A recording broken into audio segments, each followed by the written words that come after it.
Dravomir Quorne made a living binding debts for powerful people. But when he discovered a contract selling a daughter's future, he began to question his role. Then, he fell for the woman hunting him.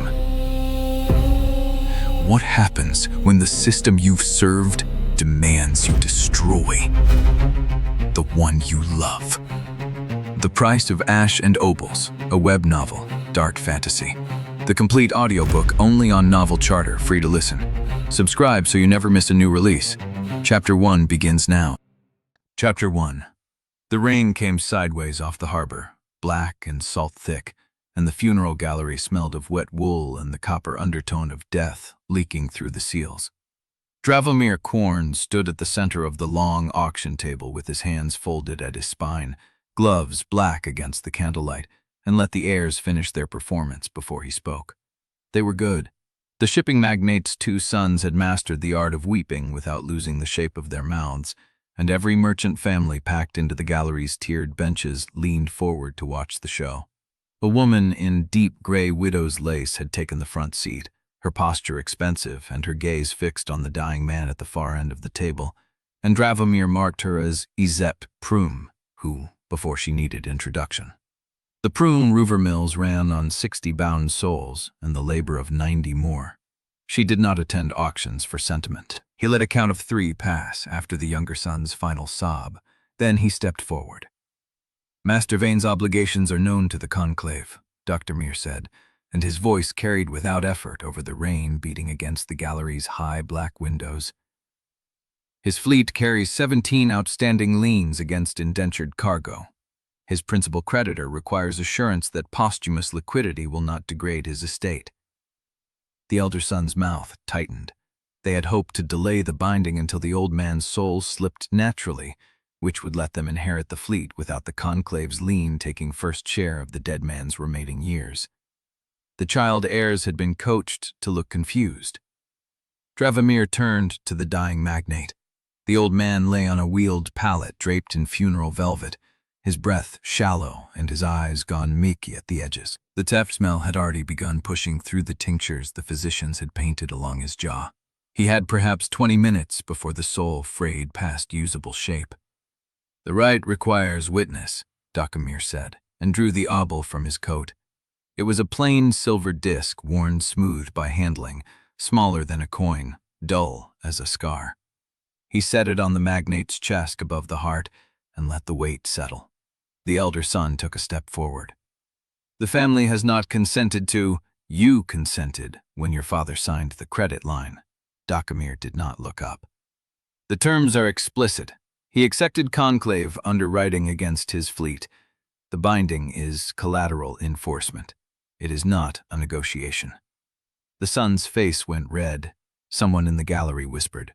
The widow, Prune, did not move, but her attention sharpened, and Dravomir understood that she was watching the way a man with a knife watches another man sharpen his own. He pressed his palm flat against the obol. The old man's chest seized.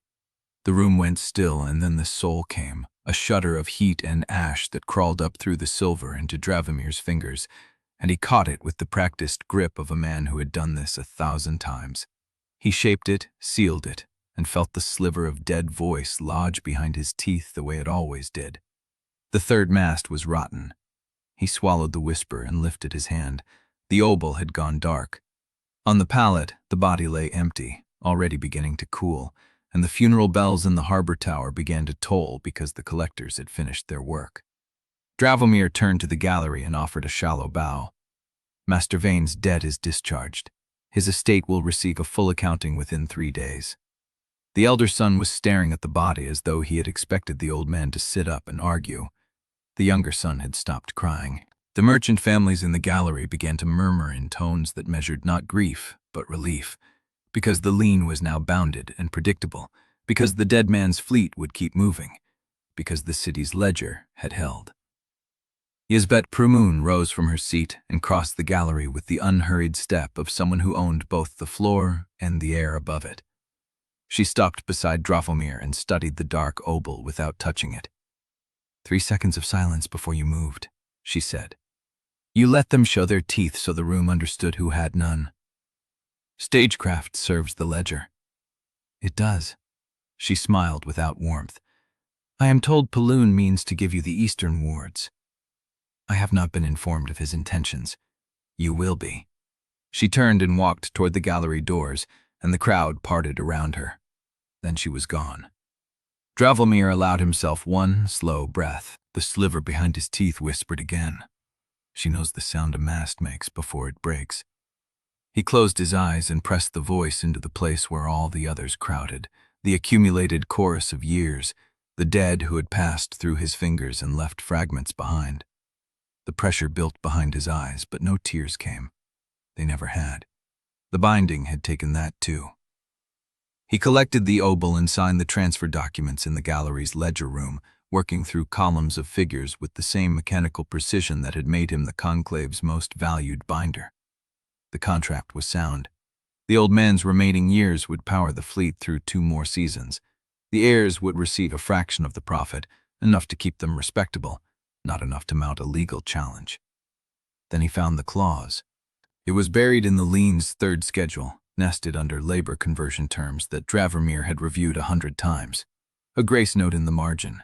Daughter's estimated service value, appended to collateral bundle. He read it twice.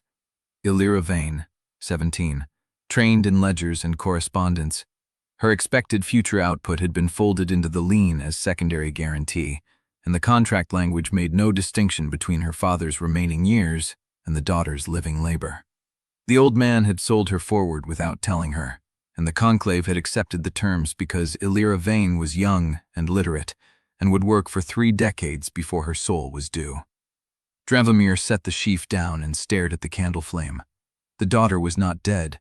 She was not dying. The binding had not touched her, but the lien held her, and the law recognized the claim because the Conclave's charter permitted descendants to serve as interest on inherited debt. It was legal. It was clean. It was the same system that had raised him from a debtor's orphan into Paloon Jester's polished instrument. He could do nothing. The contract was lawful. Intervention would destabilize a sealed agreement, damage his standing, and draw Paloon's attention to a technicality that no one else would have noticed. He signed.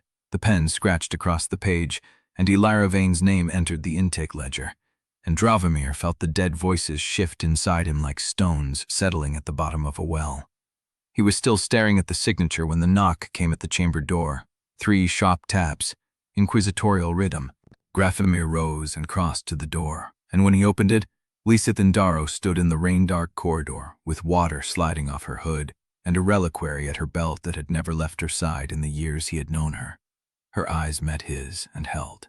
"The sealed court requires your assistance," she said, and her voice was flat, professional, the voice of an inquisitor delivering orders in the hearing of anyone who might be listening. "An unlicensed binder in the drowned flood wards. You will accompany me." She stepped past him into the chamber and closed the door. Then her composure cracked, just enough, just at the edge of her mouth, and Dravomir understood that the reliquary on her belt was not the reason she had come. She held his gaze and let the silence stretch until it meant something. "There is a writ," she said, and her hand went to the sealed document at her belt. "That would make this legal. I have not opened it yet." The chamber air pressed in, the candle guttered. Somewhere in the gallery below, the funeral bells had stopped tolling, and the new silence carried a weight that felt like the city holding its breath. Dravomir looked at the reliquary, then at the writ, then at the woman who had just handed him a choice he had not earned and could not name. "Show me," he said. Chapter 2. She held his gaze for 3 heartbeats, then another. The reliquary at her belt caught the candlelight, silver chased with ash gilt, the same reliquary she had worn every time he had seen her. "You first," she said. Dravomir's hand went to his collar scar, the old habit surfacing before he could stop it. "You came here in inquisitorial rain gear with a sealed writ and a reliquary that has never left your belt in 4 years. You want me to go first?" "I want to know what you saw tonight." He could have lied. He had built a career on lies wrapped in true words, on omissions dressed as completeness. But Lieseth knew his face the way Paloon knew his ledgers, and the chamber was too small for distance. "I bound a dying man in front of his children," Dravomir said. "The old man had sold his daughter into the same contract. I signed it. Her name is Ilara Vane. She is 17. Lieseth's jaw tightened. "And you did nothing." "But the contract was lawful." "That is not what I asked."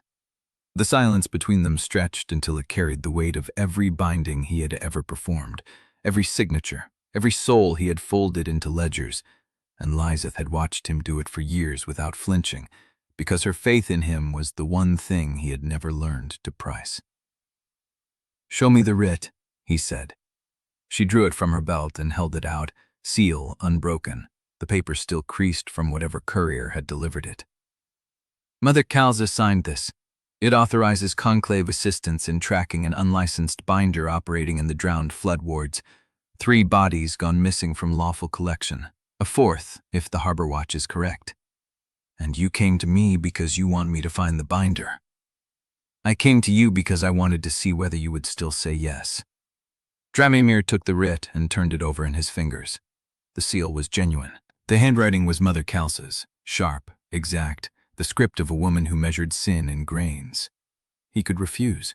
He could claim technicality, procedural delay, any of a dozen excuses that Paloon would accept because the Conclave owed the court nothing except what fear demanded. But Lieseth had brought him the writ unopened. She had given him the chance to choose before the order was official. "When do we leave?" he asked. Something shifted behind her eyes, relief perhaps, or grief, which wore the same face in bad light. "Dawn," she said. "The tide in the flood wards rises at midday. We have until then to find her before the water hides the traces." She took the writ back and tucked it into her belt, and for a moment her hand rested on the reliquary. The gesture was unconscious. He had seen it 100 times, but tonight it carried a weight he could not name. "Lieseth." She looked up. "The reliquary," he said. "What is in it?" Her composure held. It always held, when the question mattered most. "You know I cannot tell you. I know you have worn it every time I have seen you. I know you never set it aside, not even in prayer. I know it is sealed with a rite that would kill anyone who forced it open." She did not look away. "You know me, Dravomir. You have always known me. Trust what you know." The words caught against his collar scar like a thread pulled taut. He wanted to press. He wanted to demand. But she had come to him with an unopened writ, and the trust that required was larger than any mystery she carried at her belt. He stepped closer. The chamber had grown cold. Rain ticked against the window glass, and the candle flame wavered as if the air between them had thickened. Dravomir raised his hand and touched her jaw, and she did not flinch. "If they find us," he said, "the pyre will not discriminate. Inquisitor and binder burn the same." "I know. And if I am seen entering the flood wards with you at dawn, there will be questions that no writ can answer." "I know." He lowered his hand to the reliquary at her belt, not to open it, not to test its seal, only to feel the weight of it against his fingers. "Then why did you come to me personally?" Lieseth caught his hand and held it against the reliquary, and for one breath, the silver casing was warm from her body heat, and Dravomir felt something pulse through the metal that was not his heartbeat. "Because I am tired of pretending," she said, "that the only way to keep you safe is to keep you distant." She pulled his hand from the reliquary and pressed it to her chest, over her heart, and the gesture was not surrender. It was choice, explicit and deliberate, the same kind of choice she had made by bringing him the writ unopened. He kissed her. She tasted of rain and ash and something older, something that had been waiting in the dark of her mouth since the first time she had looked at him and seen a man instead of a weapon. He kissed her because the alternative was to speak, and speech would have shattered what the kiss could hold. Her hands found his collar scar, traced the silver line that circled his throat, and Dravomir went still. "Does it hurt?" she asked. "Every day. Does it control you?" He wanted to say yes. He had said yes for years, to Paloon, to himself, to every ledger that required his obedience. But Lieseth's fingers were on his scar, and her eyes were open, and the lie refused to form. "I do not know," he said. She kissed him again, softer this time, and the truth of his answer passed between them like a wound shared. Later, when the candle had burned to a stub and the rain had softened to drizzle, Dravomir lay across the bed with Lieseth's head on his chest and the reliquary pressed against his ribs. Her hand rested on it even in sleep, the same unconscious gesture he had watched for years, and he found himself tracing the silver casing with his fingertips as though the metal might reveal what she would not speak. The writ lay on the bedside table, seal still intact. He could open it. He could read Mother Calza's exact orders and know what the court had authorized and what it had not. But the seal was Lieseth's boundary, and if he broke it without her, the trust between them would become just another contract. He let his hand fall to her hair. The flood wards waited. The unlicensed binder waited. Dawn would come, and he would walk into the drowned quarter with an Inquisitor at his side and a lie at his throat. And somewhere in the rot and the bells, they would find a woman who had stolen 3 bodies from lawful collection. But for now, Lieseth's breath was steady against his chest, and the reliquary was warm against his ribs, and Dravomir allowed himself to pretend that the city could not reach them here. The candle guttered and died. In the dark, a voice rose from the slivers lodged behind his teeth, not Lieseth's voice, not Master Vane's, but a woman's, thin and distant and desperate. The third body was not dead when they took it. Dravomir's eyes opened. The voice did not repeat itself. The slivers settled, and the dark was silent again, and he lay awake until the first gray light touched the window glass, and the flood wards began to call. Chapter 3. Dawn came gray and wet over the flood wards, the light thin as old linen through the rain that never quite stopped. Dravomir had walked these streets before, but always with conclave seals on his coat and a ledger runner at his shoulder. Never with an Inquisitor at his side, her hood pulled low and her reliquary hidden beneath the folds of a plain travel cloak. The air changed as they descended. Above, the spire district smelled of ash and salt and the brass polish of ledger houses. Here, the rot clung to everything, wood and stone and skin alike, the breath of the drowned quarter rising from the canals that served as roads and graves and sewers in equal measure. Lieseth walked close enough that her sleeve brushed his when the alleys narrowed. She had not spoken since they passed the first shrine bell, and Dravomir did not push. The night in his chambers still sat between them, not as distance, but as weight, the kind of silence that held more than speech could carry. A ferryman pulled past on the black canal, his flatboat loaded with wrapped bundles, bodies bound for the conclave furnaces, or bodies bound for the gutter shrines where families paid what little they had for a blessing before the collectors came. In the flood wards, the distinction often blurred. "Third body," Lieseth said. Her voice was low, pitched for his ear alone. "The one that was not dead when they took it." The voice from my teeth.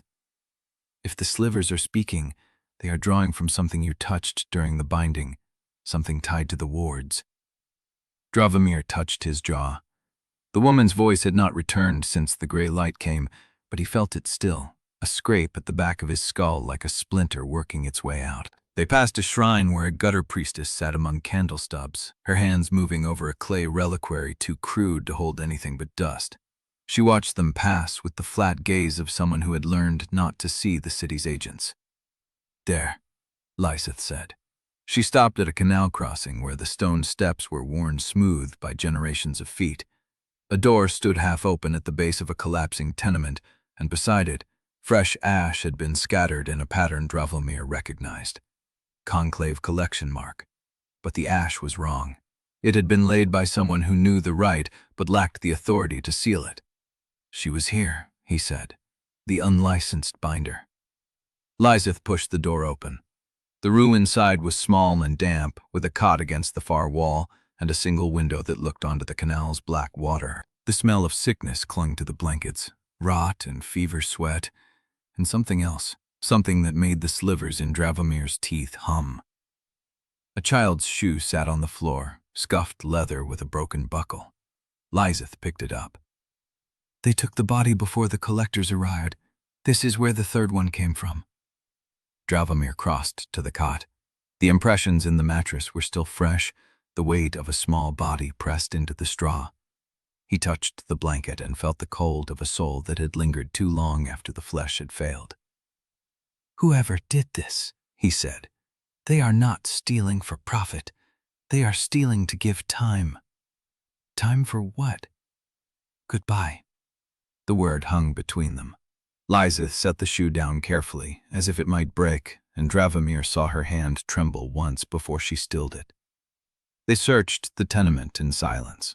Nothing useful. The family had gone, taken by a neighbor or scattered into the undertunnels where the city's reach grew thin. But the ash pattern repeated at a second door, and a third, each one a marker left by someone who knew the rites well enough to perform them, but not well enough to own them. By midday, they had traced the trail to a warehouse at the edge of the wards, where the canal turned brackish and the shrine bells fell silent. The door was barred from inside. Dravomir looked at Lieseth. She had her hand on the reliquary at her belt, and the gesture was so habitual that he almost missed the tension in her shoulders. "If we go in," she said, "we find her, and then we decide what to do with her. The writ says to assist. The writ says to track and detain. Mother Khalsa wants a binder punished for heresy." Lieseth met his eyes.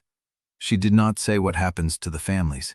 Dravomir thought of Illyra Vane, 17 years old and already marked for service, of the child's shoe in the damp room, of the voice from his teeth that had warned him before he knew what the warning meant. He pushed the door open. The warehouse was dark and cold, the windows shuttered against the rain. Rows of empty crates lined the walls, and at the far end, a single candle burned on a crate that had been draped with a clean cloth. A woman knelt beside it. She was young, younger than Dravomir had expected, with the rough hands of a gutter worker and the hollow eyes of someone who had seen too much death too quickly. A clay reliquary sat on the cloth before her, and she was whispering to it. She did not look up when they entered. "You are too late," she said. "She is already gone." Lieseth drew her hood back. "We are not here to take her." The woman's hands stilled. She looked at Lieseth's face, at the reliquary at her belt, at Dravomir's dark goat and the silver scar at his throat, and she understood exactly what had found her. "Then why?" Dravomir stepped forward. The candle flame guttered, and the slivers in his teeth began to hum. "Tell us who taught you the rite," he said, "and we will let the families go." Chapter 4. The candle flame guttered as Dravomir stepped closer, and the woman's hands curled around the clay reliquary like she meant to shield it with her body. "I asked why," she said, "not what you want." Lieseth moved to Dravomir's left, flanking without crowding. "You have been marking homes with Convoy of Ash, performing rites you were never licensed to touch. 3 bodies stolen from lawful collection, and a 4th we found in a tenement this morning." "The 4th was a child," the woman said. "She died in her mother's arms while the fever took her voice first. No last words, no blessing, just silence and a breath that stopped." Her gaze held Lieseth's without flinching. "The collectors would have taken her before the mother finished weeping. I gave them 3 days. 3 days to say what the fever stole." Dravomir studied the clay reliquary. Crypt unfired, the surface already cracking where the trapped soul pressed against its walls. He had seen better bindings in gutter shrines, and those had collapsed within a week. "You are not trained for this," he said. "The rite you are using, it is unstable. That vessel will shatter before the moon turns, and when it does, the soul inside will tear apart instead of passing. You are not giving them time. You are damning them to a slower death." The woman's jaw tightened. "I know what I am." "Then you know the sealed court burns binders who perform unauthorized rites." "And the conclave?" He stopped. The slivers in his teeth had gone still, and that silence was worse than the hum. "The conclave breaks them first, makes them examples, then burns what is left." "I know. Yet you did it anyway." She looked down at the clay reliquary, at the cracks spreading from its base like veins. "The families had nothing. No coin for a proper passing, no name to call on in the ledger houses. The law took everything they had while they were still breathing, and then it wanted their dead too." Her voice dropped. "Someone had to say no." Lieseth made a sound, not a word, not a sigh, something between. Dravomir did not look at her. He was watching the woman's hands, the way they trembled over the cracked vessel, and he was thinking about Elira Vane in her ledger room at the prune mills, about the child's shoe in the damp tenement, about every soul he had ever bound with clean efficiency and cold precision. "You learned the rite somewhere," he said. "Who taught you?" The woman's hands stilled. "I teach myself." No. The ash pattern was too precise for self-taught work. The placement, the timing, the way you sealed the rooms, someone showed you. He stepped closer, and the candle flame bent away from him. "Give me a name, and I'll let you walk. Give me nothing, and I deliver you to Mother Kalza's Inquisitors, and the families you tried to protect will be rounded up with you. All of them. Every last mother who held her child too long, every father who whispered a blessing over a grave that should have been empty. You would not. I have done worse."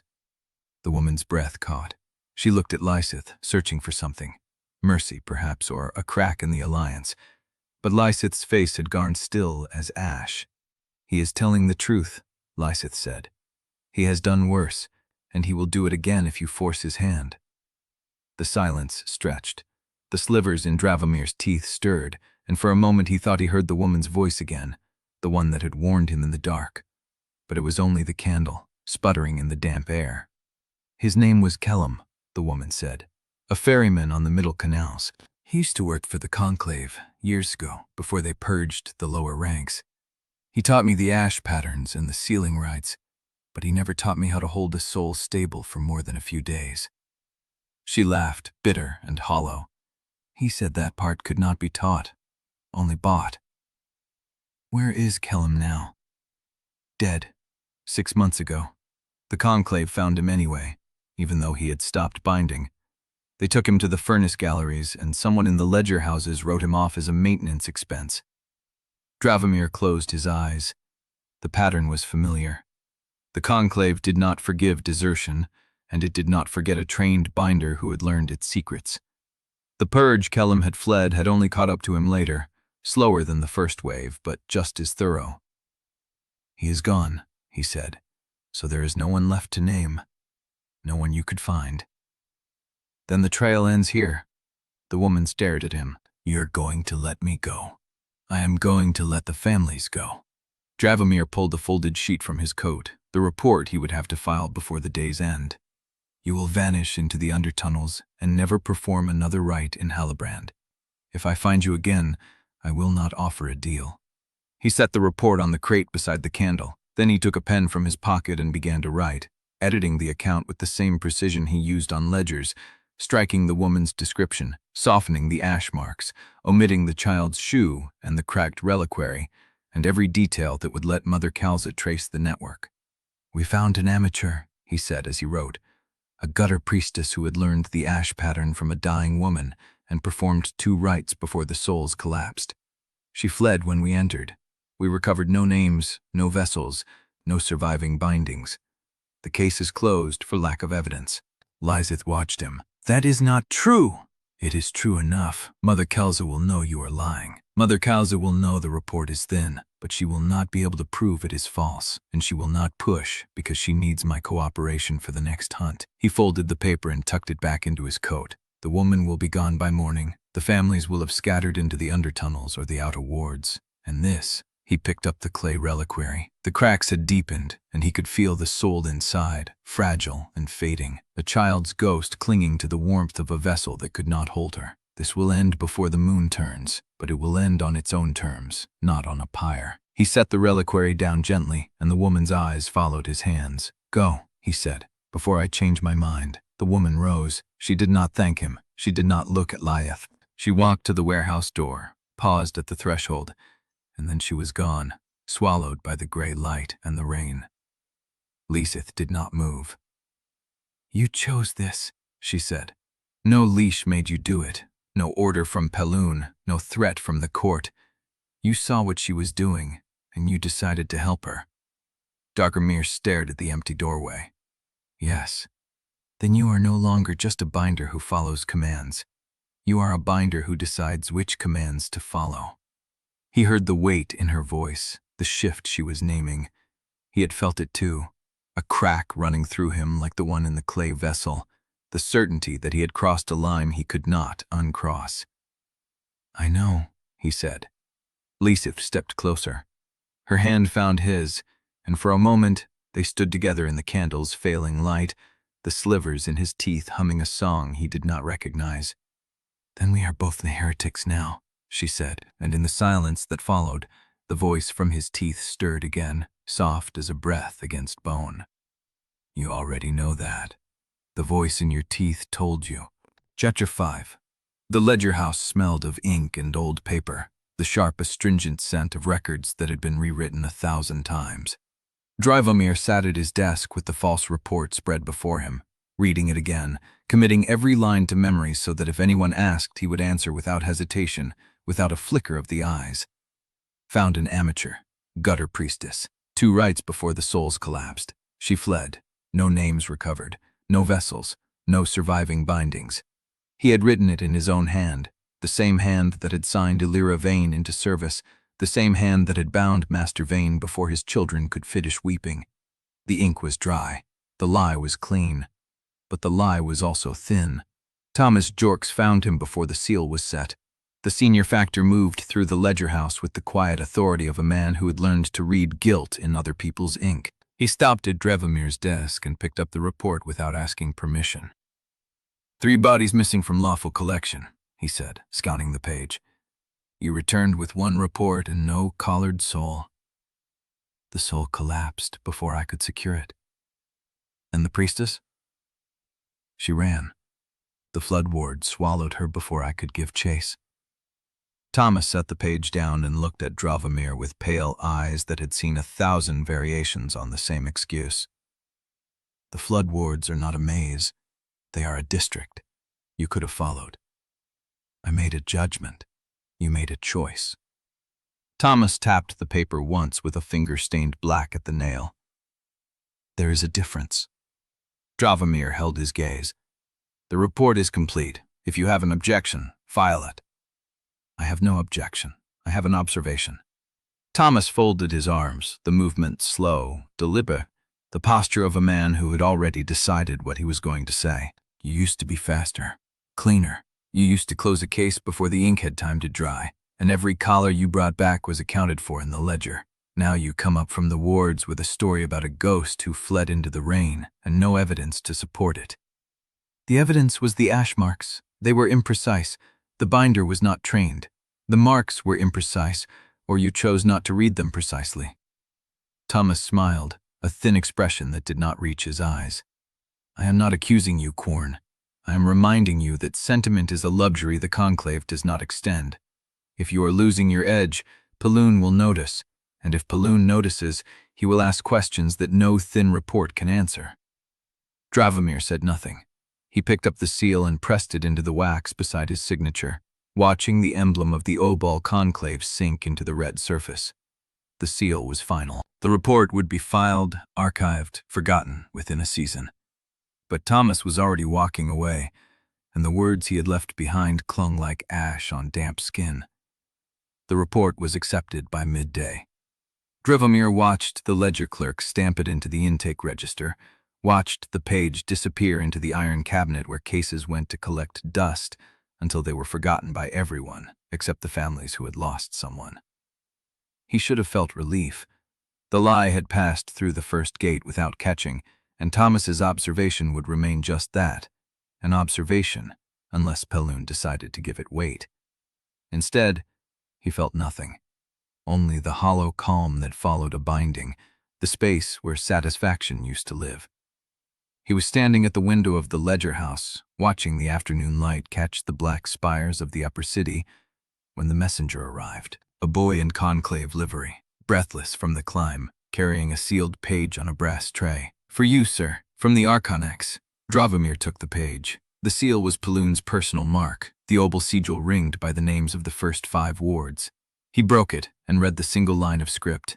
The Archonex requests your presence at the feast of the 7th ledger, to be held in the great hall of the Obol conclave at the turning of the tide tomorrow evening. Formal attire. Your seat will be at the high table. The feast of the 7th ledger, the closing of the fiscal season, the night when Paloon praised his most valuable factors in front of the city's merchant houses, the nobles, the senior inquisitors who attended by custom and pretended the court had no interest in conclave affairs. It was an honor, a public honor, the kind of honor that marked a man for elevation. But the timing was too precise. Bulanan did not know about the Flood Ward report yet. The ink was still fresh, and the cabinet was locked until the evening review. But Paloon had eyes in every ledger house, and Thomas Jorce had already made his observation, and a thin report was a thin report whether the seal was set or not. Dravomir folded the page and slipped it into his coat. "Is there a reply, sir?" No reply. The boy departed, and Dravomir stood alone at the window, watching the city below. The furnaces of the river mills sent columns of gray smoke into the sky, each plume a signature of labor that never tired, never mourned, never asked for a farewell. The machine that ran Halibrand did not care about thin reports or the families of the flood wards. It cared about efficiency, and Dravomir had been efficient for 1,000 bindings. But he had chosen differently today, and Paloon had noticed. Not the report itself, perhaps, not yet, but the shape of the choice, the shift in the pattern, the hesitation that Thomas had named with such quiet precision. Sentiment, that was the word. And the Feast of the Seventh Ledger was the perfect stage for Paloon to test whether the sentiment ran deep enough to matter. Dravomir pressed his palm against the glass, feeling the cold seep through the dark glove. The slivers in his teeth hummed once, a low vibration that faded before it could become words. The voice was waiting. The voice always waited now, patient as a debt that knew it would be collected. "You already know what this is," the silence seemed to say. A summons, a test, a leash disguised as a gift. He did not need the voice to tell him. He had known since he signed the false report. The question was not whether Paloon suspected. The question was what Dravomir would do when the Archonex asked him, in front of the high table and the merchant houses and the inquisitors of the sealed court, whether he was still the same man who had bound Master Vane without a tremor. The feast was tomorrow, and Dravomir did not yet know the answer. Chapter 6. The great hall of the Obol conclave blazed with reliquary light. Dravomir stood at the high table's curve, the weight of 100 eyes pressing against his shoulders. The room ran with candle glow and polished brass, the long tables crowded with merchants in house colors, factors in ledger gray, and senior inquisitors of the sealed court wearing their ash-white collars and watching everything without appearing to watch at all. The air smelled of roast fowl and beeswax and the faint copper undertone of bound souls stored beneath the floor. 72 reliquaries lined the walls behind glass. Dravomir had bound 23 of them. He took a seat and felt the chair settle beneath him like a trap that had not yet sprung. Across the hall, Wee-Bit Prohun sat among the merchant houses, her deep gray widow's lace catching the candlelight as she lifted her wine and let her gaze drift over him with the patience of someone appraising livestock. She did not smile. She did not need to. The look said she had already noted his elevation, already factored it into whatever calculation she was running behind those steady eyes. Dravomir looked away. The door at the hall's far end opened, and the conversation dimmed. Paloon Jaster entered. The Archonex moved through the room like a man who knew exactly where every piece stood on the board. His iron-gray hair was bound tight, his pale amber eyes sweeping the tables as he passed, the bone seam on his left jaw catching the light in a way that made it look intentional, a heraldic scar worn like a sigil. He wore black silk, unadorned except for the Obol brand on his inner wrist, visible whenever he raised a hand. The factors rose. The merchants bowed. Dravomir rose with them and felt the old reflex settle into his spine, the habit of obedience shaped so deep it no longer needed thought. Paloon reached the high table and turned to face the hall. "Halibrand runs on debt," he said, his voice carrying without effort. "On contracts honored, ledgers balanced, and the labor of those who have paid their final price. The city does not feed itself through sentiment, it feeds through precision." A pause, a sip of wine. The room waited. "And precision is what I see in Obol Factor Quorne." Dravomir's name landed in the silence like a coin dropped onto marble. 23 reliquaries on these walls, Paloon said, gesturing at the glass cases. 1,000 bindings, no contract broken, no default, No family left without a claim to pursue if the terms demanded. He turned to face Dravomir directly. You have made the leisure-seeing Dravomir, and the city is richer for your discipline. The hall applauded. Dravomir inclined his head, the practiced gesture of a man receiving praise he had earned by memorizing the exact weight of cruelty that would not tip into scandal. Beside him, Thomas Jorks clapped without enthusiasm, his pale eyes flat, the black-stained nail of his index finger tapping against his palm between each beat. Eusebet Prone raised her glass, not a toast, an acknowledgement. Dravomir's jaw tightened. Paloon raised a hand and the clapping faded. The Feast of the Seventh Ledger honors those who have served the Conclave's purpose with unmatched fidelity. Tonight, I announce that Obols Factor Quorne is elevated to Senior Factor of the Eastern Wards. His authority will extend from the ash markets to the harbor furnace gates. His hand will sign all incoming death liens for that district. His judgment will be the Concave's judgment. The words landed like a collar clicking into place. Senior Factor of the Eastern Wards. The promotion Dravomir had wanted for years, the rank that would put him 2 steps below Paloon. The rank that would give him enough leverage to protect Lieseth, enough reach to bury the investigations he needed buried, enough power to stop being a tool and start being an architect. But he heard the shape of the words Paloon had not spoken. His judgment will be the Conclave's judgment, not his own. The Conclave's. He rose to accept the sigil ring Paloon extended, a band of iron set with a black polished obol. The room applauded again. The merchants smiled. The factors nodded. And across the hall, in the shadow of a pillar where the Inquisitors were seated, Dravomir found Lieseth's eyes. She was watching him. Not with pride, not with celebration, with something rawer, something she could not hide before she looked away. Tenderness. Fear. The ache of a woman who had to watch the man she loved ascend into a more gilded cage and pretend she was not counting the cost. She turned back to her wine, her posture rigid, her reliquary resting against her hip beneath the white collar of her office. But Mother Calcistran was already turning her head. The pre-erased judge sat at the far end of the inquisitorial table, her hands folded on the linen, her face unreadable. She had not clapped. She had not smiled. She had watched Lieseth watch Dravomir, and the angle of her stillness said she had seen something worth noting. Dravomir forced himself to look away. The feast continued through the evening. Courses arrived and were cleared. Toasts were made. Merchants approached Dravomir with hands extended and names offered, each one a potential thread in the web he was supposed to weave now that he had the Eastern Wards. He smiled, accepted congratulations, let his body perform the role of a man who had just received everything he wanted. But when Paloon touched his elbow and murmured, "Walk with me," he felt the cold spread through his chest like the first note of a binding. They stepped through a side door into a narrow corridor lined with ledger shelves, out of sight of the hall. The stones swallowed the noise, leaving only the drip of water somewhere below and the soft scrape of Paloon's shoes on the flags. The Archonex turned to face him, and the warmth he wore in public was gone. "Rank is a useful fiction," Paloon said. His voice was low, conversational, the tone of a man discussing weather. "It tells the lower factors who to obey and the merchants who to bribe. But you know what rank really is, don't you, Dravomir?" Dr. Mir held still. "It is a more gilded form of ownership." Paloon's amber eyes did not blink. "I own you through your skill, your dependence, your knowledge that no other house in Halibrand would take a debt-raised orphan with a collar scar and make him senior factor of anything. You are mine because the city knows it, and the city knows it because I have made sure you are indispensable to me." The words were not cruel. They were precise.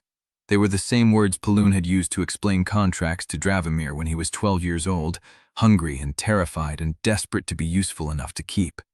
"The Eastern Wards are yours," Paloon continued, "but the soul that runs them is still mine. Remember that when you make decisions that affect the Conclave's reputation. A senior factor who acts on sentiment invites scrutiny, and scrutiny, Dravomir, opens ledgers that should stay closed." Dravomir met his gaze. "I understand, Archonex." "Good." Paloon smiled, a thin motion that did not reach his eyes. "I raised you to understand. I raised you to be the future of Halibrand's stability." He turned and walked back toward the hall, leaving Dravomir alone among the ledgers. The slivers in Dravomir's teeth hummed, a low vibration behind his tongue. "You are mine." The voice in his teeth was silent. It did not need to speak. The words Paloon had said aloud were echo enough. Dravomir pressed his palm flat against the stone wall and felt the cold seep through his glove, through his skin, into the bone beneath. He had wanted this. He had worked for this. The promotion was the tool he needed to keep Lieseth safe, to bury investigations, to carve out a pocket of power where they could exist without the pyre waiting at the end of every glance. But Paloon had named the cost with perfect accuracy. The eastern wards were his. The soul that ran them was not. And across the hall, Mother Kalza was watching Lieseth, and Lieseth was watching the door where Dravomir had disappeared, and the threads of the evening were already braiding into a knot that would not hold. Dravomir straightened his coat, adjusted the new sigil ring on his finger, and walked back into the light. Chapter 7. The shrine room was 3 floors below the feast hall, a forgotten alcove where the stone still held the cold of the old city. Dust filmed the unlit candles and the effigy of some minor saint whose name Dravomir had never bothered to learn. Lieseth was already there, her white collar loosened, her back against the wall. She had left the feast first. That was the rule. She always left first, and he waited the count of 50 before following, and by the time he found her, she had already undone the top button of her robe, her fingers trembling in a way they never did when she held a writ. "Kalsa saw," she said. "I know. She saw me watch you." Dravomir closed the door behind him and tested the latch. It held. The room had no windows, only a vaulted ceiling where the damp had painted dark flowers across the plaster. "You looked away in time." "I looked away too late." Lieseth's voice was flat, the voice she used to deliver bad news to junior inquisitors. "She knows something. She does not know what, but she will watch me now. She will watch both of us." Dravomir crossed the room and stopped a hand's breadth from her. He could smell the ash smoke from the feast fires still clinging to her robe, the wine on her breath, the faint metallic note of the reliquary at her belt. "Then we give her nothing to find. We have already given her enough." Lieseth's hand came up and touched the new sigil ring on his finger. The black obol caught the candlelight. "This changes things. It gives us room. It gives Paloon a longer leash." Dravomir caught her wrist, not hard, just enough to stop the motion. "It gives me authority over every deathling from the ash markets to the harbor furnace. It gives me the power to slow investigations, to lose paperwork, to keep people alive who would otherwise vanish into the ledgers." "At what cost?" "The same cost it always costs." He released her wrist. "I do what I am told in public. I smile at the right moments. I let Paloon believe he still owns me." Lieseth's jaw tightened. "He does still own you." "No, he owns a version of me, a version I choose to perform." "Choose?" She spoke the word like it tasted wrong. "You call it choice when the alternative is the pyre?" Dravomir felt the cold rise in his chest, the familiar pressure that meant the collar scar was listening to his heartbeat. "I call it choice when I could have refused the promotion and walked away. I did not. I stayed. I took the ring. That was a decision. A decision made under threat. Every decision in Halibrand is made under threat. That does not make it less real." Lieseth stared at him for a long moment, and then her composure cracked. She stepped forward and pressed her forehead against his chest, her fists balled against his coat, her breath coming in short, sharp pulls. "I watched you stand at that table," she said, her voice muffled. "I watched them applaud you. And all I could think was that Paloon was right. He is proud of you.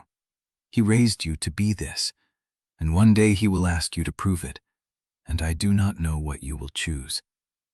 Dravomir wrapped his arms around her. The heat of her body seeped through the layers of wool and linen, and for a moment he let himself pretend the room was larger, the city farther, the noose less tight. "Every day I survive is a day I choose you," he said. "Words. I mean them. Words are cheap in Halibrand." She pulled back and looked up at him, her eyes wet but her voice steady. Promises are cheaper. The only thing that costs in this city is truth. Then tell me what truth you want. Lieseth's hand moved to the reliquary at her belt. Her fingers traced the sealed latch, the same motion she made 100 times a day, a habit so ingrained she probably did not notice she was doing it. I want you to survive, she said, but I also want you to be worth surviving for. The words hung between them, sharp as a blade. Dravomir opened his mouth to answer, but the first bell rang before he could speak. Low, distant. The bell of the mortuary district. Lieseth's hand froze on the reliquary. That is not a death bell, she said. No. The second bell rang, closer, and then a third, and Dravomir recognized the pattern. Emergency seizure, manual activation, which meant no binder was available at the collection house, which meant something had gone wrong at the intake gates. A third bell, a fourth. Multiple bodies, Lieseth said. Dravomir was already reaching for his coat. The fifth bell rang as he opened the door, and somewhere below, the night watch began to shout. Chapter 8. The mortuary bells faded behind him as he crossed the threshold of the estate transfer wing. The new sigil ring cut into his finger, the black obol catching the candlelight from the wall sconces. He squeezed his palm until the edge bit. The night clerk looked up from a stack of ledgers, pale and startled. Senior Factor, we were not told. I am telling you now. Dravomir let the ring catch the light. The Vane estate. Where is the liquidation file? The clerk's throat moved. The Vane assets were fast-tracked under the emergency protocol. Master Vane's debts were tied to 3 merchant houses and a mill contract. The processing is already complete. Complete. The daughter was transferred to the debt service wing this morning. The contract was signed, sealed, and filed. Her father's mark was on the secondary collateral clause. Dravomir had read that clause. He had watched the ink dry on it. He had said nothing. Show me. The corridor narrowed as they descended. The air grew thicker, carrying the smell of ink, dust, and the faint copper note of dried blood from the ceiling chambers. The clerk stopped at an iron door and unlocked it with a brass key. Inside, a row of ledgers stood on wooden shelves, each one tagged with a name, a date, and a debt code. The clerk pulled a thin folder. Illyra Vane, age 17, trained in ledgers and correspondence, assigned to the Prunen River Mills Textile Division, living service term of 15 years to satisfy the outstanding lien on her father's cargo fleet. Dravomir opened the folder. The seal was clean. The signatures were in order. Her father's mark, the conclave's stamp, a witness mark from Thomas Jurson's office. Everything was legal. Everything was irreversible. Where is she now? The holding room at the end of the hall. The induction binder arrives at midnight. Dravomir closed the folder. He could feel the slivers behind his teeth, quiet but present, waiting. He walked to the end of the hall. The holding room was small, windowless, furnished with a wooden bench and a single candle burning low in a clay dish. The girl sat with her hands folded in her lap, her back straight, her gray eyes fixed on the wall. She looked up when the door opened. Senior Factor? She knew his face. She had watched him from the gallery at the auction. She had seen him step forward when her father's breath stopped. You are the one who did it, she said. You made it final. I executed the contract your father signed. Before he died, before I could speak. She did not raise her voice. Is that how it works? You wait until they cannot change their minds? Dravomir felt the cold rise in his chest, the familiar pressure that meant the collar scar was listening to his heartbeat. The law is the law. The law. Illyra stood. Her chains rattled against the bench. Is the law all you have left? The question hung in the cold air. He had no answer. He had never needed one before. He was the Conclave's most valued binder, the man who could justify almost any atrocity if it preserved order and kept one person safe. But the person he was trying to keep safe was not in this room. You are being assigned to the prune mills, he said. Textile division. 15 years. If you perform well, the term may be reduced. I know what the contract says. I know what it means. She looked at him, and her gray eyes held no anger, only exhaustion.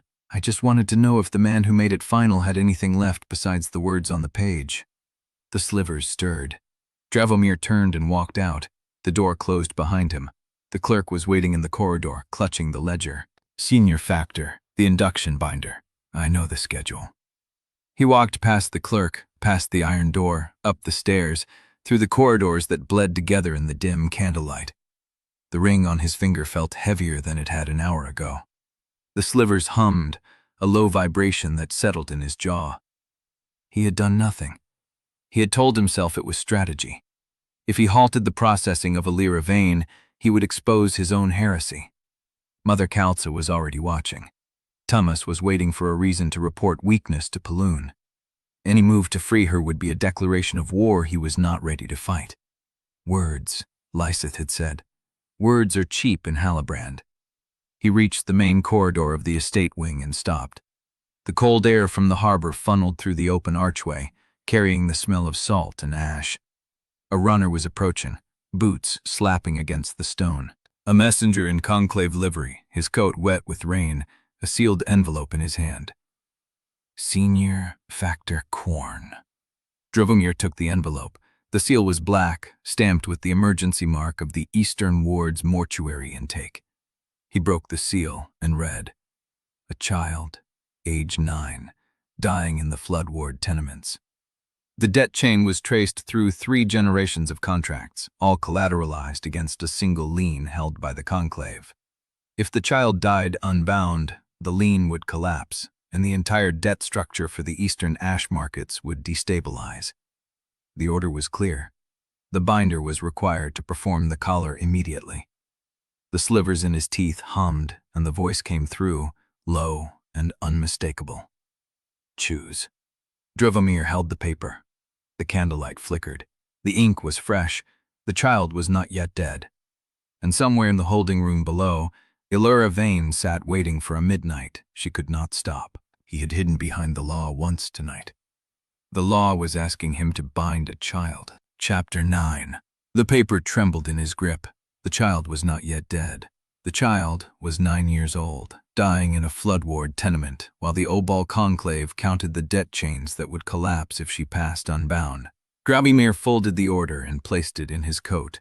The runner waited, breath misting in the cold air. Senior Factor, the duty binder at the intake gate is asking for confirmation. The contract is prepared. They are only waiting on your signature. I will attend the intake chamber personally. The runner blinked. Sir, the order authorizes any licensed binder. I said I will attend. The runner bowed and retreated. Dravomir stood in the corridor, the candlelight throwing his shadow long against the stone. The voice had spoken. Choose. The slivers were quiet now, as if the word had cost them something. He walked. Not toward the exit, not toward the holding room where Lyra Vane waited for midnight, toward the intake chambers, where a child was dying and a contract waited for the mark that would seal her soul into the ledgers. The intake wing of the Eastern Mortuary was a low-ceilinged hall of iron cabinets and chalkboards, the air thick with the smell of wet wool and lamp oil. Clerks moved between desks, carrying ledgers and sealing wax. At the far end, Thomas Jurs stood beside a wooden table, a single sheet of parchment spread flat beneath his black-stained nail. He looked up when Dravomir entered. Senior Factor, I heard you received the emergency order. I did. Then you know the situation? Thomas tapped the parchment. The child is from the Greylock tenements. The debt chain runs through 3 generations of contracts bound to the Ashfall lien. If she dies without a collar, the entire Eastern market destabilizes. The Archonex has been informed. Dravomir stopped at the table. The contract was standard. A minor's binding, limited to 12 years of compelled service with a clause for early release if the debt was satisfied before term. The language was clean. The terms were legal. The child was 9. The binder who processed the Greylock intake filed a report, Dravomir said. The child was listed as terminal, no family present for the signing. Correct, the parents died in the plague season. The lien transferred to the nearest living relative, a cousin in the textile wards who defaulted on the inheritance fee. Thomas shrugged. Standard escalation.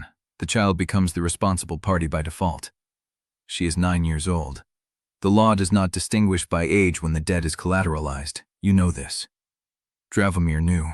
He had bound 17-year-olds. He'd bound people younger than Lyra Vane. He had told himself each time that the contract was lawful, that his hand was simply the instrument of a system he did not design. the system he had built his life inside. Where is the child now? Upper observation room. The duty binder has prepared the obol. They are waiting for your authorization to proceed.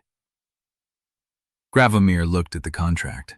The ink was black. The seal was fresh. The signature line waited, empty, for the mark that would turn a dying girl into a labor asset. I will examine the child first. Thomas's pale eyes narrowed. That is not standard procedure. I am the senior factor of the Eastern Wards. I will examine the child before I authorize a binding. The silence stretched. Thomas's black-stained nail tapped once against the table. Very well. The observation room was small, white-walled, lit by a single lamp. A cot stood against the far wall, and on the cot lay a child so thin the blanket barely rose with her breathing. Her hair was dark, matted, spread across a pillow that had not been changed in days. Her eyes were closed. Her lips were pale. A clerk stood by the door, holding a tray with an obol and a sealed vial of consecrated oil. Senior Factor, the clerk bowed. The binder is ready. We only need the mark. Dravomir walked to the cot. The child's chest rose, fell.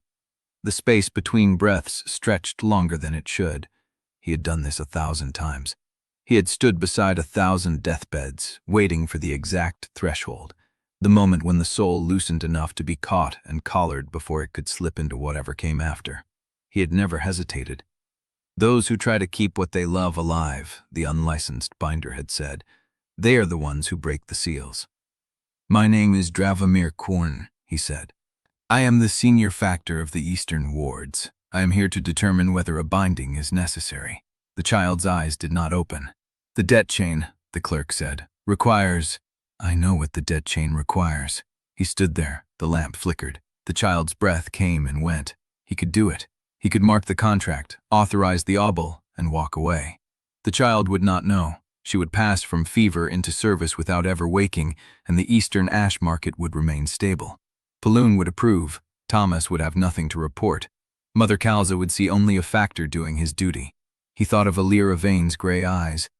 Is the law all you have left? He thought of Lieseth's voice, low and honest in the dark. Words are cheap in Halibrand. No. The word came out flat, final. The clerk blinked. Senior Factor? I said no. The binding is not authorized. Behind him, the door opened. Thomas stepped into the room, his pale eyes fixed on Dravomir's back. Explain. The contract is procedurally flawed. Dravomir turned, his voice steady, his face empty. The child was listed as terminal without an independent medical verification. The collateral transfer from the deceased cousin was never witnessed by a conclave factor. The chain is incomplete. The chain is standard. The chain is incomplete. Dravomir met Thomas's gaze. I will not authorize a binding on a contract that has not been properly witnessed. The silence in the room was absolute. Thomas's jaw tightened. His black-stained nail pressed against his palm. You are invoking procedure. I am invoking the law. The law that you have never once used to refuse a binding in 10 years. Dravomir did not answer. Thomas stepped closer. His voice dropped, low enough that the clerk could not hear. This is not about procedure. This is about sentiment. You found something in the flood wards, and it softened you. And now you are standing in an observation room refusing to bind a dying child because you have decided that mercy is more important than the stability of the Eastern markets. The contract is flawed. The contract is legal, and Paloon will hear that you refused it. Dravomir held his ground. The slivers stirred behind his teeth, a low vibration that settled in his jaw. Then let him hear. Thomas's pale eyes held his for a long moment. Then he turned, walked to the door, and paused.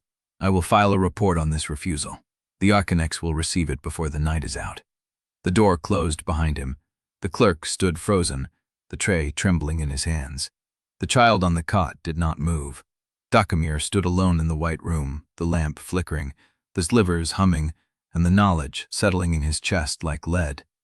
He had refused. He had hidden it behind procedure, behind legal language, behind the same law he had used to justify 1,000 bindings. But the refusal was real, and Thomas was already moving. The words echoed in the silence. The Archonex will receive it before the night is out. Dravomir looked at the child. Her breath came slower now. The space between each rise was longer. He had bought her nothing. He had only delayed the inevitable, and in doing so, he had lit a signal fire that Paloon would see from the high table. He turned and walked out. The corridor was empty, the candlelight guttered. His footsteps echoed against the stone. He had chosen, and Paloon would answer. Chapter 10. The summons arrived before dawn, carried by a liveried messenger with Prune River Mills embossed on the cuff. Dravomir read it twice by candlelight. The phrasing was courtly, unhurried. Widow Prune requested his presence at the Eastern Mills for a private tour of the new furnace wings. She wished to congratulate the senior factor of the Eastern wards in person, away from the Conclave's formal tables. He understood the invitation for what it was: an offer, a test, a chance to see which way the wind moved before Paloon's answer arrived. He went. The mills sprawled along the eastern canal where the water turned brown with ash and tannin. Smoke rose from 3 stacks, gray and steady, and the sound of looms reached him before he crossed the threshold. A foreman met him at the gate, checked his name against a slate, and led him through the weaving hall. The looms ran without weavers. Bound souls worked them. 23 figures in gray wraps, their movements synchronized and hollow. They did not blink. They did not pause. The cloth they produced was fine, tight weave, the same bolt that furnished the Conclave's ceremonial halls and the merchant houses on the upper tiers. Dravomir watched them and said nothing. Lieseth Prune, here but Proun, waited in the furnace gallery overlooking the main hall. She wore deep gray lace, the same severe elegance she had worn at the auction. A cup of tea steamed in her gloved hand, untouched. Senior Factor. She did not smile, but her voice carried warmth. You came quickly. You sent before the bells. I wanted to speak with you before the conclave filled your day with business. She gestured at the gallery rail. Walk with me. They moved along the iron balcony, the heat of the furnaces rising through the grill. Below, bound laborers fed coal into the fireboxes, their faces empty, their movements precise. Dravomir counted 12 at the furnaces, 4 at the ash troughs, another 6 hauling raw wool from the canal barges. You have 42 bound souls in this hall alone, he said. 47. The last 5 arrived this morning from the harbor warehouses. Lieseth stopped at the rail, looking down at the work floor. Do you know what the merchants above say about my mills, Dravomir? I imagine they say they are profitable. They say they are clean. No strikes, no demands, no sick days, no funerals. She turned to face him. I run this city's finest textile operation on souls the conclave would have burned for heresy, and the sealed court signs my export permits because half their vestments are woven on these looms. The words hung in the ash-warm air. Dravomir did not answer. Lieseth studied him with the same calm appraisal she had used at the auction, the feast, every time their paths had crossed. She was not a woman who rushed toward her point. Paloon promoted you, she said. He gave you the eastern wards, the sigil ring, the authority over death liens from the ash markets to the harbor furnace gates. He stood at the high table and called you the future of Halibrand's stability. He did, and then he took you into the side corridor and reminded you that you belonged to him. Dragomir's hand stilled on the rail. Lieseth's eyes did not waver. I have known Paloon Jaster for 30 years. I know how he praises, I know how he owns, and I know that he does not give rank to men he trusts. He gives rank to men he intends to test. He raised me, Dravomir said. He made me. He made you useful. That is not the same thing. She set her cup on the rail and folded her hands. I am not your enemy, Dravomir. I am a woman who runs mills on bound labor and pays tithes to the same Archonex who owns your collar scar. But I am not Paloon's creature. I have never been his creature. And I have watched you long enough to know that you are starting to ask questions a loyal factor should not ask. The slivers stirred behind his teeth, a low vibration, not quite words. What do you want from me, Widow Prune? Nothing, tonight. She smiled, thin and genuine. I want you to know that if the day comes when Paloon's leash tightens past bearing, and you need a roof that does not answer to the conclave, and a voice at the merchant table that will speak for you without demanding your soul in return, you may come to me. Dravomir held her gaze. And what would you ask in exchange? Only that you remember who offered before the fire caught. She pepped up her cup and took a sip. Now, let me show you the new furnace wings. I am told the ash reclamation is the most efficient in the eastern wards. They walked the lower levels, past the looms and the coal bins and the long iron vats where raw wool boiled in ash-treated water. The bound laborers did not look up.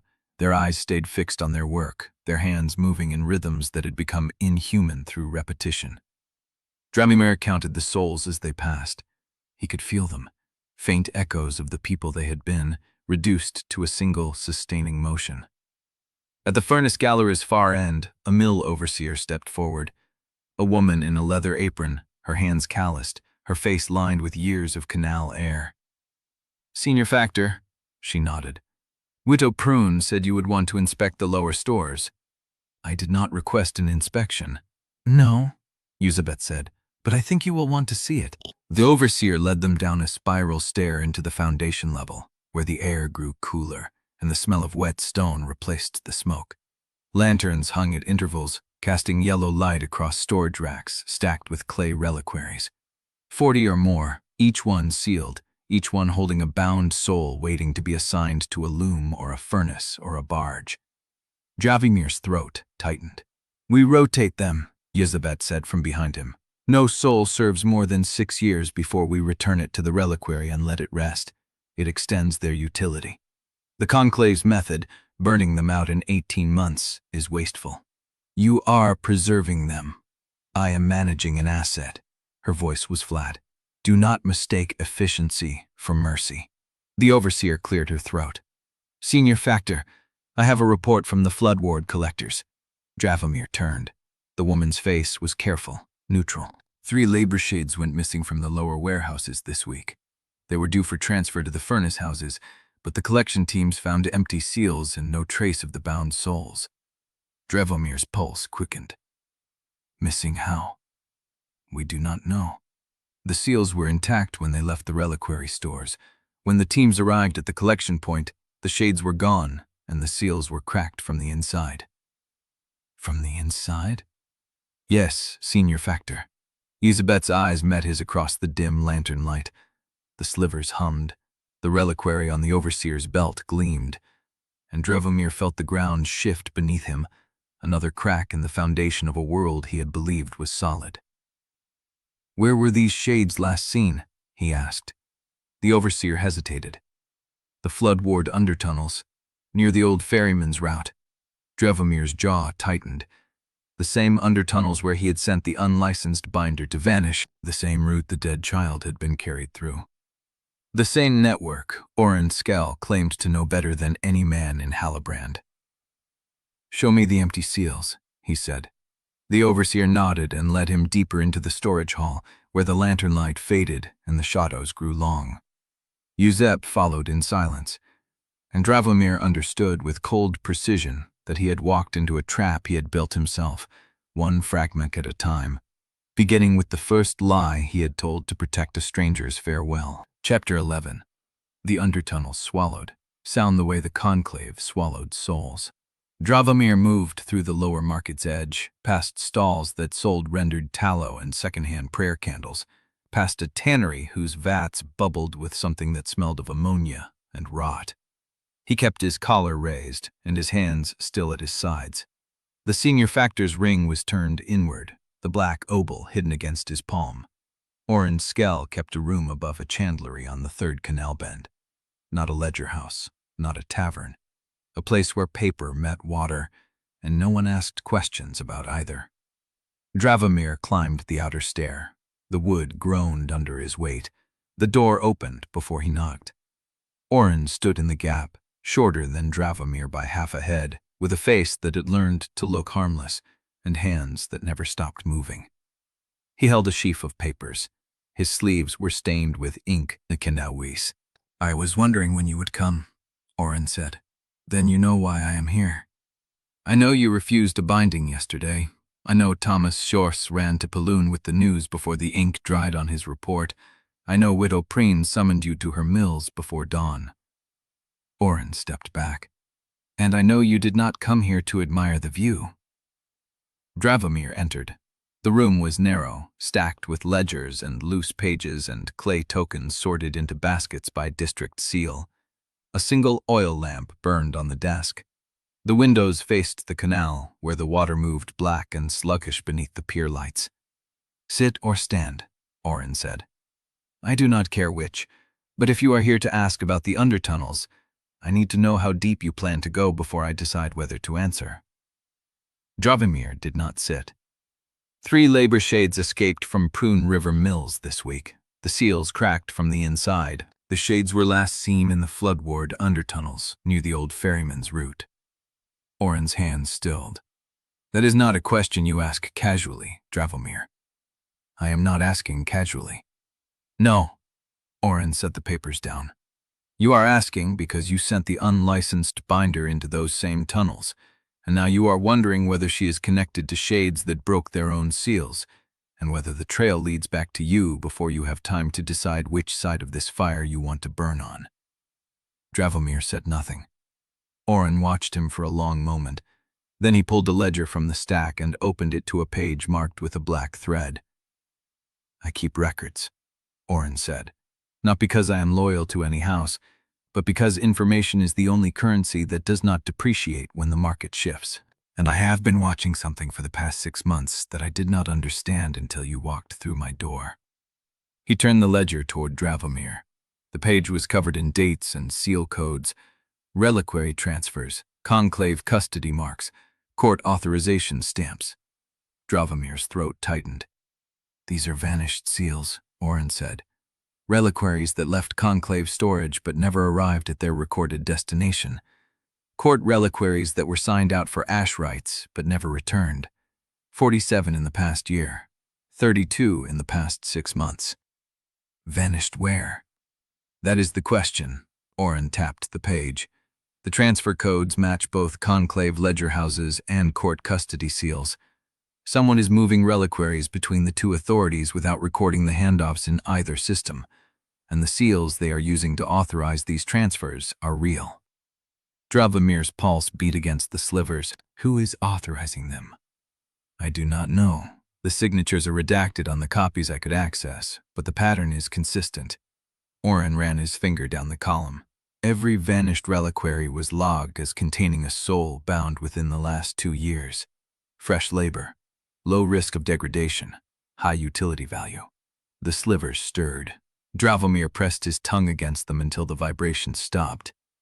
"You are telling me that someone inside the conclave or the court is stealing reliquaries from both institutions and rerouting them through an unrecorded channel. I am telling you that the seals are real, the signatures are hidden, and the reliquaries are gone." Orrin closed the ledger. "I am also telling you that I have seen this pattern before, 20 years ago, when Paloon was consolidating power and reliquaries started disappearing from the vaults of houses that opposed him." Dravomir's hands went cold. "You think Paloon is behind this?" "I think Paloon is always behind something." Orrin's voice was flat. "The question is whether you want to know what he is building, or whether you want to stay useful enough to survive whatever comes next. Because those are 2 different paths, and I do not think you can walk both." Dravomir looked at the ledger, at the columns of vanished seals, at the dates that tracked backward through the months he had spent climbing, binding, pretending the machine was just a machine. "Who else has seen this list?" "No one who is still alive to talk about it." Orrin's jaw tightened. "The man who helped me compile it, a ledger scribe from the court archives, was found in the canal 3 weeks ago. The conclave ruled it a suicide. His hands were bound behind his back when they pulled him out." The slivers hummed. Dravomir felt them this time. A low pulse, like a second heartbeat behind his teeth. "Where are the reliquaries now?" "I do not know, but I know someone who might." Orrin's eyes met his. "There is a woman hiding in the undertunnels near the drowned chapel. She used to handle seized reliquaries for both the court and the conclave before she disappeared. She has records burned into her memory that no ledger house would dare commit to paper." Dravomir's chest tightened. The same undertunnels where the unlicensed binder had vanished. The same route the shades had taken. The same network that kept surfacing every time he tried to dig deeper into the lies he had helped build. You want me to find her. I want you to decide whether you are still asking questions because you want answers or because you want to feel like you are doing something while the fire burns toward you. Orrin set the ledger aside. Because if you go into those tunnels, Dravomir, you will not come out the same man who walked in. And I need to know whether that man is someone I can still afford to owe. Chapter 12. Sister Malin caught her in the cloister passage between the tribunal chamber and the Reliquary vault, a narrow throat of black stone where the incense from the morning session still hung in layers. Lieseth stopped when she saw her. Malin stood with her back to the grated window, arms crossed, face unreadable. She wore the same gray traveling cloak she had worn during the plague purges, the one with the hem still stained by floodward mud she never bothered to explain. You left the session early, Malin said. The testimonies were repetitive. They were building a case against a heretic in the 4th Ward. You should have been listening. Lieseth adjusted her belt. The reliquary shifted against her hip, a familiar weight she did not need to check. I read the deposition last night. The man confessed to selling dying children to unlicensed collectors. I did not need to hear him describe the price again. Malin's eyes stayed on her. They had known each other for 7 years, long enough that Lieseth knew the difference between Malin's operational silence and her personal one. This was personal. You have been distracted since the feast, Malin said. I have been working. You have been distracted. Malin lowered her voice. And you have been watched. The words landed cold. Lieseth actually completely sunning them outside, of his bull, himself a nothing. Everyone in the court is watched. That is the nature of the institution. Not like this. Malin stepped closer. The incense smell sharpened between them. Mother Kalza has been asking questions about the Flood Ward investigation, the one you handled with the conclave binder. Lieseth's pulse flickered, but her face did not change. The report was filed. The binder fled. Mother Kalza signed the closure herself. She signed it because she had no reason to doubt it at the time. Malin's voice dropped to barely a murmur. Now she has reasons. Senior Inquisitors are reviewing the transfer seals. They want to know why the Conclave's documentation shows one set of ash marks and the court's records show another. The slivers in Dravomir's teeth, the falsified report, the lie they had built together. Lieseth kept her hands still. The flood wards are chaotic. Seal documentation is always inconsistent in plague season. It is consistent enough to raise questions when someone compares them side by side. Malin held her gaze. I am not here to accuse you, Lieseth. I am here to tell you that hidden sin always grows teeth. And when tenderness starts showing through zeal, people notice. The word hit like a blade between the ribs. Tenderness. Malin had seen something, perhaps not enough to name, but enough to worry. I do not know what you think you saw, Lieseth said carefully. I saw you leave the feast before the closing rites.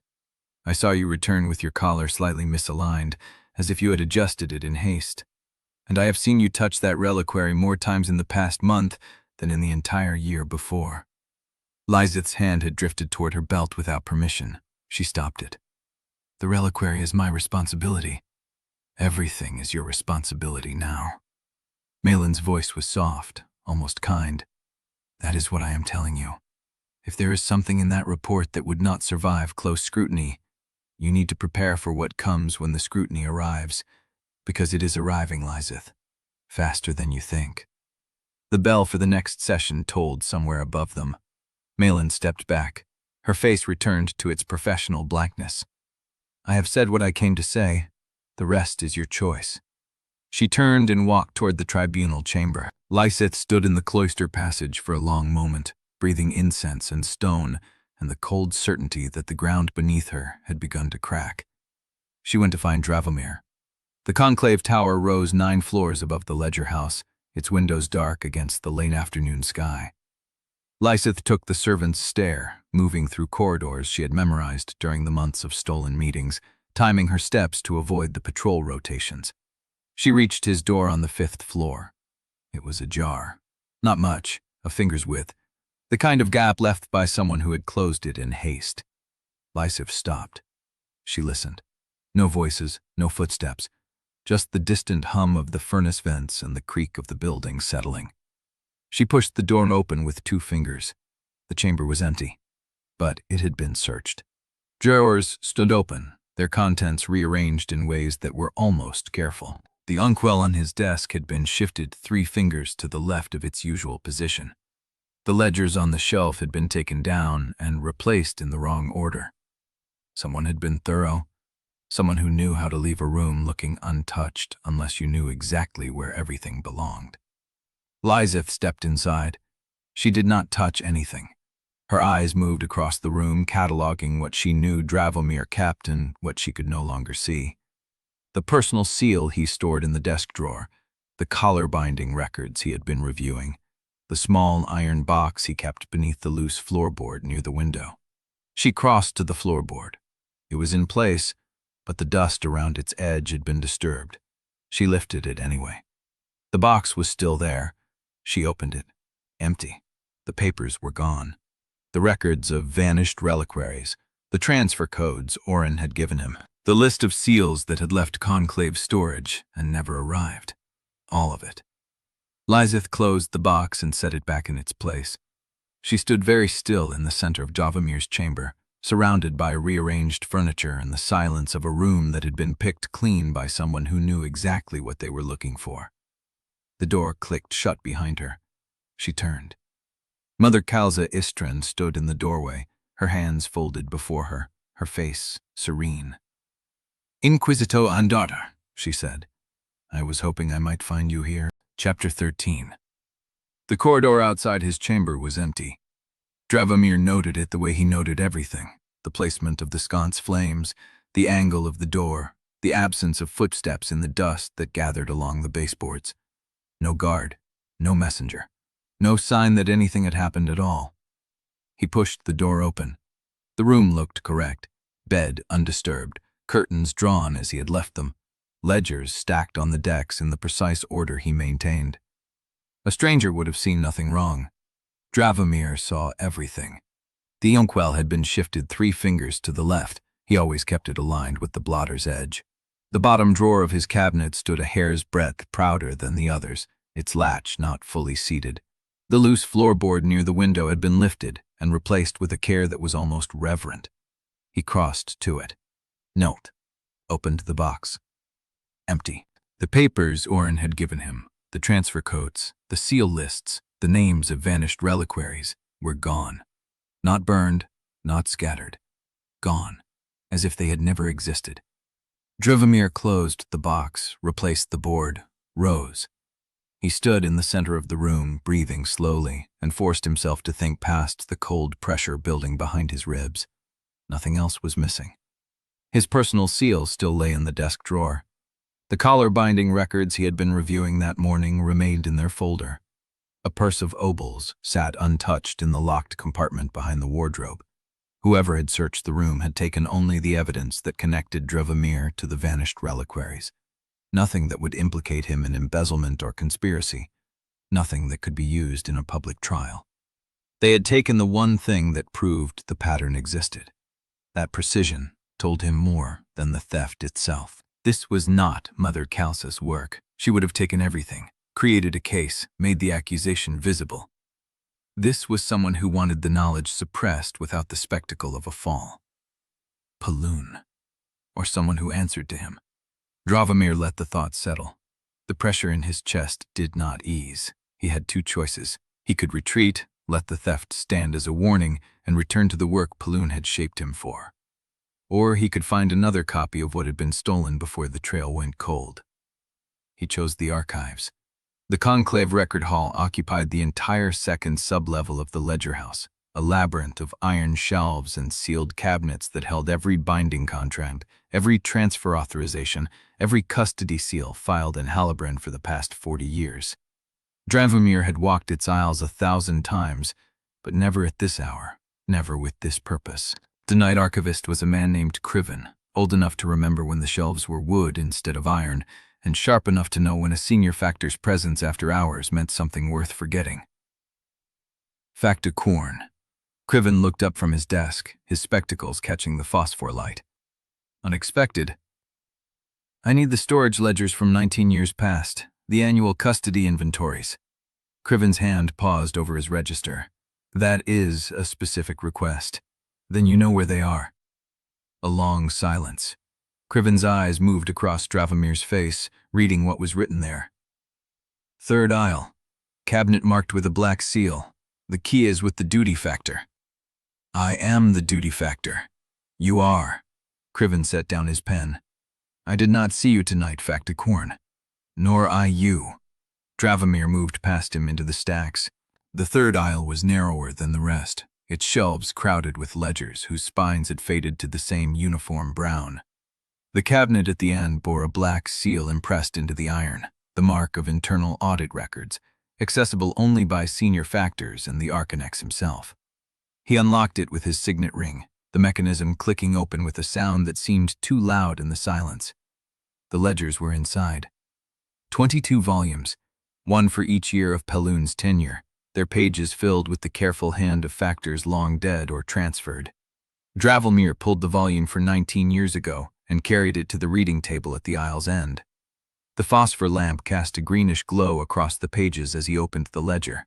Columns of dates, transfer codes, custody signatures, each line a soul that had passed through conclave hand. He worked backward from the current year, cross-referencing the codes that Orrin had shown him, the transfer patterns that matched both conclave ledger houses and court custody seals. The first few years showed nothing unusual. Standard transfers, authorized relocations, nothing that would raise suspicion. Then he reached the volume for 20 years past, the year Peloon consolidated power. Dravomir turned the pages slowly, his finger tracing each entry. The pattern emerged like a scar beneath old skin. Lines where the transfer codes had been entered, then partially erased, not blotted out but softened, the ink smudged just enough to make the original characters illegible. Next to each smudged entry, a secondary notation had been added in a different hand. Transfer voided. Reliquary destroyed. But the smudged original codes were still faintly visible, and those codes matched the sealed court's custody format, not conclave format, court format. Someone had been using court custody codes to authorize reliquary transfers through conclave ledgers, then erasing the evidence and replacing it with destruction notices. Dravomir leaned closer to the page, his breath stirring the phosphor glow. The pattern was identical to what Orrin had found in the current year. Same codes, same erasure technique, same false destruction notices. 20 years apart. 2 cycles of vanishing reliquaries, both tied to Peloon's rise. He needed to copy these pages. He reached for the blank paper he had brought. Unusual reading for this hour. The voice came from the aisle entrance, soft and familiar, carrying the weight of a man who had spent decades learning how to make his presence felt before it was seen. Dravomir's hand stopped inches from the paper. He did not turn around. Archonex. Pujin Jester stepped into the phosphor light, his iron-gray hair bound tight, his amber eyes catching the green glow. He wore no coat, only his undertunic, as if he had risen from bed and walked straight here. I received word that my senior factor was in the archives after midnight, pulling custody ledgers from my first year. Peloon's voice carried no accusation, only curiosity, polished and patient. And I found myself wondering what truth you think could improve on obedience. Dravomir's hand remained suspended over the paper. The slivers behind his teeth stirred, a faint vibration that might have been recognition or warning. He turned the page slowly, as if completing a thought, and faced the man who had raised him. Chapter 14. The phosphor lamp still burned on the reading table. Dravomir's hand had not moved from the paper, but the moment had stretched into something else, a held breath that could break in any direction. Peloon stood at the aisle entrance, his undertunic loose at the collar, the burned seam across his left jaw catching the green light. He looked older here, in the middle of the night, away from the feast hall and the high table. He looked like a man who had built something and would not watch it dismantled. Paper in the archives, Peloon said. At this hour, you could have requested the ledgers through proper channels tomorrow.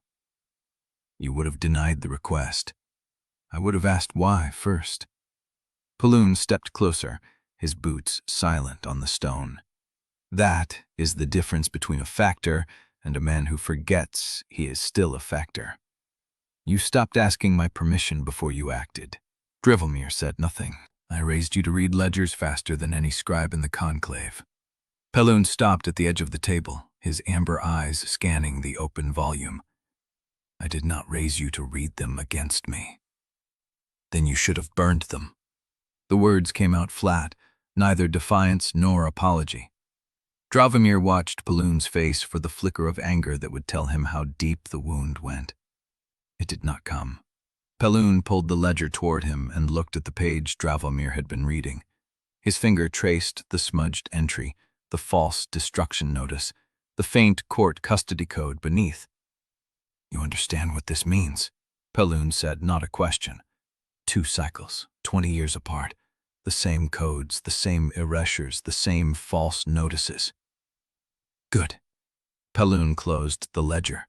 Then you understand why I am not going to punish you for finding it. Dravomir's pulse stuttered. Paloon set the ledger aside and leaned against the shelf, his arms crossed, his posture almost casual.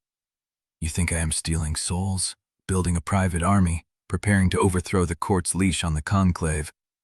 I do not know what you are building. Then you have not been looking hard enough. Paloon's eyes held Dravomir's. The 47 reliquaries that vanished this year? They did not vanish. They were transferred to sealed court custody, under writs signed by Mother Kalza herself, then recorded as destroyed in our ledgers to prevent the merchant houses from asking why the court needed 2,000 fresh souls in 12 months. Dravomir felt the floor tilt beneath him. The court is taking them. The court has always taken them. Paloon spoke with the patience of a man explaining arithmetic to a slow student. Every binding you have performed, every soul you have collared, the court has the right to claim a portion for doctrinal research, heresy containment, and sanctified defense of the spire. That right is written into the charter that founded the conclave 200 years ago. The charters are public record. I read them. Then you know the right exists. I know the right is invoked rarely. Not in volumes that require 47 falsified transfers. Paloon's mouth curved. Not a smile, but something older, sadder. The court is preparing for war, Dravomir, not against the conclave, against something in the undertunnels that has been waking for the past 3 years. The escaped shades, the cracked seals, the rogue binders who teach death rites to gutter women. Those are not isolated incidents. They are the first symptoms of a rot that runs deeper than any ledger. A rot you have known about for 20 years. 20 years ago, I suppressed the first outbreak. I burned the reliquaries, executed the binders who had been corrupted, and rebuilt the court's trust in the conclave by taking the blame for the purge. Paloon pushed off the shelf, stepping closer. That is how the system works. The court handles doctrine, the conclave handles commerce. When the line blurs, men like you and me clean the border. Dravomir's throat tightened. The scribe who helped Orrin Skell compile the list was killed by court operatives, not by me. He was found in the canal with his hands bound, because he tried to sell the information to a merchant house instead of bringing it to me. Paloon's voice sharpened for the first time. I am not your enemy, Dravomir. I never have been. The theft of your evidence, the search of your room, all of it was done to protect you from the court's suspicion. If Mother Kalza had found those papers in your possession, you would be in a holding cell right now, waiting for an apostasy trial. Dravomir's mind raced, catching at the edges of the story, testing its weight. If that is true, he said slowly, then why did you not tell me? Because the court watches anyone who knows, and because I needed you exactly where you were, efficient, respected, trusted by the merchant houses. Paloon's voice dropped. I needed you untainted by the knowledge until I was certain you could carry it without breaking. The silence stretched between them, thick as canal silt. Dravomir thought of Lieseth, of her reliquary, of the way her hand had trembled when Malin warned her. He thought of the unlicensed binder in the flood wards, the child's shoe in the damp tenement, the clay reliquary cracking on the warehouse floor. All of it connected. All of it, part of something larger than one man's ambition or one woman's heresy. How do I verify this? Dravomir asked. Paloon's amber eyes held his for a long moment. Then he reached into the collar of his undertunic and pulled out a chain. At the end of it hung a black seal, identical to the court's custody stamp, but etched with a different sigil. "Take this," Paloon said. "It will open the court's reliquary vaults beneath the cathedral. Go there tonight. See for yourself what the court is collecting." He held out the chain. Dragomir's hand rose, hesitated, then closed around the warm metal. "Your leash," Paloon said softly. "I am trusting you with it." The slivers behind Dragomir's teeth stirred, a low hum that vibrated through his skull. "Trust him," a voice whispered, thin as ash. He could not tell if it was his own thought or the slivers answering something he could not yet hear. Chapter 15. The harbor furnaces burned low against the night, their iron mouths exhaling a dull orange glow that turned the canal water to rust. Dravomir stood at the edge of the loading platform with Thomas Jorks at his shoulder, both of them watching the collection teams haul the first bound shade up from the undertunnel grate. The thing moved wrong. Its shoulders jerked in 4 directions at once, limbs swimming through air that offered no purchase. The binding seals wrapped around its chest glowed faintly, a green phosphor light that flickered with every twitch. "Third one this week," Thomas said, his voice carrying to the court observers who had assembled on the upper gangway. "Escaped labor shades, cracked seals, rogue souls flooding the undertunnels. The Archonex wants them contained before they reach the merchant quarter." Dravomir did not answer, his attention fixed on the shade, on the way its mouth opened and closed without sound, on the way its fingers clawed at the seals as if trying to tear them off. The court observers wore white collars and black gloves, their faces blank, their hands still. Mother Kalza had not come, but her presence pressed against the scene like a held breath. Someone would report back. Someone always did. "The ritual requires a multi-soul binding," Thomas continued. 4 shades, 1 seal. The Archonex specified you personally." "Did he?" "He wants to see that you still perform under pressure." Dravomir turned to face him. Thomas's pale eyes held nothing but professional satisfaction, the pleasure of a man who had arranged a test he expected his rival to fail. "I have performed 1,000 bindings," Dravomir said, "and none in front of court observers who already suspect you of falsifying flood ward reports." Thomas smiled, thin and bloodless. "Consider this an opportunity to demonstrate loyalty." The collection teams dragged the second shade up from the grate, then the third, then the fourth. They arranged them in a circle on the loading platform, their bound limbs twitching, their mouths working through words that no living throat could shape. Dravomir stepped into the circle. He had performed multi-soul bindings before. 3, 5, once 9 during the plague season when the mortuary intake had overflowed and the conclave needed to contain 200 dying souls before they could be harvested. The ritual was demanding but manageable, a question of focus and will, and the precise application of the Obol rite. But the shades were not dying souls. They were dead, already bound once, already broken free of their seals. They did not want to be collared again. The first shade turned its head as Dravomir raised his hand. Its eyes were empty sockets filled with green light. But he felt its attention, heavy and cold, pressing against his chest. He began the rite. The words came automatically, the old liturgy he had recited 1,000 times. The obol at his throat warmed as he drew on its power, the silver collar scar tingling with the familiar pressure of magic gathering in his chest. The second shade began to twist against the seals. "Steady," Thomas said from somewhere behind him. Dravomir ignored him. He extended his will, reaching for the first shade, wrapping it in the ritual structure. He could feel its resistance, a pulling back that was almost human, almost desperate. It did not want to return to the reliquary. It did not want to be owned again. Neither did the second, or the third, or the fourth. The ritual began to pull at him, a drag on his concentration that he had not anticipated. The shades were not fighting individually. They were fighting together, their resistance linked, their refusal synchronized in a way that should have been impossible. The slivers behind his teeth began to hum. Dravomir tried to push through. He tightened his grip on the first shade, forcing the Obol rite deeper, demanding submission through the raw weight of institutional authority. The shade buckled, its resistance cracking, and for a moment he felt the binding take hold. Then the third shade screamed. It was not a sound from the shade's own throat. It was a sound that came from inside Dravomir, from the accumulated slivers of 1,000 bindings, from the dead who's been whispering in his skull for years without ever forming words. The slivers rose. They did not speak one at a time.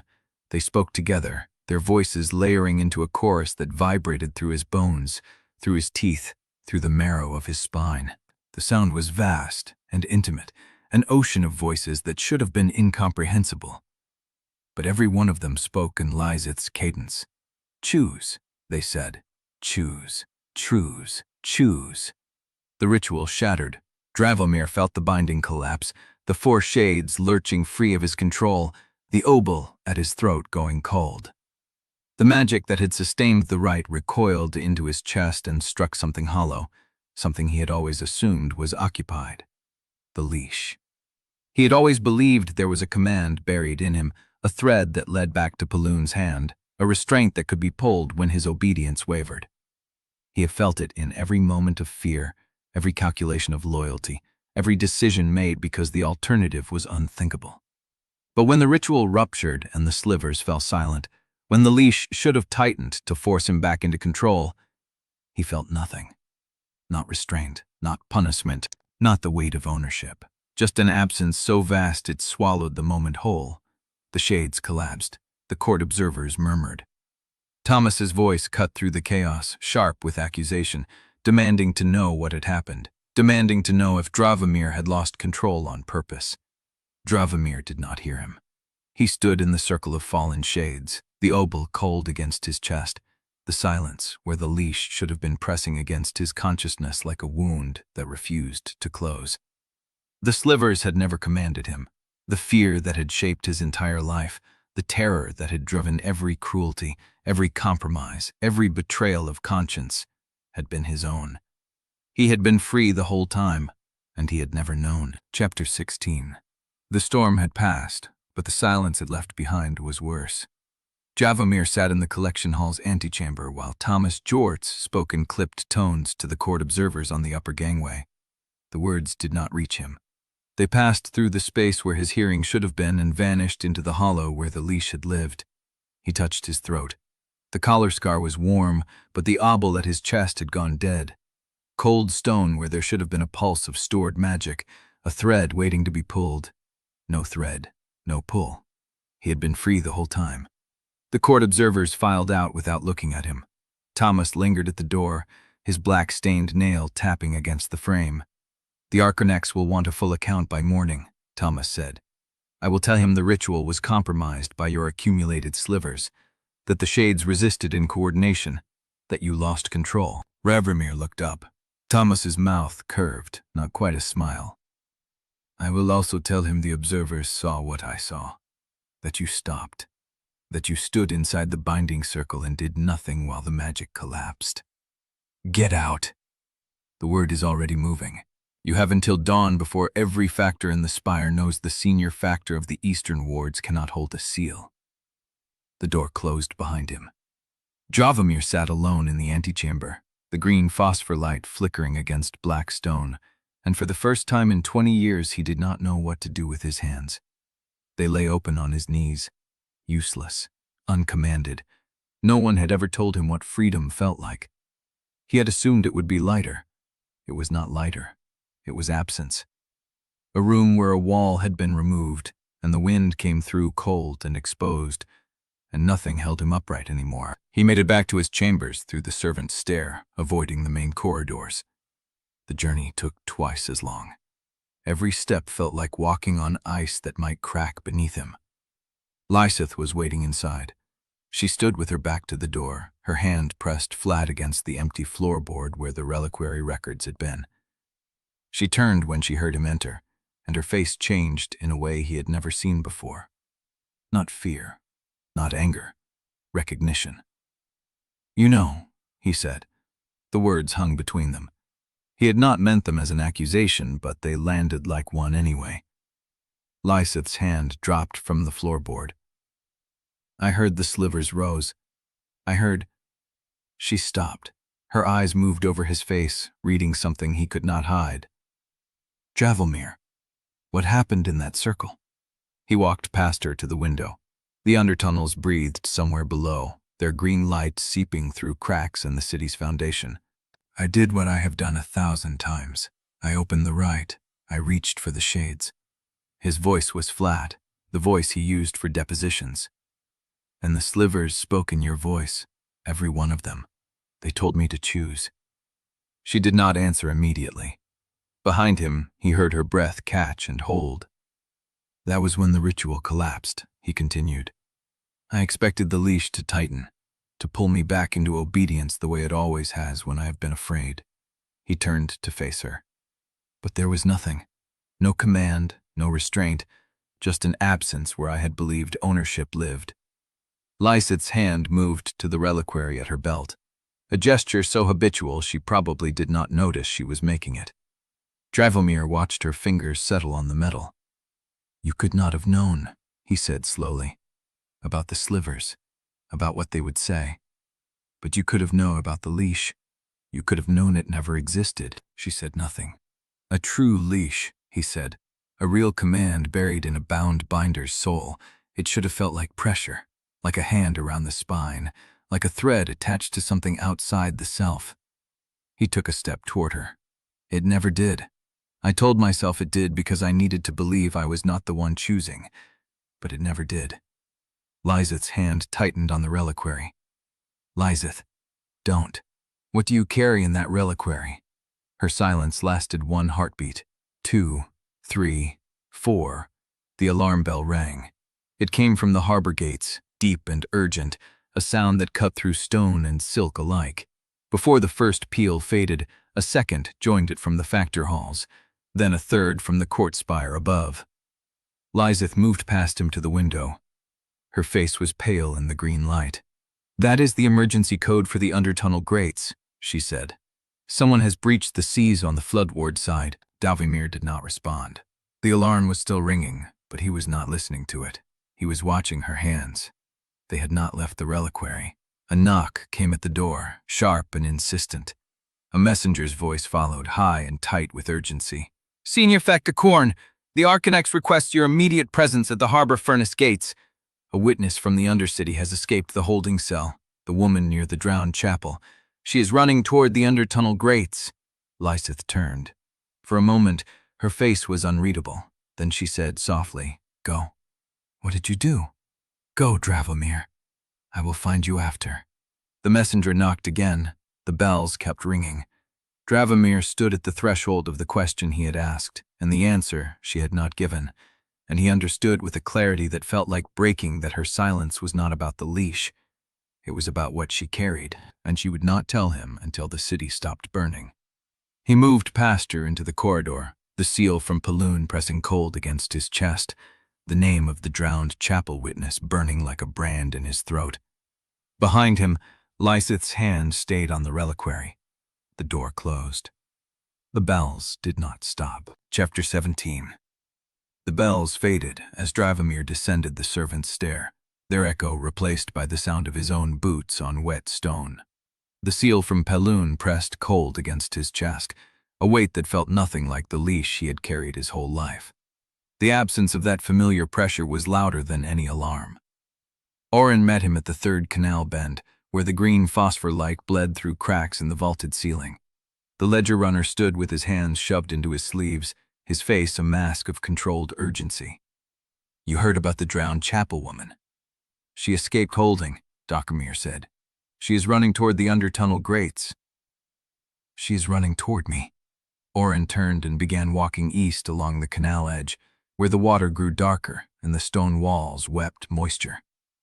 I have been keeping her hidden since before the court found her. She was not in holding. She was never in holding. Dravomir followed, his long legs matching Orrin's shorter stride. The emergency bells. The Archonex summoned me to the harbor furnace gates. The Archonex summoned you to a decoy. Paloon knows about the woman. He wants you chasing shadows while his people sweep the undertunnels clean of witnesses. Orrin glanced over his shoulder, his ink-stained fingers twitching.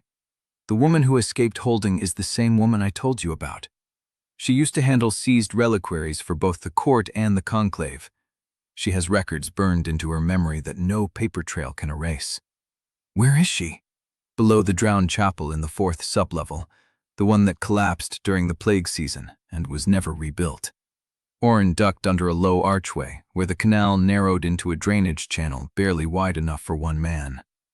She has been living in the sacristy chamber where the water table keeps the door sealed. No one has found her because no one remembers the door exists. Dravomir followed him into the channel. The water rose to his ankles, cold and brackish, carrying the smell of rot and salt.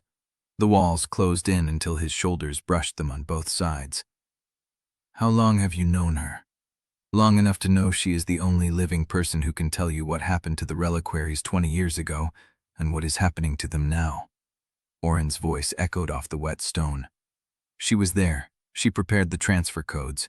She watched the court operatives seal the vaults after Paloon burned the corrupted binders. She watched Paloon's purge. She was part of it.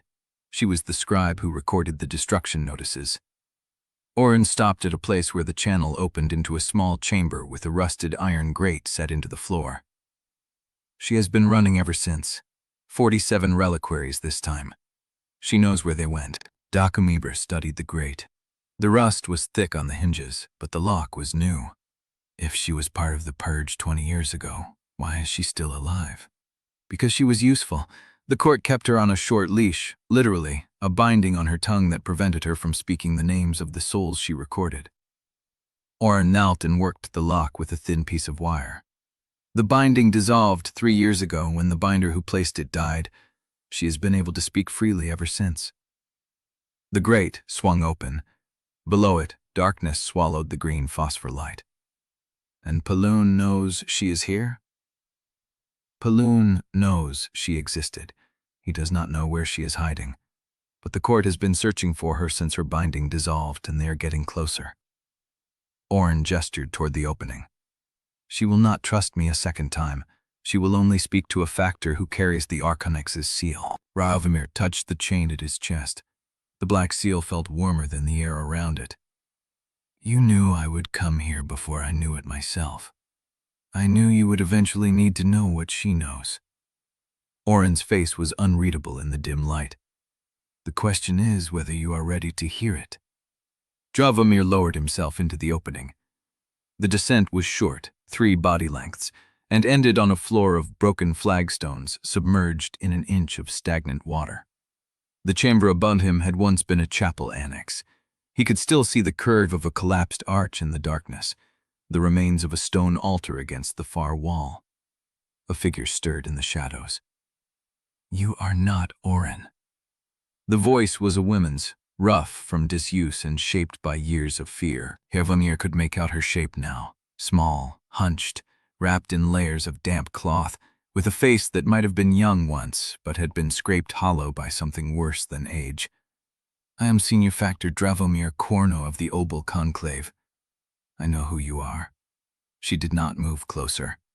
You are the one who binds them clean, the one who never breaks a contract. I am the one who needs to know where the reliquaries went. She laughed, a sound like stone scraping stone.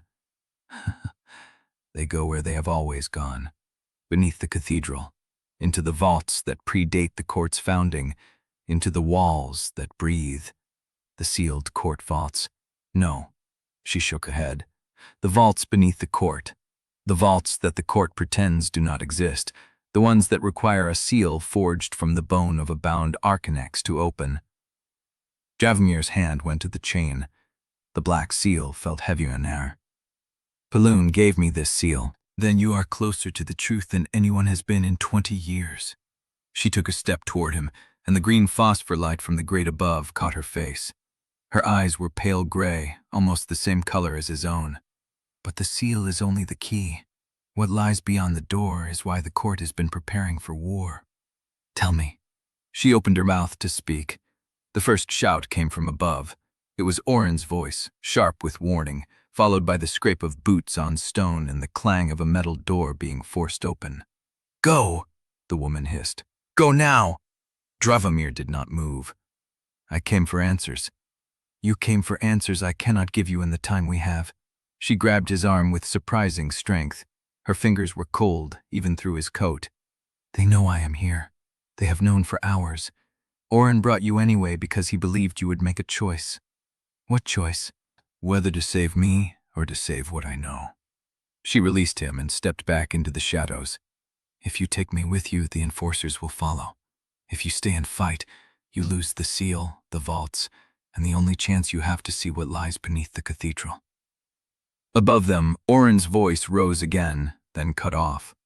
The silence that followed was worse than any alarm. Dravomir looked at the woman. Her eyes were steady, waiting. "The pattern," he said. 20 years ago and now, it is the same, isn't it?" "It is the same. And it is reaching the end of its cycle." "What cycle?" "The cycle that turns souls into fuel." She took another step back until the darkness swallowed her completely. "Go, Senior Factor. Go while you still can. And when you reach the vaults, remember this. The court did not start the war. They are only trying to finish what someone else began."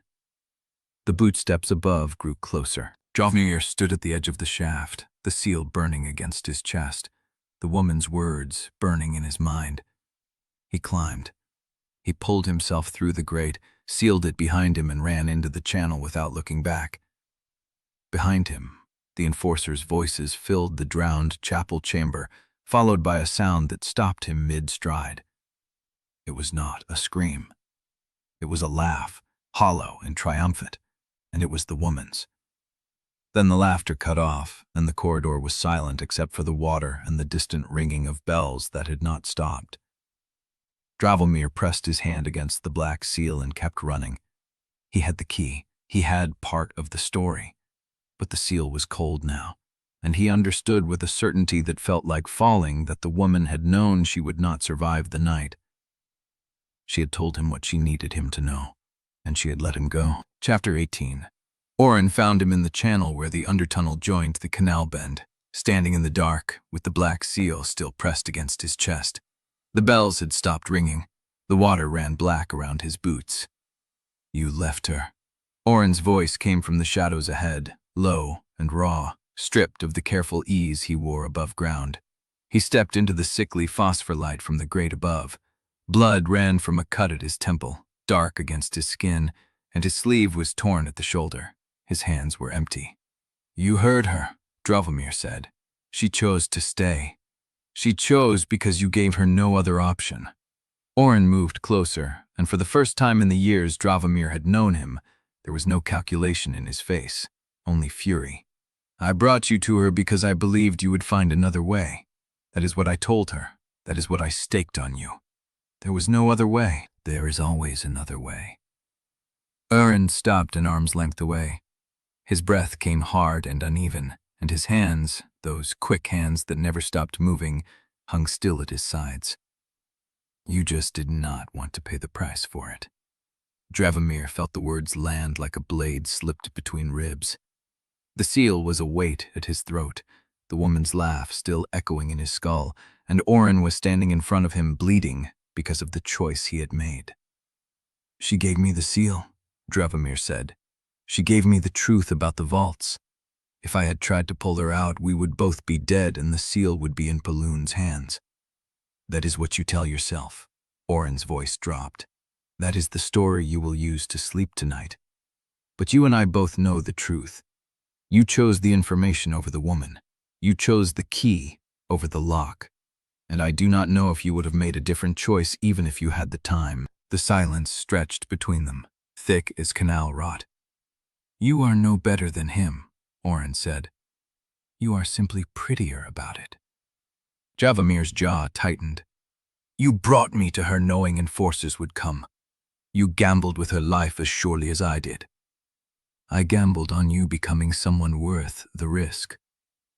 Orrin turned away, his boots splashing through the shallow water. "I lost that bet. Do not come to me again, Dravomir. I am done being the man who cleans up after your choices." He disappeared into the darkness of the undertunnel, his footsteps receding until the canal swallows ate the sound. Dravomir stood alone in the channel, the seal cold against his chest. The woman's laugh replaced by the memory of Orrin's voice saying, "You are no better than him." He pressed his hand to the seal and kept walking. The chamber above the chandelier was dark when he let himself in. The smell of paper and canal grease had not changed. Orrin's ledgers were still stacked on the shelf, the ink-stained rag still hanging from the hook by the window. Dravomir did not light a lamp. He sat on the floor with his back against the wall, pulled the black seal from around his neck, and held it in his palms. The seal was warm now. From his skin or from the metal itself, he could not tell. He thought about what the woman had said. The vaults that require a seal forged from the bone of a bound Archonex to open. Paloon had given him this key. Paloon had known what it would unlock. But the woman had also said the court did not start the war. They were finishing what someone else began. If Paloon was not the enemy, then what was? Dravomir closed his eyes and listened to the silence. The slivers behind his teeth were quiet. No voice, no whisper, no chorus. Just the absence of sound where the leash had been. He opened his eyes and looked at the seal. It was time to find out what lay in the vaults beneath the cathedral. But first, he needed to know who had altered the chain of custody around his own heart. He rose, left the chandelier without touching anything, and walked toward the conclave record hall. The archive was empty when he arrived. Criven was not at his desk, and the lamps had burned low. Dravomir moved through the aisles with the silent efficiency of a man who had memorized every shelf. He found the intake ledger for his own year, 23 years ago. The year Paloon had pulled him from the debtor's orphanage. The year his life had been written into the conclave's accounts. He pulled the ledger from the shelf, carried it to the reading table, and opened it by the light of a single candle. The entries were neat, written in a hand that could only be Criven's predecessor. Names, ages, debt amounts, family ties. Dravomir's name appeared halfway through the book, recorded with the same dry precision as every other child who had been transferred to conclave custody. Quorne, Dravomir, age 7. Debt origin, family grain lien, 3 generations. Transferred. Obol conclave custody, Eastern Ward intake. Collar status, pending. Pending. He traced his finger along the line, reading the entries that followed. The record of his training, his first binding, his promotions. Each stage marked with a date and a signature. But near the bottom of the page, in a hand that did not match the rest of the ledger, there was an addition. Collared heart transfer, custody code, SCC-427, sealed court reliquary vault. Date, the scanner size rise you officed for, redacted. Dravomir stared at the line. His heart had been transferred to the sealed court vaults. Before he had even performed his first binding. Before Paloon had owned him in any official sense. Someone had altered the chain of custody, and the alteration had been made in the same year the woman had recorded destruction notices during Paloon's purge. He closed the ledger, his hand shaking. He had been inside the system longer than he knew, and the seal around his neck was not the key to the vaults. It was the key to his own history. Chapter 19. The summons arrived as ash-gray light bled through the shutters. A page in conclave gray stood in the corridor outside Dravomir's chamber, holding a sealed slip that bore Paloon's personal mark. Not the formal sigil of the Archonex's office, the smaller one, the one Paloon used for invitations that were not commands, because commands did not need to masquerade as courtesy. Private meal. Midday bell. My quarters. Dravomir read the words twice, then crumpled the slip and dropped it into the brazier. The fire ate the paper. He watched until nothing remained but ash, then collected his coat and gloves from the hook by the door. Paloon's private chambers occupied the eastern curve of the conclave spire, a suite of rooms that caught the harbor light through windows taller than a man. Dravomir had been here before. As a child, kneeling on the stone floor while Paloon tested his recitation of binding law. As an adolescent, standing rigid while Paloon explained that talent without discipline was only noise. As a man, sitting across this same table while Paloon offered him the eastern wards and called it promotion. The table was set for 2. Paloon sat at the window end, his iron-gray hair bound tight, his pale amber eyes catching the green phosphor glow from the harbor below. He wore no formal robe, only a dark tunic with the Obols sigil stitched at the collar. The burn seam across his left jaw caught the light when he turned his head. "Sit," Paloon said. "You look like you have not eaten in days." Dravomir sat. A servant poured wine and withdrew. The door closed. The room fell into that particular silence that Paloon cultivated the way other men cultivated gardens, deliberate and dense with what remained unspoken. "The ritual at the harbor furnaces," Paloon said. Tamas delivered his account. He was thorough. "I am certain he was." Paloon's mouth twitched. Not a smile, something thinner. "He described the slivers rising, the chorus, the collapse." He set down his cup. "He did not describe what you felt when the binding broke. That part he could not see." Dravomir kept his hands still on the table. His gloves were clean. He had made sure of that before coming. "I felt nothing," he said. "That was what broke it." Paloon studied him with the patience of a man who had been reading people longer than Dravomir had been alive. The amber eyes moved across his face, cataloging, weighing. "The leash you believed in, the command you thought I had buried in your binding, you felt it give way and found nothing beneath. You knew. I knew the leash was never real." Paloon said it without emphasis, the way a man might confirm the tide would rise. "I also knew you would never believe it until you discovered it yourself. Some truths cannot be handed across a table. They must be found in the dark, alone, with no one to blame for the discovery." Dravomir's jaw tightened. "You let me believe I was leashed for 23 years. I let you believe what made you useful." Paloon leaned back, his hands resting on the arms of the chair. "Fear is a fine instructor. It sharpens the attention, trains the reflexes, teaches a man to measure consequences before he acts. You were a terrified boy when I took you from the orphanage. Fearful children either break or become exceptional. You became exceptional." "And Lieseth?" Paloon's expression did not change, but something in the room shifted. The air thickened. The green phosphor light seemed to dim at the edges. "The Inquisitor is a complication I have tolerated because she made you sharper. Desire is another kind of fear, and fear, as I have said, is an excellent instructor." He picked up his wine, swirled it, did not drink, but desire can also rot a man from the inside if he mistakes it for freedom. Dravomir felt the slivers behind his teeth stir, a faint vibration, nothing more. They did not speak. They did not need to. "I want to see the vaults beneath the cathedral," he said. Paloon set down the wine. The sound was soft, deliberate. "You have the seal. You know where the entrance lies. What is stopping you?" "The same thing that has stopped me since I found the intake ledger." Dravomir leaned forward, his voice dropping. "The custody code. SCC-427. My heart was transferred to the sealed court vaults before I performed my first binding. That means someone altered the chain of custody while I was still a child. Someone with access to both conclave and court records." Paloon was silent for a long moment. The burn seam on his jaw caught the light again, pale against the darker skin around it. "You found the ledger entry. I found the addition. The handwriting was different. The date was redacted. The year it was made matched the year of your purge." Paloon did not flinch. He did not look away. He simply sat in the green harbor light, the father who had never been a father, the owner who had never needed a leash, and let the silence stretch until it became its own answer. "The addition was made by someone I trusted," Paloon said at last. "Someone who believed they were protecting the Conclave's investment." "Who?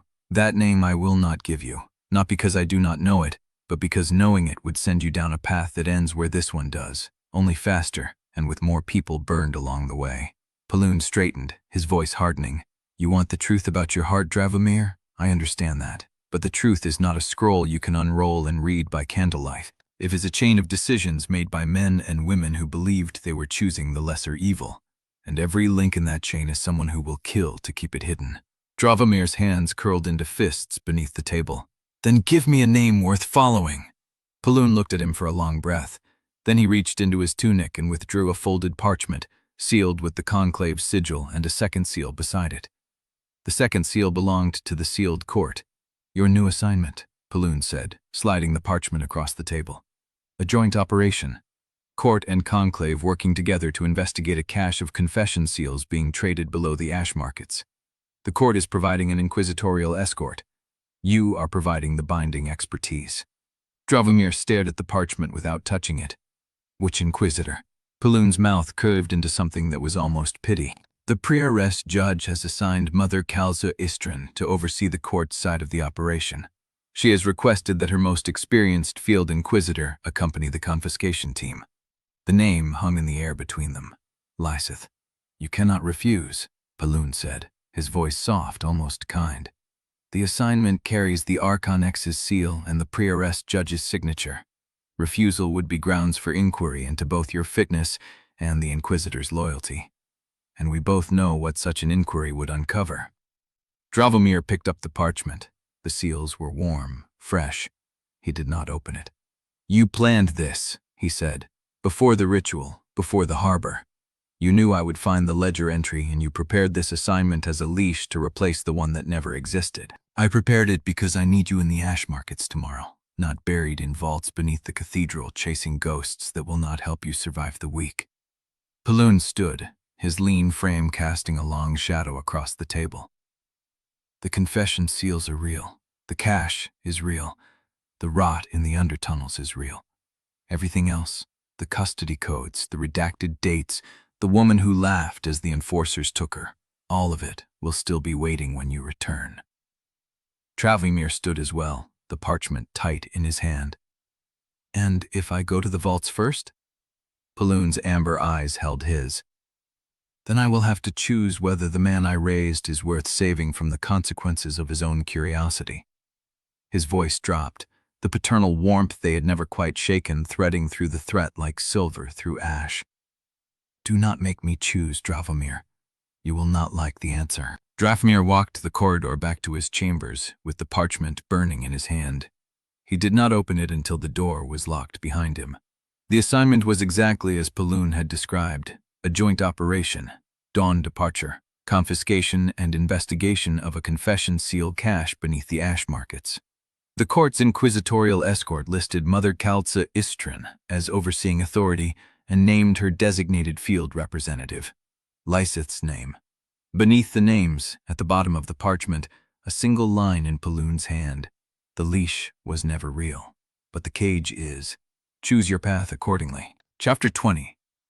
The ash market sprawled 3 levels below the court galleries, a warren of canvas stalls and rusted great light where merchants traded with the upper city refused to name.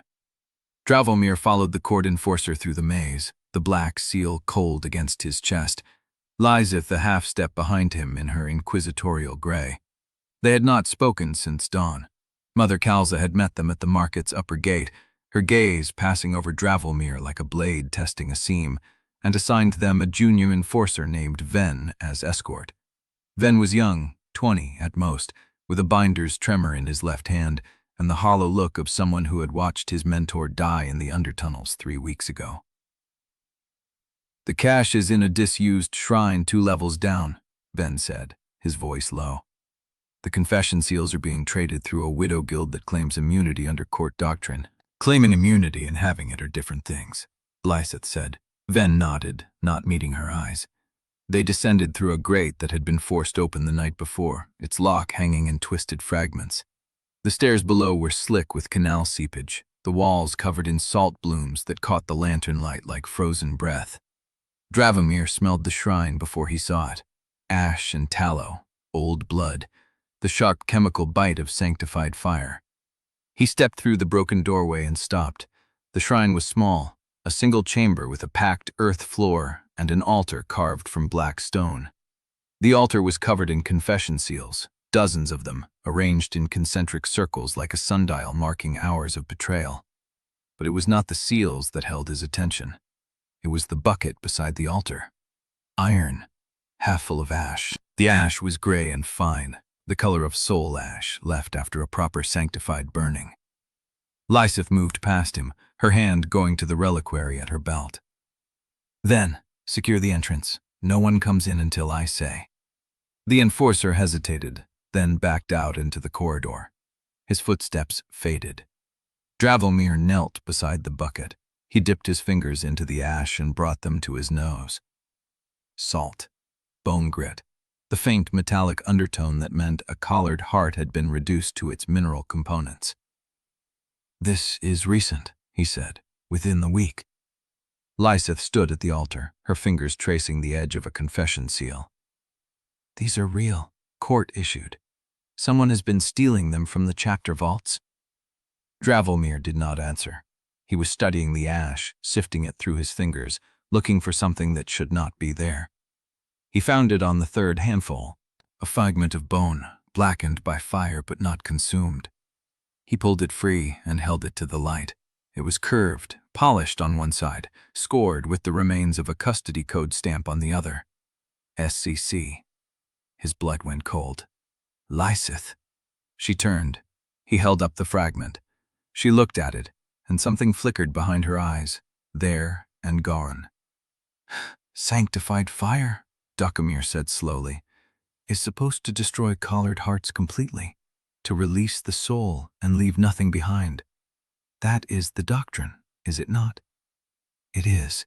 "Then why is there a custody code fragment in the ash?" Lieseth did not answer. She stared at the fragment in his hand, her face unreadable. Dravomir stood, the ash still clinging to his gloves. "The sanctified fire is not destroying the hearts. It is burning them just enough to disguise the transfer, and then someone collects the residue. The codes survive because they are meant to survive." "That is a serious accusation," Lieseth said. "It is a serious pattern." He stepped closer, lowering his voice. "The same pattern you have been hiding from me for years. The same pattern that put my heart in the sealed court vaults before I was old enough to hold a seal." Lieseth's hand tightened on the reliquary. "I know what you are going to ask," she said. "Then answer before I ask." "I cannot." The words fell between them like ash. Dravomir stood motionless, the bone fragment cold against his palm, and watched her not look away. "You have been carrying the truth at your belt since the day we met," he said, "and every time I reach for it, you pull back. Because telling you now would destroy us both. That is my choice to make, not yours." Lieseth's jaw tightened.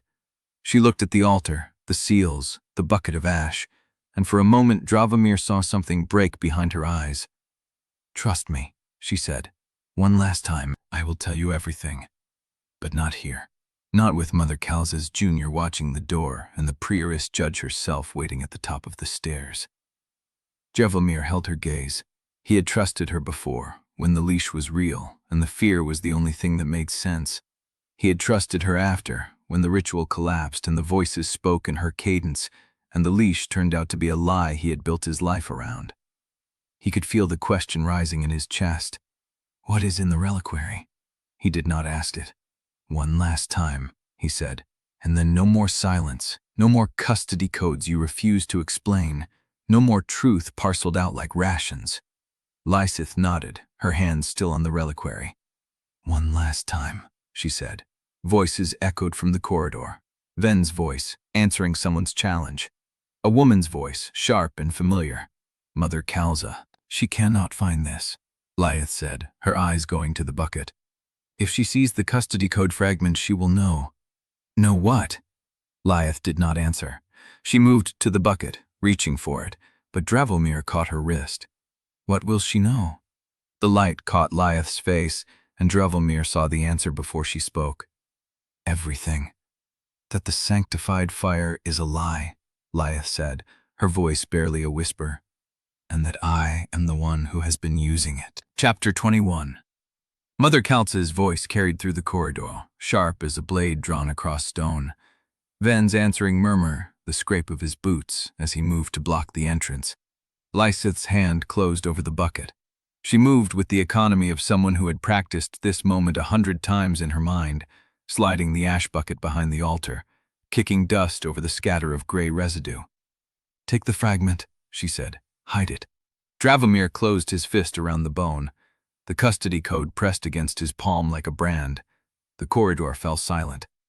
"Ven will hold her long enough," Lieseth said, but her voice had changed. The controlled surface had cracked, and underneath Dravomir heard something he had never heard from her before. Fear. Not the sharp fear of discovery, the kind that sharpened her eyes and steadied her hands. The deep fear, the kind that had been living in her chest for years. "There is a passage behind the altar," she said. "Leads to the undertunnel access. We go now. We lose the trail, but we keep our lives." "And the seals? The Widow Guild?" "Are a problem for tomorrow. Tomorrow we have an operation to run under Mother Kalza's eyes." Lieseth turned to face him fully. The reliquary caught the light, its surface worn smooth by years of touch. "Then tomorrow I will tell you everything," she said. "But tonight, I need you to trust me one last time. Because the truth would destroy us both. Because I love you." The words hung between them, stripped of all the careful distance they had maintained. Dravomir stood motionless, the bone fragment still cold in his hand, and watched her not look away. She had said it before, in stolen moments and whispered confessions, but never like this. Never with the weight of everything she had not told him pressing against the words. "And I love you," he said, "but love does not erase what you have hidden from me. It does not make the custody codes vanish. It does not unburn the hearts in that bucket." "I know. Then tell me why." Lieseth's hand went to the reliquary. Her fingers traced its edge, a gesture so familiar it looked like breathing. "Because I was the one who placed your heart in the vaults," she said. Dravomir felt the words hit him like a physical blow. The bone fragment slipped from his fingers, clattering against the stone floor. "What?" "Not alone. I was young, a junior scribe serving the court's reliquary office. I did not understand what I was carrying." Her voice dropped, barely audible. "They told me it was standard procedure, a precaution, a way to ensure the Conclave's investments remained secure. And you believed them. I did not know you. I did not know what they were building you into." She took a step closer, Golf. "When I learned the truth, when I understood that your heart was not just stored but trafficked, I stole it back. I have been carrying it ever since." Dravomir stared at the reliquary, the iron clasp, the worn leather strap, the object that had been at her belt every time she had come to him, every time she had whispered promises of freedom in the dark.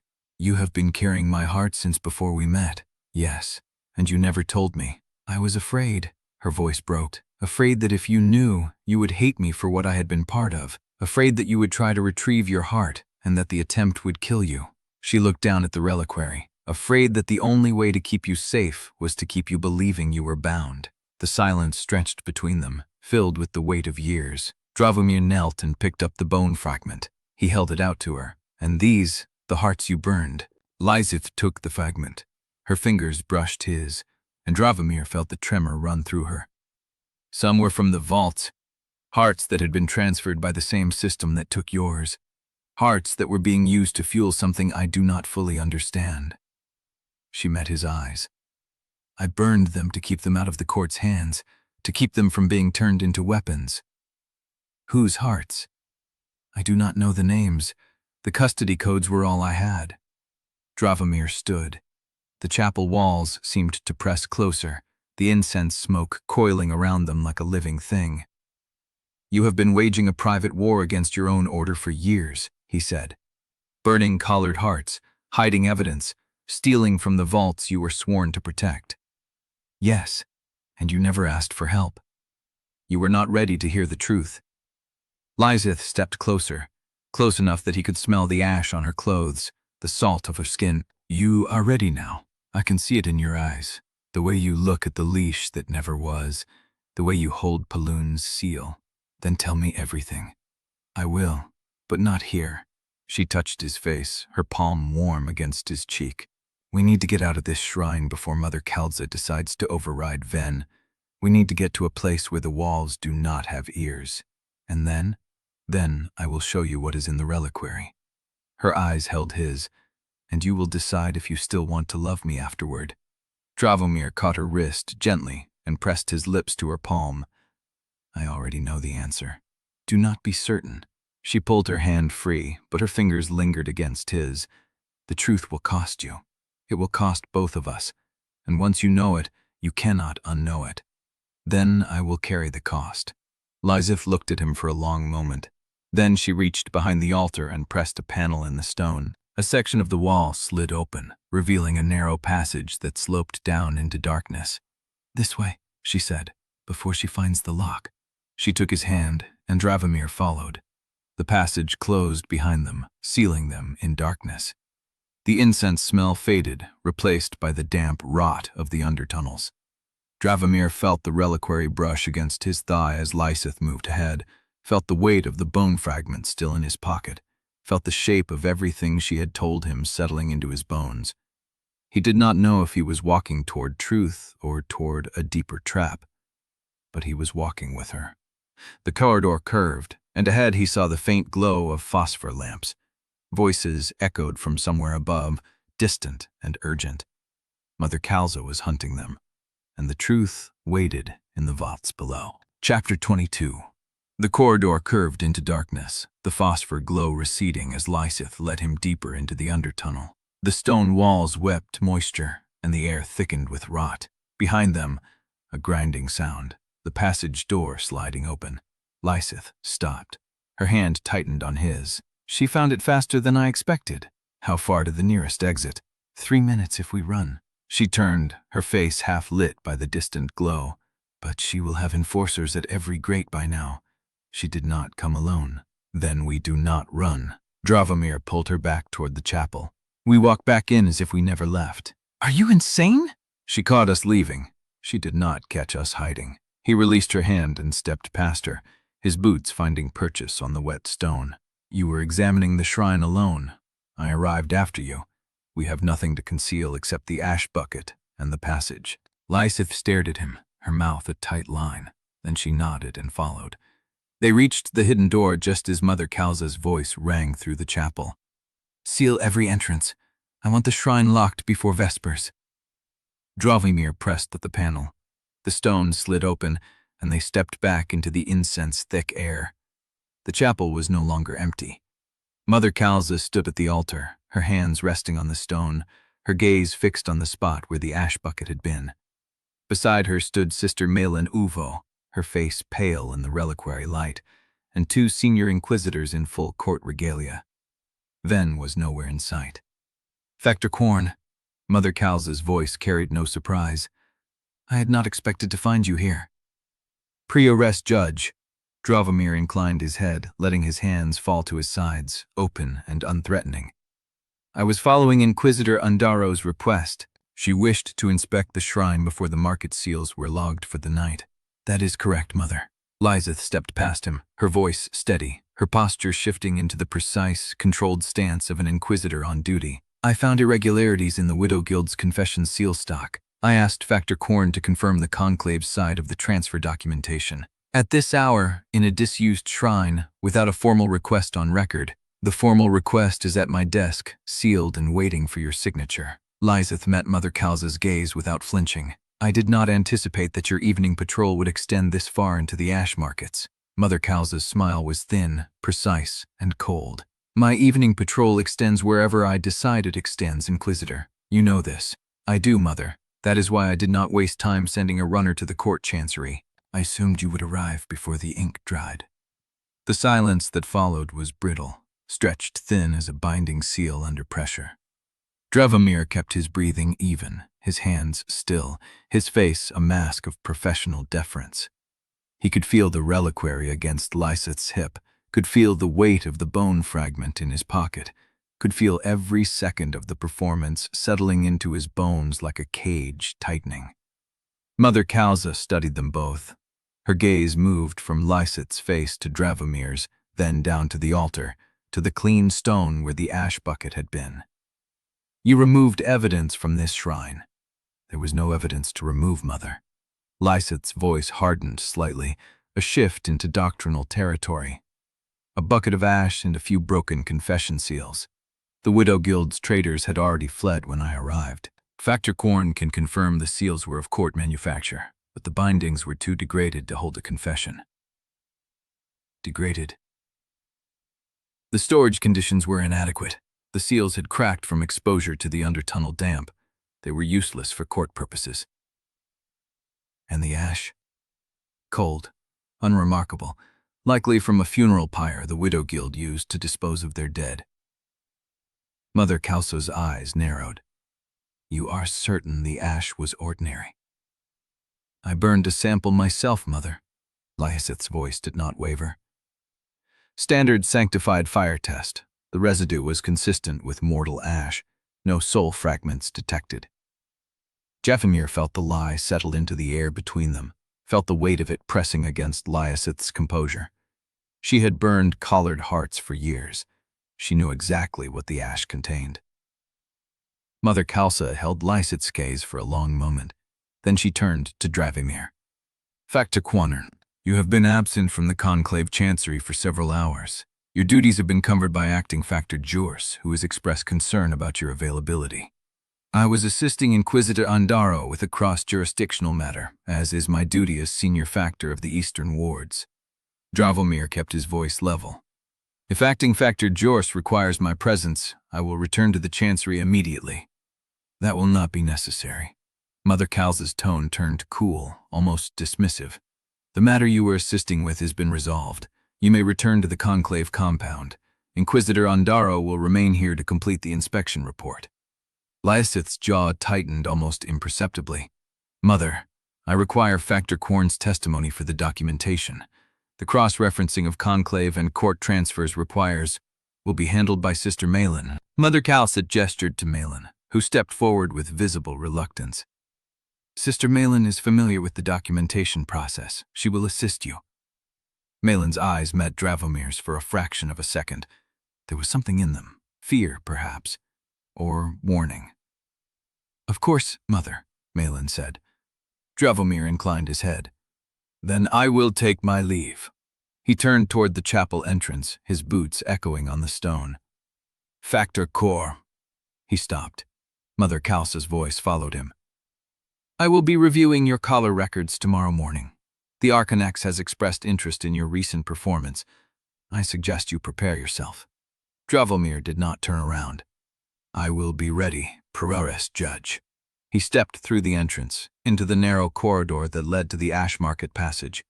Behind him, he heard the chapel door close, muffling the voices of Lieseth and Malin. The corridor stretched ahead of him, dark and damp, filled with the distant echoes of the market above. He walked, the weight of the bone fragment pressed against his thigh, the weight of everything Lieseth had told him pressed against his chest, and above it all, the certainty that Mother Calsa did not believe a single word of the performance. The hunt had only begun. At the market's upper gate, a court messenger intercepted him, holding out a folded parchment sealed with the Obol Conclave's mark. From the Archonex's office, Factor Quorne, immediate review of privileges. Your presence is required at the morning assembly. Dravomir took the parchment. The seal was warm against his fingers. He did not open it. He already knew what it contained. The cage was tightening, and the truth waiting in the vaults below had never felt more fragile. Chapter 23. Lieseth moved through the undertunnels with the certainty of someone who had memorized every turning, every gap where the stone had crumbled, every place where the canal seepage pooled ankle-deep. Dravomir followed at her heels, the black seal cold against his chest, the bone fragment in his pocket pressing against his thigh like a splinter that had worked its way through cloth and skin and lodged somewhere deep. She did not speak. He did not ask where they were going. The passage sloped downward, away from the Ash Market, away from the shrine, away from Mother Calsa's enforcers and Sister Malin's warning eyes. The air grew thick with salt and rot, the walls sweating black damp that glistened in the dim glow of the court-issue lantern Lieseth carried. They passed a grated opening where canal water churned in the dark. They passed the skeleton of a boat, ribs cracked, keel split. They passed a door sealed with a chain whose links had rusted into a single orange mass. Lieseth stopped at the third turning past the sealed door. She pressed her palm against a section of wall that looked no different from any other, worn stone, moss taked in the joints, and pushed. The stone shifted inward with a grinding sound that felt too loud in the narrow space. Beyond it, a room. Dravomir followed her inside. The chamber was small, dry, and deliberate. A wooden table stood at its center, scarred with knife marks and candle wax. Shelves lined the walls, crammed with clay reliquaries, stacks of crumbling parchment, a rusted collar still attached to a fragment of chain. The air smelled of dust and tallow and something else, something that made the slivers in his teeth stir uneasily. Lieseth set the lantern on the table. The light caught her face, the hollows beneath her cheekbones, the line of her jaw clenched tight. She did not look at him. She unfastened the reliquary from her belt and placed it on the table between them. "I should have told you the night we met." Her voice was flat, not cold, flat, as if she had stripped all feeling from it to keep it steady. Dravomir watched her hands. They trembled, then stilled as she pressed them flat against the table's edge. "You came to my chamber with the writ," he said. "You could have told me then." "I could have. I didn't." "Why?" She lifted her head. Her eyes met his, and for a moment he saw something crack behind them, the composure she wore like armor splitting at the seam. "Because I was afraid you would hate me," she said, "and because I was more afraid you would not." The reliquary sat between them, small, unassuming, the metal dulled by years of handling. He had seen it at her bout every time they met, every time they touched, every time she left his chamber before dawn. He had never asked what it held. He had told himself it was her business, her faith, her burden to carry. He had been lying to himself. He had known, somewhere beneath the elegant surfaces of his denial, that the answer would ruin him. "Open it," he said.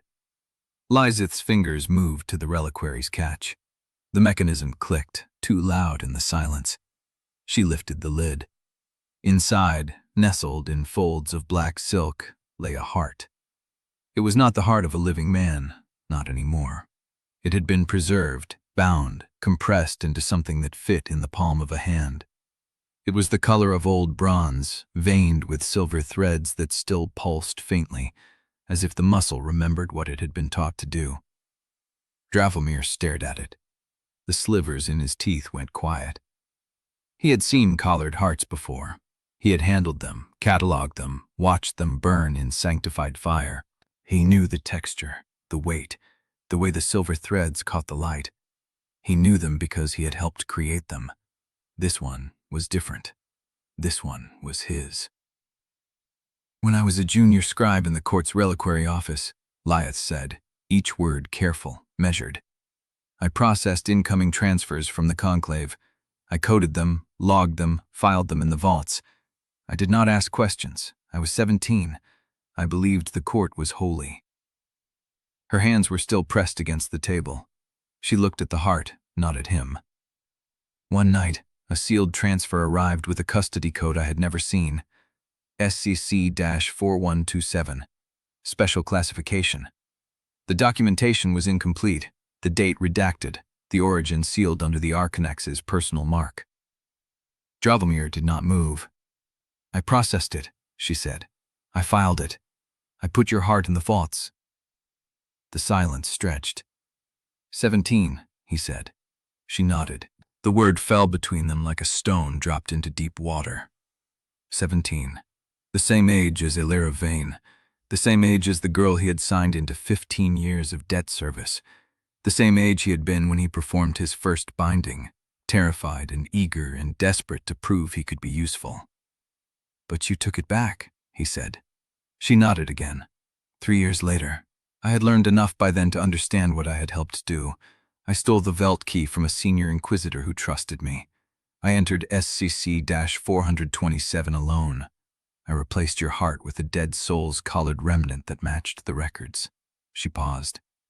"I burned the remnant myself, documented the destruction, filed the report. No one questioned it because no one was supposed to know the vault existed." Dravomir's gaze did not leave the heart. It pulsed, slow, steady, alive in a way that felt impossible and undeniable. "And you have been carrying it ever since?" "Yes." "Years?" "Yes." "Before we met?" "Yes." He heard his own voice as if from a distance, calm, curious, the tone he used when examining a knot that needed unpicking. "And the leash, the command you told me, was never real." Her voice cracked. I let you believe it because I thought if you knew your heart was free, you would try to take it back, and the court would catch you, and they would collar you properly, and you would become what they wanted. A tool. A weapon. Perfect. She looked at him then, and he saw the tears she had been holding, the ones that slid down her face and fell onto the table. I kept it hidden to keep you alive, and I kept the lie because keeping you alive meant keeping you afraid. I told myself it was mercy, but it was control. I wanted to be the one who saved you. I wanted to matter. Dravomir heard the words. He heard them and understood each one, and beneath them, rising like water through a cracked hull, he felt the weight of every choice he had made in the shadow of a leash that had never pulled. The child he had bound in the flood wards, the families he had turned away, the daughter he had signed into debt, Illyrivane's gray eyes. He had told himself each time that he had no choice, that the leash would tighten, that he was a tool, not a man. A lie. His. He had chosen. You did not force me, he said. Lieseth went still. I could have refused the first binding. I could have walked away from the conclave. I could have stopped at any point and faced the consequences. His voice did not waver. I did not. I kept binding because I was good at it, because it made me valuable, because I believed that value would protect me. He picked up the heart from the reliquary. The silver threads pulsed against his palm. It was warm, alive, waiting. I convinced myself I was a prisoner, he said, but I was a collaborator, and I cannot blame you for hiding what I did not have the courage to find. Lieseth's face crumpled. She did not speak. She did not need to. He looked at the heart in his hand. It was his. It had always been his. And the weight of that freedom was heavier than any leash he could imagine. You put a choice in my hands, he said. I did not take it. That is not your sin. It is mine. The slivers stirred behind his teeth. Not a voice, not words, but a hum, a recognition, as if they too understood what this meant. He turned the heart over. The silver threads caught the lantern light and threw faint shadows across the walls. How many others did you save?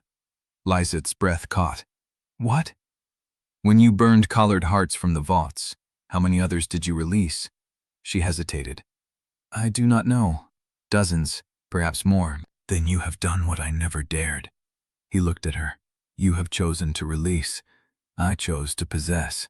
Her hand reached across the table and touched his wrist. The contact was small, tentative, a bridge between them that could crumble or hold. I never wanted to own you, she said. I know. I wanted to keep you free. I know. He closed his fingers around the heart.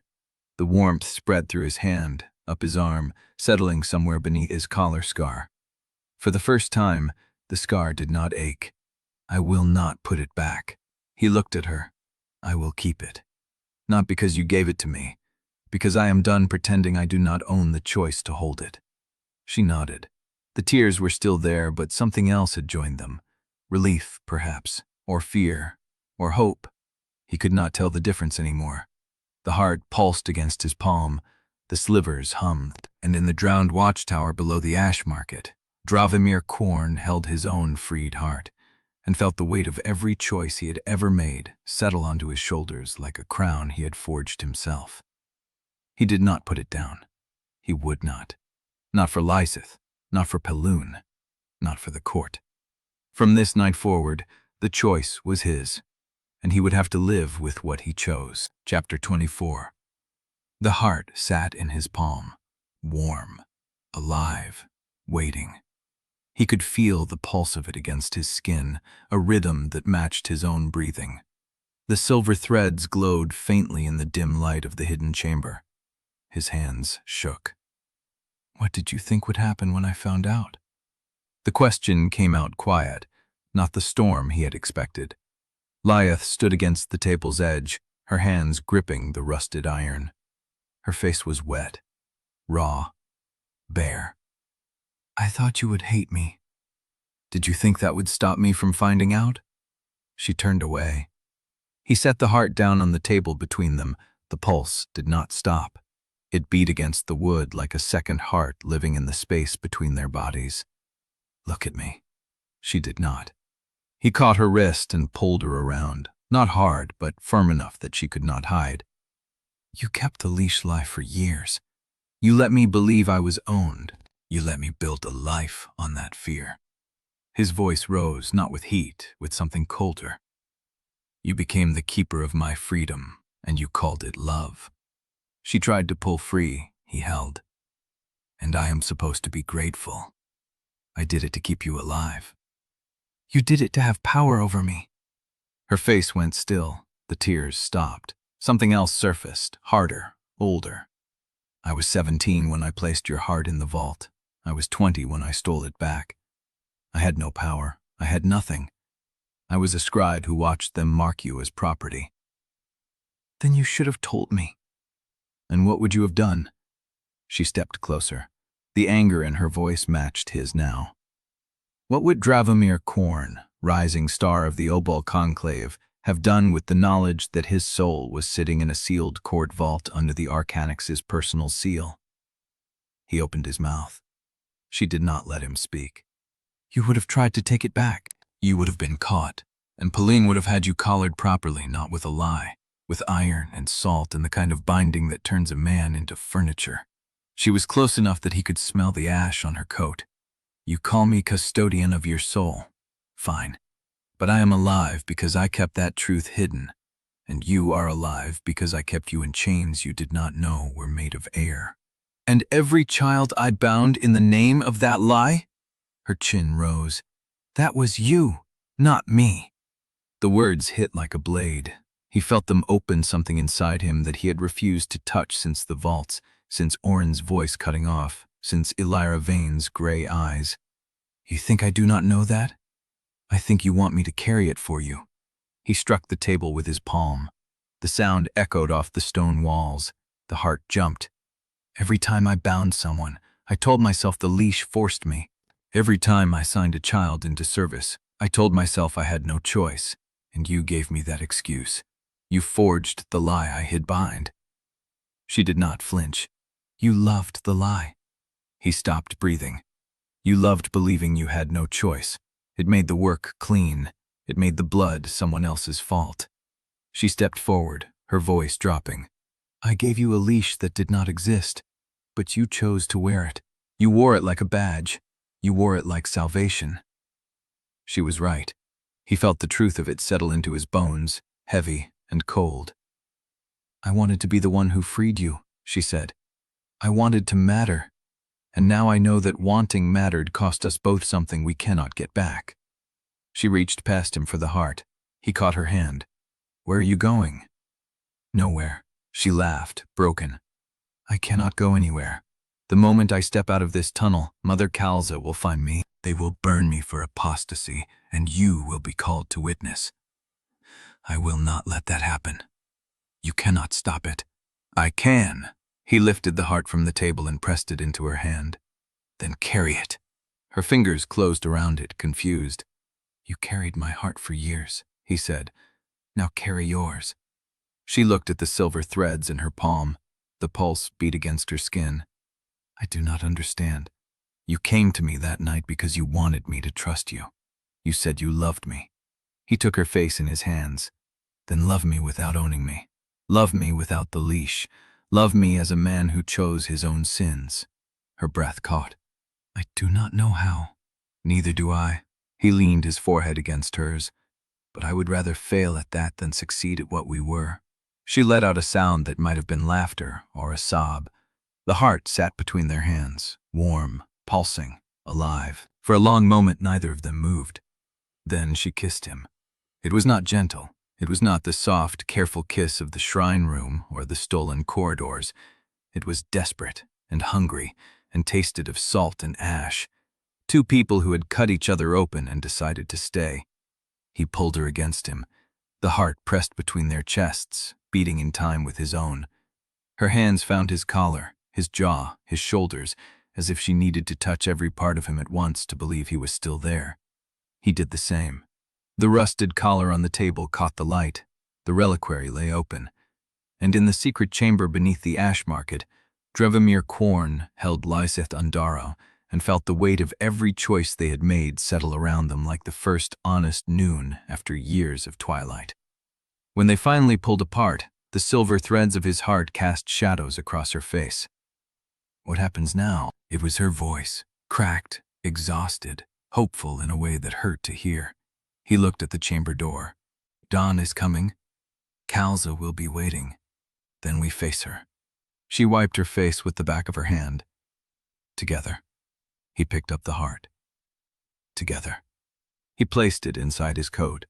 The warmth spread across his chest, settling into the space where the collar scar had ached. It did not ache now. It felt like a wound, healing. The bells began tolling as they stepped into the undertunnel. Not the conclave bells, court bells. Deep, iron, hungry.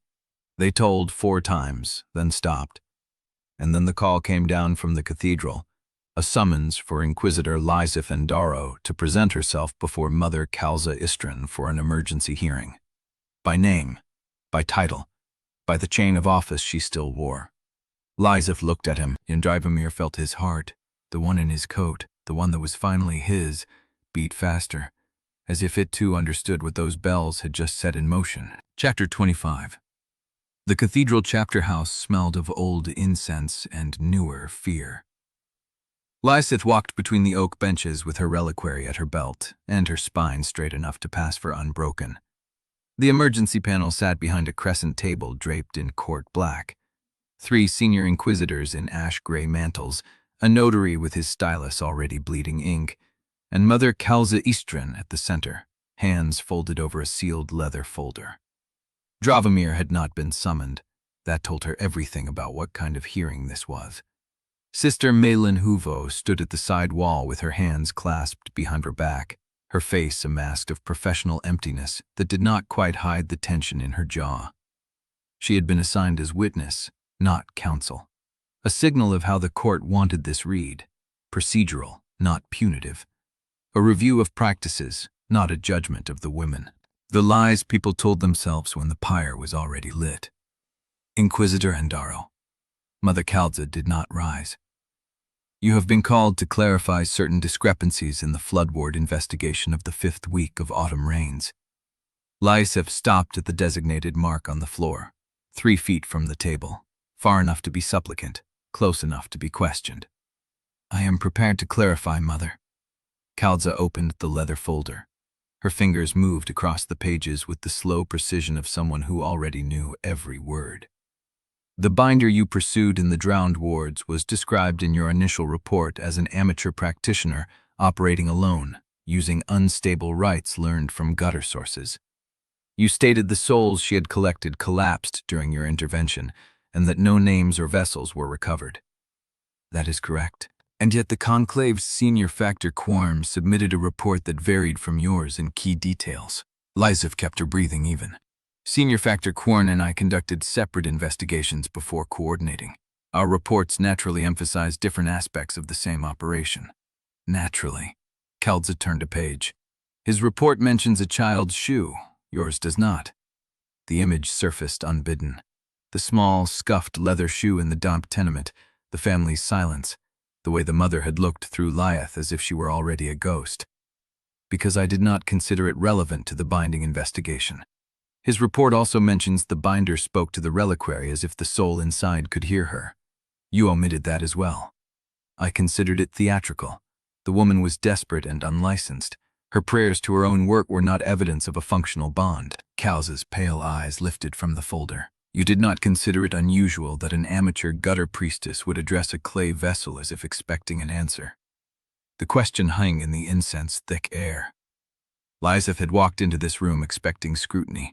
She had expected Malin to be constrained, Kalza to be sharp, the panel to be an audience for a performance already written. What she had not expected was that Kalza would already know the details of Dravomir's report, which meant she had obtained it, which meant the truce between court and conclave had already frayed far enough that Mother Kalza could request and receive a senior factor's sealed field notes without the Archonex objecting, or without Dravomir knowing. The woman was performing a rite of farewell. Lieseth kept her voice level. Families paid her to preserve their dead long enough for proper blessings. She was not a threat to the court's doctrinal authority. She was a threat to no one. She was practicing unlicensed binding in a district where 3 escaped labor shades were later recovered from the undertunnels. The shades came from the eastern mills. The flood wards are 3 canals away. There is no connection. There is always a connection. Kalza closed the folder. When a woman begins preserving souls in a district where bound labor is fleeing its seals, the connection is geography. When a senior factor of the Obol conclave falsifies part of his report to protect that woman, the connection becomes conspiracy. The word landed like a stone in still water. Lieseth felt the panel's attention sharpen. "I have no knowledge of any falsified report, Mother." "No." Kalza's voice was soft. "Of course you do not." She opened the leather folder again and withdrew a single sheet of parchment sealed with black wax. The seal of the Obol conclave. The seal of the Archonex's office. This morning, Archonex Paloon Jaster provided the court with an addendum to Senior Factor Quorne's Flood Ward report. The addendum was discovered during a routine review of his recent field records. Lieseth's chest went cold. The addendum confesses that the original report was amended to omit the preservation of 3 additional souls, the recovery of a clay reliquary containing a bound child, and the active concealment of the unlicensed binder's identity and location. The cold spread. Paloon had done this. Not Kalza. Paloon. He had given Dravomir to the court as a gesture of cooperation, or as a leash tightened around a man who had stopped obeying. The Archonex has expressed full confidence in the Conclave's commitment to transparent cooperation with court inquiry. Paloon set the sheet down. He has also placed Senior Factor Quorne on administrative restriction pending a full review of his privileges. Lieseth's hands stayed still. Her heart did not. "The question before this panel," Kalza continued, "is whether Inquisitor Andarro's report was also amended in consultation with Senior Factor Quorne, or whether the divergence between their accounts is the result of independent error." Malin shifted against the wall, a small movement, barely visible. But Lieseth caught the warning in it. Do not answer that question the way you want to answer it. The reports diverged because we operated from different procedural priorities. Lieseth chose each word like a step across unstable ground. Senior Factor Quorne assessed the binder's technique. I assessed the doctrinal risk. Neither of us was aware of the other's omissions. And yet you spent the day together in the flood wards. You entered the tenement together. You interviewed the families together. We separated during the final sweep. Kalza's eyebrows rose. Did you? The notary's stylus scratched across the page. Lieseth saw the trap now. Not the one she had walked into, but the one she had been walking into for months, years, since the night she first touched Dravomir's collared heart in the vault and decided she would rather steal it than leave him to the machine. Every lie she had told had been a thread, and Kalza had been pulling them one by one, waiting for the whole cloth to unravel. I am prepared to submit to a full review of my field reports from the past 3 years. Lieseth lifted her chin. The records will confirm that my procedural standards have remained consistent. Your procedural standards are not in question, Inquisitor. Kalza folded her hands over the leather folder. Your loyalty is... The words saddened the silence. Not competence, not accuracy, loyalty. Kalza was not investigating a corrupted report. She was testing whether Lieseth belonged to the court or to a conclave binder she had been seen watching at the feast of the 7th Ledger, whether her heart had already been given elsewhere. Your dedication to the court's doctrine has never been in doubt, Mother. Lieseth kept her voice steady. But I am unsure what loyalty you believe is in question. Kalza smiled. It was not a kind expression. Then let me make it plain. She lifted the sealed parchment again. The Archonex's submission includes a 3rd document, a personal letter from Senior Factor Quorne to his factor Thomas Jorce, in which he acknowledges that his relationship with a court inquisitor has compromised his judgment. The room tilted. The letter names you, Inquisitor. It requests that future joint operations be assigned to a different court liaison. The panel's silence was absolute. Malin's face had gone pale, and Lieseth understood, with perfect clarity, that she had just been shown the shape of the cage. The letter was a forgery. It had to be. Dravomir would never have written it, but the accusation did not need to be true. It only needed to exist. It only needed to be in the record. It only needed to give Kalza the authority to open an apostasy inquiry. Mother Kalza, Lieseth's voice came out steadier than she felt. That letter is sealed evidence in an ongoing review. Kalza tucked it back into the folder. Its contents will be examined at the appropriate time. She folded her hands. Until then, Inquisitor Andarro, you will surrender your office seal, your reliquary keys, and your court-issued vestments. You will be confined to the cathedral's west cloister under observation pending a full doctrinal review, the notary wrote. The panel watched, and Lieseth felt the floor beneath her become ash. Chapter 26. The conclave compound had not changed. The same black stone corridors, the same iron torch brackets casting the same green-tinged light on the same sealed doors. But Dravomir felt the difference in the air the moment he stepped through the eastern gate. The way servants found reasons to look at their hands when he passed. The way the jeweler factor at the intake desk did not rise when he entered, only nodded and returned to his ledger as if a senior factor arriving after dark was not worth the ink to record. He walked to his chamber. The door stood ajar. Inside, someone had been through his desk. Not the surgical precision of Peloon's agents the night the records vanished. A rougher hand. Drawers pulled too far, papers stacked at wrong angles, the inkwell displaced from its usual corner on the left. Thomas Jorce's work, letting him know the space was no longer his alone. Dravomir closed the door and stood in the silence, letting the facts settle around him like cold water rising. Lieseth confined to the west cloister, his privileges suspended, his field notes in Kalza's hands, the forged letter sitting in a leather folder with his name on it, and his heart warm against his chest, beating in a rhythm that matched no leash he had ever worn. He should sleep. He did not. He sat at the desk and read through the papers Thomas had shuffled, looking for what had been taken and what had been left as message. A transfer order for the Eastern Ward collection route, reassigned to Thomas effective that morning. A notice that the morning assembly would convene at the 6th bell, with Senior Factor Quorne's attendance requested but not required. Requested but not required. The language of a man being moved aside without the dignity of an order. He was still holding the notice when the knock came. The page was young, maybe 14, with the glassy composure of someone who had been told to deliver bad news and expected to catch the anger for it. She held out a sealed slip.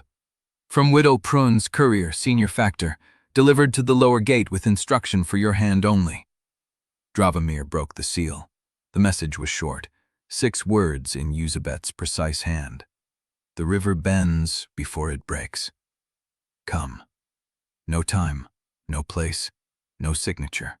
But he knew where she would be. The Eastern Mills did not sleep. They never had. Dravomir walked through the loading yard under the amber glow of furnace grates, past carts of raw ore and stacks of finished seal brackets, past workers who did not meet his eyes because they had been told not to. The foreman at the main door nodded once and pointed up. Eusebet's office occupied the top floor of the eastern tower, a room of wide windows and narrow ledgers where she could watch the entire mill floor while she worked. She was standing at the window when he entered, her back to him, her gray lace catching the furnace light. You should not have come, she said without turning. You sent for me? I sent to warn you. She turned. Her face was composed, but something moved beneath the surface. Not fear. Calculation sharpened by worry. Peloon submitted the addendum 4 hours before Kalza's panel convened. He had it ready before you left the ash market. Dravomir said nothing. He is not acting from anger, Dravomir. He is acting from necessity. The market has been bullwinking since your binding failure at the harbor. 3 merchant houses have inquired about reassigning their collection contracts to Thomas Jorce. She paused. Peloon will sacrifice you to preserve confidence. You are not his heir. You are his liability. The words landed like stones. He had known. Some part of him had known since the moment he saw the addendum seal. But hearing it spoken aloud, in Eusebet's flat merchant voice, stripped the last thread of plausible denial. Then I am already condemned. You are already inconvenient. She stepped closer. Those are not the same thing. Condemnation is a verdict. Inconvenience is a problem that can be solved. By what? By giving him something more valuable than your destruction. She studied him. You have something he wants, something he has been trying to keep hidden. The vaults, the records, the truth about what the court is storing beneath the cathedral. The black seal from Paloon was still in his coat, the bone-forged key that could open what the court pretended did not exist. Lieseth saw his hand move to his chest. I only need to know that you have it, and that Paloon understands what you could do with it. He will have enforcers at every grate by morning. Then do not wait for morning. The offer hung in the air between them. Sanctuary, resources, a path that did not end at the pyre's edge. But Dravomir heard the price in it, even if she had not named it yet. Lieseth Quorne did not give shelter. She invested in outcomes. If I run, he said slowly, he wins. He keeps Lieseth. He keeps the court's vaults. He keeps every collared soul I ever bound for him. If you stay, you burn. Then I burn. The words came out before he had fully decided them, but they felt true in his mouth. He had spent his life bargaining with power, trading obedience for safety, telling himself the leash made the blood someone else's fault. He had no leash left, no excuse, no shelter that did not cost someone else's freedom. He would not let Thomas Shorts inherit his duties while Lieseth sat in a cloister, waiting for Kalz's doctrinal review to become a death sentence. He would not let Paloon bury the truth in another 20 years of false notices. Lieseth watched him for a long moment. Then she nodded. You will not last the week. Her voice carried no judgment, only fact. But if you survive it, send word. I will remember that you chose the fire. The mill's night bell tolled as he stepped back into the yard. 4 bells, the 6th hour until morning assembly. And as he crossed the loading yard, a new messenger found him. Not a page this time, a senior clerk in conclave black, carrying a leather folio sealed with the Archonex's personal mark. Senior Factor Quorne, you are summoned to the record hall for a review of your collar records. Immediate attendance required. The clerk did not wait for a reply. He simply turned and walked toward the compound, expecting Dravomir to follow. And Dravomir went, because the cage had closed, and he needed to see what evidence they held against him before the lock turned. The record hall was empty of scribes. Only Thomas Jorce stood at the central table, a stack of ledgers open before him, his pale eyes catching the lamp glow. Behind him, the iron cabinet that held the intake records stood with its door ajar. Senior Factor? Thomas did not look up.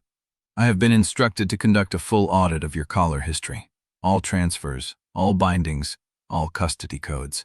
He turned a page. Beginning with yours, Chapter 27. The corridor to the record hall felt narrower than it should, the lamps burning low as if the compound itself had begun to conserve its resources for worthier tenants. Dravomir walked with his hands loose at his sides, the freed heart warm against his chest beneath the coat's lining.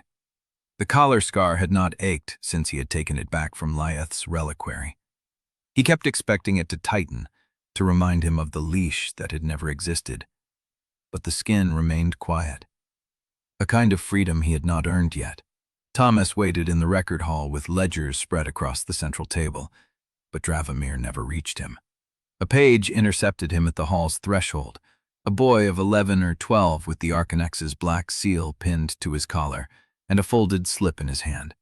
Senior Factor, the Archonex requests your presence before the audit begins.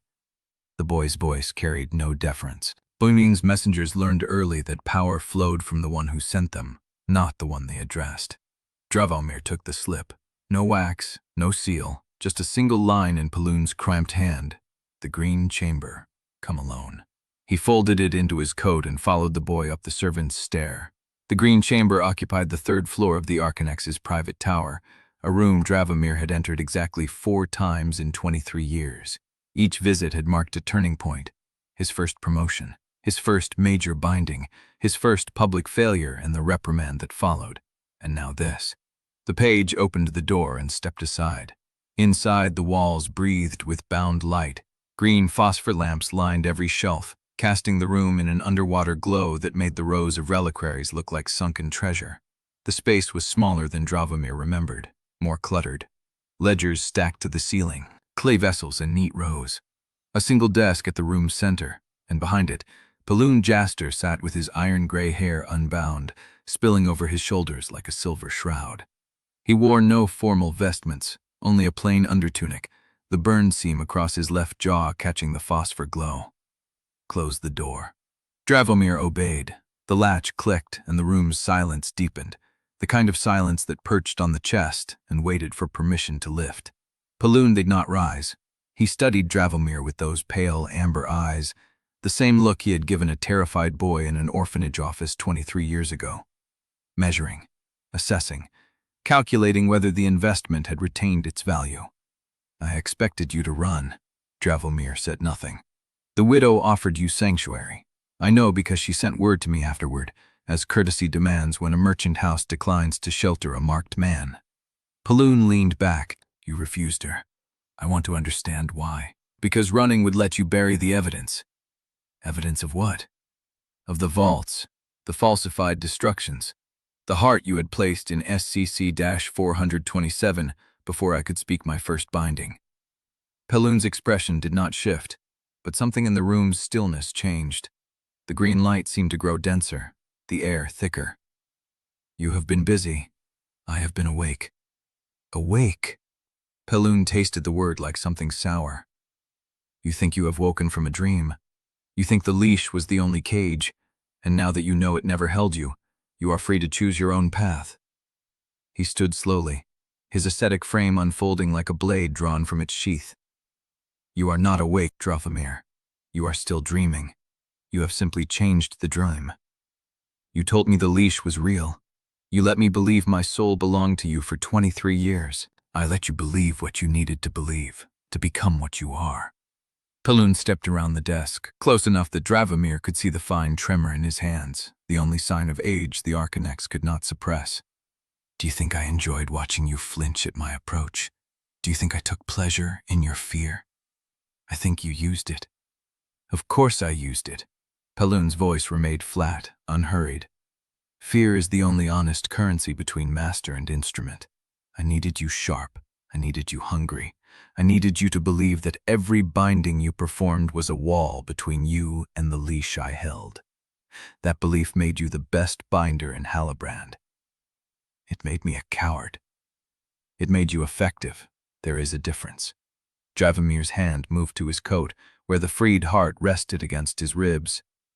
"You do not get to name the difference anymore." Paloon's eyes tracked the motion. "You have your heart." "I know. Lieseth Andarro stole it from the vaults years ago, and you have been carrying it since the Undertunnel. Just because you discovered the truth, then you know what I am capable of now. I know what you think you are capable of." Paloon turned and walked to a shelf lined with clay vessels, each bearing a black seal and a date. "You believe possession of that heart has freed you, that you can choose differently now, that you can love her openly, break the seals, expose the vaults, and walk away clean." He lifted a small reliquary from the shelf and held it up to the green light. The name on its surface was Quorne, childhood intake, Dravomir's earliest record. "This is you at 7. Paloon turned the vessel in his hands. "Debtor's orphan. No family, no prospects, no future but the Ash Ward or the Undertunnel. I found you in a room not unlike this one, surrounded by ledgers you could not read, and I offered you a choice. You offered me a leash. I offered you a life." Paloon set the reliquary down. "I taught you to read ledgers. I taught you to bind souls. I taught you to walk through rooms like you owned them, even when you were terrified. Every piece of elegance you carry, every word you speak with precision, every contract you read at a glance, I put into you. The leash was a tool, Dravomir, but the foundation is real. You are my architecture, whether you acknowledge it or not." The words landed like old coins, familiar and heavy. Dravomir had heard variations of this speech his whole life. The orphan boy raised into mastery, the debt of gratitude that could never be repaid. The father who had chosen him. He had believed it once. He had needed to believe it, because the alternative was too terrible. That he had been shaped not by love but by ownership, and that every kindness Paloon had shown him was maintenance on an asset. "You want me to thank you? I want you to understand the cost of rebellion." Paloon's voice dropped, softer now, almost intimate. The court has Lieseth confined to the West Cloister. Kalza will convene a doctrinal review within the week. If she is found apostate, the pyre is the only permitted sentence. There is no appeal, no mercy, no exception for sentiment. And if I obey, then I protect her. Paloon spread his hands. I have influence with the court. I have favors Kalza owes me from the first outbreak, 20 years ago. I can have Lieseth transferred to a quiet chapter in the eastern reaches. She will be isolated, stripped of office, but alive. Conditional. Everything is conditional, Dravomir. You know that better than anyone. The room held its breath. Dravomir looked at the reliquary with his name on it, the vessel that held the boy he had been before Paloon remade him. He thought of Lieseth in the West Cloister, her hands empty of the reliquary she had carried for years, waiting for a judgment she had not earned. He thought of Orrin's voice cutting off mid-shout in the undertunnel, of Ilera Vane's gray eyes, of the child's shoe in the flood ward tenement. He thought of the execution ground seals on the officiant's ledgers, the list he had glimpsed in the court's archives before Paloon's enforcers had swept the room. And he made a choice. I will resume service. Paloon's head tilted slightly, the first crack in his composure. You will? I will bind the Undercity dissidents. I will clear the undertunnels of escaped shades. I will prove my value. Dravomir met the Archonex's gaze. But I want Lieseth's confinement terms in writing.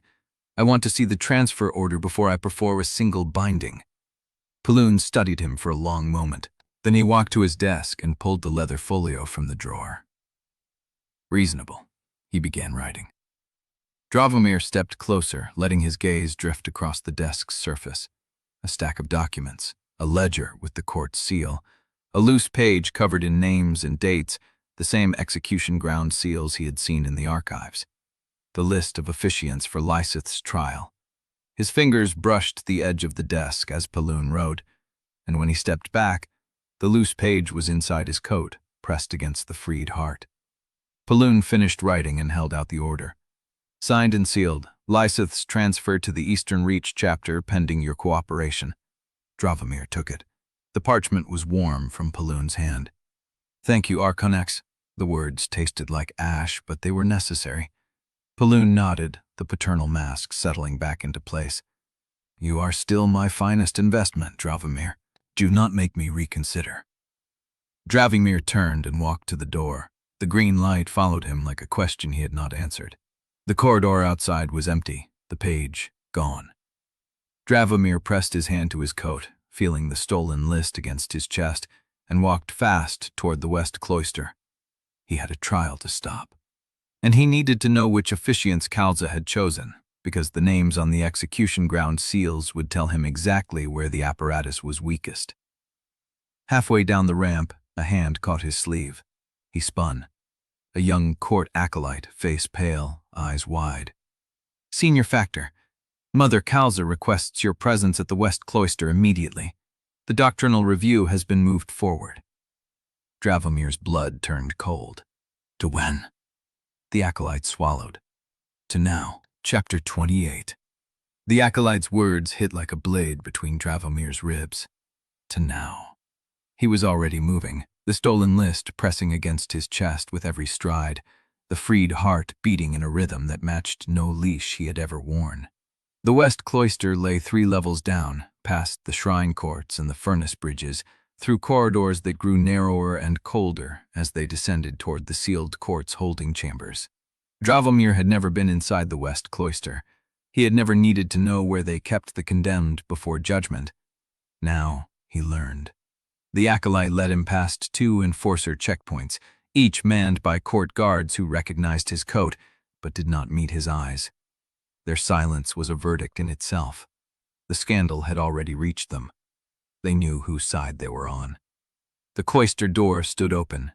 Inside, the chamber was packed. Marching witnesses lined the back wall, their faces hungry for the spectacle. Court scribes sat at the side tables, quills poised. 3 senior inquisitors in ash-gray robes occupied the raised dais, and at the center of the dais, Mother Kalza Istrin stood in the full regalia of her office. Sanctified stole, iron pendant, the black obol seal of judgment glinting at her throat. Lieseth knelt before her. They had stripped Lieseth of her vestments. She wore a plain gray shift, no belt, no reliquary, no office. Her hands were bound before her with ordinary rope, not a binder's collar, but the message was clear. She was already less than a prisoner. She was a condemned woman waiting for the sentence to catch up. Kalza did not acknowledge Dravomir's entrance, but her voice carried. Inquisitor Lieseth Andarro, you stand accused of apostasy, heresy, and conspiracy against the sanctified order of the sealed court. Hal's voice was calm, measured, the voice of a woman who had delivered this speech 100 times. The evidence before us reveals a pattern of divided loyalty that spans years. You have concealed material facts during official investigations. You have maintained an unauthorized relationship with a licensed binder of the Obol Conclave. You have compromised the integrity of your office for the sake of private attachment. Lieseth's head remained bowed. She did not look up. These are not accusations of error, Kalza continued, her voice rising slightly, carrying to the merchant witnesses, to the scribes, to the city itself. These are accusations of betrayal. You swore an oath to the sanctified fire. You swore to place duty above attachment, truth above comfort, the court above the self. And yet you chose attachment, you chose comfort, you chose the self. A ripple passed through the merchant witnesses. Someone whispered Lieseth's name like a curse. Kalza let the silence hang. Then she stepped down from the dais, moving closer to Lieseth, close enough that her voice could drop to intimacy and still be heard by every person in the room. You are not accused of incompetence, Lieseth Andarro. You were never incompetent. You are accused of knowing the truth and choosing to hide it. That is the only apostasy that matters. Not doubt, but deliberate concealment. You knew the binder's report was falsified. You knew your loyalty was divided. And you chose to protect the man you loved rather than the institution that shaped you. Lieseth's shoulders trembled, but she did not speak. Dravomir stood frozen at the chamber's edge, his hands pressed against his coat, the stolen list and the freed heart both warm against his chest. He wanted to step forward. He wanted to speak. He wanted to tell them that every charge Kalza leveled was true, but that the truth was more complicated than she would ever admit. He did nothing, because any word from him would be used against Lieseth, because Kalza had already won this room.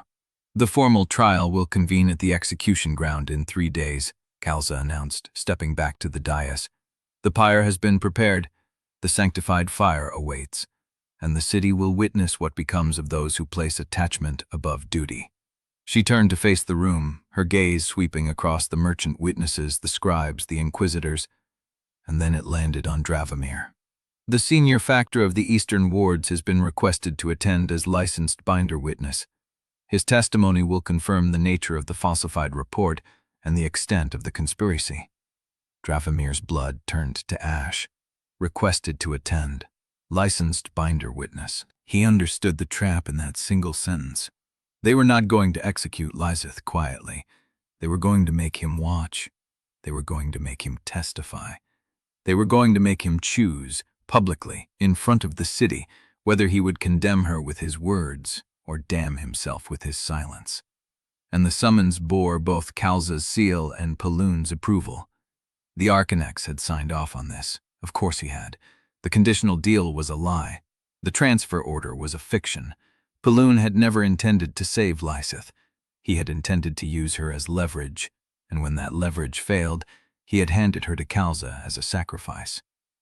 Dravomir's hand pressed harder against the freed heart. It beat back at him, steady, warm, alive. Kalza dismissed the room. The merchant witnesses began to murmur, filing toward the door with the satisfied air of people who had just watched someone else's life end. The scribes gathered their papers. The inquisitors stepped down from the dais. Dravomir stood where he was. Lieseth remained kneeling. She did not look at him as the guards hauled her to her feet. She did not look at him as they dragged her toward the holding cells.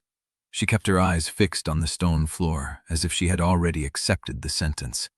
But as she passed him, her fingers brushed his sleeve. Once. Lightly. A touch that said nothing and everything. Then she was gone. The room emptied.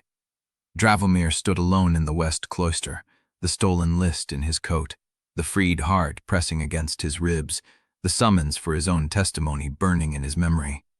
He had 3 days. 3 days to find a way to break the apparatus before it devoured them both. A hand touched his shoulder. He spun. Sister Malin Uvo stood behind him, her face pale, her eyes red-rimmed.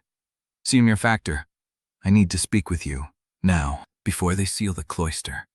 She glanced over her shoulder, then leaned closer. "There is a door beneath the holding cells that the court does not know about. If you want to reach her before the trial, it must be tonight. Tomorrow the execution ground seals will lock every access point." Dravomir stared at her. "Why are you telling me this?"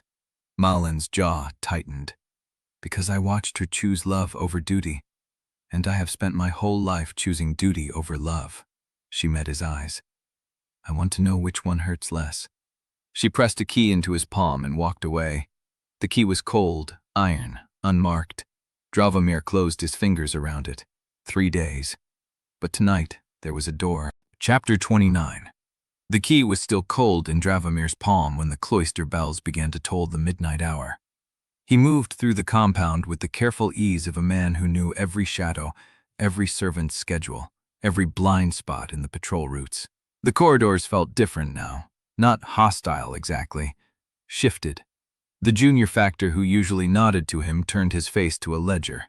The page who held doors for him stepped aside too quickly, bowing too low, as if distance could scrub guilt from association. News traveled faster than light in Halibrand. By dawn, every factor in the spire would know the senior factor of the eastern wards had been named witness to an apostasy trial. By noon, they would be calculating which side of the pyre offered better contracts. Dravomir's hand pressed against his coat. The freed heart beat steady beneath his palm. He reached his chamber without incident, closed the door, and stood in the dark. The iron key from Malin Uvo sat on the table beside the stolen officiant list. 3 days until the pyre. 1 night before the execution ground seals locked every access point. He had hours. A tap at the shutter. 3 knocks, a pause, 2 more. Orrin's signal. Dravomir crossed to the window and slid the latch.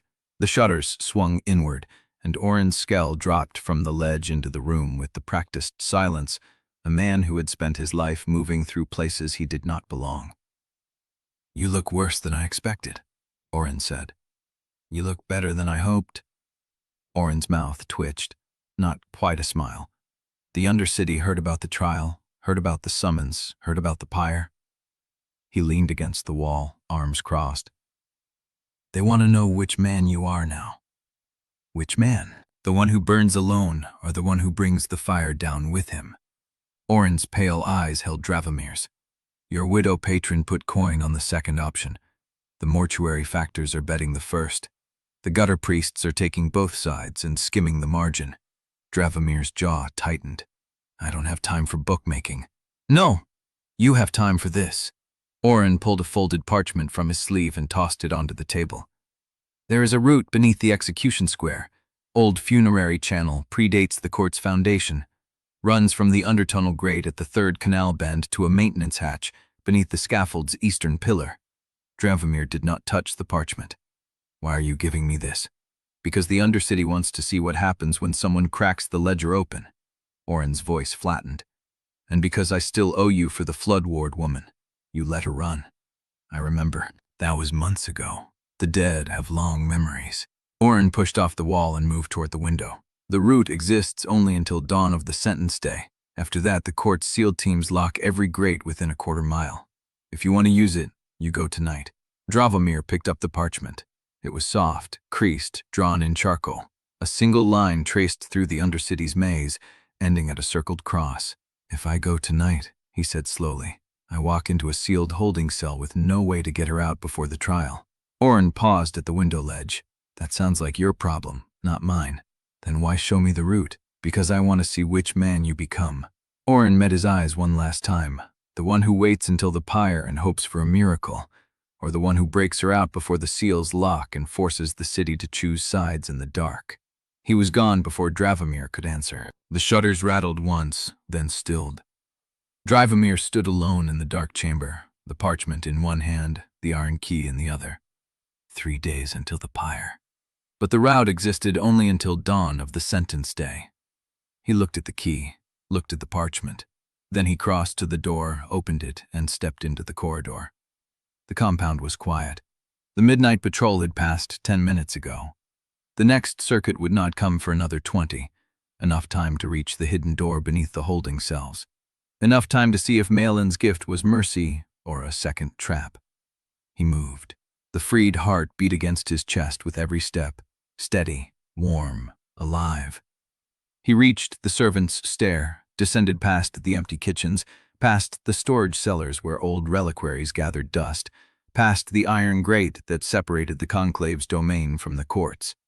The key slid into the lock at the grate's base. It turned with a click that sounded louder than thunder. Dravomir pushed the grate open and stepped into the passage beyond. The air changed immediately. Older, damper, tinged with the copper smell of old water and older stone. The walls were rough-hewn, not dressed, and the floor sloped downward at an angle that suggested this passage predated everything built above it. He moved forward, counting steps. 50. The passage widened. 70. He heard water dripping. 90. A cross-tunnel opened to his left, lined with ancient niche graves where the dead had been stacked before the court outlawed anything but sanctified ash. 110. The passage ended at a door, not iron, not locked with a seal. Wood. Old, dry, warped. Dravomir pressed his palm against it. The wood groaned. And from the other side, a voice. "You came." Lieseth's voice. Chapter 30. The execution ground had been transformed. Where Dravomir remembered scaffold timbers and iron chains, a temporary court now rose in black and white cloth, draped with sanctified seals that caught the gray morning light. Galleries packed with merchant witnesses, conclave factors, court scribes, and the curious elite who had come to watch an inquisitor burn. He stood at the edge of the witness platform, the freed heart steady against his chest. They had not searched him. Perhaps they assumed a man on administrative restriction carried nothing worth hiding. Perhaps they simply did not care what he carried, because the outcome had been written before the first witness spoke. Mother Calzo Istrin sat at the center of the raised dais, her gray vestments immaculate, her hands folded over a reliquary that caught the light with the dull gleam of old silver. Behind her, 3 senior inquisitors in ash-pale robes watched with faces that revealed nothing. The pyre stood beyond them, empty, waiting. Lieseth was brought in chains. They marched her through the center aisle with an escort of 6 enforcers, her gray shift still stained from the holding cell, her wrists bound before her with iron links instead of rope. Her feet were bare. She did not look at the pyre. She looked at Dravomir. The chains clinked as she passed. Her gaze held his for 1 beat, 2, long enough to say everything that could not be spoken aloud. And then the enforcers forced her to kneel before the dais. Mother Calza waited until the murmuring settled. "Inquisitor Andarro," she said, and the title sounded like a courtesy scraped clean of warmth. "You stand accused before this court of apostasy, heresy, and conspiracy against the sanctity of the sealed court. How do you answer?" Maeseth raised her head. "I answer as I have answered," she said. "I served the truth I found. The truth you found." Calza's voice carried no anger, only the patience of a woman who had already won. "You concealed evidence. You destroyed court property. You committed the bodies of the dead to unauthorized flame. You maintained an unlicensed relationship with a servant of the Obols conclave, compromising both orders in the eyes of every merchant house in Halibrand." "Compromising," Lieseth repeated. The word sat strange on her tongue. "Is that what we call it when someone sees the seam between the court's doctrine and the court's ledger?" The gallery stirred. Calza's eyes narrowed. "You will not provoke me into a public debate, Inquisitor. This is not a disputation. This is a trial of fact." It took 2 hours. Witnesses came and went. The factor from the ash market testified that Lieseth had been seen emerging from the disused shrine on 3 separate occasions. A junior scribe confirmed the destruction record for Reliquary SCC-427 had been filed without proper authorization. though she could not say which year or which scribe had filed it. A merchant from the Eastern Quay claimed he had seen Lieseth and Dravomir Quorne sharing a private meal in a second-floor room above a ledger house, though he could not remember the date, the hour, or whether they had touched. None of it mattered. The testimony was a ritual, a shape the court required before it could deliver the sentence already decided. Mylen Uvo was called last. She walked to the witness dais in full court vestments, her pale face drawn tight, her red-rimmed eyes fixed on a point somewhere above the crowd. She did not look at Lieseth.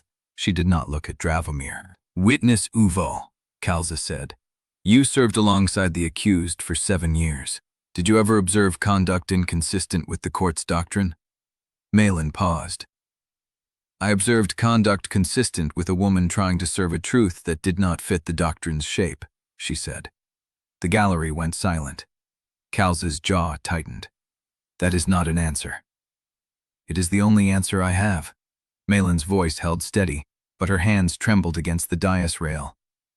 "The accused believed she was serving the court's deeper purpose. I do not believe she acted from malice. Belief is not evidence.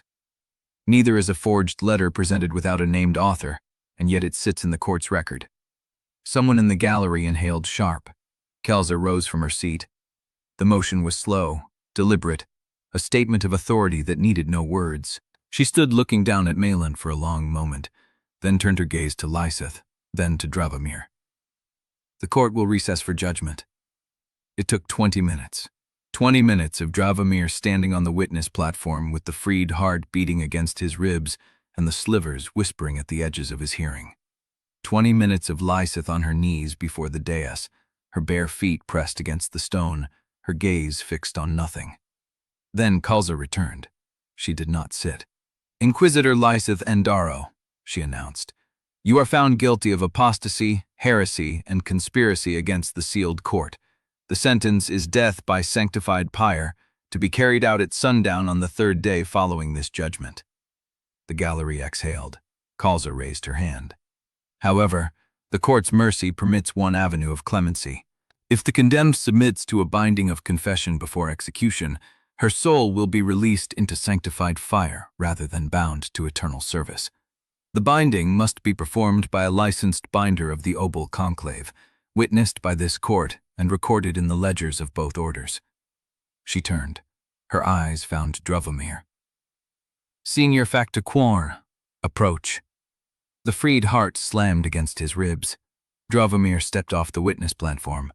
The crowd parted before him like water before a blade, merchants and scribes and enforcers all pulling back as he walked the length of the aisle to stand before the dais. Kalza held out her hand. An acolyte placed a coloring instrument on her palm.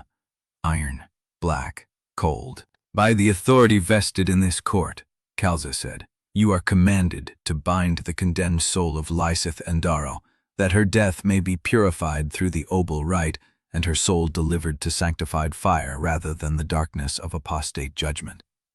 She held the instrument toward him. The court waited.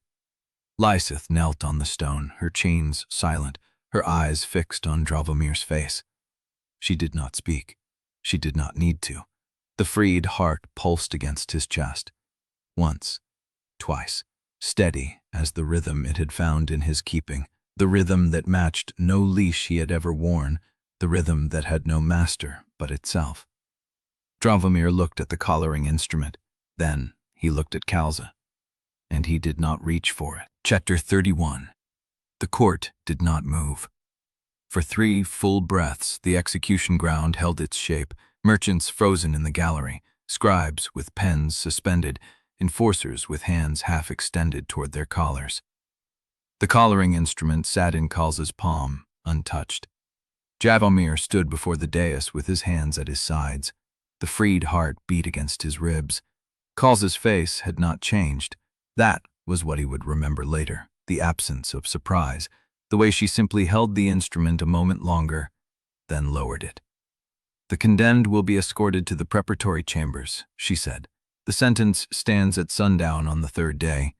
Senior Factor Quorne will be given custody of the prisoner for the procession to the execution ground, as required by the right of final witness." The words landed like separate blows. Custody of the prisoner, procession to the execution ground, right of final witness. He understood what she had done in the same moment Lieseth did. She raised her chained hands slightly, not in protest, in acknowledgement. Of course. A binder who would not bind could still be forced to walk the condemned through the city, could still be seen with the leash in his hands, could still be made to prove by his presence that he had consented to the machinery even if he had refused the final turn of the screw. Two enforcers stepped forward. They did not touch Dravomir. They took position on either side of Lieseth instead, lifted her to her feet, and began the slow walk toward the western gate where the procession would form. A third enforcer, a woman with a scar dividing her upper lip, stopped before Dravomir and held out a length of ceremonial chain. "Your hand, Factor." He looked at the chain. It was iron, old, blackened with use and ritual oils. A collar ring at one end, a simple loop at the other, designed to link the binder's wrist to the condemned's restraint so the city could watch them walk as one. He held out his left hand. The enforcer closed the collar ring around his wrist and sealed it with a twist. The metal was cold even through his glove. "Follow at 3 paces, the enforcer said. "Do not speak to the prisoner, do not touch the prisoner. When the crowd presses, step closer and let the chain take the weight." She turned and walked toward the gate. Dravomir followed. The freed heart beat steady. The chain clinked with each stride. The western gate opened onto a ramp that curved down through the spire's outer wall, emerging onto a raised causeway that connected the court's precinct to the processional route. The city waited below. He had not seen Halibrand from outside in 3 days. The city spread beneath him like a wound. Black spires against a gray sky, furnace bridges pulsing with stored soul light, the harbor a sheet of iron to the west. Every window held a face. Every gallery along the causeway was packed with merchants, factors, apprentices, servants, gutter children who had climbed the drainpipes to watch. The right of final witness. A binder walked the condemned through the city so the city could see the judgment was real, could see the collar chain, could see the pyre being built at the execution ground, could see order holding through every level of the spire. Lieseth walked ahead of him at 3 paces, her chains adjusted so the leash enforcer had given him would hang at waist height between them. They would process through the merchant galleries, across the furnace bridge, through the lower court gate, and into the execution ground where the pyre waited. The crowd began to chant. It was not a curse, not a blessing. It was a low, rhythmic drone, the sound the city made when it confirmed its own beliefs. Heretic, heretic, heretic. Lieseth walked barefoot. Her gray shift was stained from the cloister floor. Her hair had come loose from its braid and hung across her face. But her back was straight, and her steps did not waver, and when the first handful of rot hit her shoulder, she did not flinch. Dravomir walked 3 paces behind. The chain pulled taut between them. Pressure from the crowd pushed in on both sides. Enforcers formed a living wall along the causeway's edge, but the merchants and factors pressed against their line, close enough to see the whites of Lieseth's eyes, close enough to spit if they chose. A woman in merchant's silk leaned over the rail and called out, "Did you think love would save you?" Another voice, male, sharp with satisfaction. "The pyre burns for the false-hearted." Lieseth did not answer. She kept walking. Halfway across the furnace bridge, where the stored soul light beneath the grates cast green shadows across the stone, she spoke. "Dravomir." Her voice was quiet, barely carrying over the chant. He had to step closer to hear, the chain slackening between them. "Don't," she said. "Don't what?" "Don't make this about rescue." He watched the back of her head, the curve of her spine through the gray shift, the way she did not turn to look at him even though the words were meant for his ears alone. "I know what you're carrying," she said. "The key, the route. I know you have a plan." He said nothing. "If you break me out in front of this crowd, they'll call it possession. They'll say I was never truly apostate, just controlled by a binder who wanted my soul for himself. Every truth we found will become their lie." The chain pulled as she crested the bridge's high point. "The only way I survive this is if I choose it," she said. "Any rescue you buy through force will look like capture. I won't be a prize you stole from the pyre." He wanted to say something, wanted to tell her that the only thing he carried was the weight of every choice he had not yet made. But the crowd was pressing closer, and the enforcers were watching, and the chants were rising louder as the execution ground came into view beyond the lower gate. They descended the bridge. The green light faded. Real light, gray and thin, placed it as they walked through the lower gate into a wide stone yard where the pyre stood at the center of a circle of packed earth. The structure was wood, blackened from use, stacked in a careful cone around a central iron stake. Sanctified seals had been nailed into every crossbeam. The crowd had not reached the yard yet. That was for later, for sundown. For now the space was empty, except for the enforcers at the perimeter and the figure standing beside the pyre with a folded document in his hands. Paloon Jaster. The Archonex wore full ceremonial black, his iron-gray hair bound tight, his burn seam visible against the jaw in the gray light. He did not look at Dravomir as they entered. He looked at Lieseth. "The procession ends here," Paloon said. "The condemned will be secured to the stake. The witness will be given one final hour to offer the binding of confession before the pyre is lit." The enforcers moved toward Lieseth. The chain between her wrist and Dravomir's was severed with a twist and a clatter. Lieseth did not struggle as they led her to the stake. She did not look back. She stood while they wrapped the rope around her arms and torso, binding her to the iron, her bare feet on the packed earth, her gray shift moving in the wind off the harbor. Then Paloon turned to Dravomir. "You refuged the instrument in front of the court," he said, his voice soft, almost admiring. "I expected nothing less from the boy I raised." Dravomir said nothing. Paloon stepped closer. "The question," he murmured, "is whether you'll watch her burn for that refusal, or whether you'll do something that makes the fire irrelevant." He held up the folded document. "This is the transfer order I wrote in the green chamber, signed, sealed, valid for one more day." His pale amber eyes found Dravomir's. "The eastern reaches are quiet, and they need a new binder now that the last one died of fever. She would live there, stripped of office, silent, but alive." Dravomir's hand moved before he thought. It brushed Lieseth's belt, where the empty reliquary had hung before Kalza's enforcers stripped it from her. But the weight was there, still, hidden in a fold of the cloth, a shape he knew better than any ledger or seal. The reliquary. She had hidden it. His heart, or something else, something she had carried through every search and every stripping in every chamber of this city that had tried to claim her. The freed heart against his chest pulsed once, sharp. Paloon was still watching. "The hour begins now, Factor," the Archonex said. "I'll be in the preparation chamber when you decide." He walked away across the yard, his boots leaving prints in the ash-dusted earth, until he disappeared through a low door in the far wall. The wind shifted. The sanctified seals on the pyre creaked. Dravomir stood at the edge of the circle with his wrist still raw from the severed chain, and his fingers still remembering the weight of the hidden reliquary at Lieseth's belt, and he understood, with terrible clarity, that the hour Paloon had given him was not mercy. It was a test, and the city was watching to see which man he became. Chapter 32. The preparation chamber was a stone box built into the execution ground's eastern wall, windowless, lit by a single oil lamp whose flame cast Paloon's shadow across the table in triplicate. Dravomir stood in the doorway. The hour had not yet begun to drain, but the weight of it already pressed against his ribs where the freed heart beat its unfamiliar rhythm. Paloon sat at the table with his hands flat on the wood, the transfer order folded beside his right wrist. He had removed his formal coat. In his undertunic, with his iron-gray hair loosened from its binding, he looked older than Dravomir remembered. The burned seam on his jaw caught the lamplight, a pale seam against weathered skin. "You have never refused me," Paloon said. "Not an accusation, an observation." Dravomir stepped inside. The door closed behind him without being touched.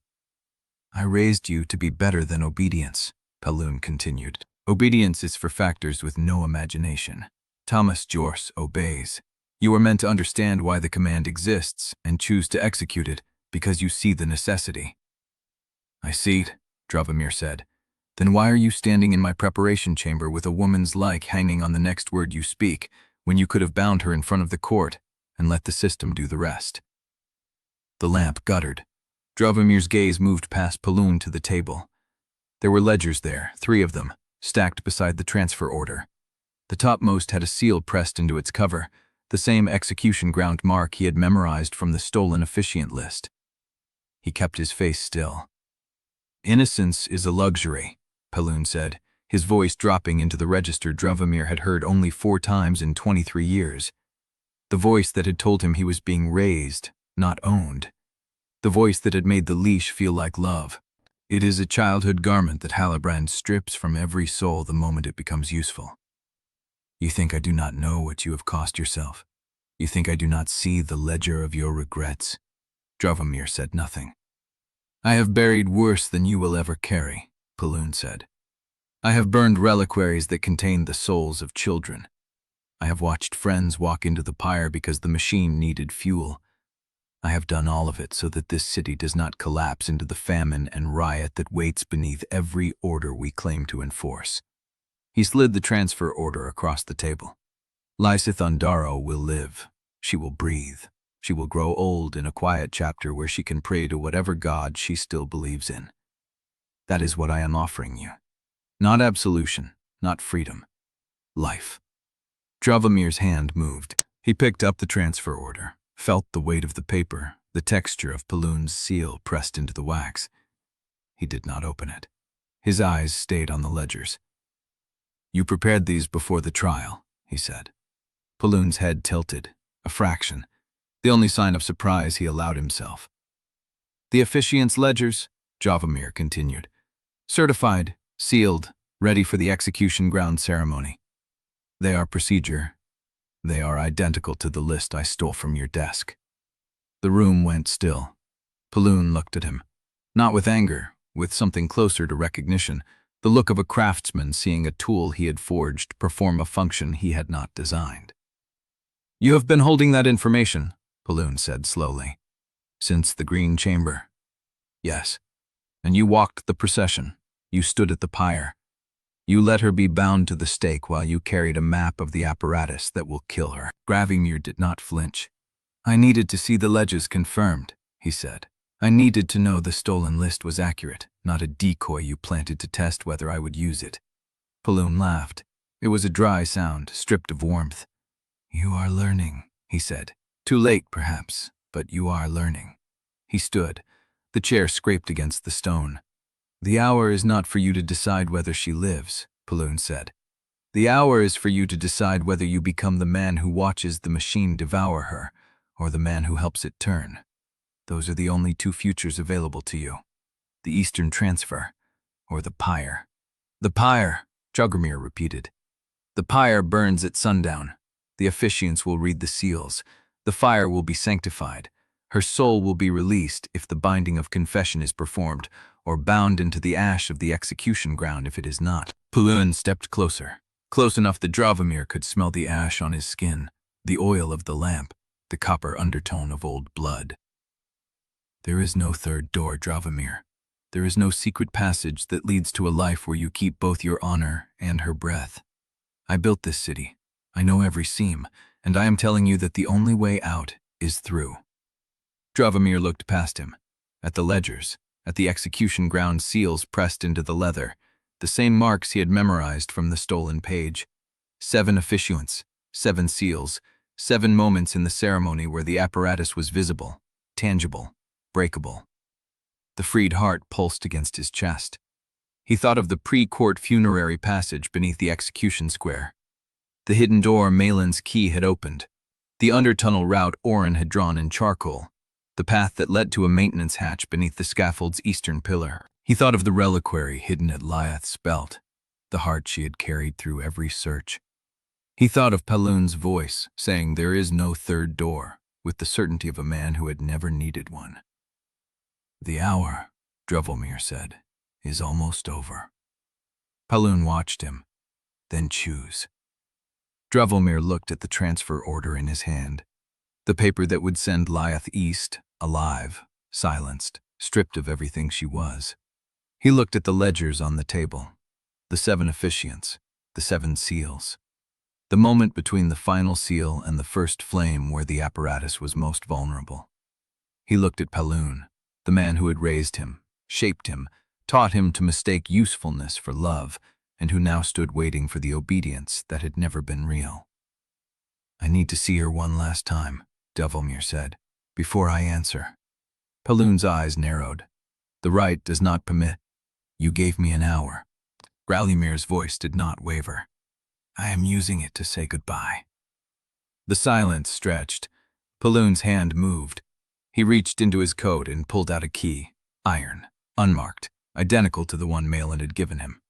"The preparation chamber connects to the holding alcove beneath the pyre," he said. "There is a grate. She is on the other side." He held out the key. "You have until the first bell." Dravomir took the key. Their fingers did not touch.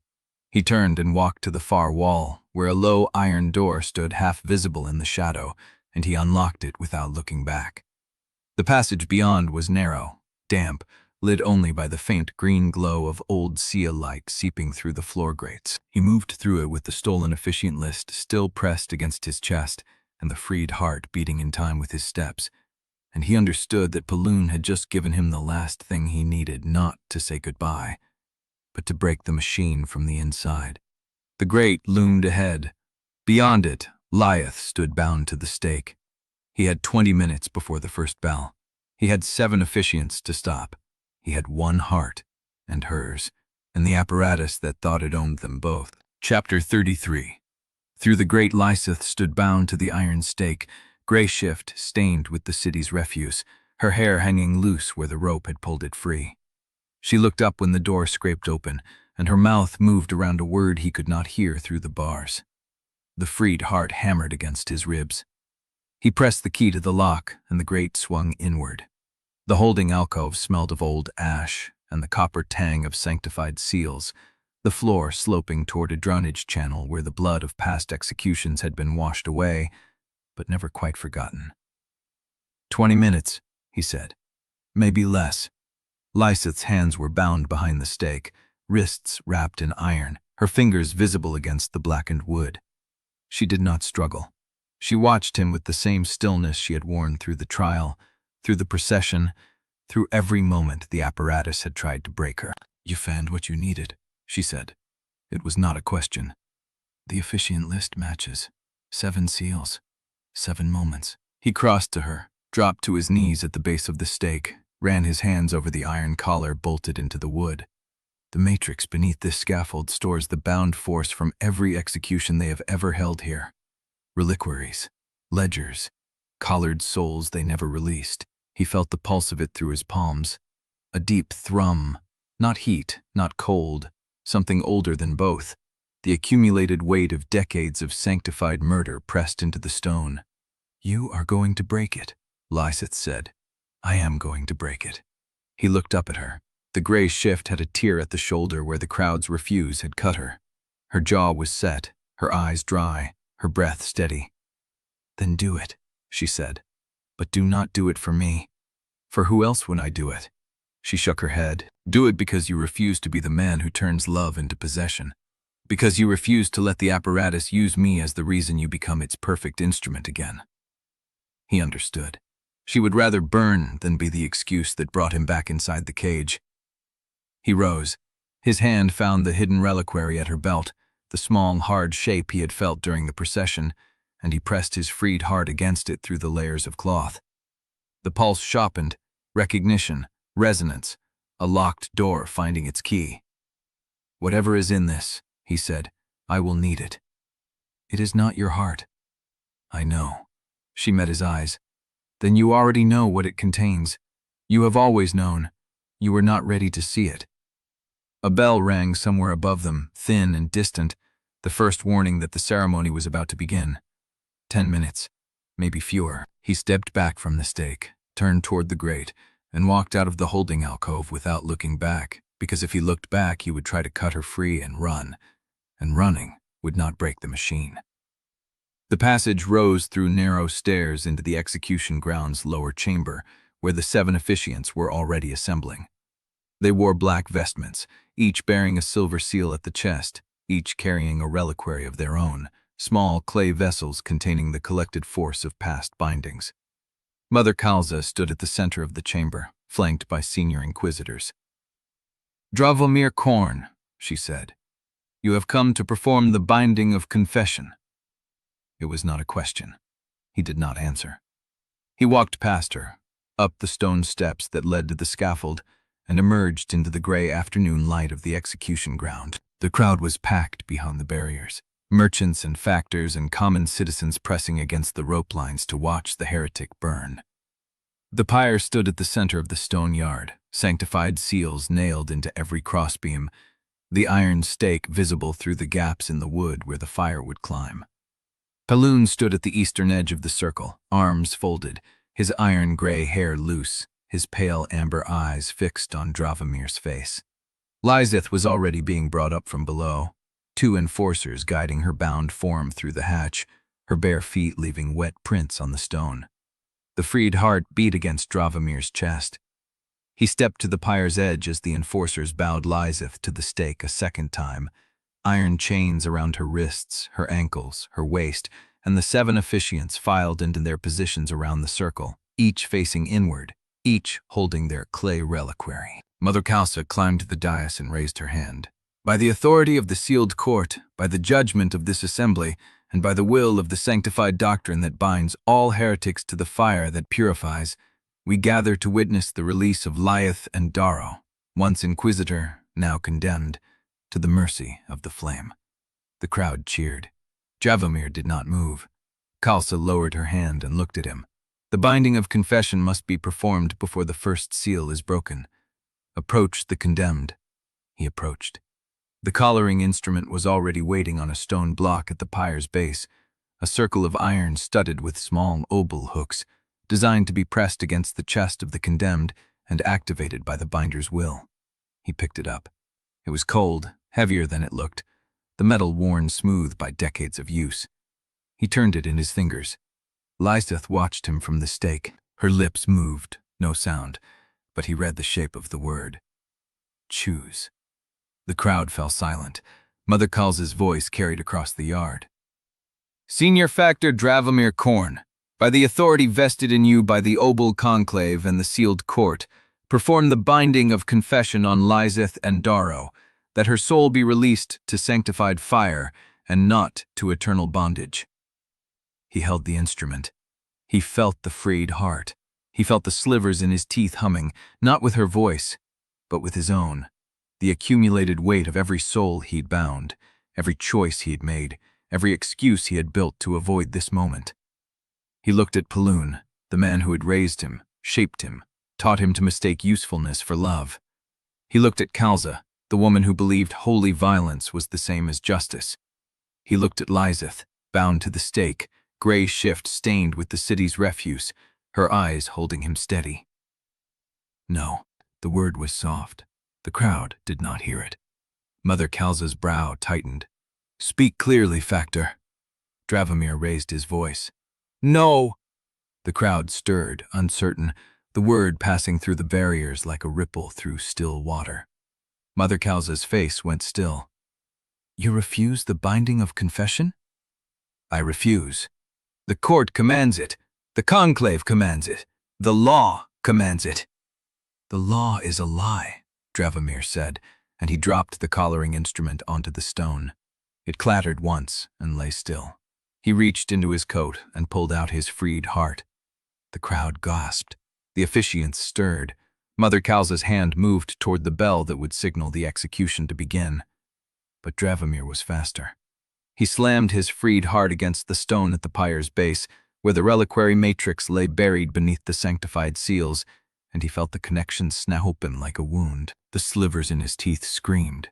The ground shuddered, and somewhere beneath the execution ground, deep in the stone where the stored bound force of a century of executions waited, the first reliquary seal cracked. The sound was not stone breaking, it was a scream. A soul, locked in the matrix for 40 years, released in a single raw howl that tore through the execution ground like a blade. The crowd went silent. The officiants staggered. Mother Kalza's hand froze above the bell. The scream did not stop. It rose, female, ancient, black with rage, and Dravomir understood that he had not just cracked a seal. He had opened a door that the apparatus had nailed shut decades ago, and something on the other side was hungry to come through. Chapter 34. The scream did not stop. It poured from the cracked stone like smoke from a wound, female and ancient. 40 years of silence compressed into a single howl that vibrated through Dravomir's teeth, his ribs, the marrow of his hand still pressed against the freed heart. The execution ground shuddered. A second seal cracked beneath the pyre, then a third. The sound was not stone breaking. It was bone, old bone, layered and compressed, the reliquary matrix splintering along fault lines no living architect had mapped.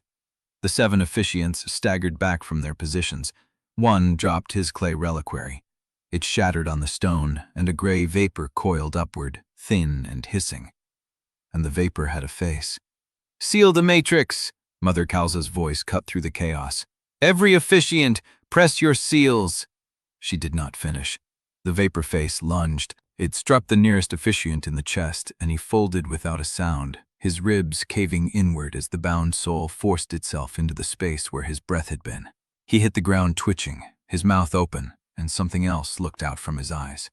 The crowd screamed. The barriers at the edge of the execution ground buckled as the merchant witnesses, the factors, the court scribes, the curious elite who had come to watch a heretic burn, all of them trying to push through a single iron gate at once. Dravomir did not move from the pyre's base. The freed heart pulsed against his palm, hot now, the rhythm matching nothing human. He could feel the matrix beneath him, a honeycomb of sealed chambers, each one a soul he had cracked open, and beneath them, deeper, a chamber he had not touched. Something was waiting there. "Quorne!" Paloon's voice, not shouting, commanding. Dravomir looked up. The Archonex stood at the eastern edge of the yard, arms folded, his iron-gray hair coming loose from its binding, the burn seam across his left jaw dark against his skin. He was not looking at the chaos. He was looking at Dravomir. "Contain the matrix or the entire square burns." "Contain it how?" "The same way you cracked it. Your heart. Press it to the stone and will the seals closed." Dravomir's hand tightened around the freed heart. Behind him, Lieseth pulled against the chains at the stake. The iron links bit into her wrists, blood running down her forearms, but she did not stop. Her gray shift was torn at the shoulder where the chains had scraped her skin raw. "Do not close it," she said. Her voice was quiet. The scream of the released soul had faded to a low thrum that vibrated through the stone, and her quiet words carried. "They have been feeding on these souls for generations. Let them feed on each other." Mother Kalza turned on the dais. Bind her now before she is already bound," Dravomir said. "You did that yourself." The fourth seal cracked. This one was deeper. The stone beneath the pyre split along a visible fault line, and from the fissure rose a light, yellow and thick, like tallow burning inside a clay lamp. It did not scream. It hummed, and the hum had words. "Deader, deader, deader." The crowd at the gate heard it. The merchants, the factors, the scribes. They stopped pushing. They turned. They listened. The hum spread across the execution ground like a tide, touching every person in the yard, and Dravomir felt it pass through him, tasting the shape of what he owed, what he had taken, what he had never repaid. Paloon's jaw tightened. "Kalza, the pyre, light it now. The rite is not complete. Light it, or the crowd will tear this square apart before the first soul reaches them." Mother Kalza's hand moved to the bell. The signal that would ignite the sanctified fire, consume Lieseth, seal the matrix, end the chaos. Dravomir moved first. He did not think. He did not plan. His body acted before his mind caught up, the freed heart still in his hand, and he shoved it against the fissure where the yellow light rose, not to close the seals, but to open the next one. The ground lurched. A vertical crack split the stone from the pyre's base to the dais where Kalza stood. The bell fell from her hand. It hit the stone and rolled, clanging once, and the sound was swallowed by a deeper vibration that rose from below. The reliquary conduits were exposed. They ran beneath the execution ground like veins, stone channels packed with bound souls, decades of sanctified murder pressed into corridors that fed the apparatus. And now they were open. Khalsa stared at the crack at her feet. "You have destroyed the entire square's containment." "Yes," Dravomir said. Balloon's voice cut across the yard. "Enforcers, seize him! Seize the binder!" Mother Khalsa raised her hand. "Inquisitors, seize the heretic! Seize them both!" For one breath, the commands hung in the air, identical. The city saw it. The crowd saw it. The factors saw it. The scribes with their ledgers saw it. 2 powers, 2 titles, 2 robes, 1 order. Dravomir did not wait to see which of them moved first. He turned and ran for the pyre. The iron stake stood at the center of the yard, Lieseth bound to it with 3 chains, her wrists raw and bleeding, her gray shift torn, her eyes locked on him as he closed the distance. The freed heart burned in his hand. The yellow light was rising from the fissures. The hum was growing louder. He reached her. The first chain was around her waist, iron links as thick as his thumb, secured with a lock the size of his palm. He did not have the key. He did not need it. He pressed the freed heart against the lock and willed it open. The metal groaned. The lock shattered. The chain fell. Lieseth's hands came free and she caught his wrist before he could reach for the second chain. "Look at me." He looked at her. The gray shift was stained with blood from her wrists, her ankles, the open wounds where the iron had chewed through her skin. Her face was smeared with ash and refuse from the procession. Her hair was matted with whatever the crowd had thrown at her. Her eyes were clear. "Not for me," she said. "For the ones still in the stone." "I know. Then break the rest of them." He pulled her close. 1 heartbeat. 2. The hum of the released souls vibrating through both of them. The yellow light climbing the pyre's crossbeams. The crowd surging against the barriers. Khalsa's voice screaming for seizure. Balloon's voice screaming for containment. Lieseth tore at the chain around her ankles. The iron split. She stood free. And beside him, barefoot and bleeding, she turned to face the apparatus that had tried to consume her. And Dravomir felt the freed heart pulse once, hard, as if recognizing something it had been waiting for. From the crack in the stone, the yellow light rose higher. And behind it, far below, something else began to climb. Chapter 35. The heat from the fissure rose against Dravomir's face as Lieseth stood free beside him, the chains shattered at her feet. The freed heart pulsed once, hard, and the vibration ran up his arm and into his chest where the scar had stopped aching. The yellow light climbed the pyre's crossbeams, humming deader through the stone, and the crowd at the gate screamed as the possessed officiant lurched forward, his ribs cracking, his mouth opening wider than a jaw should open. "Now," Lieseth said. She did not wait for his answer. She grabbed his wrist and pulled him away from the pyre, toward the scaffold's eastern edge where the maintenance hatch should be, where Orrin's route started. The first enforcer reached them before they cleared the pyre's shadow. He came from the left, iron cudgel raised, his eyes fixed on Lieseth because she was the heretic, the condemned, the one the court had marked. Dravomir stepped into the swing. The cudgel caught his shoulder, not the bone, but the meat, and he felt the impact drive through him as his hand came up with the freed heart still burning. He did not think. He pressed the heart against the enforcer's chest and willed. The man stopped, not frozen, not dead. Stopped, as if the command to move had simply left his body and found no door to return through. The cudgel fell. The enforcer stood motionless, eyes open, breath steady, empty. Lieseth stared at Dravomir. "You did not have that power before. Before it was not mine." Another enforcer came, then 2 more. Behind them, Mother Khalsa's voice rose above the chaos, ordering the Inquisitors to seal the yard, to lock every gate, to let no one leave until the heretics were taken. Balloon's voice answered from the other side of the square, ordering the enforcers to do the same. For one breath, the 2 commands ran parallel, then the forces moved. Dravomir did not have time to count them. 6, 8, more coming from the barrier where the crowd had broken through, and from the dais where Khalsa stood, and from the preparation chamber where Balloon had vanished back inside. They poured into the yard from every entrance, and the only direction left was the scaffold's eastern pillar. They ran. Lieseth's hand found his. Her fingers were cold and slick with blood, but her grip was steady. She matched his pace, barefoot on the cracked stone, and he felt the freed heart pulse between them as if it recognized the rhythm of her stride. The yellow light was still rising. It had not touched them. It passed through the enforcers instead, and Dravomir saw them stagger as the hum hit them, tasting what they owed, and for one heartbeat the pursuit wavered. The possessed officiant screamed a name that Dravomir did not recognize, a woman's name, 40 years dead, and the bound soul inside him drove him forward into the line of advancing guards. The impact scattered them. The officiant's body crumpled under the weight, and the bound soul rose from the ruin of his ribs as a vapor face, black with rage, and Dravomir felt its hunger pass over him like wind. It wanted something. Not him, the Matrix.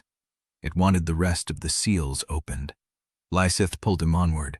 The eastern pillar was 30 paces away, then 20, then 10, and Dravomir could see the maintenance hatch Orrin had drawn, a square of rusted iron set flush into the stone, covered by a loose grate that had not been moved in years.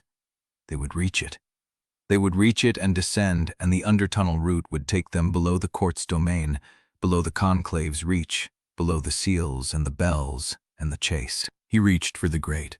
Something hit him from the side. The impact drove him off his feet and sent him rolling across the stone. The freed heart flew from his hand and skidded across the yard, coming to rest against the base of the eastern pillar, still pulsing. Dravomir looked up. Thomas Jorce stood over him. The senior factor's pale eyes were flat.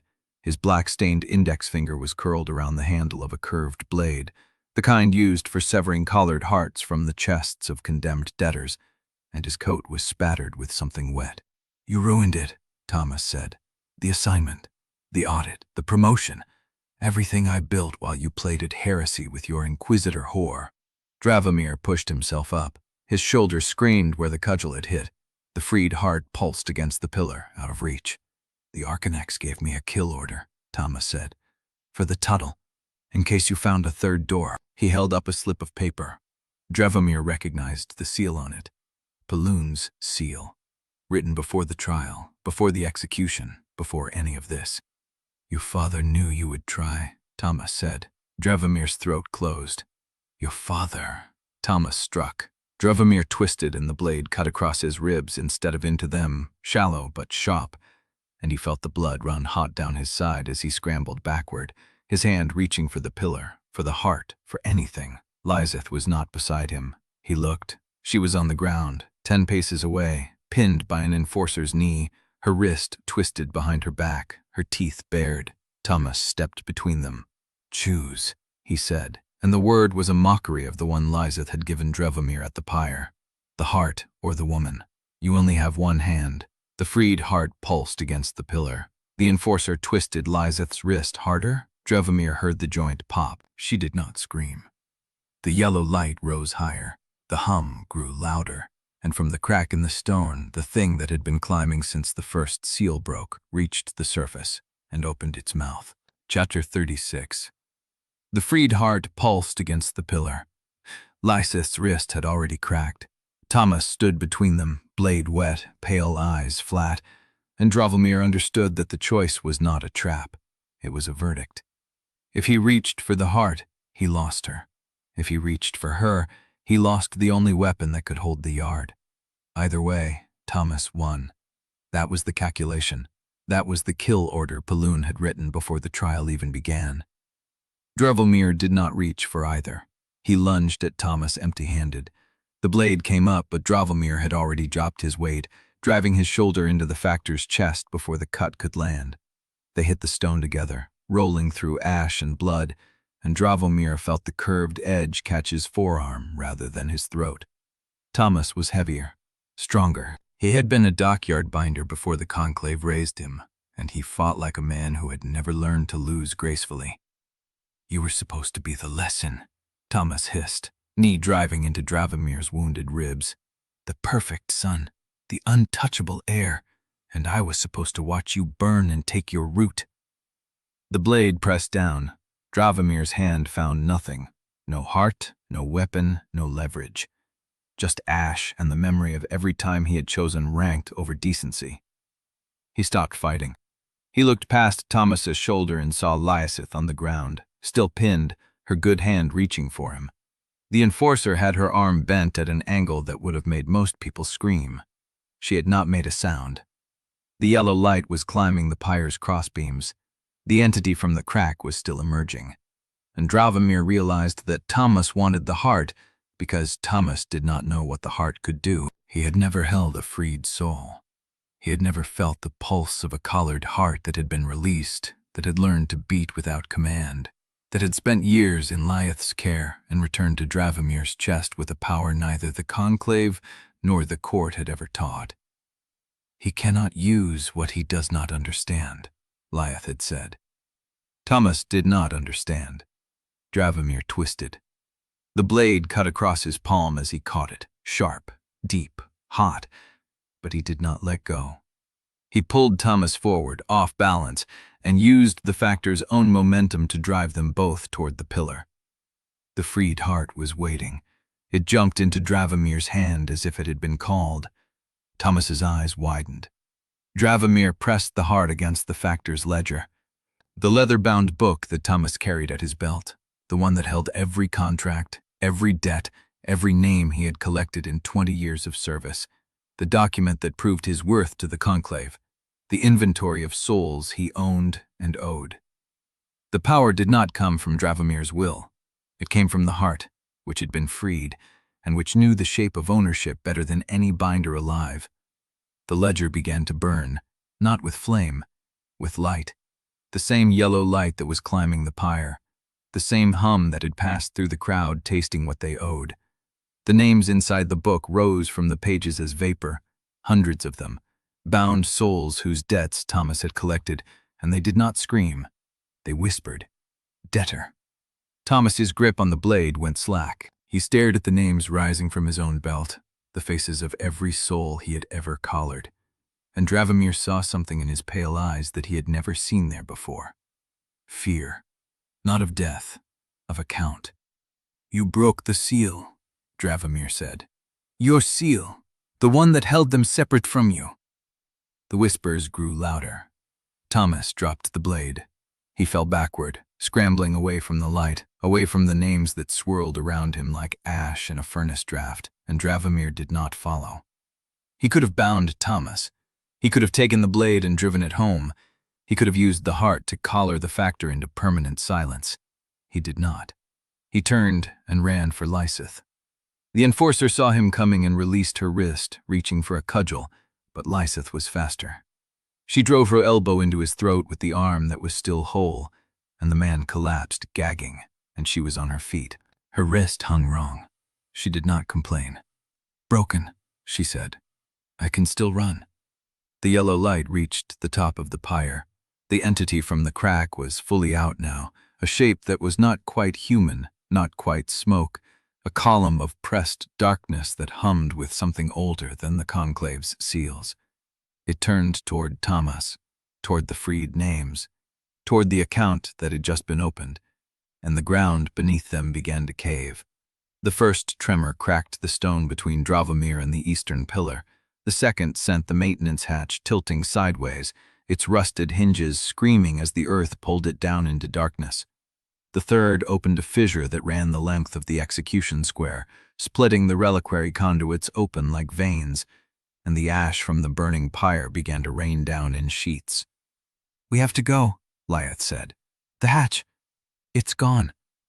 She was right. The maintenance hatch had already fallen into the tunnel below, the stone around it crumbling. The under-tunnel route Orrin had drawn now a pit of falling rubble and rising dust. The square was collapsing.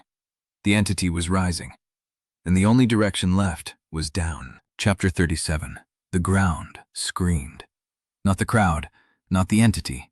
The stone itself, the old stone of the execution square that had drunk centuries of ash and soul ash, was tearing apart along the fissure Dravomir had opened. The reliquary conduits lay exposed like split arteries, their bound contents bleeding into the air in vapor coils that twisted toward the yellow light. Lieseth grabbed his wrist with her good hand. Her broken one hung at her side, the fingers already swelling, but she did not slow down. She pulled him toward the edge of the collapse, toward the pit where the maintenance hatch had fallen, Where the undertunnel rat Orrin had drawn was now a gaping throat of darkness and falling rubble. "The hatch is gone," he said. "The ground isn't." She was right. The fissure had opened a second mouth, wider than the first, a slant of broken stone and exposed earth that dropped into the dark beneath the square. The maintenance hatch had been one route, the fissure was another. Behind them, the entity had turned fully from Tamas. The freed names still swirled around the factor's head, whispering "Dupter" in a chorus that grew louder as the column of pressed darkness shifted its attention. It was not interested in Tamas anymore. It was interested in the crack Dravomir had made, the leak in the reliquary matrix that was still bleeding centuries of bound force into the night. The yellow light on the pyre crossbeams flickered. Something in the entity's depths opened, and Paloon's voice cut through the chaos from the eastern barrier, where he stood with his iron-gray hair unbound and his coat gone, a figure of cold command in the ash storm. "Seal the square. Every gate, every grate. No one leaves." Mother Palza's answer came from the opposite side, her white vestments streaked with black. "Inquisitors to me. Collar the fugitives, heretic and the apostate both." Two institutions, one reflex. Dravomir did not wait to see which order would reach them first. He pulled Lieseth toward the fissure. The drop was not a choice. It was a surrender. The stone crumbled beneath his boots as he stepped off the edge, and Lieseth went with him, her good hand locked around his, her broken wrist pressed against her chest. And the last thing he heard from the surface was the crowd's voice rising in a sound that was not quite scream and not quite judgment. A noise that tasted like blood and ash and the hunger of a city watching something it had never seen before. They fell. The dark swallowed them. The air changed from smoke and heat to wet and cold, the smell of ancient water and something rotting, something that had been dead longer than the conclave had held power. Dravomir's shoulder struck stone, then his ribs, then something that gave way, a net of old hemp and iron rings strung across the tunnel's throat, meant to catch debris, or bodies, or worse. The net tore, they fell through it. The water hit him like a wall of ice. It was not deep, not here. His boots scraped stone as the current dragged him sideways, the tunnel's floor uneven, slick with silt and the remains of things he did not want to name. Lieseth surfaced beside him, gasping, her good hand still locked on his wrist, her broken one trailing in the current like a dead thing. They were in a flood tunnel, pre-conclave, older than the square above. Water ran fast and black, carrying the taste of rot and the distant sound of something moving downstream. "Can you stand?" he asked. "I can drown," she coughed. "They feel different." He did not ask what she meant. The flood was pulling them, and he could not see the walls, could not see the ceiling, could not see anything except the faint phosphor glow that came from somewhere ahead, green and faint, the color of decay. Something grabbed his ankle. He kicked. The grip held. A second hand caught his coat collar from behind, and a third closed around Lieseth's arm. And before Dravomir could reach for the freed heart, before he could even draw breath to shout, they were dragged sideways out of the current, into a side channel so narrow that his shoulders scraped both walls, and the water receded to his waist. He heard voices, low, guttural, not quite human. The hands that held him released, and he was shoved forward into a space that opened around him. A dry chamber, no, a grotto, with a low ceiling and walls that glistened with condensation. A lamp flickered. An old woman stood beside it, her face a web of scars, her eyes the color of river silt. She wore a ferryman's coat, patched and repatched, and her hands were the hands of someone who had pulled bodies from water for decades. "Quorne," she said. It was not a question. Dravomir said nothing. Lieseth stumbled in beside him, pushed by a second figure, a young man with no teeth and a knife at his belt. She did not resist. She was watching the old woman with an expression Dravomir had never seen on her face before. Recognition. "Widow Salt," Lieseth said. "Aye."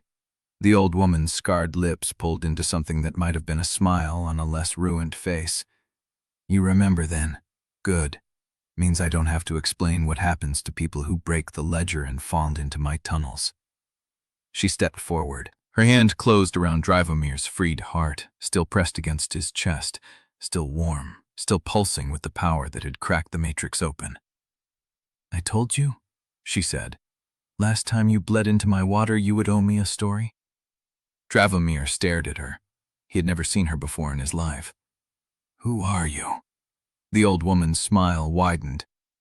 "I'm the woman who taught the Floodward Binder to preserve the dead.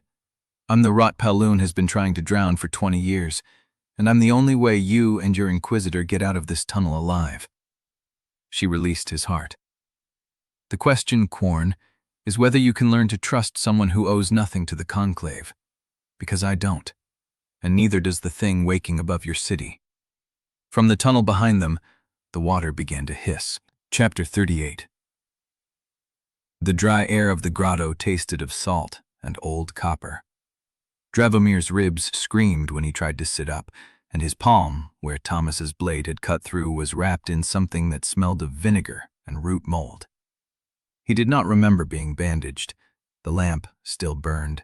Widow Salt was gone. In her place sat a young man with the hollow cheeks of someone who had spent years breathing tunnel dust. He watched Dravomir with the flat patience of a cat waiting for a mouse to stop playing dead. "He lives," the young man said. "Good. Means we don't have to decide whether to dump you before dawn." Dravomir forced himself upright. The chamber had changed while he was unconscious, or perhaps he had not seen it clearly before. What had looked like a natural grotto was a worked space. A low stone bench carved into the wall, iron rings set into the ceiling, a channel cut into the floor, leading somewhere darker. Ferryman work. Body-moving work. "Where is Lieseth? Your Inquisitor is alive." The young man jerked his chin toward a dark archway on the far side of the chamber. "Widow Salt's people are setting her wrist. She asked about you before she let them touch her." Relief cut through the fog in his chest. He held it there, did not let it show. "And you are?" "Nobody you need to name. Orrin sent me." Dravomir's attention sharpened. "Orrin knows where we are." "Orrin knows everything that happens in the tunnels within an hour of it happening. He pulled you out of the flood surge before it could drag you into the deep shafts. You owe him another debt now." The freed heart was still against his chest, warm, steady. He pressed 2 fingers to it and felt the rhythm, slower than a living heart should beat, but his. "The surface," Dravomir said. "What happened after we fell?" The hollow-cheeked man stood and walked to the lamp. He adjusted the wick, buying time before answering. "The execution square is a crater. Reliquary conduits are exposed across half the eastern edge.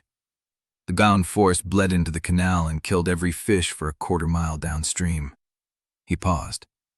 "They found the possessed officiant's body under a collapsed barrier. His ribs were still shattered. The yellow light has not been seen since the ground broke. And Paloon? Alive. He was already moving toward the sealed gate when the fissure opened. He is calling you a traitor, a heretic, and an apostate who seduced a court inquisitor into betraying her vows for personal power." The young man's voice carried no sympathy. "Mother Kalza is calling you worse. She says you released bound souls into the city to cover your escape, and that your heart was never properly collared. Which means you have been a monster pretending at civilization your entire career." Dravomir said nothing. The accusations were true, more or less. The shape was wrong, but the substance held. He had broken the matrix. He had released the bound. He had chosen Lieseth over the apparatus. Everything else was detail. People would die because of what he had done. The bound souls loose in the city would find bodies to inhabit or merchants to haunt, and the enforcers would swing wide in their purges, pulling anyone with old debts or thin loyalties into the confession chambers. He had known the cost before he dropped the collaring instrument. Knowing it did not make the weight lighter. "What do they want from us?" he asked. "Your head on a spike in the auction square. Lieseth's head beside it." The young man stepped away from the lamp. "But they will not find you here if you stay quiet and do what Widow Salt asks." The condition. Dravomir had known it was coming. The Undercity did not shelter fugitives for charity. Everything was a transaction. "And what does Widow Salt ask?"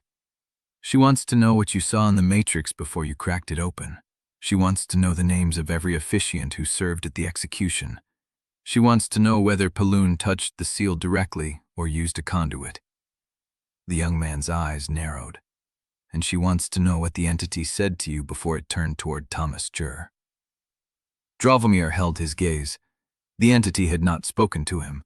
It had turned toward Thomas, because the broken ledger had freed the names Thomas owned, and the thing had been drawn to the debt, not the man. But there had been a moment, just before the ground broke, when the column of pressed darkness had paused, and its attention had slid across Dravomir like a tongue tasting old meat. It had recognized him. Not as Dravomir Quorne, senior factor of the Eastern Wards, but as something else, something the Matrix had known before he cracked it. He had not told anyone. He was not sure he would. "Tell Widow Salt I will answer her questions after I see Lieseth," he said. "You are not in a position to negotiate. I am the only one who was inside the Matrix before it broke. I am the only one who held the freed heart against the seals and felt what was on the other side." Dravomir stood, ignoring the fire in his ribs. "She wants my answers. I want proof that Lieseth is safe." The hollow-cheeked man studied him for a long moment.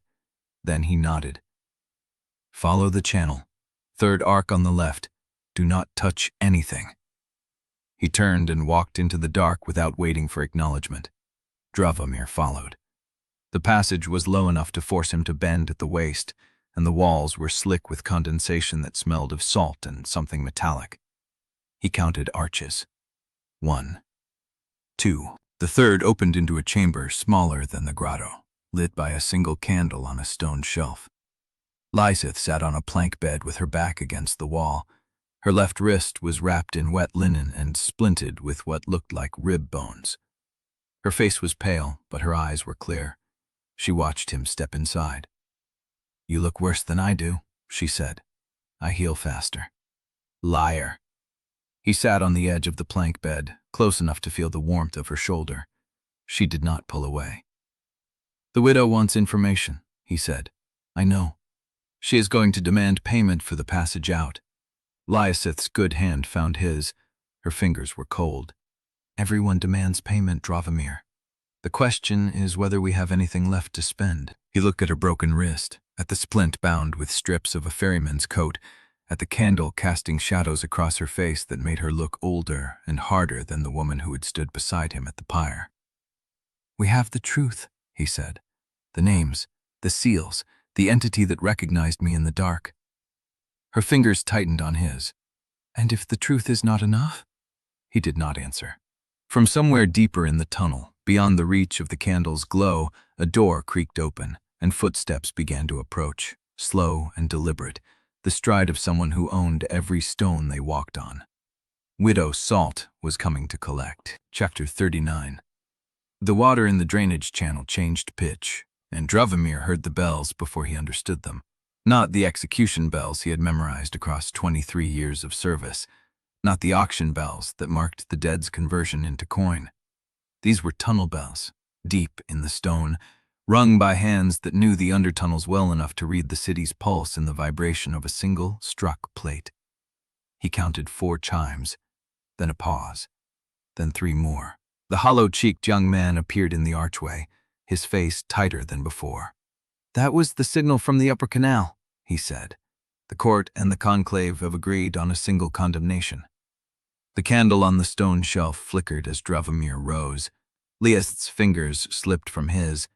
Both institutions never agreed on anything. That was the flaw built into their partnership, the gap that kept neither from swallowing the other. If Paloon and Kalza had found common ground, something had shifted that Dravomir had not anticipated. "Read it," he said. The young man pulled a scrap of grease-stained paper from his coat, the kind ferrymen used to pass messages through flooded locker tubes. He did not look at it as he spoke.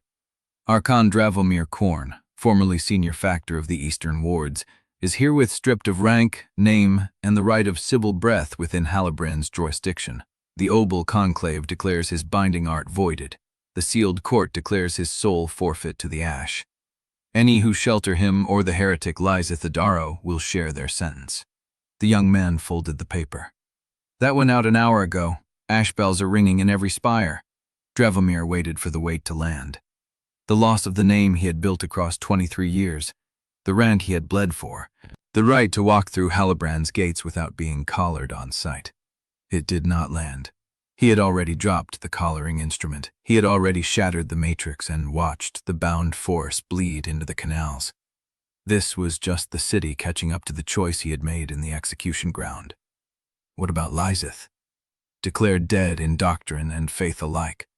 The young man's mouth tightened. The court says her soul was forfeit the moment she touched the Reliquary matrix. They mean to burn the name itself. Burning names is an act of the empty seat. Mother Kalza sits in that seat tonight. Dravomir understood then what Kalza had done. She had not merely condemned a woman who had fled. She had erased the legal possibility of Lieseth ever returning to the sealed court's justice. By declaring the name forfeit before the city, she made the process irreversible. If Lieseth ever stood before Halibrand again, she would not be tried. She would be ash before she could speak. Lieseth rose from the plank bed, her splinted wrist pressed against her chest. Her face was the color of old bone, but her eyes were dry. They moved fast, she said. They prepared the decree before the ground broke. That was Paloon's discipline. The Archonex never acted without a contingency already inked. He had prepared the transfer order for Lieseth before the trial began. He would have prepared the condemnation before the execution, maybe even before he entered the green chamber to offer Dravomir the false deal. Water splashed in the drainage channel behind the young man. He did not turn. There is more. Tell me. The Undercity has heard the decree, but they have also heard the other thing. The young man's eyes found Dravomir, the one about the entity in the crack and what it said to the factor before the ground broke. Dravomir's ribs ached as he drew breath. I told you, the entity did not speak to me. You told me it recognized you. The young man's voice was flat. That is a different claim entirely. Lieseth moved before Dravomir could. She stepped between him and the young man, close enough that her shadow swallowed the candlelight. What the entity knew, she said, is mine to hear before yours. The young man's jaw tightened, but he stepped back. Widow Salt will ask anyway. She will not wait for your permission. Then she can ask Dravomir herself, not through a messenger who cannot keep the tremors out of his voice. The young man's face burned, but he said nothing. From the passage behind him, a deeper bell began to sound. Not the tunnel bells, the city bells, the ones hung in the high galleries, audible even through the undertunnel's stone. Ash bells.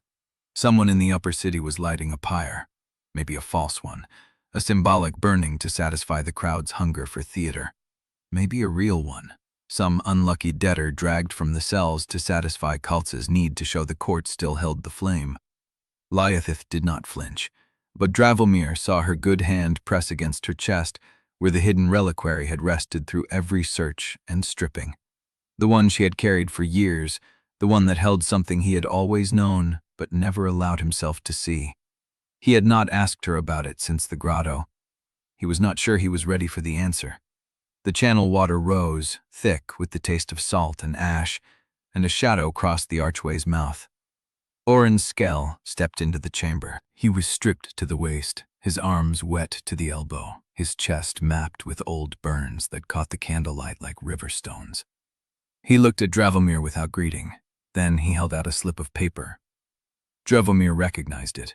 The crease pattern, the cheap pulp stock, the ink that matched the flood ward report he had falsified months ago, the one that had set all of this in motion. It was the old debt marker. The one that proved Orrin owed him. The one Orrin had used to justify the escape route beneath the execution ground, partial repayment for a life Dravomir had let him keep. I came to ask you something, Orrin said. Ask. Orrin dropped the marker into the water. It floated for a moment, dark on the surface, before the current pulled it under and the paper dissolved against a submerged grate. Are you here to buy another future, Senior Factor? Orrin said, the title scraping like rust across his tongue. Or do you mean to help break the ledger itself? The question hung in the salt-still air.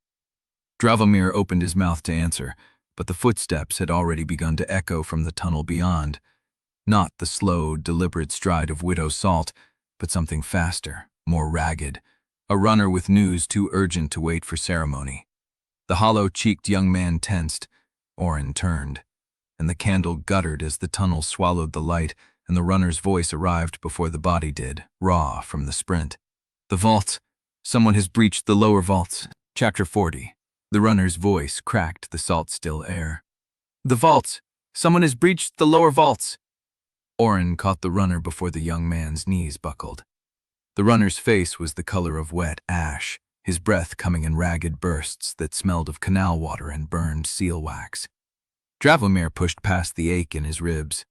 Which vaults? Conclave or court? Both. The runner's fingers dug into Orrin's arm. The tremors cracked the foundations under the ledger house. The court's ash crypts collapsed into the conclave's lower reliquary chamber. They are bleeding into each other. Lieseth moved to the archway, her splinted wrist pressed against her chest. Bleeding how? Bound force.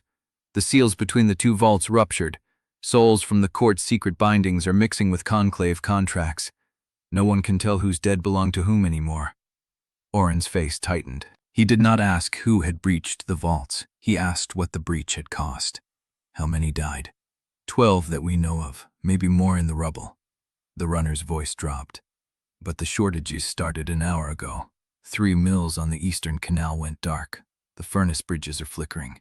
The labor shades in the upper harbor stalled mid-work and would not move until their handlers beat them back to obedience. Dravomir felt the freed heart pulse against his chest, a slow, deep beat that matched nothing in the room. He knew what the runner was describing. He had seen it happen once before, in a smaller district, when a faulty seal had leaked bound force for 3 days before the conclave contained it.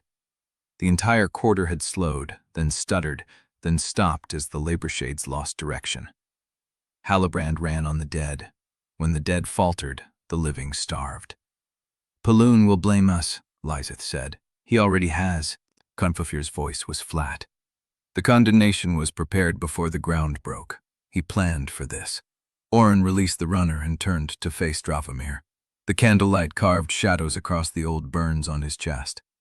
The question I asked still stands, but the terms have changed. How? Before the vault breach, you had time to hide, time to plan, time to decide what kind of war you wanted to fight. Orrin's voice was low, deliberate, the voice of a man who had spent his life reading currents that others refused to see. Now you have until dawn, maybe less. Once the merchants realize their mills will not run tomorrow, they will demand blood. Paloon will give them yours, Kalzer will give them Lieseth's, and the Undercity, which was willing to bet on you, will start bargaining for your location as a trade good. The hollow-cheeked young man spoke from the shadows. Widow Salt will not protect fugitives who bring a city's collapse down on her tunnels. Then tell Widow Salt I am not asking for protection. Dravomir turned to Orrin. I am asking for a route out, deeper than her grotto, deeper than the flood tunnels, somewhere the joint decree cannot reach. There is no such place in Halibrand. Then I will make one. The silence that followed was not doubt. It was the stillness of men measuring whether a promise could hold the weight it claimed. Lieseth stepped beside him. Her good hand found his bandaged one, and her fingers laced through his, the pressure light and precise and unmistakable. We go together, she said, or we do not go. Orrin studied them both. Then he nodded once, the gesture carrying the finality of a man who had made up his mind. There is an old fairy route beneath the plague shrines. It was sealed when the last outbreak burned out 40 years ago. The gate is rusted shut, but the channel still runs. If you can get through the gate, the current will carry you to the eastern fissure line, past the court's territorial markers. What is on the other side? Nothing that belongs to Halibrand. Orrin pulled a length of waxed cord from his belt and began wrapping it around his palm, the motion practiced and unconscious. Old workings, pre-conclave. The city abandoned them when the binding system made them unnecessary. Why would the Undercity abandon a usable route? Orrin's eyes met Dravomir's. Because things live in the old workings that do not answer to obols or ledgers. The Widow Guild lost 3 parties trying to map them. They stopped sending people after the 2nd year. Dravomir felt Lieseth's fingers tighten around his. Show us the gate, she said. Orrin gestured to the runner. The young man was on his feet now, breathing steadier, but his eyes still held the hollow look of someone who had seen work he could not unsee. The runner will take you as far as the bell chamber. From there, follow the green moss. It only grows where the air still moves. Orrin paused. After the gate, you are on your own. That was always the plan. Dravomir reached for the freed heart, pressing it once against his chest as if to confirm it was still there. The warmth answered him, steady and familiar, the only thing he had left that had not been stripped away. Lieseth released his hand and turned to face the tunnel mouth. The runner was already moving, his footsteps echoing against the wet stone. Dravomir followed. Behind him, he heard Orrin's voice, low and rough, carrying through the darkness. Someone above put a price on your heart, Quorne. Not your capture, your heart. Delivered warm to the high galleries before the ash bells ring twice more. Dravomir did not stop, but the words lodged in him like a sliver, sharp and cold, and he carried them into the tunnel as the gate groaned shut behind them, sealing the grotto's candlelight away and leaving only the hiss of salt water and the taste of ash on his tongue. Chapter 41. The runner moved fast through the dark, his footsteps a rhythm Dravomir matched without thinking. The tunnel narrowed, walls closing until his shoulders brushed wet stone on both sides, and the only light came from the green moss smeared across the ceiling like rotting cloth. Lieseth followed close behind him. He could hear her breath, steady and controlled, the breath of someone who had learned to measure panic in increments. The runner stopped at a junction where 3 passages met, each one sealed with rusted iron grates. He turned, his face half lit by something that glowed faintly from deeper in the stone. This is the bell chamber. Dravomir saw it then. The room opened ahead, a circular space carved into the bedrock, and at its center hung a brass bell the size of a man's torso, green with age, its clapper tied with a strip of moldering leather. The gate is through the eastern passage. The runner pointed to the leftmost grate. Follow the moss, it will thicken where the air moves. And after the gate? The runner's jaw tightened. I do not know. No one I know has come back to tell it. Lieseth moved past Dravomir, her splinted wrist held against her chest, and pressed her face to the grate. Beyond it, the passage sloped downward into absolute black. No sound, no movement, just the stillness of a place that had not been entered in decades. Someone has been here, she said. The runner shook his head. Not possible. The seal was intact when I checked it 7 days ago. I am not saying they used the door. She stepped back, her eyes finding Dravomir. I am saying the air does not taste dead. Something down there is breathing. The runner went pale. Dravomir reached for the grate. The iron was cold, rough with rust, and the lock was a simple mechanism, old and exposed. He pressed the freed heart against the metal and felt the warmth answer, the same pulse that had cracked the matrix seals. The lock groaned. The grate swung inward. Wait here, he said to the runner. If we are not back by dawn, tell Orrin we chose the wrong passage. The runner opened his mouth to answer, but the words never came. A wet sound, like meat dropped on stone. The runner's eyes went wide. He looked down at his chest, where a dark stain was spreading across his tunic, and then at Dravomir, and then at nothing at all. He collapsed. Lieseth was already moving, her good hand dragging the runner's body away from the open grate, her eyes scanning the darkness behind them. Arrow, crossbow, from the bell chamber entrance. Dravomir turned. A figure stood at the far end of the bell chamber, silhouetted against the faint light from the connecting tunnel. Tall. The crossbow held at rest, as if the kill had cost nothing.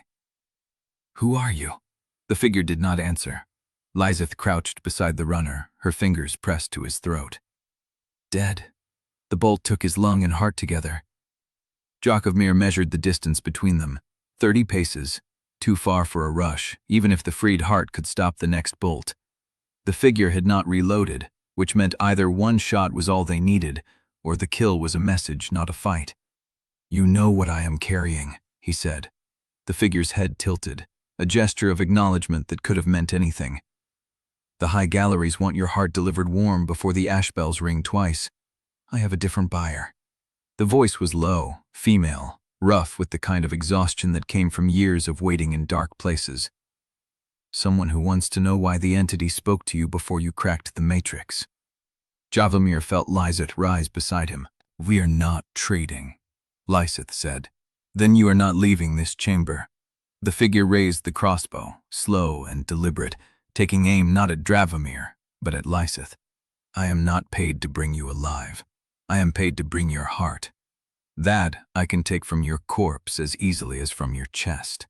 The freed heart pulsed against Dravomir's ribs. He could feel its rhythm through the wound in his palm, the wound that Thomas's blade had left, and he understood that the figure was not the real threat. The real threat was the message she carried. Someone in the upper city knew the Reliquary had survived the pyre. Someone knew the freed heart was still beating. That knowledge, in the hands of anyone other than Paloon or Kalza, meant the conspiracy was wider than he had assumed. "How many bids?" he asked. The figure's crossbow did not waver. "4 that I know. Paloon wants it buried with the Matrix.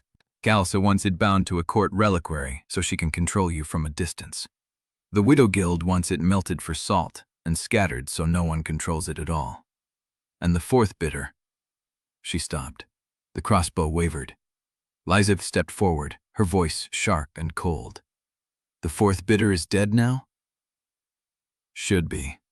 The figure's face was unreadable in the darkness, but something in her voice had shifted, a tremor that had not been there before. The courier carrying the auction list was supposed to deliver it before the ash bells. He never arrived. "Who was the courier?" "I do not name the dead unless I have to." Dravomir felt the cold settle in him, the familiar weight of a truth that was about to break open. "You killed him." "I intercepted him. Someone else killed him." The crossbow lowered, a fraction of an inch, the first sign of uncertainty. "The list is lost. The 4th bidder's name died with the courier, and I need to know who they were before the high galleries figure out the bidding is compromised." Lieseth looked at Dravomir. Her face was calm, but her eyes held the same question he was asking himself. Someone in the upper city had placed a bid on Dravomir's heart without Paloon, Kalza, or the Widow Guild knowing. Someone who knew about the entity. Someone who had paid the figure in the bell chamber to intercept them not for the bounty, but for information. "And if we tell you we do not know the name," Lieseth said, "what happens then?" The figure raised the crossbow again. "Then I put a bolt through both your knees and carry you to the safe house myself." Chapter 42. The figure held the crossbow steady, the bolt aimed at Lieseth's chest, and Dravomir measured the distance again. 30 paces. The freed heart could stop her finger on the trigger if he reached fast enough, but the bolt would still fly. He had no way to stop a quarrel already in motion. Lieseth's voice came low and calm. "If you knew the 4th bidder's name, would you let us pass?" The figure's head tilted again. "I might." "Then we have nothing to trade. We do not know." The crossbow did not waver. Dravomir shifted his weight, ready to move, to take the bolt himself if it meant Lieseth had a breath to reach the eastern passage.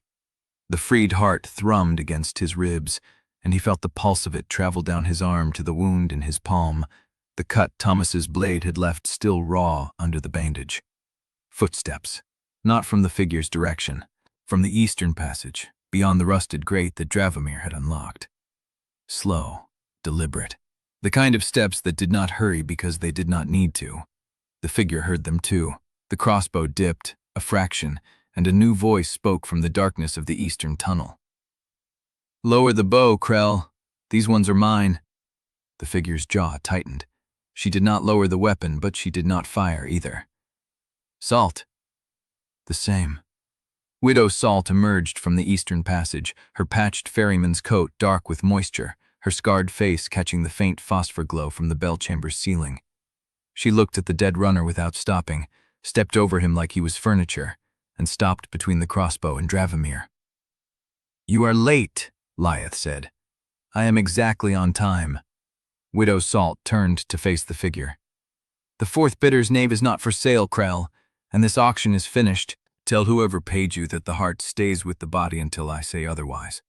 The figure held the crossbow for 3 heartbeats longer. Then she lowered it, slung it across her back, and melted into the darkness of the connecting tunnel without another word.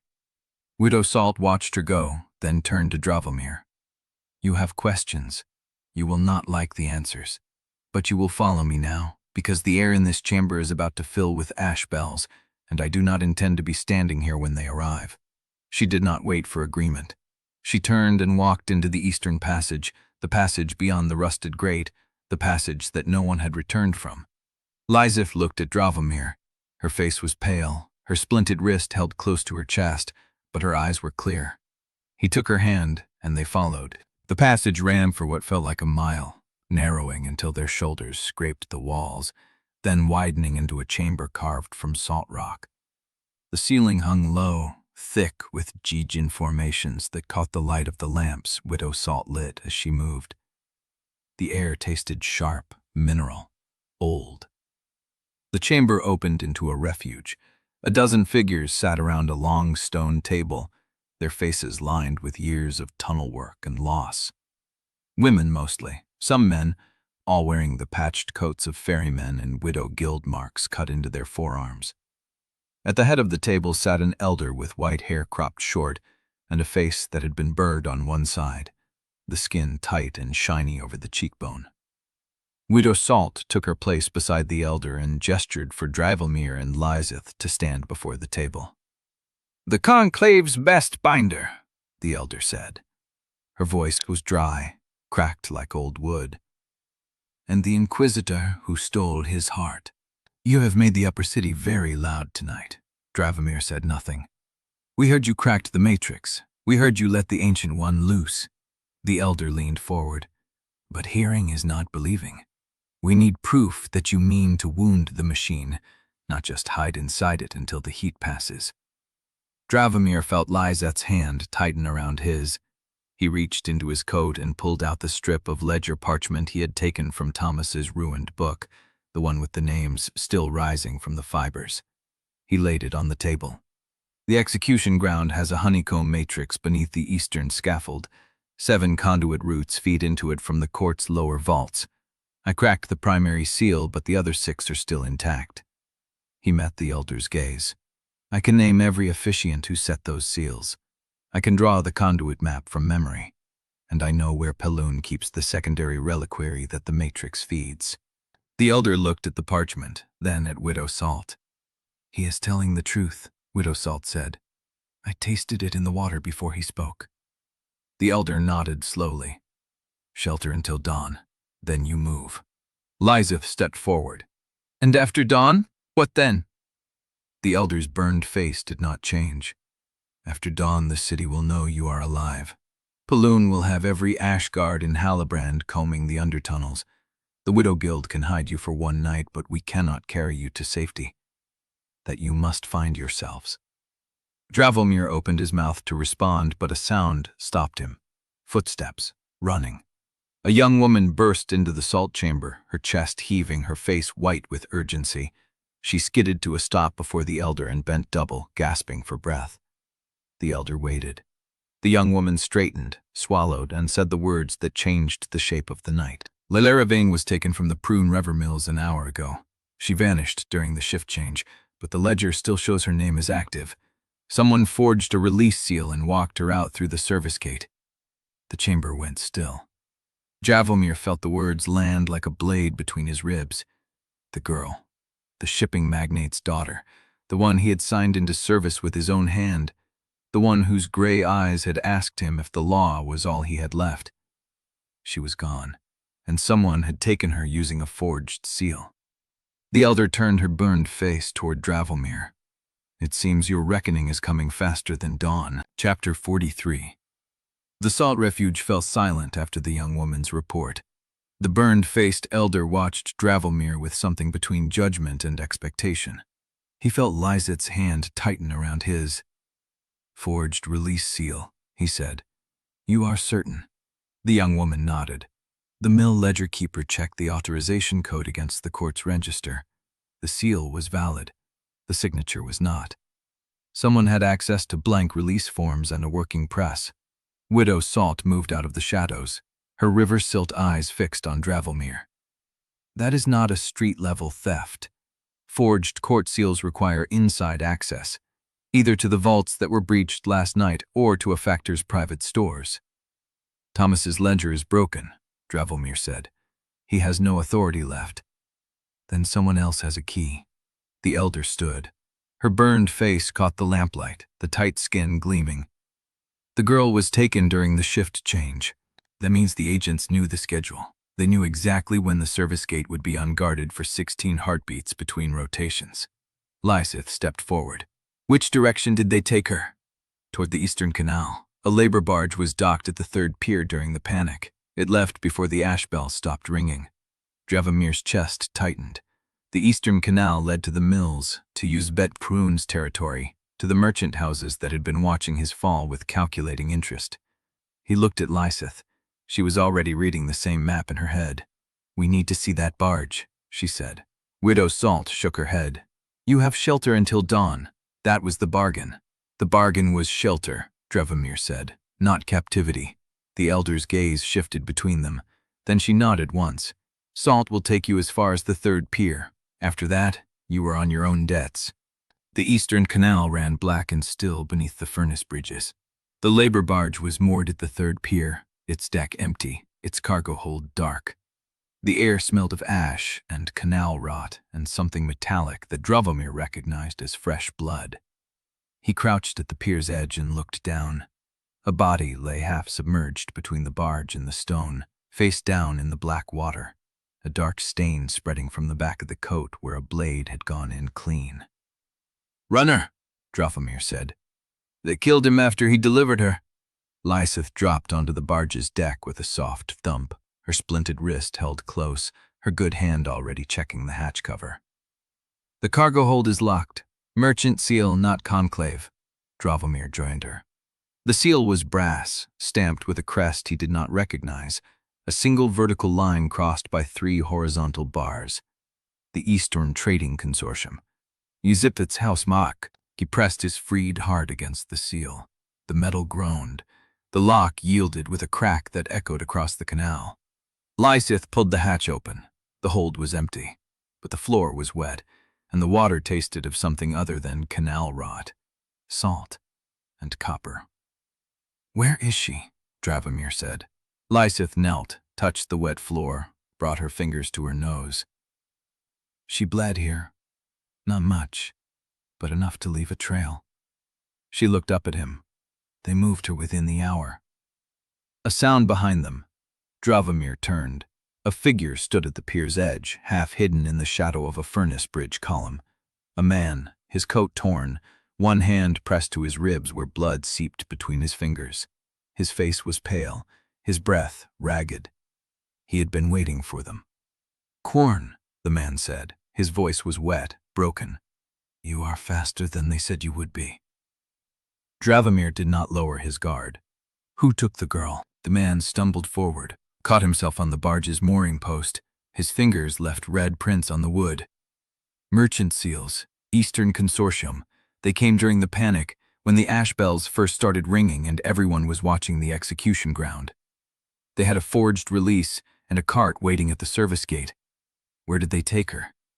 "To a counting house on the second canal bend, the old Prune Holdings, the one that has been shuttered since the widow consolidated her mills." The man coughed, and blood flecked his lips.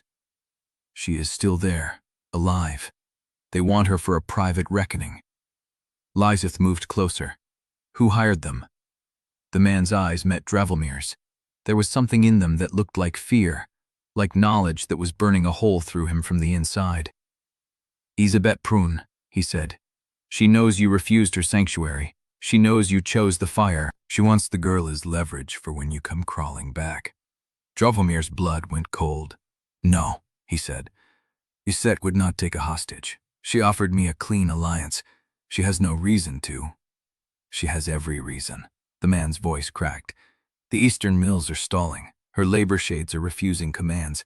She needs a binder who can break the dead loose from their contracts and reseal them fresh. She wanted you. You refused. So she took the one thing that might make you reconsider." Lieseth's hand found Dravomir's arm. He is not lying, Dravomir knew.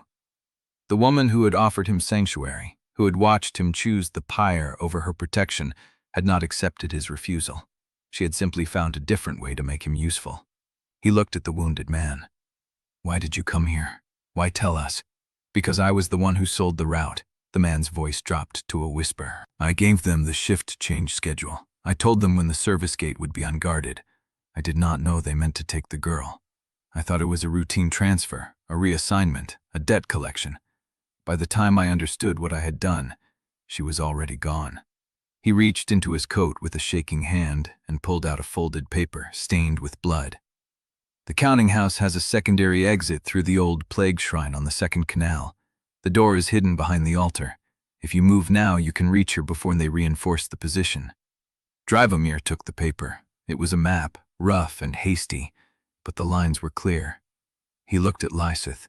She was already reading the same routes, the same risks. "We go together," she said. "Together." They turned to move. The ash bells began to ring. Above them, close, louder than they should have been, closer than they had any right to be. The wounded man's face went white. "They found me. They followed me. I led them to you." Dravomir grabbed Lieseth's hand and pulled her toward the tunnel mouth beneath the furnace bridge. Bootsteps thundered across the pier above. Voices shouted commands. The ash bells kept ringing, a searing rhythm that seemed to shake the canal stones. Behind them, the wounded man crumpled to the deck, his blood pooling across the boards as a dozen ash guards spilled onto the pier, their lanterns swinging, their blades already drawn. And in the dark beneath the furnace bridge, with Lieseth's hand in his and the map pressed against his chest, Dravomir understood that the hunt for Illyra Vane had just become a trap. Chapter 44. The cold rose around them before the light did. Dravomir followed Lieseth through the tunnel mouth beneath the furnace bridge, the map still pressed against his chest, the ash bells still hammering overhead.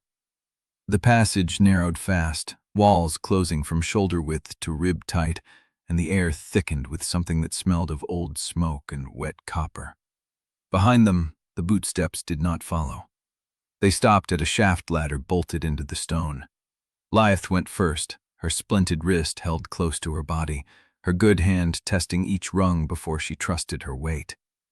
Dravomir climbed after her, the freed heart warm against his ribs, and when his head broke the surface he tasted smoke, pitch, and the sour rot of a city coming apart.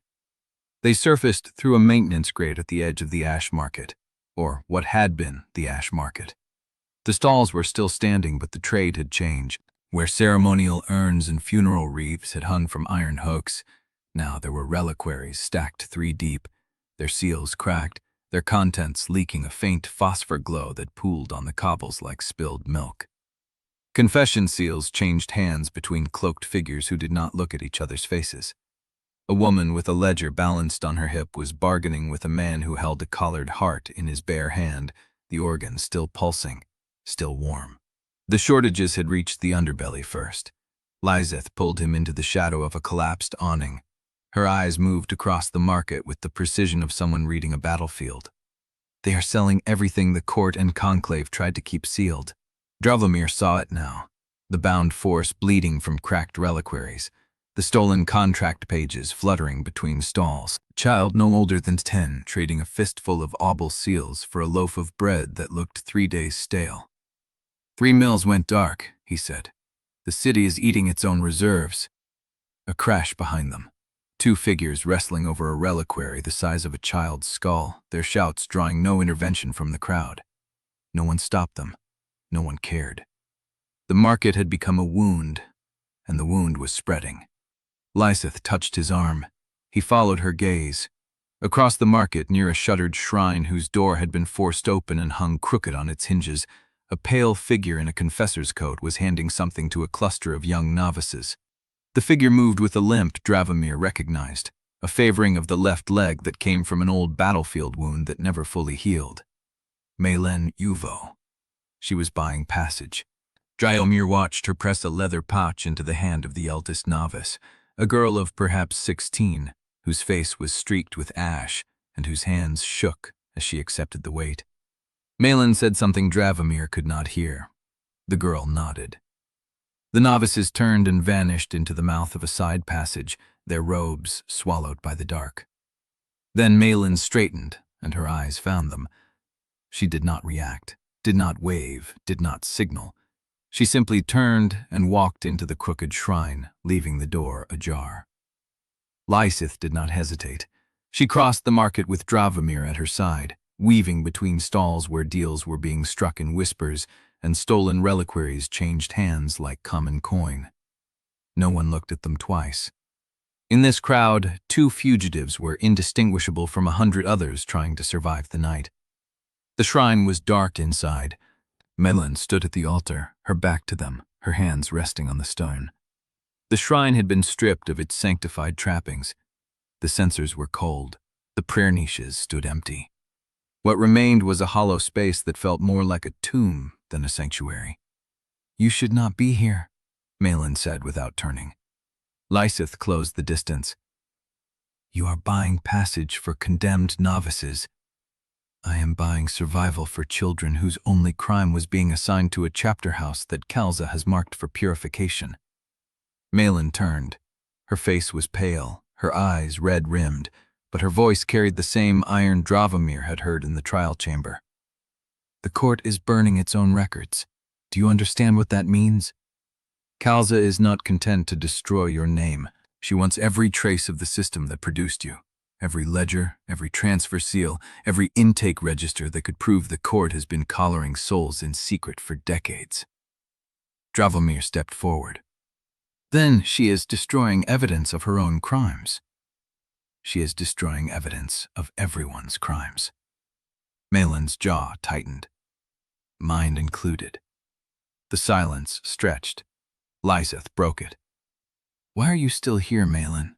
Why are you not on the same boat you bought for those novices?" "Because I am not finished." Malin reached into her coat and pulled out a roll of parchment bound with a strip of black ribbon. She held it out, not to Lieseth, but to Dravomir. "Before Kalza seals the archives, I can still get you inside. The old intake vault, the one beneath the court's primary reliquary chamber. It contains every seizure index from the past 30 years, every name, every transfer, every alteration to the custody codes." Dravomir looked at the parchment. "What do you want in return?" "Testimony." Malin's voice dropped. "When you bring this down, and you will if you survive the night, I want your word that Lieseth's name will be in the record as the one who helped break it open. Not as a traitor, as a witness." Lieseth shook her head. "Malin, if you do this, Kalza will know it was you. She will have you in the ash before dawn." "I know. Then why?" Malin looked at her, and for the first time something cracked behind the iron.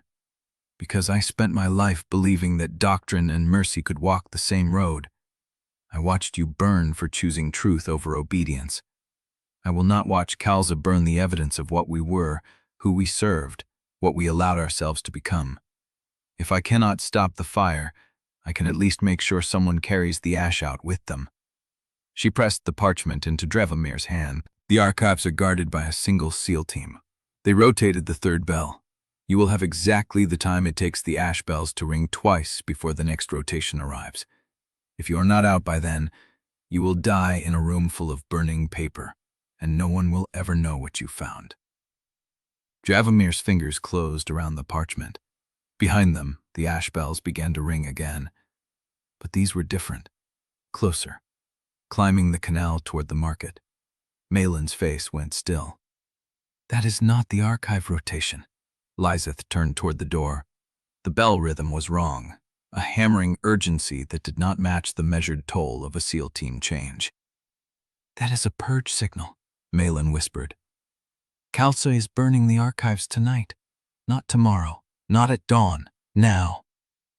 The first plume of smoke rose beyond the crooked shrine's doorway, black against the furnace glow of the upper city. And in the distance, footsteps, many of them, marching. Chapter 45.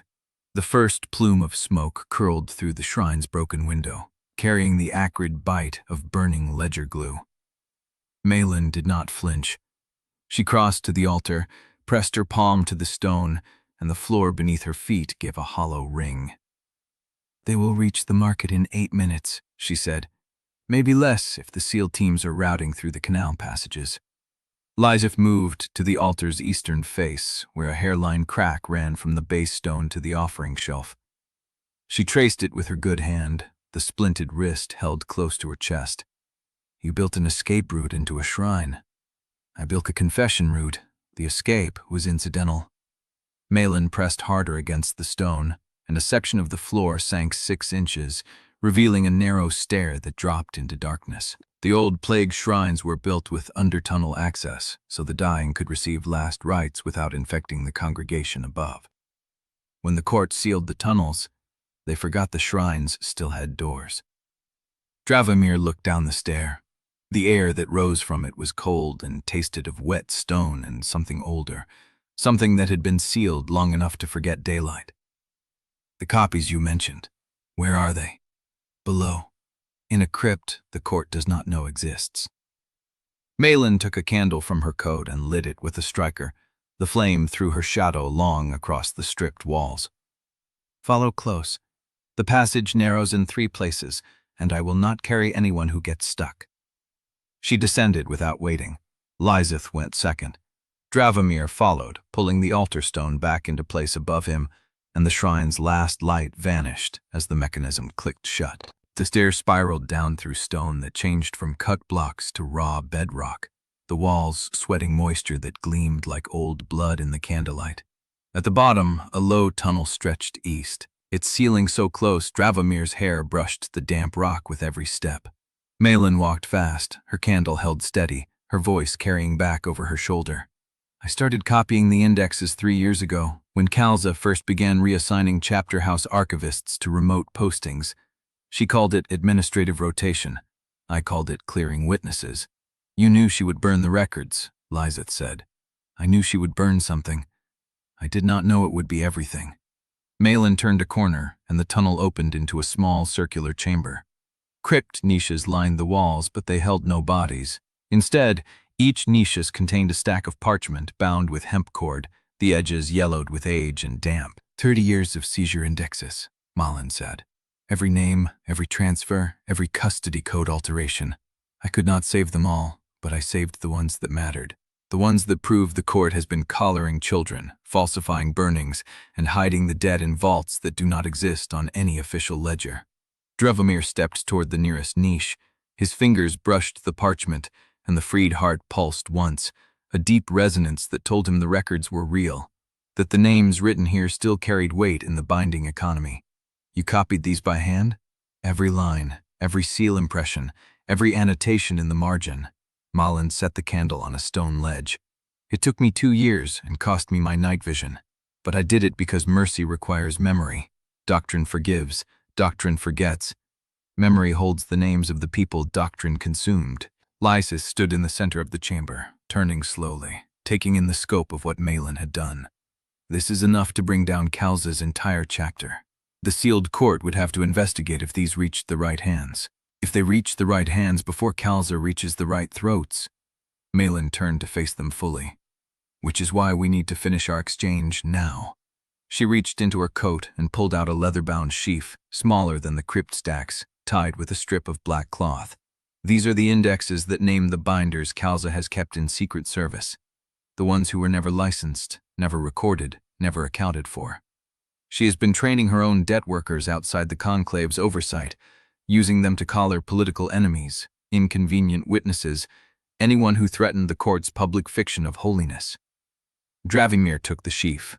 The leather was warm from Malin's body. He did not open it. "And in return, testimony." Malin's gaze shifted to Lieseth. "Your testimony, written, sealed, and witnessed. I need a record that names the binders you encountered in the flood wards, the seals you saw being forged, the children you watched Kalza's people take from the intake halls. I need your account of the truth." Lieseth's jaw tightened. "That testimony would condemn me as a heretic who spent years hiding evidence of the court's crimes. It would condemn you as a witness who chose truth over obedience when it mattered." Malin held her gaze. "I am not asking you to die for this record, Lieseth. I am asking you to live for it, to let your name stand in the ledger of what was really done, not in the ash that Kalza wants to leave behind." The chamber went silent. Raphael felt the frayed heart beat against his ribs. counting the seconds as Lieseth stood motionless, her splinted wrist pressed against her belt where the reliquary hung hidden. Then she nodded. I will do it. Not for the court's memory, for the names in those indexes, for the people Kalza fed to her secret binders and pretended never existed. Malin produced a rolled sheet of vellum and a small ink bottle from the same coat pocket. She spread the vellum on the stone ledge beside the candle and held out a pen. Lieseth took it. The first line of ink touched the vellum as footsteps pounded overhead. Dravomir looked up. The sound came through the stone, muffled but unmistakable, the rhythm of many boots moving at speed. They were not passing by. They were stopping. Malin's face went pale. That is above the shrine. A crash, splintering wood, the sound of the shrine door being forced, then voices, rough and fast, calling out orders. The passage is sealed. She could not have gone far. Check the crypts. Check the undertunnel grates. If you find her, do not kill her. Kalza wants her alive to testify about who helped the fugitives. Malin whispered something Dravomir did not catch. A prayer, a curse, a name. She pressed her back against the crypt wall, and for the first time since he had met her, she looked afraid. They traced me, she said. I thought I had until dawn. Lieseth kept writing. The pen scratched across the vellum, the ink dark and sure, as the boots moved through the shrine above them, and the candle flame flickered in the draft from the tunnel. Dravomir's fingers found the freed heart at his chest. The sound of a trap door opening echoed through the stone, and in the dark below, something else began to breathe. Chapter 46. The trap door above the crypt swung open, and the candle flame flattened against the draft. Dravomir moved before his mind caught up with his body. He crossed the crypt in 3 strides, pressed his palm against Lieseth's back, and felt her spine straighten under his touch without her pen stopping. The ink kept flowing. The vellum kept filling. Leave it, he said. I am almost done. You are almost dead. Above them, boots struck stone. A voice called out, rough and close enough to echo through the stairwell. Crypt entrance is clear, but there is a grate at the back. I need light. Malin pressed her back against the far wall, her hand finding a crack in the stone that Dravomir had not noticed. She pulled, and a section of the wall slid inward, revealing a narrow passage that sloped down into absolute dark. The air that pushed through was cold and dry, tasting of dust and something older than dust. The old furnace channels, she said. They connect to the canal drains half a mile east. If we can reach the junction before they seal the grate, then they follow us into the drains. Dravomir looked at the crypt, at the stacks of copied records, at the leather-bound sheaf still tucked under his arm. They will burn everything you spent years copying. We cannot carry it all, and we cannot leave it for Kalza's purge teams. Lieseth set down the pen. The vellum was full, ink still wet at the edges. She rolled it without waiting for it to dry and pressed it into Malin's hands. Take this. Take the binder's index. Leave the rest. The rest is 30 years of proof. The rest is paper, and we are flesh. Lieseth turned to Dravomir. What are you thinking?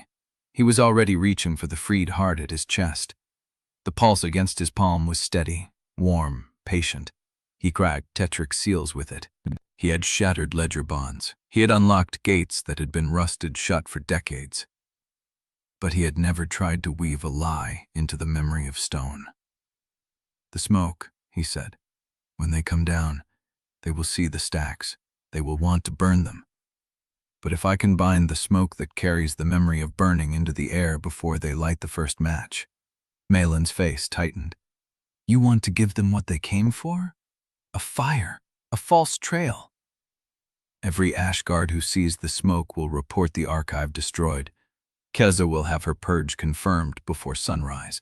She will stop hunting us long enough for us to reach the counting house. Lieseth's splinted wrist lifted, pressing against her chest where the reliquary hid. You have never done a binding that fine without preparation. I have never done most of what the freed heart can do until I needed to survive it. Above them, a second voice joined the first. She is not in the shrine. Check the undertunnel access. Move. Dravomir pressed his palm flat against the freed heart and closed his eyes. The slivers in his teeth began to hum. He had expected resistance, the familiar friction of forcing a lie into the world. But the freed heart answered without hesitation, drawing something from the air, from the dust, from the old furnace channels that had carried the dead from plague wards to pyres for centuries. The memory of fire lived in this stone, the memory of ash, the memory of records burning. He pulled that memory into the present and let it shape the air. The candle flame guttered and died. Smoke rose from the stacks, gray and thin, not the smoke of actual burning, but the scent of it, the weight of it, the suggestion that the fire had already come and gone. It curled through the crypt, thick enough to catch the throat. Dravomir felt the freed heart pulse once, twice, and then the smoke settled into the stone, clinging to the ledgers and the shelves and the sealed leather bindings like the residue of a blaze that had never happened. Lieseth coughed. "They will smell that from the stair." "Good." Dravomir opened his eyes. "Let them." He grabbed the leather-bound sheaf of secret binders and 2 armfuls of seizure indexes from the nearest stack. The paper was warm against his chest, the ink bleeding in the smoke-thick air. He did not stop to choose. He took what he could carry and trusted that Malin would take the rest. Malin was already pushing Lieseth toward the furnace channel, the rolled testimony pressed against her coat. "Go. I will seal the passage behind us. If you seal it, you cannot carry anything else." "I am carrying enough." Dravomir followed Lieseth into the dark, the indexes clutched against his ribs, the freed heart still warm and humming under his palm. The channel sloped down at a steep angle, the stone walls slick with condensation and old soot. The air grew colder. The darkness pressed in until he could not see Lieseth's shape ahead of him, only hear her breathing and the scrape of her boots on the stone. Behind them, Malin's footsteps stopped. A grinding sound, heavy and final, as the false wall slid back into place. Then silence. Dravomir stopped, listened. The freed heart pulsed against his palm, steady, unhurried. Above them, muffled by stone and distance, a voice called out, "The crypt is burnt. She got ahead of us. Seal the district gates and raise the ash bells." Lieseth's hand found his in the dark. "Keep moving," she said. He followed. The furnace channel opened into a wider passage that sloped upward toward the sound of dripping water. The air changed, carrying the rot and salt reek of the canals. Dravomir's eyes adjusted slowly, making out the shape of Lieseth's shoulders, the pale oval of her face, as she turned back to check on him. She was still holding the reliquary at her belt with her splinted wrist. He did not ask how she had kept it hidden through the scramble. He did not need to. Something crackled under his boot. He looked down. A page of the seizure index had slipped from his armful and lay spread across the wet stone. The ink was smudged from the smoke, but he could still make out the entries. Names, dates, custody codes, and at the bottom, in a hand he recognized from 23 years of watching Paloon Jaster write his own ledgers, a private sigil beside a single child's intake mark. The same mark that appeared in his own conclave file, the same seal that had followed him from the nursery to the feast hall, to the execution ground. The paper was burned at the edge, the fire that never existed leaving its scar on the margin beside Paloon's signature. Dravomir picked up the page. His hands were steady. His voice was not. "He knew," Dravomir said. "Before he raised me, before he made me his instrument, he knew whose child I was the day I entered the intake nursery, and he stamped his sigil beside my mark to claim me before anyone else could." Lieseth stepped closer, her eyes scanning the page in the dim canal light. "That proves nothing about the first seal, only that he had an interest in your file. The first seal is burned. Kalza burned it tonight." Dravomir's fingers tightened on the paper. If Paloon planned to call the seal, everyone he ever made a claim on would be accountable to the same outcome, including me. She said nothing. He looked at her, and he saw she had already understood what he was only now forming into words. Paloon had not written the kill order because Dravomir had failed him. He had written it because Dravomir was meant to be the last thread in a net that had been woven before his birth, and the net required him to burn. Mylan's voice came from behind them, low and urgent. "We cannot stop here. The furnace channel connects to the canal drains, but the junction is only passable at low tide. We have minutes." Dravomir folded the page and pressed it into his coat pocket beside the freed heart. The paper was warm against the pulse. They moved. The channel narrowed again, forcing him to turn sideways and press through a gap where the stone had collapsed and been partially cleared. On the other side, the dripping grew louder. The smell of the canal thickened, and then the passage opened into a low archway that looked out over black water moving slow and deep between walls of old brick. The junction. 3 tunnels converged here, their mouths dark and silent. The water lapped at the stone ledge where they stood, slick and cold. Lieseth turned to face the tunnel they had just come through. Voices echoed in the distance. Boots. Orders. "They found the false wall," she said. Malin looked at the water. "The tide is still dropping. If we swim, we can reach the drain grate before they see us." "The water is black," Dravomir said. "We cannot see what is in it. We cannot stay either." The boot steps grew closer. Lieseth knelt, testing the water with her good hand. She did not flinch. "Cold, but moving. The drain grate is 50 yards east. If we stay against the wall, the shadows will hide us until we reach it." Dravomir looked at the indexes in his arms, the binders in his coat. The page with Paloon's sigil pressed against his chest. Everything he carried was a weapon against the people who had made him. Everything he carried was also a weight that would drag him under if the water was deeper than it looked. The boot steps stopped at the end of the tunnel behind them. A voice, calm and clear, called out into the junction. "The fugitives are not in the shrine. The archives are smoke. But the grate at the canal junction is still loose, and we have 2 minutes of tide left before the drain seals. If they are in the water, they are already dead or about to be." Dravomir looked at Lieseth. She looked back. The freed heart pulsed once, hot and sure, and the answer came from somewhere he had never learned to trust. He opened his coat and pressed the folded page into her hand. "Keep it dry," he said. "Whatever happens in the water, keep that page dry." She took it without asking why. Then the first torch appeared in the tunnel mouth behind them, and they did not have time to choose anymore. Chapter 47. They moved before the torchlight reached them.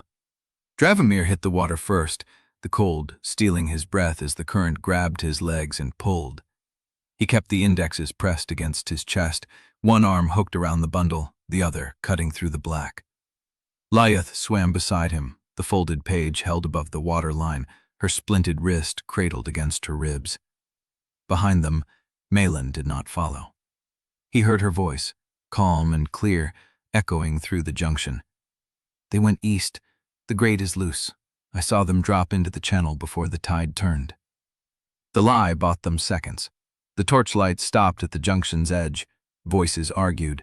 Boots hesitated. Dravomir reached the grate and found the latch rusted but movable. He pushed it aside with his shoulder, felt Lieseth slip through beside him, and pulled the grate closed as the first guard splashed into the water behind them. The drain tunnel was narrow, barely wide enough for his shoulders. The current ran faster here, carrying them through darkness that pressed against his eyes. He counted heartbeats. 20, 40. The water began to shallow. His boots found silt. They crawled up a sloped bank into a curved chamber where old brick gave way to worked stone, and the sound of water changed from current to machinery. A low vibration hummed through the floor. The air smelled of ash, oil, and something burning that should not burn. Lieseth touched his arm. "Where are we?" He pressed his palm against the wall and felt the pulse of it, a rhythm he knew from 1,000 ledgers. A mill engine, running at full draw. "Poon territory," he said. "The eastern canal mills." She looked at the water behind them. The grate had held. The torchlight had vanished. "Then Ilera is close." They followed the vibration through a passage that opened into a maintenance crawlspace beneath a floor of iron grates. Above them, the mill stretched wide and high, a cathedral of gears and furnaces and moving belts that carried crushed stone from one darkness to another. The heat was immediate. The light came from furnace doors and reliquary conduits that pulsed with amber glow. Dravomir knelt at the grate and looked down. The floor below was not empty. Soul labor shades moved in lines, their forms translucent and flickering, their movements synchronized in ways that violated every limit he knew. Each shade carried a relay of force from the conduit to the engine core, where a sealed furnace consumed the energy at a rate that should have taken hours. The shades moved as if every second of their service had been compressed into minutes. Overdrawn. Elisabeth Truin was burning through bound souls at 3 or 4 times the legal extraction rate.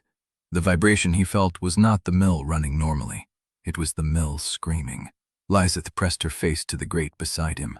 How many? He counted the conduits, the secondary feeds, the emergency bypass lines that should never have been activated. Enough to collapse every contract in her ledger within the hour. They moved along the crawl space until the floor opened into a viewing gallery overlooking the main furnace floor, and there, standing at the railing with her back straight and her gray eyes fixed on the fire below, was Elira Vane. She was not bound, not captive, not broken. She wore a mill worker's leather apron over her dress, and her hands were clean. Beside her stood Elisabeth Truin, deep gray widow's lace draped across her shoulders, her expression as calm as if she had been expecting them. You found the drain route faster than I estimated, Elisabeth said without turning. I should have wagered more with the guild. Dravomir did not descend to the floor. He stayed at the gallery's edge, the freed heart warm against his ribs, the stolen records heavy in his arms. You took her, he said. You forged a release seal and pulled her from the service gate like cargo. I moved her, Elisabeth said, to a place where the Conclave cannot reach her tonight. The alternative was letting Paloon's collectors find her first. Do you know what they do with collateral children when the debtor's estate defaults? They do not reassign the contract. They extract the child's soul in partial payment and call it lawful. Elira turned. Her gray eyes met his, and he saw no fear in them, only a stillness that reminded him of the moment before a binding, when the dying had already accepted what was coming, and the living had not yet understood. She is not lying, Elira said. The collectors came to the holding room an hour after I was taken. They had a writ for emergency transfer. My name, my father's seal, everything required to make my death legal. Dravomir's fingers tightened on the bundle of indexes. Who signed the writ? Thomas Jorce, Elisabeth said. Written before the execution ground collapsed.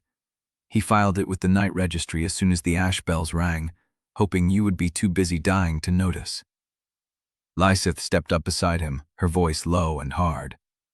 You expect us to believe you kidnapped her to save her? I expect you to believe I am practical. Elisabeth turned fully, her gray eyes catching the furnace light. Elira Vane is worth more to me alive and willing than dead with a lawful writ. Her father's contracts still carry weight in the Eastern Consortium, and the Consortium will need a face to rally behind when Paloon's machine begins to starve the city. So you took her as an asset, as a witness. Elisabeth's mouth curved, not quite a smile. She saw the writ. She saw the collectors. She can testify that the Conclave attempted to murder a debtor's child for emergency soul extraction during a crisis. That testimony, combined with whatever you pulled from Palza's burning archives, is enough to crack the public fiction that the Conclave only binds the consenting dying. Dravomir looked at Elira. Did you agree to this? Elira held his gaze. I agreed to survive. The widow offered me shelter and a voice. She also told me that you were the one who bound my father and signed my future into the same contract. I wanted to see your face when I told you I know. The silence stretched.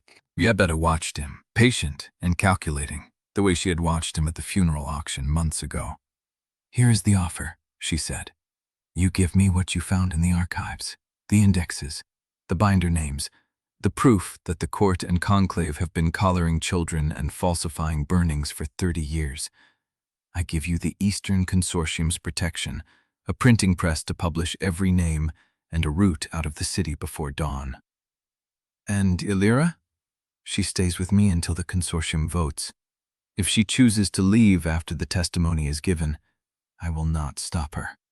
Dravomir looked at Lieseth. She was watching Elira, not Elisabeth, and her expression had shifted into something he could not read. Elira, Lieseth said. Do you want to stay? The girl's gray eyes flickered, and for a moment the stillness cracked. The widow said I could help destroy the men who killed my father and tried to kill me. She said I could make sure no other daughter gets signed away in a contract she never read. Illyra's voice held. Is that a lie? No, Lieseth said. It is a truth with a price attached. Everything has a price. Illyra looked at Dravomir. You taught me that. The furnace below them groaned, and a shade collapsed mid-stride, its form dissolving into amber vapor that the emergency conduits sucked into the engine before the body could touch the floor. Lieseth did not look at the collapse. She was watching Dravomir with a hunger she did not bother to hide. The city is starving, she said. My mills are running on overdrawn souls because Paloon's machine is failing, and he will burn every contract, every debtor, every living witness before he lets the truth surface. I am offering you a press, a route, and a girl who will swear to everything she saw. I am not asking for your trust. I am asking for your use. Dravomir felt the freed heart pulse against his chest, hot and heavy, and he realized he had not answered the question Lieseth had not asked. He looked at Illyra. She looked back, her hand gripping the railing, her knuckles white. Did you know? She asked. When you bound my father, did you know he had already sold my future into the contract? The words landed like a blade between his ribs. Dravomir's hands were steady. His voice was not. Yes. Illyra's breath caught. I did not stop it, he said. I told myself the contract was lawful, that intervention would destabilize the estate, that the law was the law and my role was to execute it without sentiment. He stopped. I let it happen because it was easier than moral risk. The furnace flame shifted, casting long shadows across the gallery. Illyra did not look away. Then help me make sure it never happens again, she said. I will spend the rest of my life knowing that the only person who could have saved me chose the law instead. Lieseth's smile deepened. The mill engine groaned again, and somewhere below, another shade collapsed into vapor. Dravomir looked at Lieseth. She did not tell him what to choose. She only held his gaze, steady and waiting, as if she already knew what he would do and was ready to live with the cost. The freed heart pulsed once. Hot. Sure. And the answer rose from somewhere he had never learned to trust. Chapter 48. Lieseth moved first. She crossed to the railing, her widow's lace catching the furnace light, and looked down at the mill floor where another shade collapsed into vapor. Illyra is not just a witness, she said.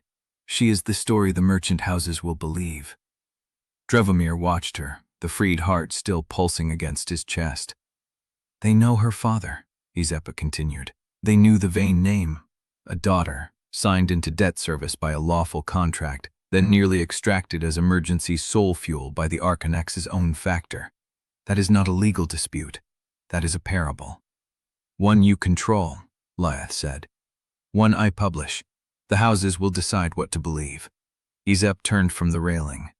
But they must hear it from her, not from me, not from a disgraced binder and an apostate inquisitor, from the girl who stood in the holding room and watched the collectors arrive. Illyra had not moved from the railing.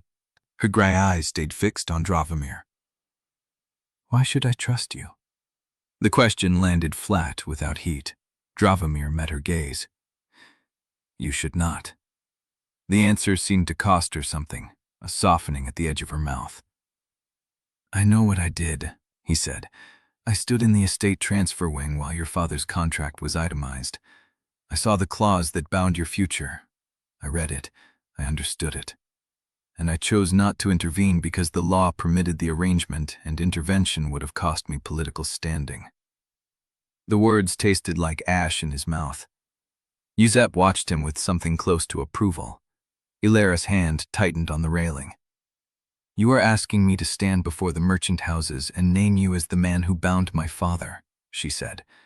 You are asking me to say that the Conclave's most gifted binder watched my future get signed away and did nothing. And then you want me to help you destroy the same system that made you.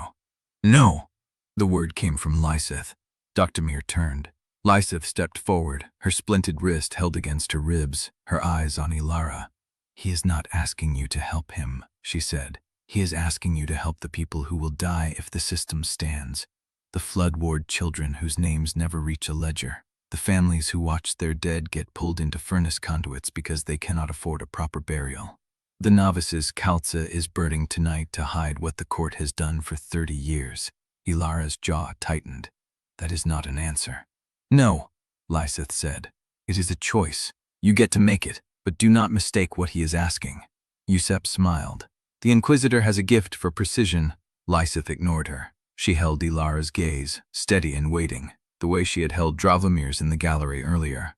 Ilara looked at Dravomir. What would you do if I said no? The question was simple, stripped of accusation. Dravomir considered it. I would find another way to publish the names, he said. I would find another witness, and I would spend the rest of my life knowing I failed you twice. The furnace flame shifted. A long silence stretched between them. Then Ilira spoke. I will help you. Yusep's breath caught, a sound too small to call relief. But not because I trust you. Ilira stepped away from the railing, her gray eyes hard.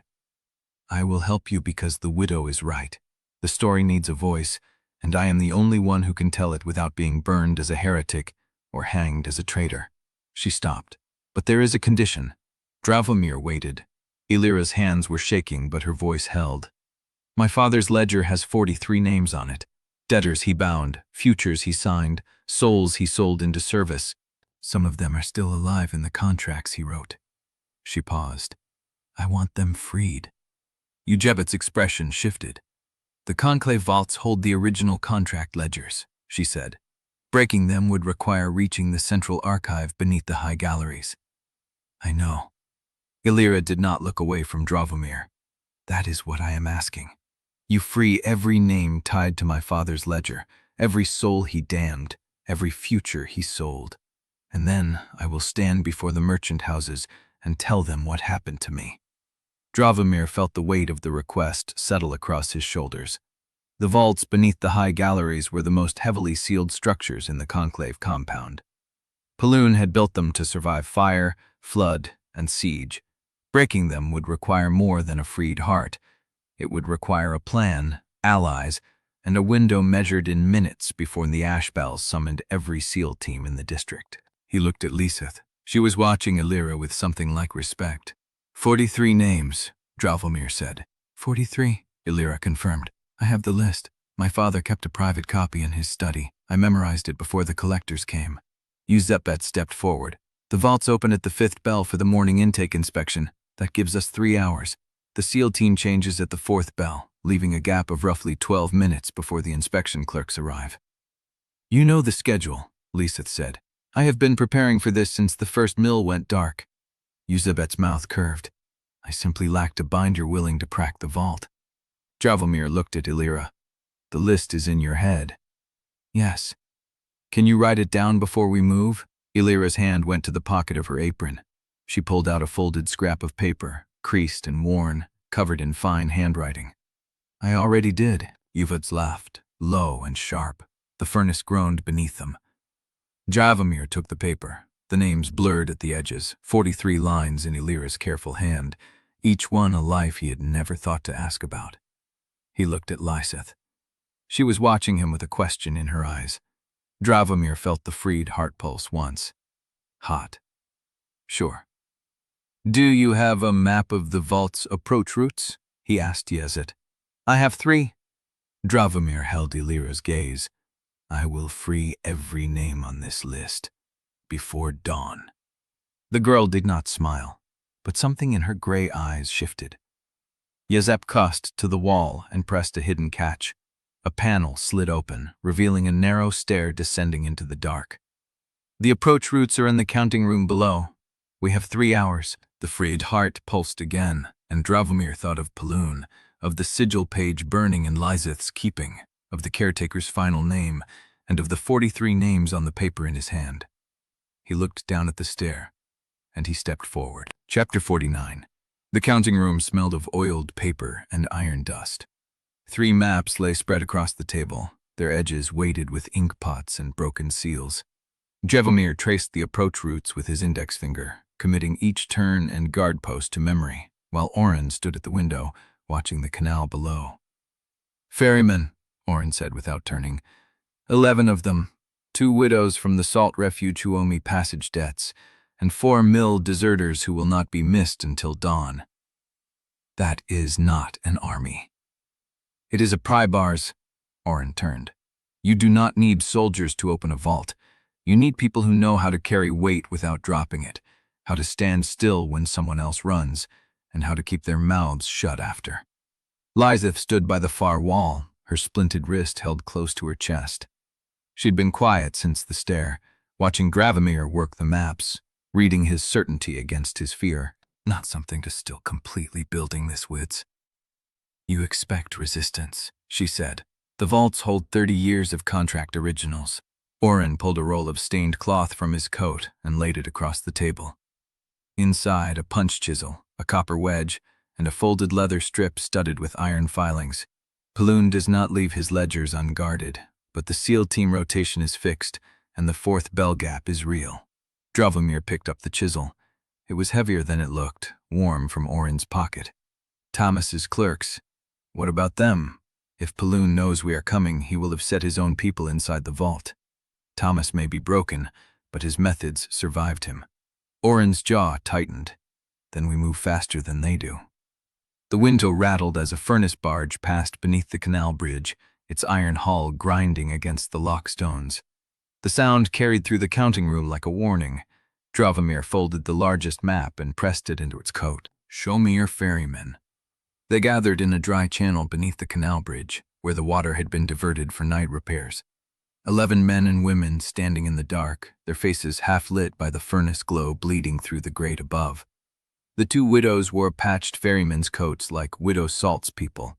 The mill deserters carried the hollow look of men who had watched their labor shades collapse mid-stride and knew what came next for them. Orrin spoke first. This is the man who cracked the execution matrix? No other introduction. Dravomir felt their gaze settle on him, measuring, waiting for the proof they had heard about but never seen. He pulled the freed heart from his coat, letting its pulse catch the furnace light. The ferryman did not flinch. The widows exchanged a look. One of the mill deserters, a man with burned hands and scarred knuckles, stepped forward. They say you broke the seal on Paloon's own ground. I broke the first seal, Dravomir said. There are 6 more, and a vault full of contract originals that bind every name on the Eastern Consortium's ledgers. Tonight, we break the vault. Then what? Then we publish what is inside. The deserter held his gaze for a long moment. Then he nodded once and stepped back into the line. Orrin moved to the channel's end, where a rusted grate opened onto the harbor water. The vault sits beneath the 3rd pier, built into the old customs house foundation. The main entrance is sealed with a court lock and a conclave seal. There is a secondary passage through the tide cistern, but it floods at half ebb. Which route are we using? Lieseth asked. Both. Orrin pulled a length of rope from the wall. The widows go through the cistern and secure the inner door. The ferrymen cover the outer corridor. The mill deserters carry. Dravomir looked at the grate, at the black water sliding beneath it. How long before the tide turns? 30 minutes at the gap. We will be inside before the clerks arrive, or we will be drowned. The ferrymen moved first. They slipped through the grate in pairs, silent as ash, their boots finding footholds in the wet stone. The widows followed, each carrying a wrapped bundle that clinked with metal. The mill deserters waited until the channel was empty, then fell in behind Dravomir. Lieseth caught his arm before he followed. You are certain about this? It was not a question. Dravomir looked at the map in his memory, at the 43 names folded in his coat, at the freed heart pulsing against his chest like a second pulse. I am certain that I will not leave those names in the dark. Lieseth held his gaze. Then she released his arm and moved past him through the grate. The tide cistern was a stone chamber, sunk into the foundations of the old customs house, its walls stained black with years of salt and coal runoff. The water reached Dravomir's chest, cold and heavy against his ribs, carrying the taste of iron and rot. The widows moved ahead, their hands finding the submerged entrance by touch. One of them struck a flint, and a thin flame caught against a wall sconce, revealing a narrow door sealed with copper bands and a single leaden obol. Dravomir pressed the freed heart to the obol. The metal did not crack. It softened, the lead weeping down the seal line like wax, and the door swung inward on stone hinges that had not moved in years. Beyond it, the vault. The corridor opened into a chamber larger than the counting room, its ceiling lost in shadow, its walls lined with iron shelves that held row after row of ledgers. Each spine bore a seal in black wax, a date, and a name. Illyra's line was near the back. Dravomir moved through the shelves, the ferrymen fanning out behind him, their footsteps echoing in the dry air. The vault smelled of old paper and dust, sealed so tight that not even the canal's rot had reached it. He found the ledger near the end of the third row. Its seal was intact, the black wax bearing Paloon's sigil, the name Vane burned into the leather with a branding iron. "Here." Lieseth appeared beside him, her good hand already on the seal. "I will hold the light." Dravomir laid the freed heart against the wax and felt the seal begin to loosen. The pulse ran through his chest, down his arm, into the branding iron and leather. The wax softened, black and liquid, running down the spine and pooling on the shelf. He opened the cover. The pages inside were covered in Illyra's father's handwriting, fine and precise, each entry naming a debtor, the value of their remaining years, and the seal that bound them. 43 lines, 43 names. And at the bottom of the last page, written in a different hand, red ink over black, transferred to Central Archive by order of Archonex Paloon Jaster. Dravomir stared at the words. The names were not here. They had been moved. Behind him, a voice spoke. "I was told you would come." Dravomir turned. A figure stood at the vault door, a clerk in conclave gray, his hands stained black at the nails. Behind him, 4 more clerks stood in a half-circle, each holding a lantern that cast their shadows long across the shelves. The first clerk smiled. "The Archonex sends his regards."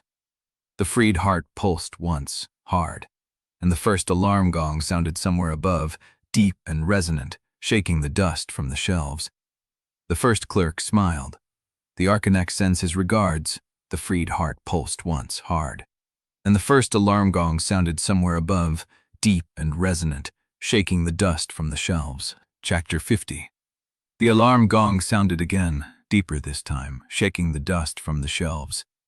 Dravomir did not move. The clerk with the black-stained nails stood framed in the vault door, 4 lanterns burning behind him, their light throwing his shadow long across the iron shelves. His smile did not reach his eyes. "The Archonex specified that you would come for the Vane file. He did not specify whether you would come alone." Lieseth's hand found Dravomir's arm. "We leave now," she said, "through the cistern, before the gong brings the SEAL teams." Dravomir looked at the ledger in his hands. 43 lines, 43 names, transferred, empty. The clerk took a step forward. "The Archonex also specified that if you resisted, we were to remind you that the Nursery records are not the only thing he kept." The freed heart pulsed. Not in answer, in recognition. Dravomir looked at the shelves around him, row after row of ledgers, each one holding names the Conclave had collected. Years of contracts, years of souls. Every debtor who had died in the eastern wards for a generation. He thought of Illyra's gray eyes when she handed him the folded paper. Freed them all. The freed heart pulsed again, harder. The clerk saw the shift in Dravomir's posture and his smile vanished. "Do not." Dravomir pressed the freed heart to the nearest shelf. The metal did not soften this time. It ruptured.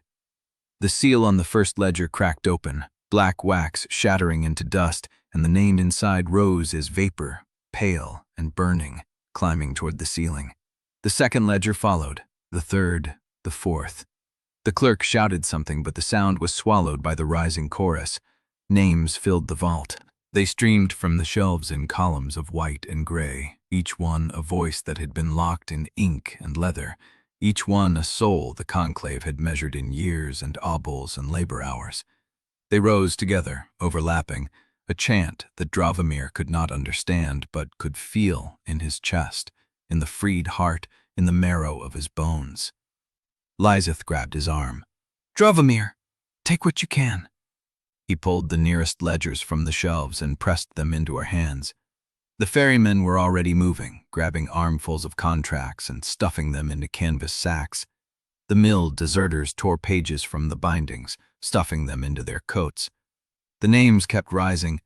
They filled the chamber until Dravomir could barely see the ceiling, until the lantern light turned to fog, until the clerk's voice became a distant sound swallowed by the dead. And in that fog, Dravomir saw something else. A page. It had fallen from a ledger near the back of the shelf, its binding cracked, its edges black with old blood.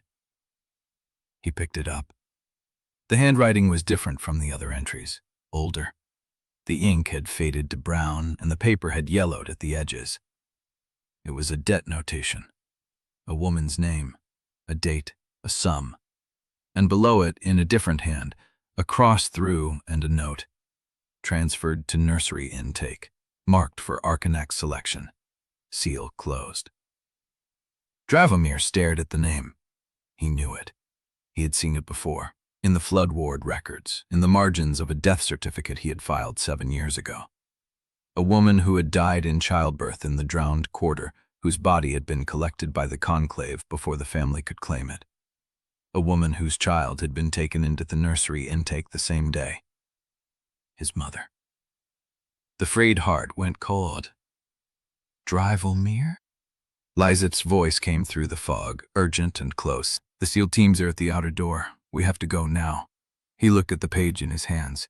His mother's debt, his mother's name, and below it, the mark of the Archonex selection seal, the same seal he had seen on his own intake record in Malin's crypt.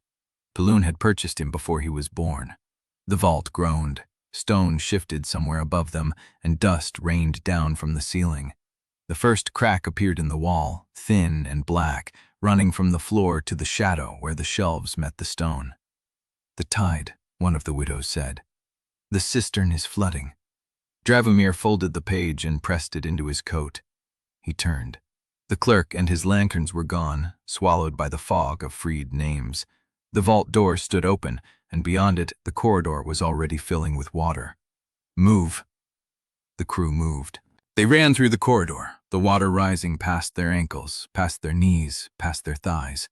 The ferrymen carried the canvas sacks over their heads. The mill deserters held the torn pages above the flood. Lieseth stayed at Dravomir's side, her good hand gripping his arm, pulling him forward when the current tried to drag him under. The cistern door was already half submerged. One of the widows reached it first, forcing it open against the pressure of the rising water, and the crew spilled through into the tide chamber. The water was up to Dravomir's chest now, cold and black, carrying the taste of salt and rot and something else, something that burned at the back of his throat like ash. The grate at the far end of the cistern was still open. They swam for it. Dravomir reached the grate and pulled himself through, Lieseth behind him, the ferryman following, the mill deserters dragging the sacks through the narrowing gap. The water rose faster now, filling the cistern, pushing them up the channel toward the dry corridor beyond. And then they were out. Dravomir collapsed on the stone floor, gasping, the freed heart pounding against his chest. Lieseth fell beside him, her splinted wrist held close, her breath ragged. The ferrymen counted the sacks. The mill deserters checked the torn pages. The widows stood at the grate, watching the water rise. "How many did we get?" Dravomir asked. One of the ferrymen held up a sack. "Maybe a third, maybe less. The rest—" He looked back at the grate. "The rest are still in there." Lieseth turned to Dravomir. "What did you find?" He reached into his coat and pulled out the folded page. His mother's name, his mother's debt, the Archonex selection seal, and beneath it, in that same old handwriting, a note he had not noticed in the fog. Incompatible. Return to journal intake. The freed heart pulsed once, cold and hard. And somewhere behind them, in the vault that was collapsing into the tide, the first wall fell, and the sound of stone meeting water echoed through the channel like a bell. Chapter 51. The surviving register was wedged between two torn pages from a dry ledger, its binding cracked, the ink faded to the color of dried blood. Dravomir read the entry 3 times before the words stopped swimming. Intake station.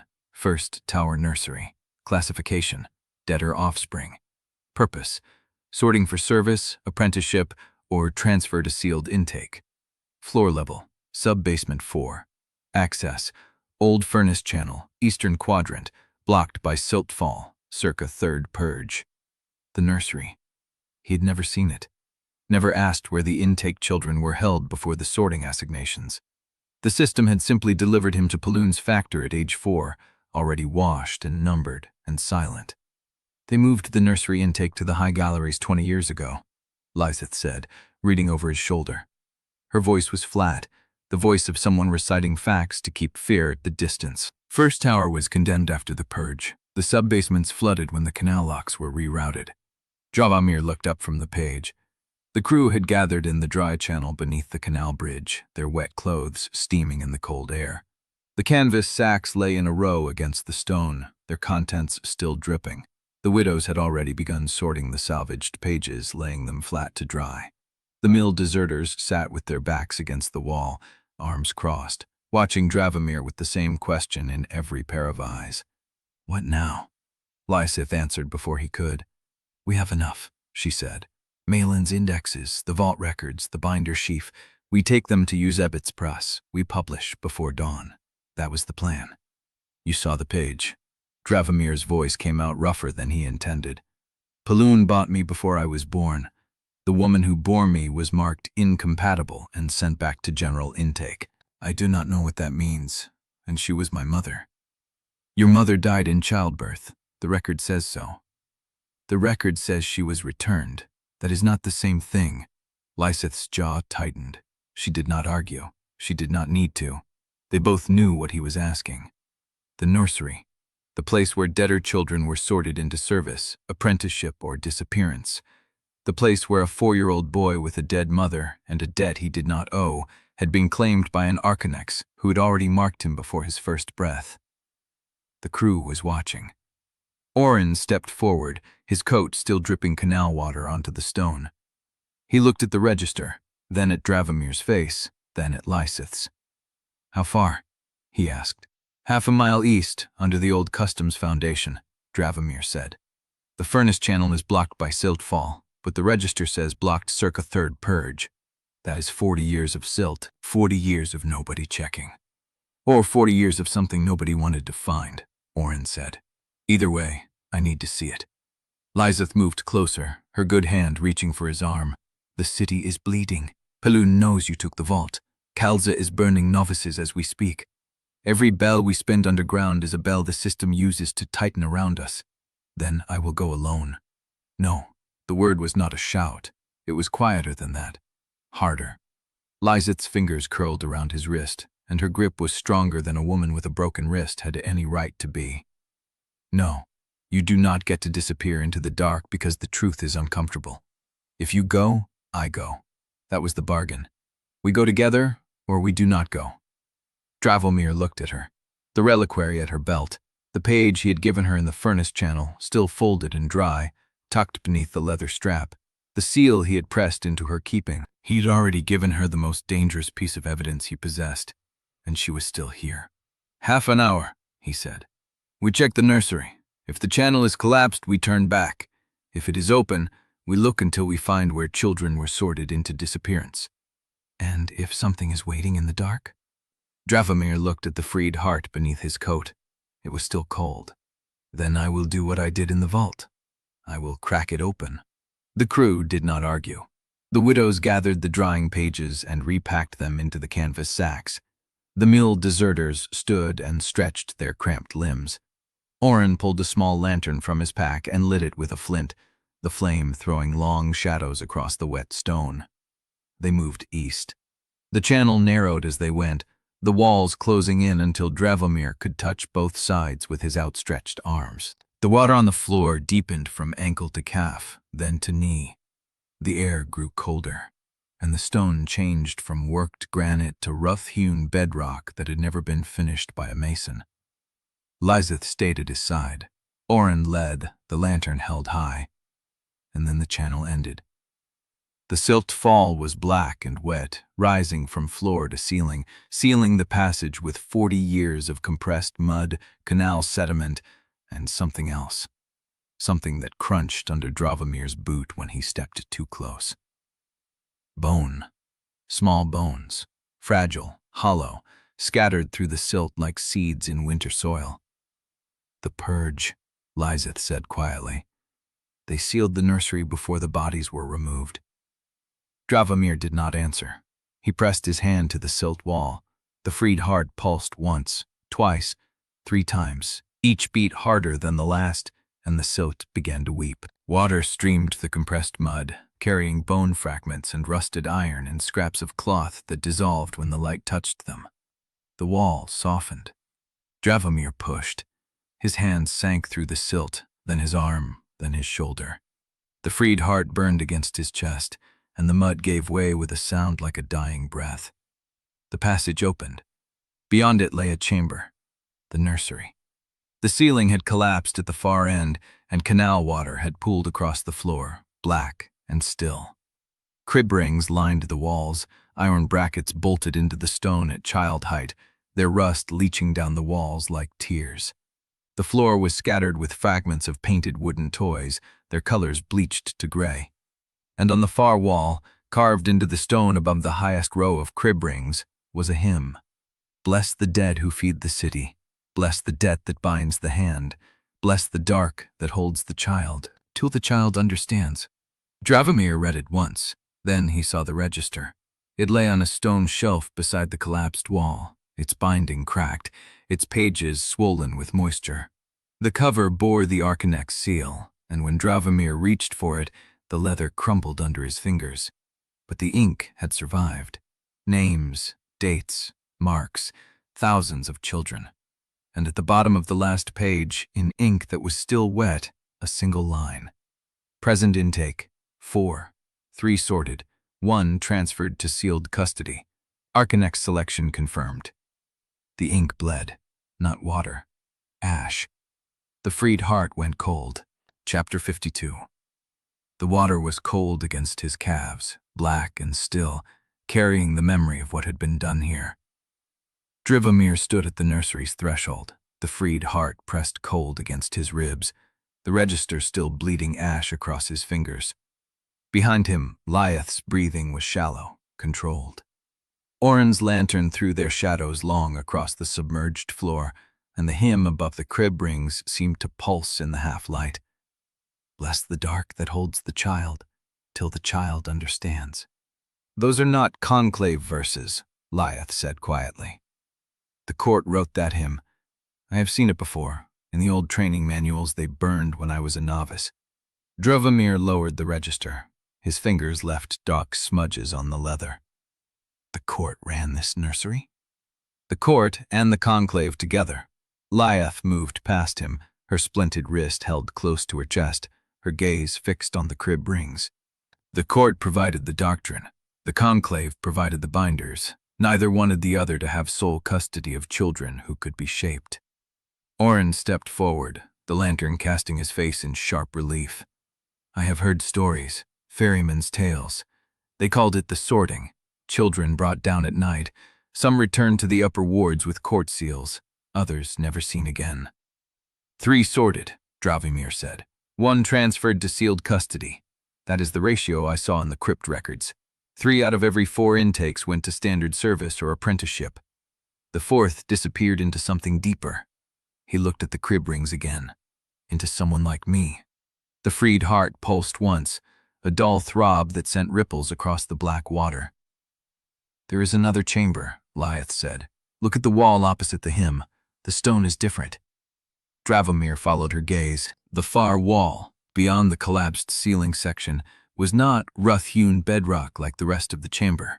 It was worked stone, fitted blocks with mortar that had dried darker than the surrounding rock. A door that had been sealed, then plastered over, then sealed again. How did you see that from here? I spent 3 years studying court construction archives. They always seal access to the sorting chambers with darker mortar. It is a signature, a pride in the work. Dravomir crossed the chamber, water splashing around his boots. The freed heart warmed as he approached the sealed wall, not hot like it had been against the vault door, but a low, simmering heat that pressed against his palm through the fabric of his coat. He touched the stone. The mortar crumbled. Not from the freed heart, though it pulsed beneath his hand. The mortar was old, fragile, failing from within. He pressed harder, and a fist-sized chunk fell away, revealing a gap behind the stonework. Darkness, stillness, the smell of dry rot and salt. "We need to open this," he said. Orrin handed him a pry bars from his pack. Dravomir wedged the curved end into the seam between two blocks and leaned into it with his full weight. The stone shifted, grinding. Then a crack that echoed through the nursery like a bell. The wall gave. Blocks tumbled inward, splashing into shallow water on the other side. The lantern light spilled through the gap, revealing a narrow corridor lined with niches cut into the stone at waist height. Each niche held a reliquary, small reliquaries sized for a child's chest. Dravomir stopped breathing. Lieseth moved past him, her face pale in the lantern light. She reached for the nearest reliquary, a clay vessel no larger than her fist, its surface stamped with the court's sanctified seal. She touched it, and the seal crumbled. The reliquary was empty. They were all empty. 40 years, Lieseth said. Whatever was in these vessels has been released or transferred. The seals were broken from the inside, like the shades at Prun's Mills. Dravomir stepped into the corridor, the freed heart burning now, a steady heat that pushed against his ribs with each beat. The corridor curved left, then right, following the foundation line of the old customs house above. And at its end, a door. Iron, studded, locked with a seal that glowed faintly green in the dark.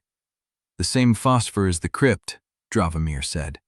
"The same locking mechanism as the vault beneath the furnace channel." "Do not open it," Lieseth said. He turned.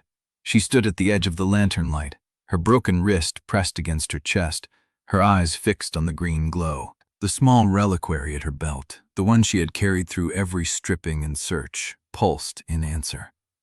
"That seal is keyed to the court's inner archive," she said. "The one Malin never found. If we open it, they will know we are here. Khalsa already knows we are here. The Ash Guards found Malin's crypt. They will find this nursery within the hour.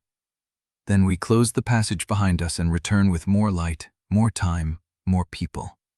There is no more time." Dravomir pressed the freed heart to the green seal. The phosphor flared, the iron door groaned, and the seal cracked, a single hairline fracture running from the center to the edge, releasing a breath of cold air that smelled of wet stone and old blood.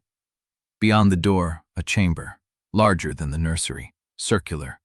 The walls lined with shelves that held ledgers, scroll cases, and wooden boxes stamped with court and conclave seals side by side. In the center of the room, a stone table, and on the table, a body, a woman, old, dressed in the black robes of a court archivist, her hands folded across her chest, her eyes closed, but not dead. Her chest rose, fell, rose again. The freed heart went still. "That is not possible," Dravomir said. "There is no air down here, no food, no water.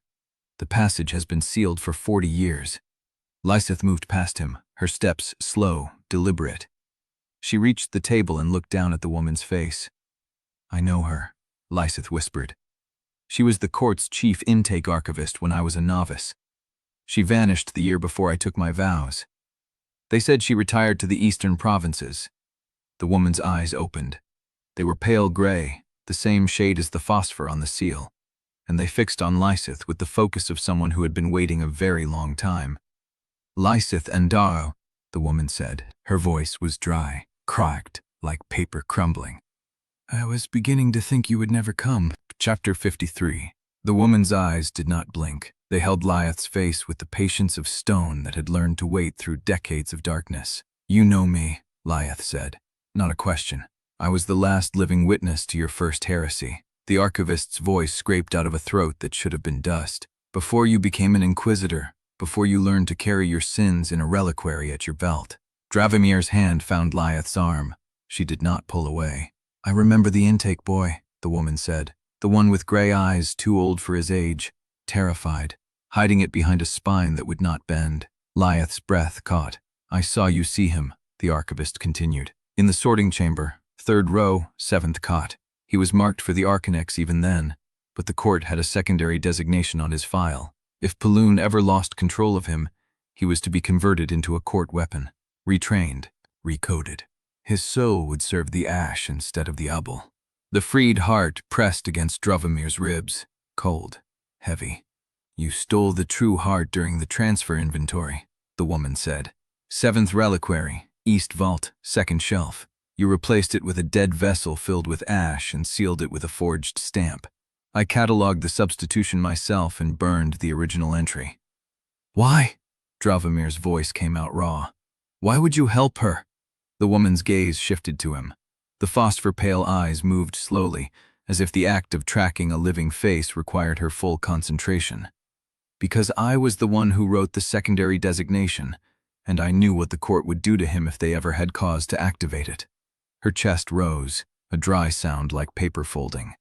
"I spent 40 years in this chamber atoning for the children I sorted into sealed custody. When Lieseth came to me, still a novice, asking how to save one of them, I gave her the only gift I had left. The access," Lieseth said, "the VOT schedule, the seal template, and the name of the forger who taught you to copy my hand." Silence pooled in the chamber. "Who betrayed the root?" Dravomir asked. "Someone told Kalza where to find Malin's crypt. Someone knew we would come here." The archivist's fingers twitched against her folded hands. "The same person who altered your custody code," she said. "The same person who placed the kill order in Thomas Jor's hand and hoped you would die believing Paloon was your only enemy." Lieseth leaned forward. "Say the name." The woman's lips parted. A low click sounded beneath her chair. Dravomir saw it in the same instant Lieseth did, a hairline crack in the stone floor, traced in rust-red sealant, a sanctified ignition charge. Mineral powder packed into a cavity beneath the seat, triggered by pressure or proximity, designed to erase everything within a 10-foot radius in a plume of ash and heat. The woman looked down at the crack. Her face did not change. "She always prepared for failure," she said, "even 40 years ago." "Move," Dravomir said. Lieseth grabbed for him. The archivist remained still, her hands still folded, her eyes fixed on Lieseth with an expression that might have been peace, or might have been the exhaustion of someone who had waited so long that dying in the moment of revelation was simply the last shape of duty. "The name," Lieseth said. "Tell me the name." The woman's mouth opened. The floor ignited. Heat bloomed upward in a white column, consuming the stone table, the shelves, the woman's body before she could speak the syllable. The shockwave threw Dravomir backward. He hit the wall, felt ribs compress, tasted copper as his teeth cut the inside of his cheek. Lieseth was on her knees beside him, one hand still reaching toward the fire. The archivist was gone. The chair was a black skeleton. The ledgers on the far shelf curled into ash, their pages lifting like dark birds before dissolving. Dravomir pulled Lieseth to her feet. The freed heart burned against his chest, not cold anymore, furious, alive, demanding. "She knew," Lieseth said. Her voice was hollow. "She knew someone would silence her before she could speak. Then we find the name another way." Lieseth turned to face the fire. "We find the person who set that charge," she said. "Because she did not build it 40 years ago. She built it recently. Whoever betrayed the root knew we would find this chamber." Dravomir looked at the ashes settling on the stone. The freed heart pulsed once. Hot, certain, alive in a way that meant someone very close to them had just made a fatal miscalculation. Chapter 54. The fire came from below. Dravomir felt it through the stone, a second ignition deeper than the archivist's chair. A chain of sanctified charges seeded through the nursery's foundation like roots. The floor buckled beneath them. Heat pushed up through the cracks in pale tongues, hungry, purposeful, designed to erase everything the court had buried here. Lieseth pulled him toward the corridor. The child-sized reliquaries lined the walls, their broken seals catching the firelight, each empty vessel glowing like a lamp as the flames reached them. None of them exploded. They simply cracked open further, as if the fire was finishing what the souls inside had started 40 years ago. "Kalza planned this," Dravomir said. The ash in his throat made every word a scrape. "She knew we would find the chamber. She seeded the purge when she sealed the nursery. Then she has been waiting for us to walk into it." Lieseth's voice was flat, focused, Her splinted wrist pressed against her chest as she moved. The archivist was the bait. The name was the hook. They reached the corridor's end. The green phosphor seal on the iron door was already bleeding, the metal softening under the heat. Dravomir pressed the freed heart to the warping surface. The door groaned outward, not from his touch but from the pressure building behind them, the nursery chamber becoming a furnace. They stumbled into the sorting corridor. The bones in the silt cracked under their boots, each snap a small percussion beneath the roar of the fire. Dravomir stopped. The nursery register, the swollen book with the ash-bleeding ink. He had left it on the stone shelf when the archivist spoke. "We cannot go back," Lieseth said. "The register is ash. We are not." She grabbed his collar and pulled him forward. The thotal they had breached earlier was collapsing, the heat melting the moisture out of the packed sediment, turning it into dried dust that slid toward them in sheets. They climbed through the narrowing gap, coughing, blind, the freed heart burning against Dravomir's chest with a heat that was not the fire's. They broke through on the other side. The old furnace channel stretched ahead, dark and cold, the air tasting of rust and dead water. Behind them, the silt wall glowed orange where the fire pressed against it. For a moment the glow held steady, then it began to dim as the seal held. Lieseth leaned against the channel wall, breathing hard. "She said the name," Dravomir said. Lieseth's head came up. "She did not. The charge. She said it before the fire took her." He touched his chest, where the freed heart pulsed. Not with her voice, with something else. I felt it through the heart when the floor ignited. A single syllable. A name. Lieseth stared at him. "Whose?" "I do not know. It was over before I could shape it into meaning." He pressed his palm flat against the freed heart. "But the heart knows. It recognized the name the way it recognized the ash in the register." "Then we find what the name means," Lieseth said. "Not what it sounds like. What it connects to."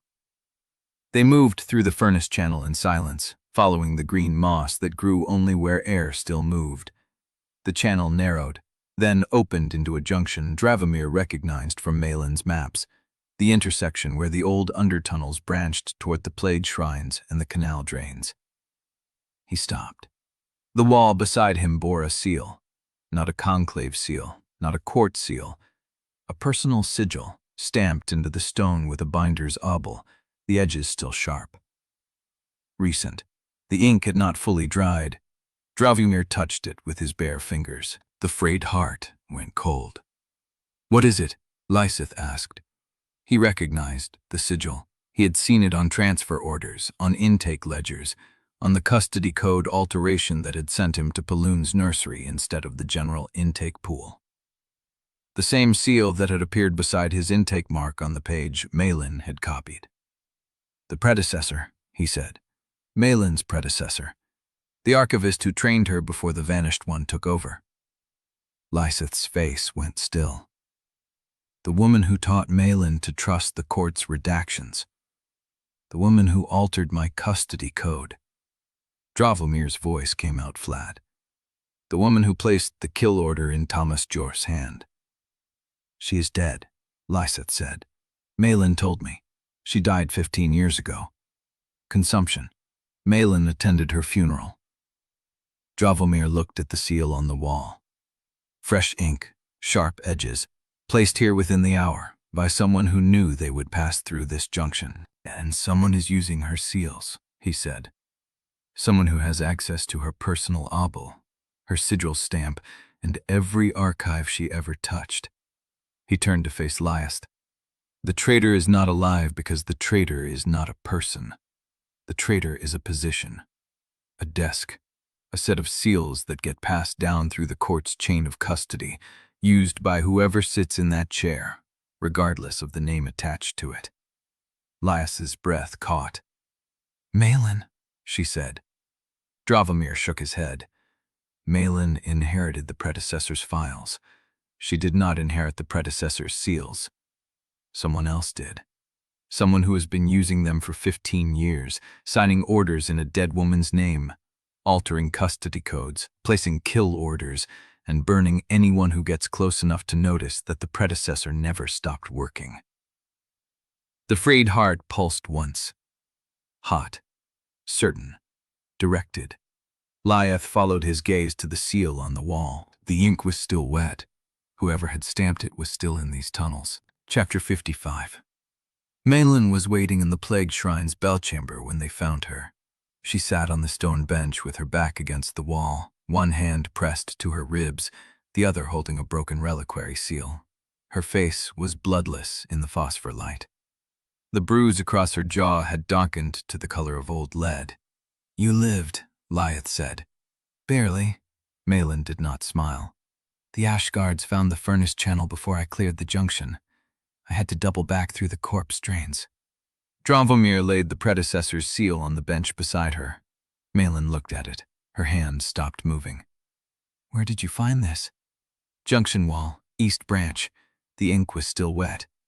She picked up the seal with the care of someone handling a live fuse.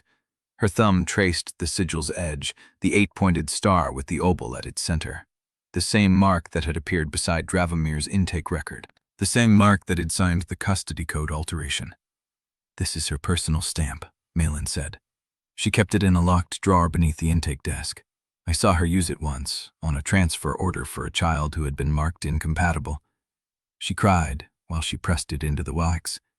She died 15 years ago," Lieseth said. "I know. I stood at her grave. Then who's using it?" Malin set the seal down.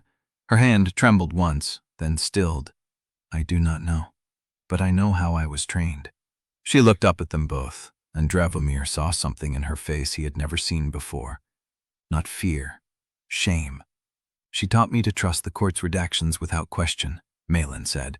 "She told me the seals were final because the women who stamped them were righteous. She said the names that vanished from intake ledgers were transferred to better service, and that asking where they went was a failure of faith." Lieseth's voice came out thin. "How many did you sign off on without reading?" "Hundreds." Malin's jaw tightened. "Maybe thousands. I do not know. I stopped counting when I realized what I had been complicit in preserving." The silence stretched. Dravomir studied the seal on the bench. The obol at its center was raised, polished by years of use. The edges were sharp because someone had been maintaining it. The predecessor had been dead for 15 years, but the seal had not aged a day beyond that. "You kept her files," he said. "When you inherited her position, you kept everything she had archived." "I kept everything I could find," Malin said. "But not everything." The court divided her holdings after her death. Her personal seals went to one desk. Her intake ledgers went to another. Her predecessor's files, the ones she had copied from the woman who trained her, those went to a sealed archive crypt beneath the chapter house. She met Dravomir's gaze. "I have never been able to open it. The crypt is keyed to her personal sigil, and someone has been using that sigil for 15 years to keep the lock active. If the seal is still in circulation, the crypt is still accessible, and whoever holds the original stamp can enter it at will." "But you have the seal now," Lieseth said. Malin picked it up. Her fingers curled around the metal. "I have the seal, and I know where the crypt is, but I also know what Kalza is doing tonight." She looked at them both, and her voice dropped. "She is moving a convoy of reliquaries out of the city. 40 sealed cases, bound for the outer chapter houses under sanctified guard. She told the court it is a routine transfer of condemned materials for purification." "But it is not routine," Dravomir said. "Nothing Kalza does is routine." Malin set the seal down again. "I had a contact in the Reliquary vault. She slipped me a copy of the transfer manifest before she was reassigned this morning.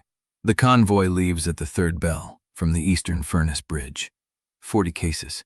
37 are labeled as condemned reliquaries from the intake purge. And the other 3? Malin's hand pressed harder against her ribs. "The other 3 are sealed with court-only stamps. No labels, no transfer codes, just the green phosphor mark of the inner archive." Lieseth's breath caught. "The predecessor's reliquaries," she said. "The ones that held the names she was told to forget." Malin nodded. "If Kalza is moving them out of the city, she is not destroying the evidence. She is hiding it where no one can reach it."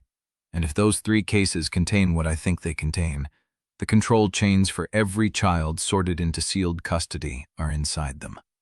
Dravomir's freed heart pulsed.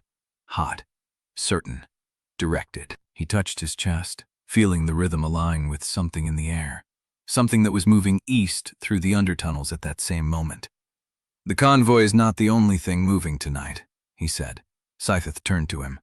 What do you mean? He looked at the seal on the bench, at the fresh ink that had not fully dried when he found it, at the junction where someone had stamped the wall within the hour. Whoever is using the predecessor's seals knows we found the nursery.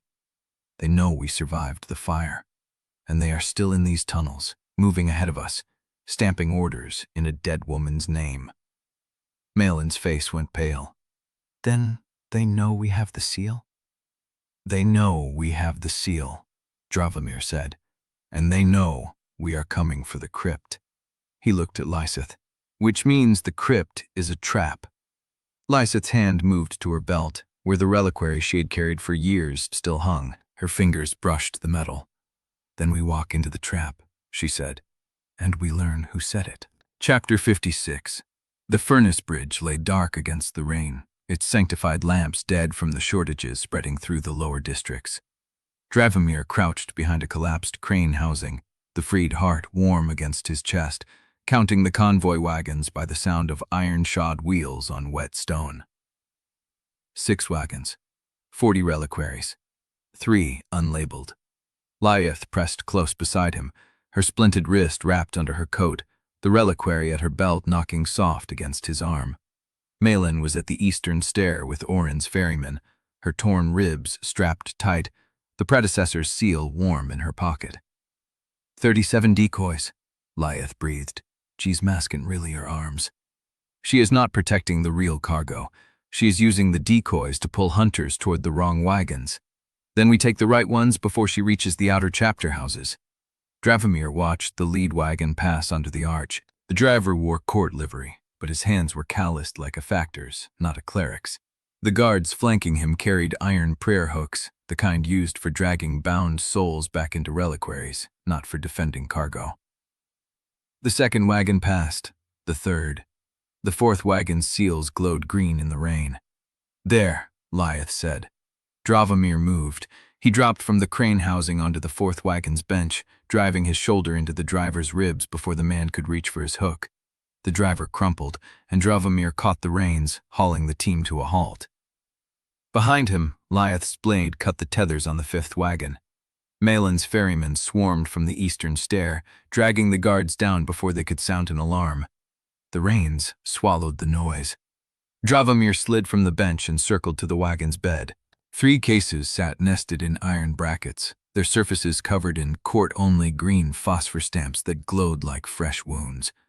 No labels, no transfer codes, just the marks of an authority that should have died with its keeper 15 years ago. "Open one," Lieseth said. He did not hesitate. The freed heart pulsed as he pressed his palm to the first case's seal. The lead softened, weeping away from the latch like candle wax. The lead sprang open. Inside lay a child's reliquary, small, clay, the size of a loaf of bread. Dravomir's hands stilled. Lieseth reached past him and lifted the lid. The clay vessel was empty, its interior lined with scraped residue, the kind left behind when a bound soul was extracted and transferred somewhere else. But the residue was not dust. It was memory. He felt it before he saw it. A girl's voice, thin and distant, speaking a hymn he knew. "Bless the dark that holds the child, till the child understands." The room of her memory was stone and water. Crib rings at child height, a woman in court robes writing on a ledger, her face hidden by a hood. "Present intake. 1. Sorted. Transferred to sealed custody." The voice stopped. Dravomir's freed heart burned. "She was conditioned," he said. "They did not just sort children, they shaped them, taught them to recite the hymn before they understood what the words meant, made them compliant for the sealing." Lieseth's jaw tightened. She lifted the second case's lid. Inside was a folded sheet of heavy vellum, sealed with a merchant consortium's mark and addressed to the sealed court's reclamation office. Dravomir unfolded it. The words were written in clean, official script, the kind that signed warrants and authorized seizures. Reclamation asset, Dravomir Quorne. Status, unbound, fugitive, armed with unauthorized soul work. Order, apprehend alive and intact. Do not damage the heart mechanism. Deliver to Eastern Furnace Bridge, 4th Pier, midnight. Commissioned by the Lantern Creditor through authorized proxies. Bounty, 300 sealed Obols, paid on delivery. Below the text, a seal he did not recognize. A lantern, stylized, its flame drawn as an open eye. The 4th bidder, Lieseth said. Dravomir stared at the seal. 300 sealed Obols, enough to buy a district, enough to fund a private army.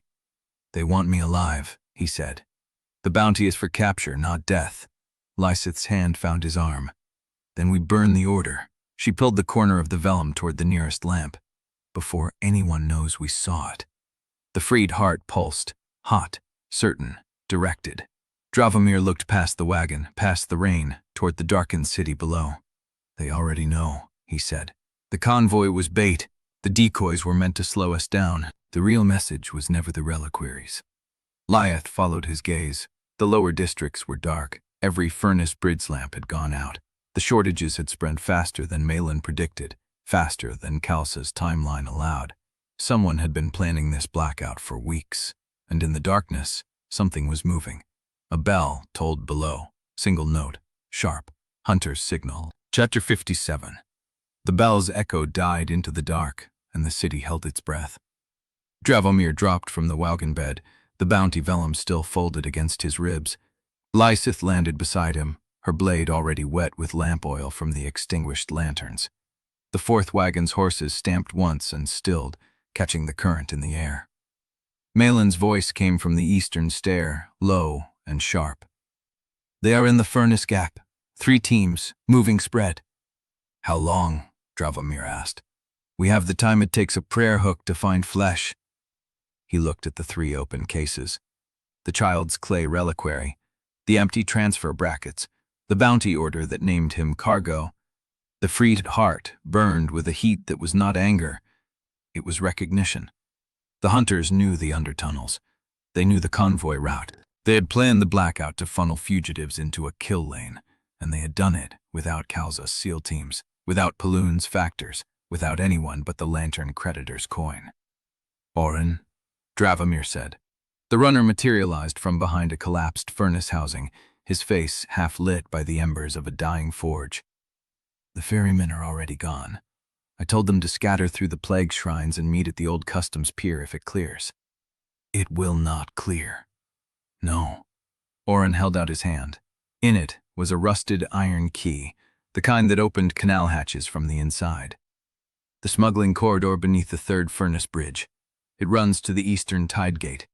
If you reach the gate, you can drop into the harbor and circle back to the Widow's Salt Refuge. And you? Orrin's jaw tightened.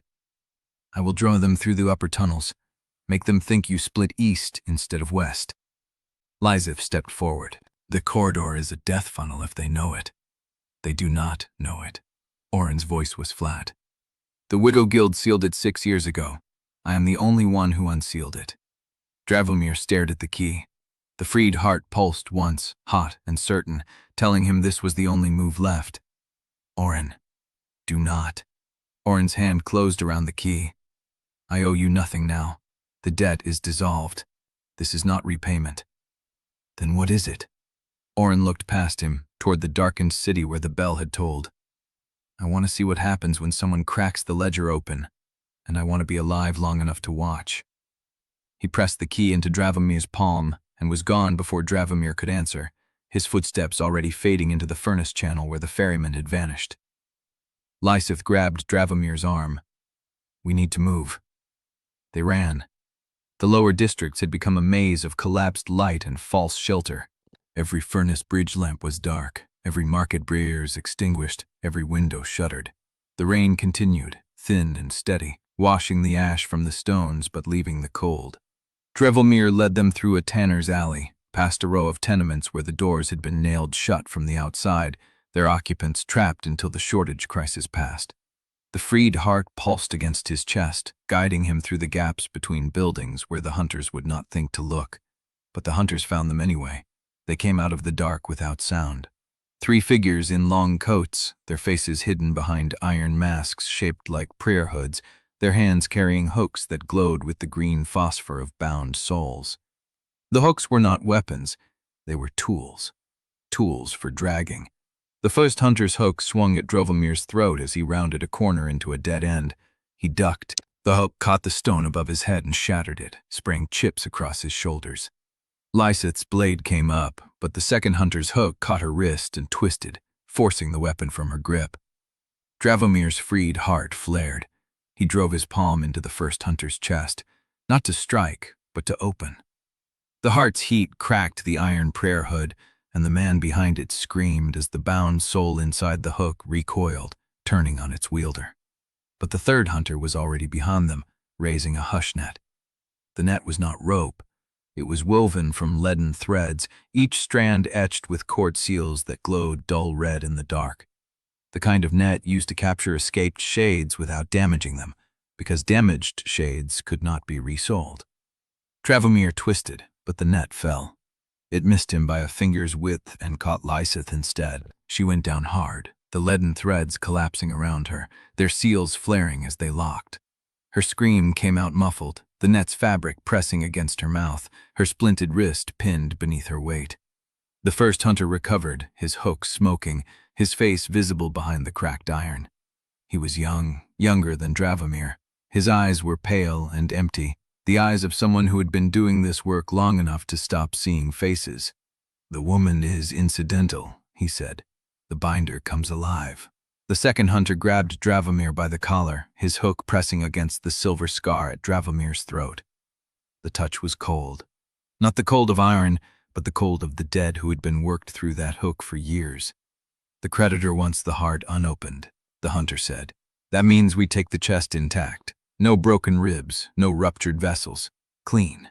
Dravomir's freed heart burned. He had opened reliquaries with it. Cracked ledger seals. Softened leaden obols into weeping whelks. But he had never used it on living flesh. The heat rose. The hunter felt it. His empty eyes widened as the heat spread from Dravomir's chest, through the hook, up the hunter's arm, into the bound soul lodged behind his ribs. "What?" The hunter's hand opened. The hook clattered to the stone. Dravomir did not wait. He lunged for the net, his fingers finding the leaden threads, the freed heart pulsing against his ribs as he tore the seals apart one by one. The threads snapped, the court seals dying, the net falling open. Lieseth rose, gasping. The first hunter moved to swing his hook again, but a stone struck his mask from the darkness, and he staggered. Orrin's voice came from the furnace channel above them. "The corridor is open. Go now." Dravomir grabbed Lieseth's hand and ran. They plunged into the furnace channel, the heat of the city's dying forges rising through the grates beneath their feet. The corridor was narrow, barely shoulder width, its walls slick with condensation and old ash. The hunters' footsteps echoed behind them, but the channel twisted and split, branching into passages that had not been mapped in decades. Orrin had drawn them off. For now, Dravomir stopped at a junction where the channel opened into a wider chamber, its ceiling lost in darkness, its floor covered in silt and scattered bones. The bones were small, children's bones, left unremoved for years. Lieseth leaned against the wall, her breath ragged, her splinted wrist pressed against her chest. "They are not going to stop," she said. "They have a warrant. They have hunters. They have the creditor's coin." Dravomir pulled the bounty vellum from his coat and held it up. The lantern seal gleamed in the dark. "The creditor wants the heart delivered unopened," he said. "That means the creditor knows what the heart can do, knows what it opened in the vault, knows what I am." He looked at the bones scattered across the chamber floor. Or, the creditor was the one who made me. Lieseth's hand found his. "Then we find the creditor first." Dravomir looked at the corridor ahead, where the tide gate's distant glow flickered like a promise. Behind them, the hunter's hooks scraped against stone, drawing closer. Chapter 58. The predecessor's seal fit the crypt's lock as if it had been cut for that purpose. Dravomir pressed the obol into the recess, felt the freed heart pulse once in recognition, and the stone door swung inward on hinges that had not moved in 15 years. The darkness beyond exhaled cold air, dry and mineral, the kind of air that had not touched living lungs since the woman who owned the seal died of consumption. Malin stood at the top of the stair, her wounded side bandaged, her face pale in the phosphor glow from the corridor behind them. She had not followed them down. She was watching the passage behind her, listening for the SEAL teams Kalza had surely already dispatched. 10 minutes, she said. Maybe less if they already know you found the convoy. Dravomir stepped into the crypt. The chamber was smaller than he had expected. A single circular room, its walls lined with shelves of ash glass tablets stacked in lead frames, each tablet etched with the dense script of court record-keeping. No ledgers, no parchment, nothing that could burn. Lieseth followed him in, the reliquary at her belt brushing against the doorframe as she passed. Ash glass, she said. They write on it when they do not want the evidence destroyed by fire. Dravomir took the nearest tablet from its frame. The surface was cool, smooth, the etched script catching the dim light from the corridor. He read the first entry. 3rd bell, 7th of Embering. Transfer authorized. 30 condemned hearts to Eastern Bridge Foundation. Signed, P. Jaster, Archonex.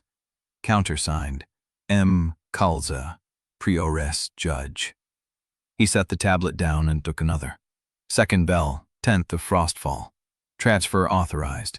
12 condemned hearts to High Gallery Lamp Circuit. Signed, P. Jaster, Archonex. Countersigned, M. Kalza, Prioress Judge. They burned the ledgers, Lieseth said, her voice low. But they kept the records. They had to. The engineers needed the specifications to wire the hearts into the infrastructure. Dravomir moved along the shelves, pulling tablets at random. 5th bell, 3rd of Rainhollow. Quarterly review, joint custody allocation. 20 condemned hearts retained for court experimentation. 15 condemned hearts transferred to Conclave labor inventory. Signed, P. Jaster, M. Kalza. Joint custody, Dravomir said. They were dividing the condemned between them. The court burned what they wanted to hide, but they kept exactly enough to prove the other side was equally complicit. Lieseth had found a tablet at the far end of the shelf, its lead frame decorated with a single green phosphor line. This one is different, she said. Dravomir crossed to her. The tablet was larger than the others, its surface etched with smaller script, as if the record-keeper had tried to fit more information into the same space. Emergency Soul Credit Lines. 3rd year of the Consolidated Accord. Guarantor, Lieseth Prune, Eastern Consortium. Term, indefinite, renewable at guarantor's discretion. Description, credit lines extended to the Obol Conclave to stabilize soul labor supply during infrastructure expansion cycles. Guarantor receives priority access to condemned inventory at reduced rates in exchange for underwriting shortfalls. Dravomir read the entry twice. Lieseth Prune had been guaranteeing the Conclave's soul supply for years, not as a victim of the system, not as a reluctant participant, but as a creditor. She had underwritten the very infrastructure that consumed the condemned hearts. The lantern creditor, Lieseth said, her voice barely audible. Dravomir shook his head. No, Eusebet told us about the creditor. She wanted us to believe she was outside the system, a witness who could testify against it. But she is inside it. She has been inside it since the beginning. He looked at the tablets around them, at the years of records stacked in lead frames. She was not the 4th bidder, he said. She was the guarantor, the person who made the system possible, and she wanted us to find this. Lieseth touched his arm. What do you mean? The convoy was bait, Dravomir said. The bounty order was a message. But this, he gestured at the tablets, this is what she wanted us to see. She wanted us to know she was not a bystander. She wanted us to know she was complicit. Because she wants us to decide if we can still trust her. Or because she wants us to need her enough to accept her terms. Malin's voice came from the stair. Footsteps. SEAL teams are entering the building above. Dravomir grabbed the tablet with Eusebet's name and tucked it into his coat. He looked at the shelves, at the years of ash glass records, at the proof of a conspiracy that stretched back decades. "We cannot take them all," Lieseth said. "No," Dravomir said, "but we can take enough." He pulled 3 more tablets from the shelf, scanning each for names, dates, signatures. Paloon, Kalza, the predecessor's seal on a transfer order from 12 years ago. Another with the lantern creditor's eye flame mark at the bottom. The footsteps grew closer above, not SEAL teams. Someone descending alone, deliberately, making no attempt to hide their approach. Lieseth tensed. "That is not a SEAL team." Dravomir turned toward the stair. The footsteps stopped at the midpoint of the descent. The darkness beyond the doorway shifted, and a voice came from the stair, familiar and cold. The voice of someone who had been waiting for them to find this place. "I was beginning to wonder if you would make it before the SEAL teams arrived," Malin said. Dravomir's hand went to the freed heart, but the voice was not coming from above. It was coming from the crypt wall behind them. Dravomir turned. The ash glass tablet in his hand pulsed with green phosphor light, the script shifting, rearranging itself into new words. The predecessor's seal was never about the desk. It was about the line. "And you are standing in the middle of it." The footsteps on the stair reached the bottom. The door swung open. A figure stepped into the crypt, silhouetted against the phosphor glow from the corridor, and Dravomir saw the sigil ring on the hand that pushed the door wide. The same sigil that had been stamped on the tunnel wall, the same seal that had signed the kill order, the same ring that had belonged to Malin's predecessor. The figure stepped into the light. It was Malin. Chapter 59. The sigil ring caught the phosphor light as Malin stepped forward, the stone on her finger exactly matching the stamp on the tunnel wall. Dravomir did not move. The freed heart pulsed once, hot against his ribs, and he felt the recognition slide through him like a blade finding an old wound. "You," he said. Malin held his gaze. Her hand was steady on the doorframe, the ring catching light, the predecessor's seal pressed into the metal of the band. "Not the way you think," she said. Lieseth stood frozen beside him, the ash glass tablet still in her hands. Her voice came out flat, stripped of warmth. "You signed the kill order." Malin's jaw tightened. "I signed what the position required. The desk chooses what the seal stamps. I did not know what she ordered until after Thomas carried it." "The predecessor," Dravomir said. "Consumption. I attended her funeral. I held the censer while they burned her chamber. The seals were on her desk the next morning, waiting for me, and no one told me what they meant." "You used them," Lieseth said, "because the alternative was the court discovering the position was empty and installing someone who would not question the line." Malin took a step into the crypt. "I wore the ring because I thought I could learn the pattern, trace the orders, stop them from inside. I spent 15 years redacting intakes I did not read because that was what the desk required. Every signature bought me time. Every seal I stamped without understanding let me keep the position from falling to someone who would not hesitate." Dravomir heard the footsteps above, growing closer.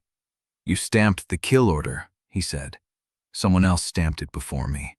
The desk passes. The orders do not change." Malin's hand dropped from the doorframe. "I knew you would find the nursery. I knew the archivist would speak. I left the trail in the tunnel wall so you would follow it to the crypt, to the tablets, to the truth you needed to find. Before or after the sanctified charge killed her." Malin's face went still. "I set the charge, yes, but I set it to destroy the chamber after you left, not while you were inside it. The timing was wrong. Someone else triggered it early. Who? I do not know." Lieseth moved before Dravomir could stop her, crossing the crypt floor in 3 swift strides. Her splinted wrist came up, and she pressed the edge of the ash glass tablet against Malin's throat. "You expect us to believe this?" Malin did not flinch. "I expect you to decide before the SEAL teams reach us." The footsteps above grew louder, voices now, sharp and ordered. "Mother Kalza is 3 turns above us," Malin said. "She knows the crypt exists. She knows I brought you here. If you want to survive, you take the tablets, and I stay behind to delay her." "Like you delayed her at the plague shrine?" Dravomir voice was hard. "You stayed behind to lie, but you stayed behind with the ring, with the seals, with the kill order still warm in your palm." Malin's eyes met his, and for the first time, something cracked beneath the composure. I stayed behind because I wanted to warn you, because I thought 15 years of wearing this ring meant I had earned the right to decide when the truth surfaced. Her voice broke. I was wrong. I have been wrong for 15 years. I stamped kill orders. I redacted intakes. I let children vanish into sealed custody because I believed I could change the system from inside if I held the desk long enough. Lieseth's hand did not lower the tablet. Did you? No. Malin's voice was barely a whisper. It changed me. The voices above grew closer. The door slammed somewhere, and Dravomir heard the familiar scrape of SEAL Team boots on stone. 3 minutes, he said. Maybe less. Lieseth lowered the tablet. Her splinted wrist trembled as she stepped back from Malin, the ash glass pressed against her chest. We take the tablets. We find Yzebet. We decide after we are out of this crypt. Malin nodded, and she reached for the ring on her finger. Take it. The seal opens every door in the chapter house. If I stay behind, Kalzi will find me without it. She will know I gave it to you, but she will not know where you are going. Dravomir took the ring. It was warm from her hand, the metal worn smooth by years of use. Go, Malin said. The passage behind the southeast shelf leads to the old well shaft. It opens in the chapel's sacristy, 3 levels above. The speaking tubes connect to every district. Lieseth stopped. The speaking tubes. Malin's eyes widened. You cannot broadcast from the crypt. The tablets need the chapel mount to resonate. I know. Lieseth turned to Dravomir. The testimony. The novice who described how the court sold her into bridge light. You saw the tablet. It is here. Dravomir's memory snapped into place. The tablet with the green phosphor line, the smaller script, the story of a girl conditioned in the nursery and transferred to sealed custody, her soul sold to burn in the furnace bridge lamps. The one in your hand. Lieseth looked down at the ash glass tablet pressed against her chest. The script had shifted again, rearranging itself into words she had not read before. Her name was Sella. She was 12 when they sealed her. She burned in the Eastern Bridge for 9 years before the light went out. Lieseth's hand tightened on the tablet. There are speaking tubes in the sacristy, she said. If I can get this to the mount, the whole city hears it. The chapel bells carry through every district. The merchants, the factors, the families who believe the court protects them. They will hear a dead child tell them what the bridge light really costs. The SEAL Team boots were on the stair now. Dravomir looked at Malin. Stay here. Tell them we went deeper. Malin nodded. The well shaft, quickly. Dravomir grabbed Lieseth's arm and pulled her toward the southeast corner of the crypt, where a narrow gap between the shelves led into darkness. He did not look back. The passage was tight, the walls wet with seepage, the air thick with the smell of old stone and rust. He heard Lieseth's breath behind him, her splinted wrist scraping against the wall as she followed. Above them, the SEAL Team boots stopped. Then Malin's voice, steady and cold. They went deeper. The old furnace channel. I could not stop them. A pause, then a different voice, one Dravomir recognized. Mother Kalza. You wore the ring, sister. You were supposed to keep them here. I failed. You failed on purpose. The passage turned sharply, and Dravomir saw the well shaft ahead, a narrow vertical tunnel with iron rungs set into the stone. He climbed. Lieseth followed, the ash glass tablet trapped between her body and the rungs, the freed heart pulsing against his chest in time with his desperate breaths. They reached the top, pulling themselves into a dark room that smelled of incense and dust. The sacristy. Rows of vestments hung from iron hooks. A brass speaking tube mounted on the wall gleamed in the faint light from the chapel windows. Lieseth crossed to it without hesitation. She pressed the ash glass tablet against the mount, and the phosphor script flared, the green light climbing the brass tube like a living thing. Below them, the crypt door slammed open. Lieseth looked at Dravomir. Say it, he said. Let them hear. She leaned into the speaking tube, and her voice carried through the brass, through the chapel bells, through the iron veins that ran beneath every district of Halibrand. Her name was Sella. The tube vibrated, the sound traveling upward, outward into the night. She was 12 when they sealed her. Dravomir heard the first bell begin to ring. Not a signal bell, not an alarm. A shrine bell, answering the testimony, carrying the dead girl's voice into the dark city. She burned in the eastern bridge for 9 years before the light went out. The sacristy door splintered behind them. Dravomir turned. Mother Kalza stood in the doorway, flanked by SEAL teams, her pale eyes fixed on Lieseth. "Step away from the tube," she said.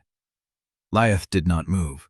The chapel bell kept ringing, and somewhere in the lower districts another bell answered. Chapter 60. The chapel bell did not stop. It rang through the sacristy walls, through the stone, through the iron veins that carried Sella's voice into every district.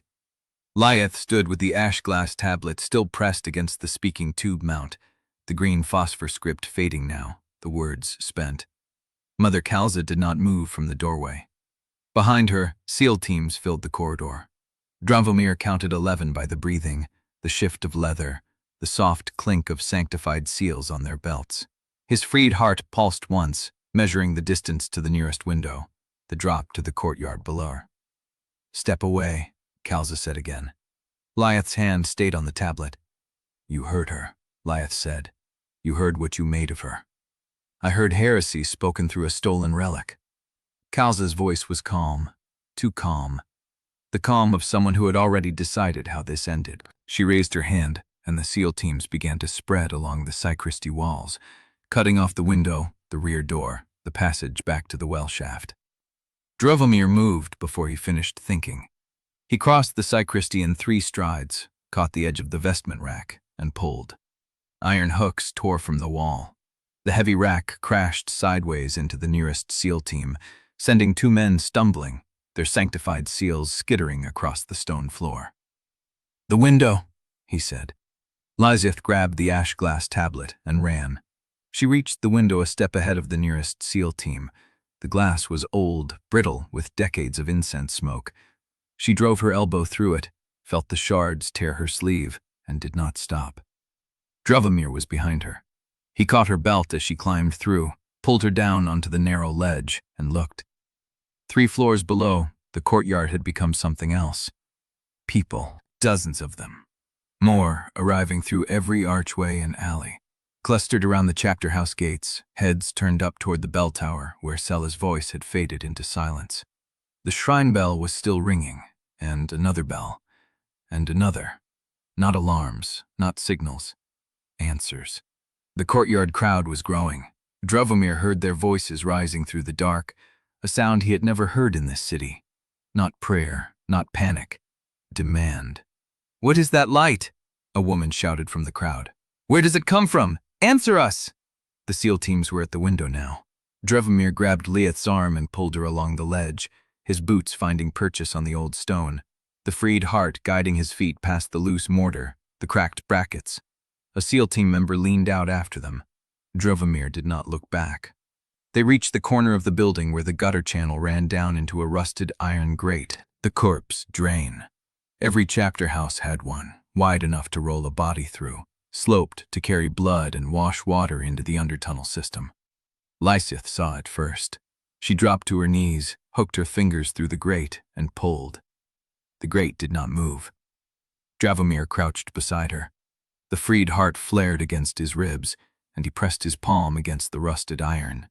The metal softened, weeping wax that dripped through his fingers, and the grate sagged open on hinges that had not moved in years. Below, the dark of the corpse drain. Lieseth dropped first. Dravomir heard her land in shallow water, heard her splash forward to make room. He pulled the half-molten grate back into place above him and dropped into the dark. The water was cold. It smelled of lime and old blood.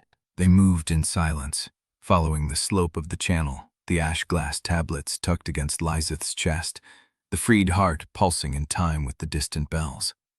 The drain opened into a wider tunnel, the walls rough-hewn stone, the ceiling low enough that Dravomir had to bend. A maintenance alcove held rusted iron rungs leading up to a street grate. Faint light filtered through the slats. Above them, The voices of the crowd pressed through the gaps. Heard it from the chapel. A dead girl speaking through the bells. The court has been hiding the source of the bridge light. They burned children. The holy light is children. Lieseth stopped beneath the grate. She looked up at the slivers of night sky visible through the iron. They believe, she said.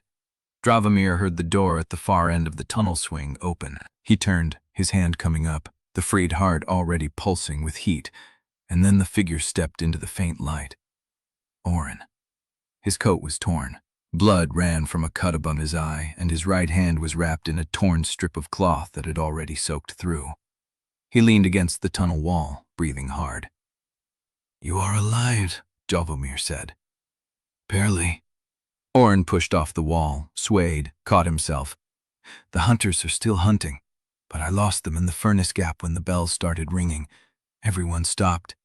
Even the hunters stopped." He looked at Lieseth, at the ash glass tablet she still carried. "You did that." "I did." Orrin nodded slowly. Then his face changed, something worse than exhaustion settling into his features. "The bells stopped the hunters," he said. "They did not stop Paloon." Dravomir felt the cold reach him before the words landed. "What has he done?" "Emergency labor drafts." Orrin's voice was flat. "He is mobilizing debt families from the lower wards. Anyone with an outstanding contract is being pulled from their homes and processed into immediate service. Children, too. The registrars are pulling intake forms from 30 years back, anyone under a standing debt marker. He is going to flood the collection houses with fresh bodies before dawn, pack the Reliquary trains, and prove the city does not need the court's light. The Conclave will provide." The freed heart went still. Dravomir saw the Nursery register in his memory, the wet ash ink, the final entry. One transferred, Archonex selection confirmed. "He's using the unrest as cause," Lieseth said quietly. "He will tell the city the court's heresy has destabilized the soul supply. Only the Conclave can restore order. Only the Conclave can keep the lights burning." Orrin nodded. "He is already processing. The first intake wagons left the administration hall 10 minutes ago. They're taking children, Dravomir. Children whose families could not pay their debts. I saw a girl no older than 9 being pulled from her mother's arms." Dravomir's hands were steady. His voice was steady.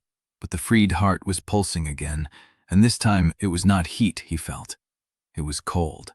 A cold that spread through his chest, through his ribs, through the space where the leash had once lived.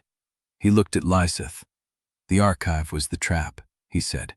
"The crypt, the tablets, all of it. Malin was supposed to hold us there long enough for Paloon to secure the intake lines. We were never meant to stop the convoy. We were meant to be delayed." Lieseth's jaw tightened. "Then we go to the intake hall. We cannot fight Paloon's full operation with 3 people and a handful of tablets." "Then what do we do?" The ash glass tablet in Dravomir's hand pulsed once, the phosphor script shifting, rearranging itself into new words. "The reservoir seals." Dravomir read the words aloud. Orrin's face went pale. "The central reservoir. If Paloon locks the seals, he can ration the soul supply and blackmail the entire city into submission." Dravomir looked at the street grate, where the crowd's voices were still rising. "He is betting we cannot reach the reservoir before dawn. He is betting we will try to stop the intake wagons, waste our strength on the children we can see while he secures the thing that controls everything." Lieseth's hand found his. "Then we do not waste our strength." She turned to Orrin. "How many wagons?" 3 so far. More assembling at the administration stables. "Then we take the tablets and go." Dravomir caught her wrist. "If we go to the reservoir, the children on those wagons are processed tonight. They will be downed before morning." Lieseth met his eyes. "And if we stop the wagons, Paloon locks the reservoir by midnight, and every light in Halibrand goes dark until he decides who lives and who freezes in the cold. How many children survive that?" The freed heart pulsed, cold, certain. Dravomir looked down at the ash glass tablet in his hand, the reservoir seals. He closed his fingers around it. "Orrin, how far to the reservoir conduit?" Chapter 61. The ash glass tablet pressed against Dravomir's palm as he moved through the undertunnel, following Orrin's hunched form through the dark. The freed heart pulsed cold with every step that carried him away from the intake hall. Lieseth walked beside him, her splinted wrist tucked against her chest, the other hand gripping the reliquary at her belt. She had not asked where they were going. She had simply followed when he turned away from the reservoir route. Orrin stopped at a rusted iron ladder. Light bled through a grate above, not furnace light, not shrine light, but the raw amber of conclave lanterns. "That is the administration stables," Orrin said. "The third intake wagon is still loading. They are taking them through the west yard to the processing annex." "How many?" 20, maybe 30. Families." Orrin's voice broke. "Children." Dravomir looked up through the grate. He could hear the horses, the drivers, the clerks calling names from a ledger. The reservoir seals waited beneath the city. Paloon waited at the end of that path. And the intake wagons were moving now. "We cannot stop all of them," Orrin said. "We stop this one." Dravomir climbed. The grate opened onto a narrow alley between the administration stables and the processing annex. The yard below was lit by 5 lanterns on iron poles, casting long shadows across the cobblestones. A wagon stood in the center, its bed fitted with iron cages, each cage holding a human shape. Dravomir counted the cages. 7. 4 of them held adults, their hands bound with leaden cord. 3 held children. The youngest could not have been older than 7. Lieseth appeared beside him, her face hardening as she took in the wagon. Orrin came last, a rusted crowbar in his good hand. 2 drivers, Orrin said quietly. 1 clerk, a guard at the annex door. "I see them, and the children." Dravomir felt the freed heart pulse, cold, not a command, a question. "What will you trade for this?" He answered without words. He dropped from the alley into the yard and walked toward the wagon, as though he had every right to be there. The clerk looked up from his ledger. "State your—" The clerk's voice died as recognition hit. "Dravomir Quorne, you are under—" "I am the man who cracked the execution ground open." Dravomir kept walking. "I am the man who released the bound dead into the undertunnels. I am carrying the seal of the predecessor and a heart that has not stopped beating since I pulled it from my own chest." The clerk dropped the ledger. The drivers froze. The guard at the annex door raised a lantern, then lowered it. Dravomir reached the wagon and looked at the cages. The youngest child was a girl with black hair and wide eyes, pressed against the bars, her hands wrapped around the iron. "I had to see up against the F's little knight," you menace like Cyro's urging. "Open them," Dravomir said. The clerk did not move. Lieseth stepped past him, took the keys from the clerk's belt, and began unlocking the cages. The first adult climbed out, a man with a ledger number branded into his wrist. He did not run. He looked at Dravomir and nodded once, then vanished into the alley. The second cage opened, the third. The girl with black hair did not move when Lieseth reached her cage. "It is all right," Lieseth said softly. "We are taking you out." /real, which is the place where cops here slash, is for the light with entire cards today. Look to mark. Since before, /shiki craj, /jishim fourthly, think you're figuring. But jungle, I am completely believing. And my completely employs compared for this equal slam trop /forgets, It is all right, Lieseth said softly. We are taking you out. Is the light real? The question stopped Dravomir cold. Is what real, child? The light. It was the gride of the grides attending for me. The girl's voice was steady, practiced, as though she had rehearsed the question. They said the bells were children's voices. Is it true? Dravomir looked at the ash glass tablet still at his hand. Yes, he said. It is true. The girl climbed out of the cage. The yard was emptying. The frayed adults had scattered. Orrin was cutting the leaden cords from the remaining cages, his wounded arms shaking with the effort. Dravomir counted again, 23 freed, 3 children. But the processing annex door was open now, and figures were emerging from within. Clerks, guards, a woman in a sealed coat who carried a reliquary cradle. The fourth bidder's name burned in Dravomir's throat. The lantern creditor. He looked at Lieseth. Take them, he said. Get them to the undertunnels. Orrin knows the routes. What will you do? The processing annex still has children inside. I heard them. Dravomir, I will catch up. She held his gaze for a long moment. her jaw tight and her lip trembling. From anger or fear he could not tell.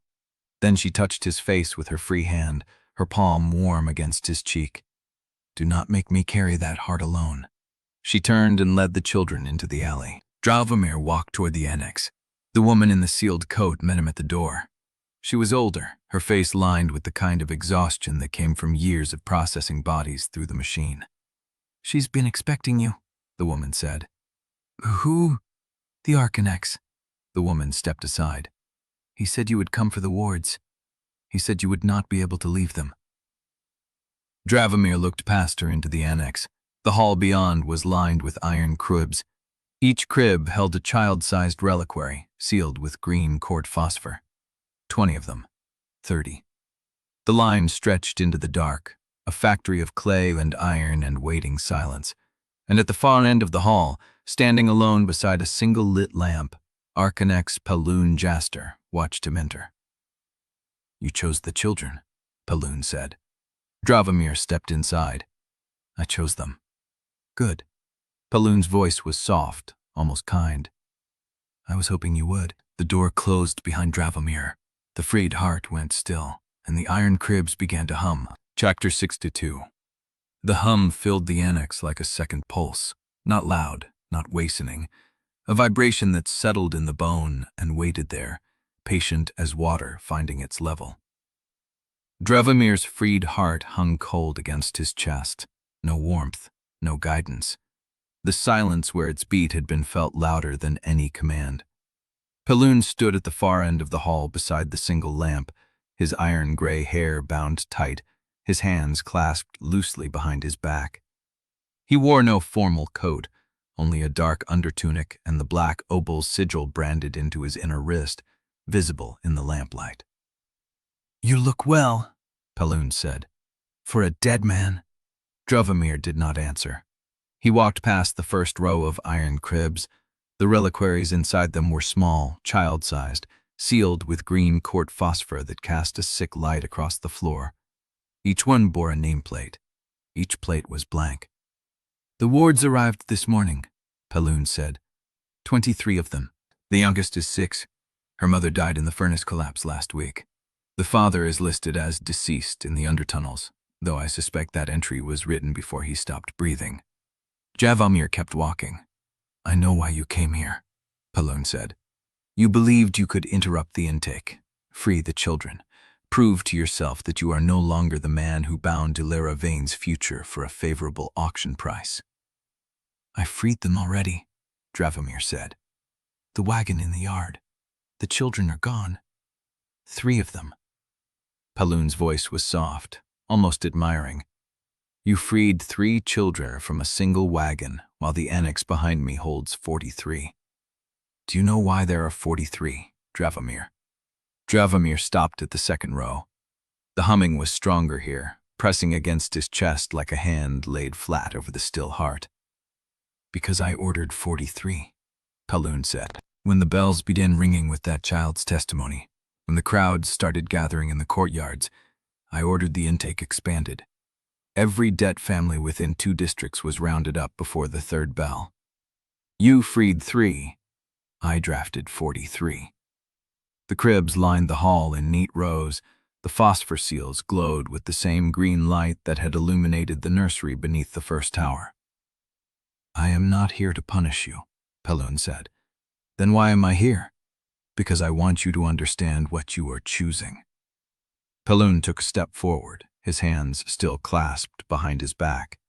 "You have spent the last month breaking things. The execution ground, the vault seals, the convoy, the crypt.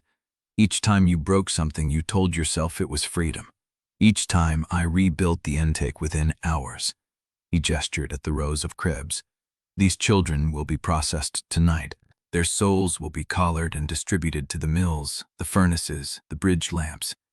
The city will burn their lives to keep burning its lights.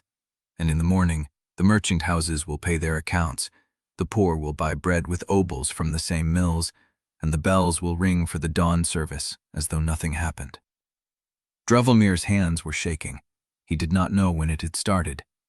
"Unless..." Paloon stopped 2 paces away. Unless you stop breaking things and start building them. The word hung in the humming air. Building, Dravomir said. 43 children will be processed tonight, whether you are here or not. But if you stay, if you take the seat I prepared for you, those 43 will be the last. Paloon's amber eyes caught the phosphor glow. I will close the sealed custody program. I will release the control chains into your keeping. I will give you the authority to audit every intake in Halibrand and purge the ones that cannot be justified. And what do you want in return? Your name. Paloon's voice dropped, intimate as a confession. Your seal. Your hand on the ledger that tells the city it is stable. You walk into the high galleries tomorrow as my heir, not my instrument. You inherit the conclave before I am cold. Dravomir's collar scar burned, a phantom pain conditioned into the flesh over 23 years. You said the lantern creditor knows what I can do, Dravomir said. You said the creditor may have made me. I did. Tell me who it is. Paloon studied him for a long moment. The humming rose, then fell. Lieseth Andarro, he said. The name landed like a blade between Dravomir's ribs. She underwrote the first credit line that funded the nursery, Paloon said. She signed the accord that placed the condemned hearts under joint conclave court authority. She bid on your heart because she knows exactly what it is. A key, a weapon, a door that should never have been opened. Dravomir's mind was already moving. Lieseth, the widow who had offered him sanctuary, the woman who had stood beside him at the feast, who had watched him climb, who had handed him maps and routes and told him where to strike. The convoy bait, Dravomir said.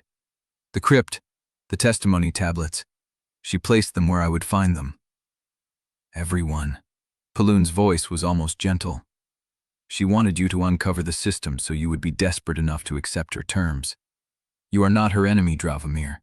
You are her investment. The freed heart stirred, a single pulse, cold but present. What does she want? Order.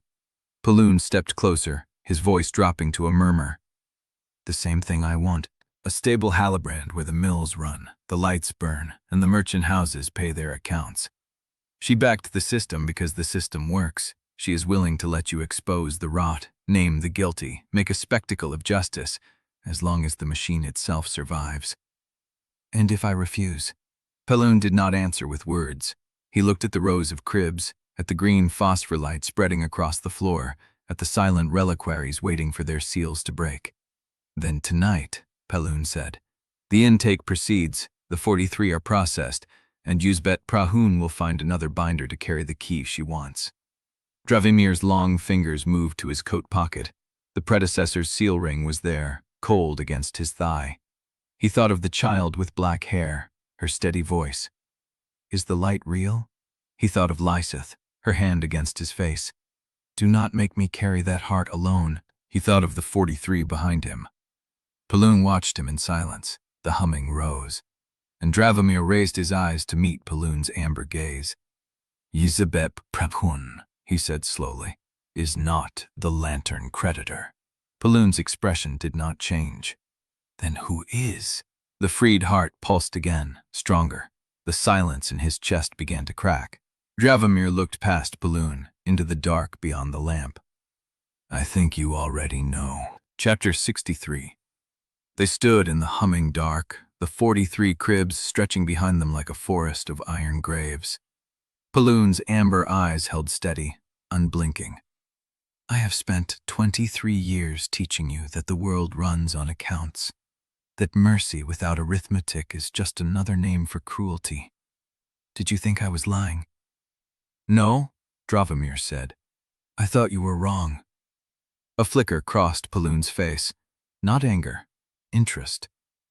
The lantern creditor is not Lieseth Andarro, Dravomir said again. You know who it is. You have always known, and you are afraid to say it because if I learn the truth, I become something you cannot control. Control? Paloon's voice was soft. You still believe that is what I want? The humming rose. The green phosphor crept higher on the walls, casting their shadows long and disordered. Ploon turned and walked deeper into the annex. Dravomir followed, because the alternative was standing alone among the cribs. The annex opened into a chamber Dravomir had not seen from the entrance. A desk, ledgers stacked to the ceiling, a single lamp burning low, its flame orange and ordinary, untouched by phosphor. Ploon sat. He opened a ledger and turned it to face Dravomir. For every bridge lamp in Halibrand, I need 29 years of bound life per night. For every furnace mill, 63 years per shift. For the eastern wards alone, the reservoir supplies 340 years every bell cycle, and we are 11 cycles short of spring. He turned a page, then another. These are not abstractions, Dravomir. These are the accounts that decide whether a child eats tomorrow, whether a mother survives the fever season, whether the wards freeze or burn when the tide rises. Dravomir's eyes moved across the columns. Figures, dates, extraction rates, the cold mathematics of survival written in ink that never bled. I am not asking you to approve this system, Ploon said. I am asking you to see what happens if it collapses before something better is ready to replace it. The ledgers smelled of old leather and something sharp. Preservation salts. The same salts used on corpses before binding. You would close the sealed custody program, Dravomir said. You would let me audit every intake in Halibrand. I would. The 43 would not be processed tonight. They would not. Dravomir's long fingers touched the edge of the ledger. The pages were smooth, worn by years of handling. He could feel the weight of every decision Ploon had made, every life measured and spent, every account balanced against the city's hunger. You are not her enemy. You are her investment. Eusebet, the convoy, the crypt, the testimony tablets, all of it designed to push him toward this moment, toward a choice that was never a choice. You told me, Dravomir said slowly, that Eusebet wanted me desperate enough to accept her terms. But you have been doing the same thing, have you not? Every trap, every test, every death you let me discover. You wanted me to see the rot, so I would be ready to cut it out. Ploon did not deny it. Eusebet wants a stable machine, Dravomir said.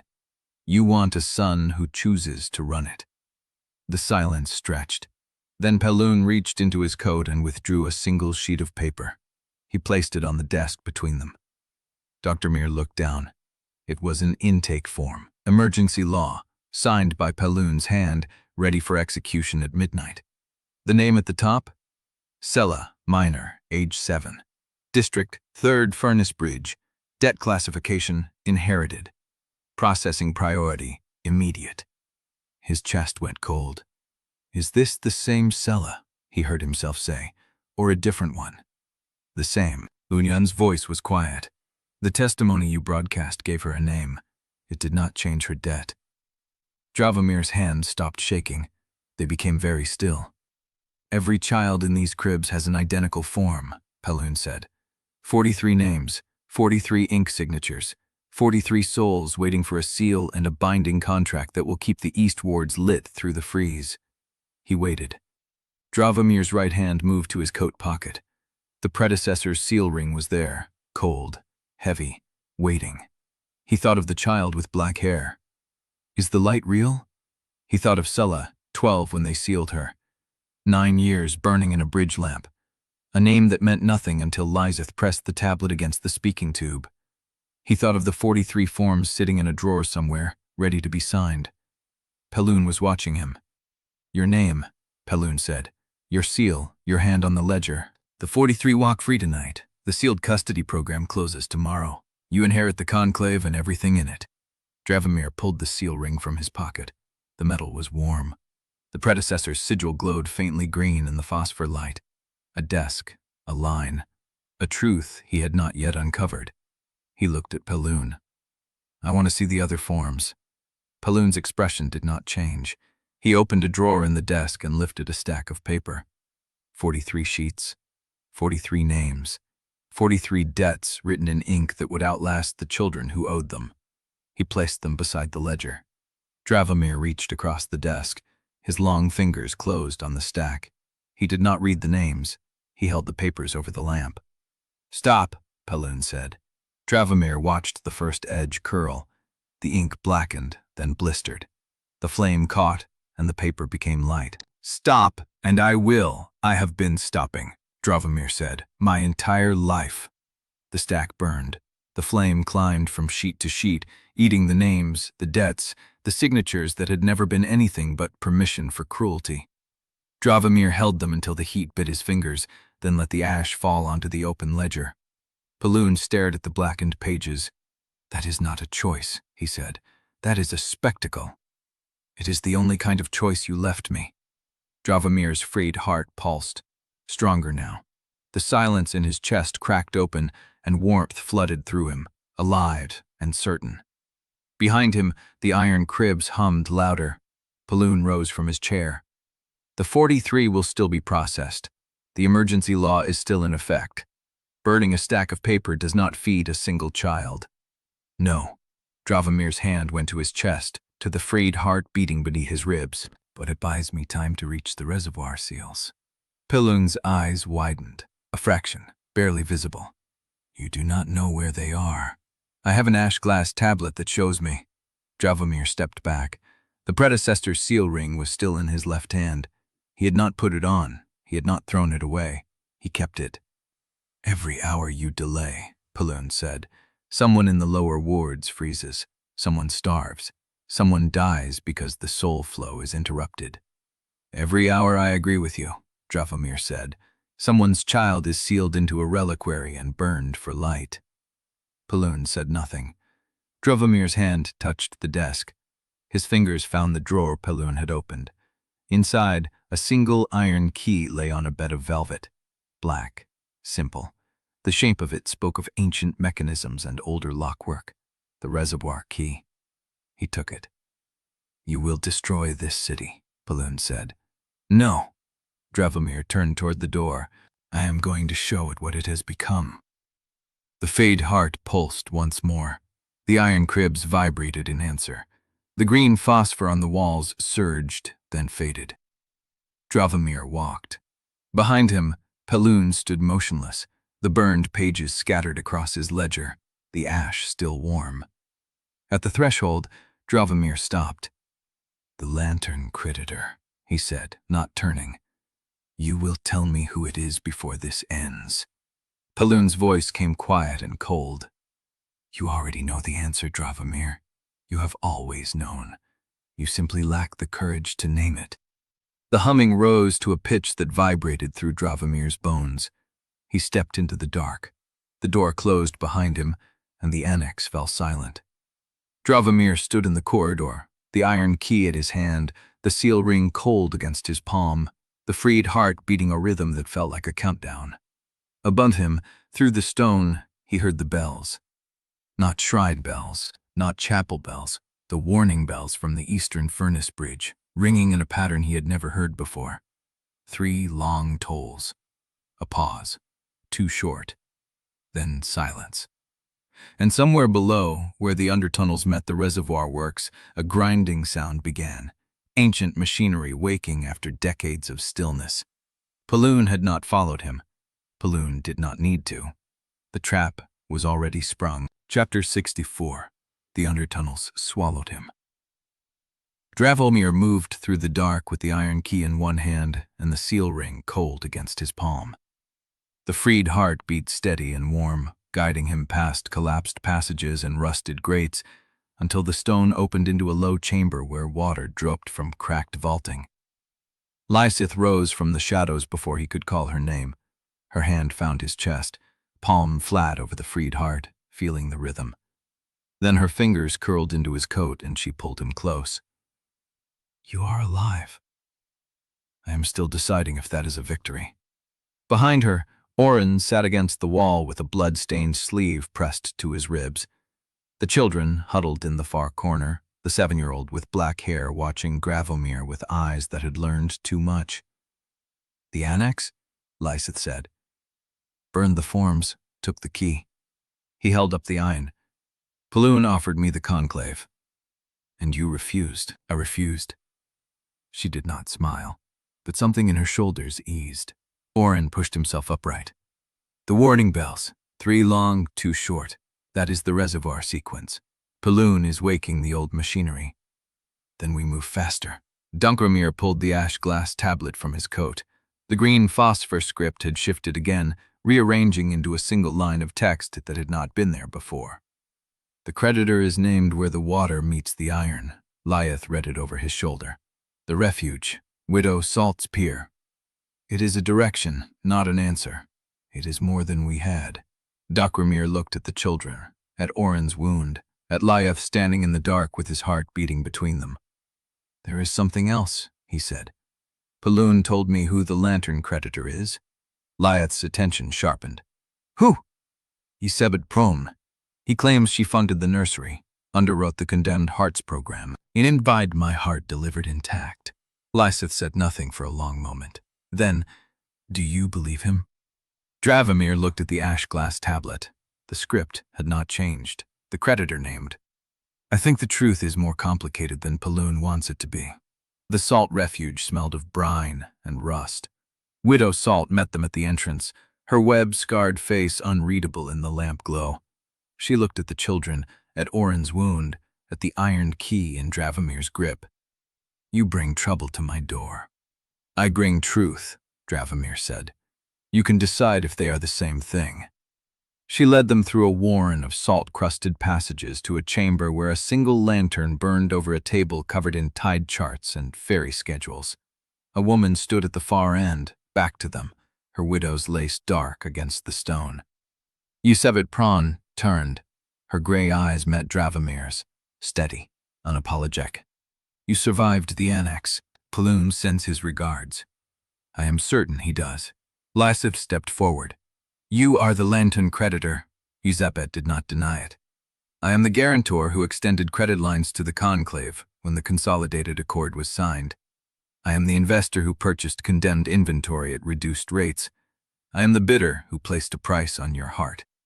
And Paloon says you set the convoy bait, the crypt, the tablets.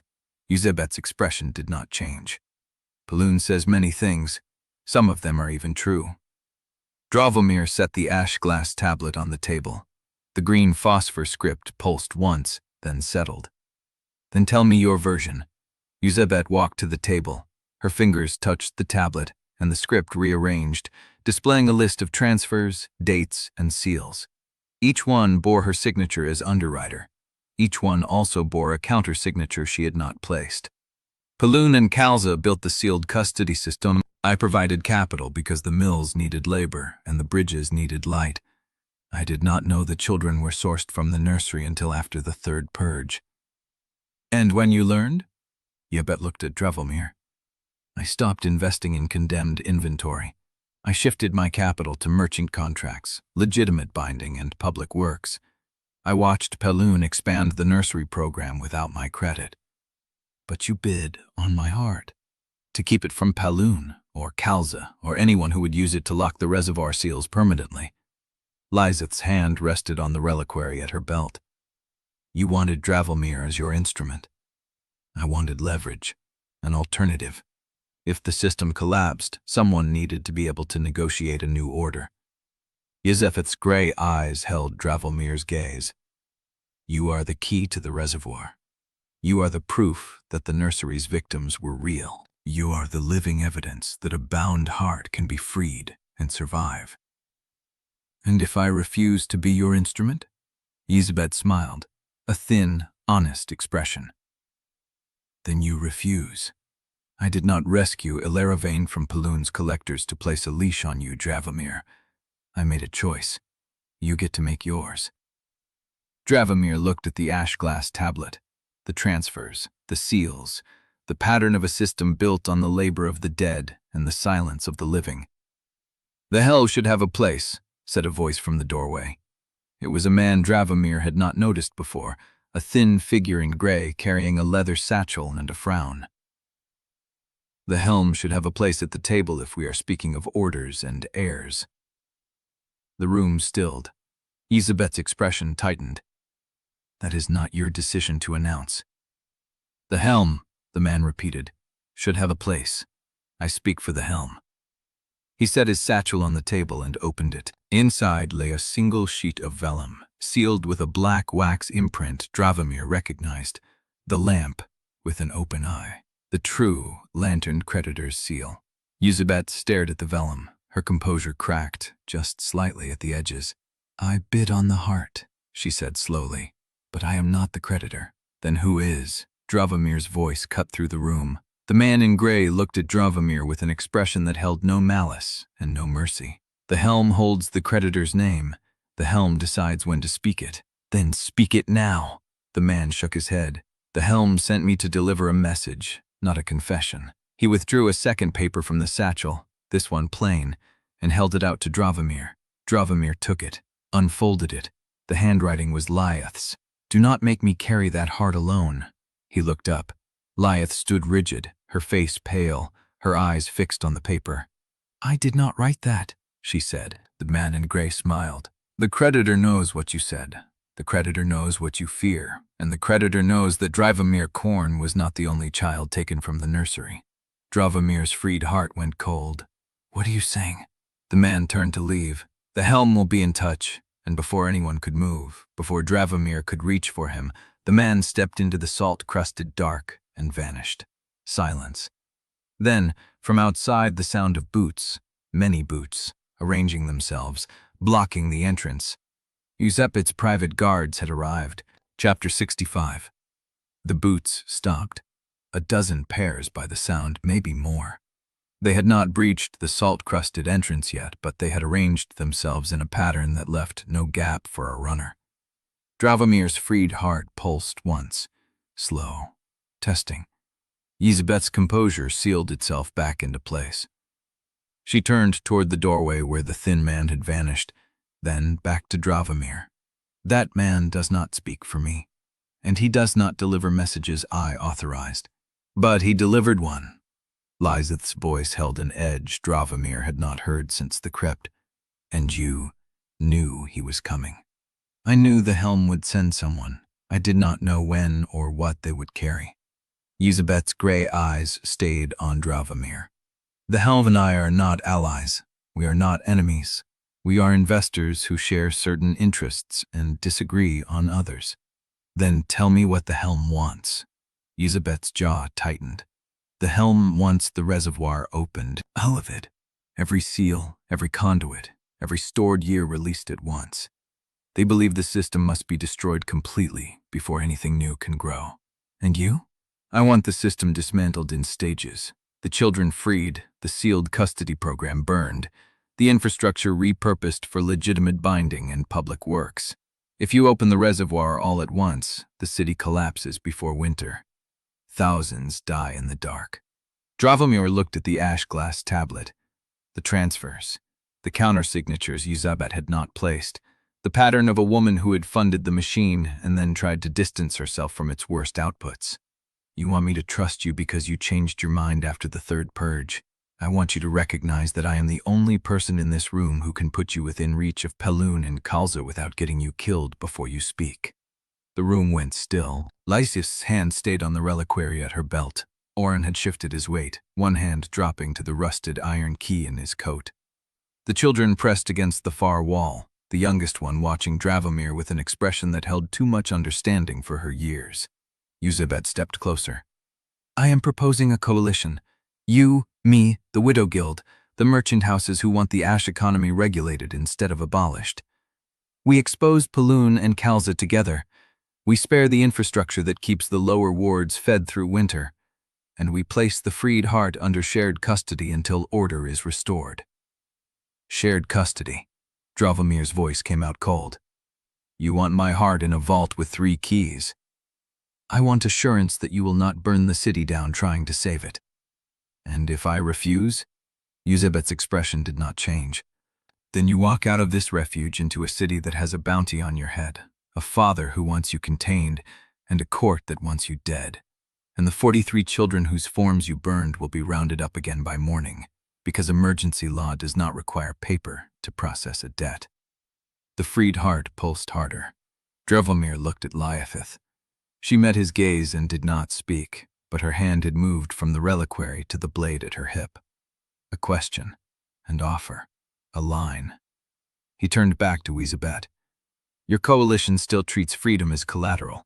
You won my heart in a vault because you do not trust me to choose wisely. You want to spare the infrastructure because your mills depend on it. You are offering a better cage, not an open door. And what would you call an open door? Letting me walk out with the heart, the key, and the tablet. Letting me decide where and when to open the reservoir. Letting the children choose whether they follow me or stay under your protection.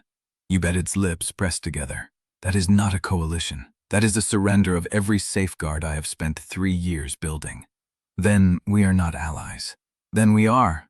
The door to the salt refuge slammed open, not the main entrance where Ubedid's guards had arranged themselves.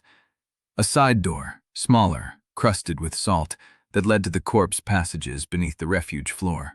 Elira Vane stepped through it. She carried a short-barreled carbine, the kind the mill guards used for riot control, and her gray eyes swept the room with a focus Dravomir had not seen in her before. Ubedid's head turned. Elira, you were supposed to stay at the counting house. The counting house has 3 of your guards blocking the door. Elira's voice was flat. They told me to wait. I waited long enough. She walked to the table, set the carbine on its surface, barrel aimed at nothing and everything. I heard the offer. I heard the refusal. She looked at Elizabeth. You saved me from Paloon's collectors. I owe you. But if you try to put Dravomir's heart in shared custody, the debt ends here. Elizabeth's expression flickered. You do not understand what is at stake. I understand that my father's contract was signed before I was born. I understand that the Conclave processed me as a debt instrument before I could walk. Elira's voice did not rise. I understand that every coalition you build will have a price, and the price will always be paid by people who were not at the table. Dravomir watched her. The girl who had confronted him in the holding room, the witness Elizabeth had protected, the woman who had just walked through a corpse passage with a carbine to interrupt a negotiation that was about to collapse anyway. You came here to stop a deal, he said. I came here to make sure you did not accept a bad one. Elira's gray eyes held his. You burned her intake forms. You told the truth about the bridge lights to a 7-year-old. You are not going to trade your heart for a better set of handcuffs. Elizabeth's shoulders tightened. Elira stepped back from the table. Make me.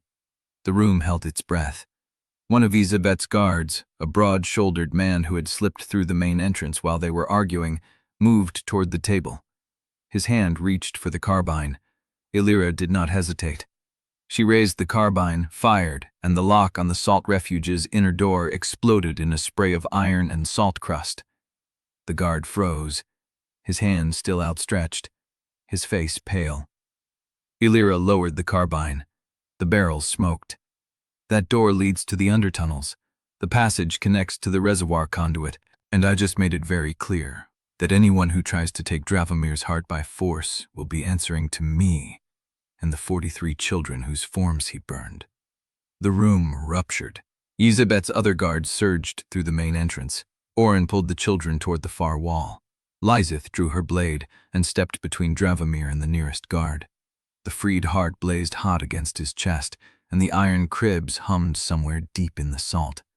And Elira Vane stood at the broken lock with the carbine still raised, and an expression that belonged to someone who had already survived the worst the city could do. Dravomir looked at Elizabeth. Your guards stand down, or we leave through the undertunnels and you explain to the merchant houses why you let the key to the reservoir walk into Paloon's territory alone. Elizabeth's gray eyes held his for a long moment. Then she raised her hand. The guards stopped. The room settled into a new shape, jagged and uncertain, with Elira Vane holding the broken lock and everyone in the refuge trying to calculate what came next. Chapter 66. The freed heart pulsed once, hard, and the room broke open.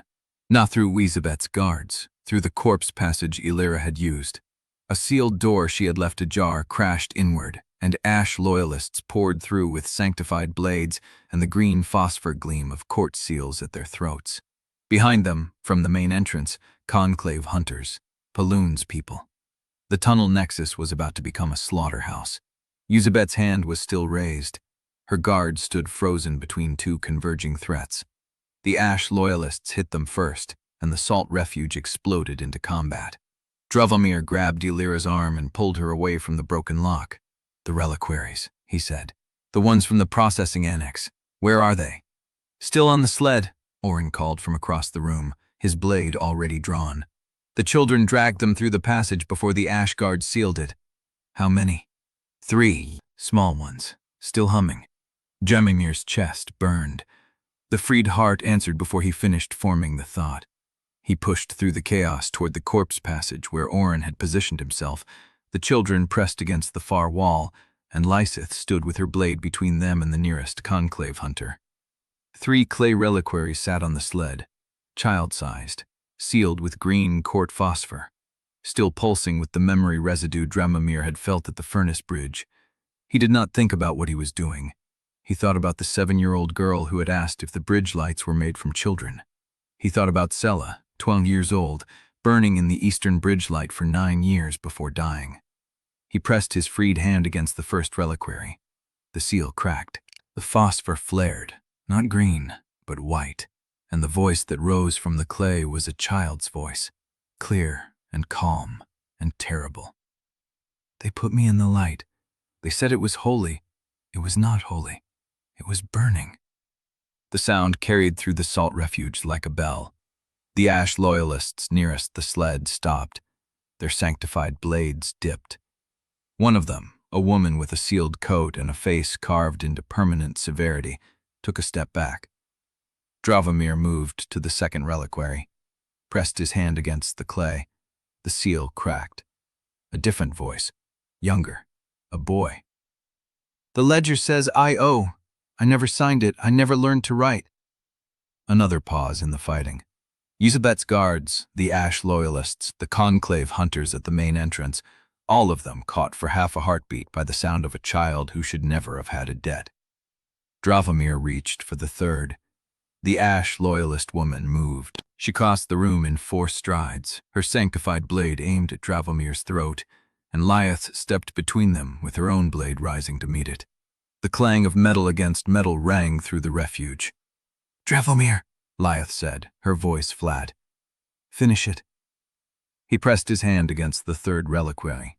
The seal shattered, the phosphor died, the clay cracked, and the third voice rose, not as words but as something older, something the freed heart recognized from the nursery, from the ash-bleeding ink of the register, from the love that had shaped him into what the court needed. The voice did not speak. It sang. A child's hymn about darkness and sleep and the waiting that ends when the ledger closes, and every bound soul in the room, every hunter carrying a prayer hook, every Ash loyalist wearing a court seal that had held a collared heart, felt the truth of it. The Ash loyalist woman dropped her blade. Her hands went to her throat where the court seal hung. She tore it free. The green phosphor died on the floor. "I did not know," she said. "I did not know they were children." Then the second wave hit. Conclave hunters, Paloon's best, moving through the main entrance with leaden hush nets and iron prayer hooks glowing green. They did not stop for the voices. They did not stop for the testimony. They had their orders, and those orders did not include listening. Orrin grabbed the sled. "The passage!" "Go," Dravomir said. "Take the key. Take it to the reservoir. Do not let them take it." Orrin's eyes met his. No debt, no obligation. Just the choice he had made when he declared the debt dissolved. "I will hold it until you get there." He pulled the sled into the corpse passage. The children followed. Illyra followed. Yusabet was on her feet, her gray eyes calculating, a blade in her hand that Dravomir had never seen her draw. The conclave hunters hit them 3 heartbeats later. The fight became a corridor struggle. Salt-crusted walls, stolen reliquaries, the hum of bound souls and the screams of the living. Lieseth fought beside Dravomir, her blade meeting theirs, the freed heart blazing against his chest. Illyra fired her carbine once, twice, the shots echoing through the submerged passages. And then the Ash loyalists regrouped. Not the woman. She was still on her knees, her seal lying dead on the floor. But the others? The ones who had not heard the reliquaries, who had been too far back to catch the child's hymn, they pushed through a different passage, the one that led to the lower salt works, and they came with sanctified fire. Malin Uvo was there. Dravomir saw her across the chaos. She had come through the undertunnels, following the sound of fighting, ready to help, and the Ash loyalists had taken her before she could draw her blade. 2 of them held her arms. The woman with the torn seal was not among them. A different woman, older, with Mother Kalza's severity in her bearing, pressed a court brand against Malin's throat. "Priestess Kalza sends her regards," the woman said. "The apostate's friend will burn first, then the apostate, then the binder." Malin's eyes found Dravomir. She did not look afraid. She looked like someone who had made her confession years ago and was not surprised to find it had teeth. "Go," she said. "Take the key. Tell Lieseth I was not sorry." The Ash loyalists dragged her into the passage. The Conclave hunters were still coming. Dravomir turned. The freed heart blazed. The Salt Refuge was lost. Yazid's coalition was a corpse before it could draw breath, and Orrin had already vanished into the depths with the key and the children. One truth remained. The child memory reliquaries had broken something in the room, not the walls, not the seals, the certainty of the people holding them. He grabbed Lieseth's hand. The passage, now. They ran into the submerged dark, the hymn still ringing in the salt behind them, and somewhere ahead, the reservoir seals waited for a key that was already on its way. Chapter 67. The undertunnel swallowed them into darkness that pressed against the eyes like a living thing. Dravomir's freed heart pulsed once, twice, casting green light across salt-crusted walls and stagnant water. Behind them, the sounds of the refuge fight faded, swallowed by the weight of stone and distance. Lieseth's hand found his in the dark. "Left," she said. "There is a passage that runs beneath the court chapter annex. If Kalzar took Malin anywhere, it will be there." He stopped. The green light from his chest illuminated the sharp line of her jaw, the set of her mouth. She was already planning the approach, already calculating the angles. He knew that look. It was the same look she wore before a hunt, before a trial, before she had walked into the execution ground, knowing she might not walk out. "Lieseth." She turned. Her eyes met his. "Malin is lost," he said. "You heard the brand. You heard what Kalza's woman said. She will be dead before we reach the annex. And even if she is not, the cost of extracting her while Kalza prepares her sermon in the same building, I know the cost." "Then you know we cannot pay it." She stepped closer. The green light caught the edge of her blade, still wet with something he did not want to name. "Malin stayed behind in the crypt," she said. "Malin burned the passage map so we would have time. Malin took the brand for us, and she did not scream, Dravomir. She looked at you and said she was not sorry." "I know." "Then you know why we cannot leave her." He wanted to argue. The strategist in him, the binder who had survived 23 years by calculating losses against gains, already had the numbers ready. Malin was one. The reservoir was everything. Orrin was moving toward it with the key, and if Kalza caught Dravomir and Lieseth in the annex, the key would never reach the seals. But Lieseth was looking at him with an expression he had never seen before. It was not hunger. It was not the desperation that had driven her to steal his heart years ago. It was something quieter, harder, something that had survived the pyre and the chaos and the running. "If we abandon her now," she said, "then the truth we are trying to build is just another lie with better rhetoric. Kalza will have the entire annex warded. Then we will break the wards.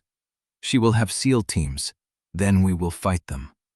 She will have sanctified fire." Lieseth reached into her belt. Her fingers closed around the small reliquary she had carried through every stripping, every search, every moment of the past days. "She does not have this," Lieseth said, "and she does not know what it does." Dravomir stared at the reliquary. The freed heart recognized it again, pulsing once, sharply, the way it had every time she brought it near. "What is in it?" Lieseth did not answer. She tucked it back into her belt and started walking. The annex was 3 levels above the undertunnel grate, accessed through a corpse passage that had been bricked over and reopened so many times the mortar was only a suggestion. Dravomir climbed the stone incline with his freed heart pressed against the darkness, Lieseth close behind him, both silent. They emerged through a floor grate into a storage room thick with the smell of sanctified oil and burned cloth. The air was warm, wrong, carrying the crisp heat of a fire that had been lit and fed again. Dravomir eased the grate closed behind them. Voices reached through the walls. A crowd, hundreds of them, murmuring in a rhythm that built and broke like tide against stone. "The chapel," Lieseth whispered. "Kalza is already speaking." They moved through the storage room, past shelves of reliquaries emptied and stacked for cleaning, past baskets of confession seals still warm from the press. The passage sloped upward, and the murmuring grew louder, resolved into words. "Because heresy wears a familiar face." Mother Kalza's voice carried through the annex walls like a blade drawn across a ledger. "It comes to you in the shape of a woman you trusted. It comes to you in the shape of testimony that shakes your faith. It comes to you in the shape of questions you were never meant to answer." Dravomir pressed against the wall at the edge of the chapel doorway. The room was packed. Novices in gray, full inquisitors in black, merchants and factors and families who had crowded in to hear the prioress judge reassert the order that had cracked when Lieseth's testimony spread through the bells. Kalza stood on the raised dais, her hands open, her voice pitched to carry without effort. Behind her, shackled to a wrought iron bracket, Malin Uvo stood with her head high and her throat branded, the fresh wound still weeping. "Malin Uvo trusted," Kalza said, turning to gesture at the prisoner with the casual grace of a woman who had never doubted her position. She trusted a woman who whispered poison into her ear. She trusted a binder who promised salvation while carrying the tools of damnation. She trusted her own judgment above the court's wisdom. Malin's eyes found the crowd. They did not find Kalza. They found the back wall, the stained glass, the faces of novices she had trained. "Tonight I offer you proof that mercy without discipline is rot." Kalza raised her hand. A SEAL team moved forward carrying a reliquary etched with green court phosphor. Dravomir recognized the shape, the size, the way the SEAL team handled it with reverence and fear. It was empty. It was meant to hold Malin's soul. "Wait," Lieseth breathed. But Dravomir was already moving. The frayed heart blazed against his chest. He stepped through the chapel doorway into the assembled faithful, Lieseth at his side, their blades still wet and their faces bare for every witness to see. "Kalza," Dravomir said, and his voice carried through the chapel like the bell that had started the riot. "You will not brand another soul to prop up your piety." The crowd turned. Kalza's eyes found them. She smiled. "Seal the bells," she said. "Seal every door. The apostate has come home to die." Chapter 68. The crowd parted like water around a blade. Dravomir walked through the gap with Lieseth at his side, every eye in the chapel fixed on them. The frayed heart burned against his chest, hot enough to feel through cloth and leather, and he let it show. Let them see what Kalza had driven into heresy. Malin Uvo lifted her branded throat and met his gaze. The wound was fresh. The court mark had been pressed deep enough to scar white, a permanent brand that would mark her as apostate until the flesh rotted. But her eyes were dry and her shoulders straight, and when she saw Dravomir step into the light, she smiled the way a soldier smiles when the cavalry arrives after the wall has already fallen. "Two apostates," Kalza said, and her voice carried through the packed chamber like a bell tolling the hour of execution. "And a dead woman walking between them. The court has been generous with its patience tonight, but generosity has limits." She raised her hand. The SEAL team at the dais shifted formation. Two moved to flank the empty reliquary, and the third drew a blade etched with green court phosphor, the same kind that lined the iron cribs in the processing annex. Dravomir recognized the steel. He had seen that blade used on living flesh before. "Your testimony spread through the bells," Kalza continued, addressing Lieseth directly. "But testimony is only as true as the soul that speaks it, and your soul, Inquisitor, has been compromised for years." "I know what compromise looks like," Lieseth said. She did not shout. Her voice carried the same way Kalza's did, pitched to fill the stone chamber without effort, trained by years of reading judgment in rooms where silence meant death. "I know what it looks like when an Inquisitor signs a transfer order without reading the contents. I know what it looks like when a prioress judge seals reliquaries after midnight. and tells the night registry the souls inside were condemned by due process. I know what it looks like when a court brands a woman for telling the truth. The crowd stirred. A novice in gray shifted her weight from one foot to the other. An older inquisitor near the back wall lowered his chin, studying Lieseth with the careful attention of a man who had spent his career distinguishing lies from inconvenient facts. Kalza's smile did not waver. "You have been carrying stolen archive tablets through the undertunnels," she said. "You have been colluding with a condemned binder. You have been spreading sedition through the city's bell network. Every charge against you is true, and you have brought your accomplice to witness your judgment." "I brought him to witness yours." Lieseth reached into her belt. The small reliquary came out slowly, deliberately, the way a woman draws a blade when she wants every witness to see that she is armed. It pulsed once in her palm, green phosphor flickering across its surface, and Dravomir's freed heart answered with a pulse that cracked through the chapel like a second heartbeat. Kalza's eyes narrowed. "What is that?" "Evidence," Lieseth said. She held the reliquary up, turning so the assembly could see it, so the green light played across the faces of novices and inquisitors and merchants who had come to watch an execution and were now watching something else entirely. "This contains a collared heart," Lieseth said, "one of 43 that the sealed court certified as condemned inventory last year, the same certification that sent children to the bridge lights, the same process that emptied the nursery beneath the first tower." The novice in gray took a step forward. The SEAL team tensed, but the novice did not advance further. She simply stood, a head taller than the women around her, and stared at the reliquary as if she recognized it. "I filed that certification," the novice said. Her voice was young, barely 20, and it cracked on the last word. "I filed it because Sister Hestel told me the seals were in order. She said the court never condemns without due process. She said she lied," Lieseth said. "I know." The novice's hands were shaking now, but she did not lower them. "I know, because I found the discrepancy in the intake logs 3 months ago. I reported it to Sister Hestel, and she told me I was mistaken. She told me to forget what I had seen." Kalza's voice cut through the murmuring, sharp as a confession blade. "Novice Vellum, step back." The novice did not step back. 43 collared hearts," she said, addressing the assembly now, her voice growing steadier with each word. 43 certifications. 43 intake entries with no corresponding death records. I checked every ledger for 3 months, and the only answer I ever got was silence." Another novice moved, then an old inquisitor at the back wall, the one who had been studying Lieseth with such careful attention. Then a merchant in deep gray, his hands stained with the ink of decades, who stepped forward as if he had been waiting for permission to move his whole life. The crowd did not break into chaos. It split. One faction pressed toward the exits, fear driving them faster than faith. Another pressed toward Lieseth, drawn by the green light of the reliquary and the testimony that had already spread through the city's bells. And a third, the largest, simply stood frozen, caught between belief and the accumulating weight of what they had just heard. Kalza watched the fracture with an expression that was almost admiration. "You have been planning this moment for years," she said to Lieseth, "and you chose my chapel to deliver your sermon." "I chose the truth," Lieseth said. "You are the one who built the altar."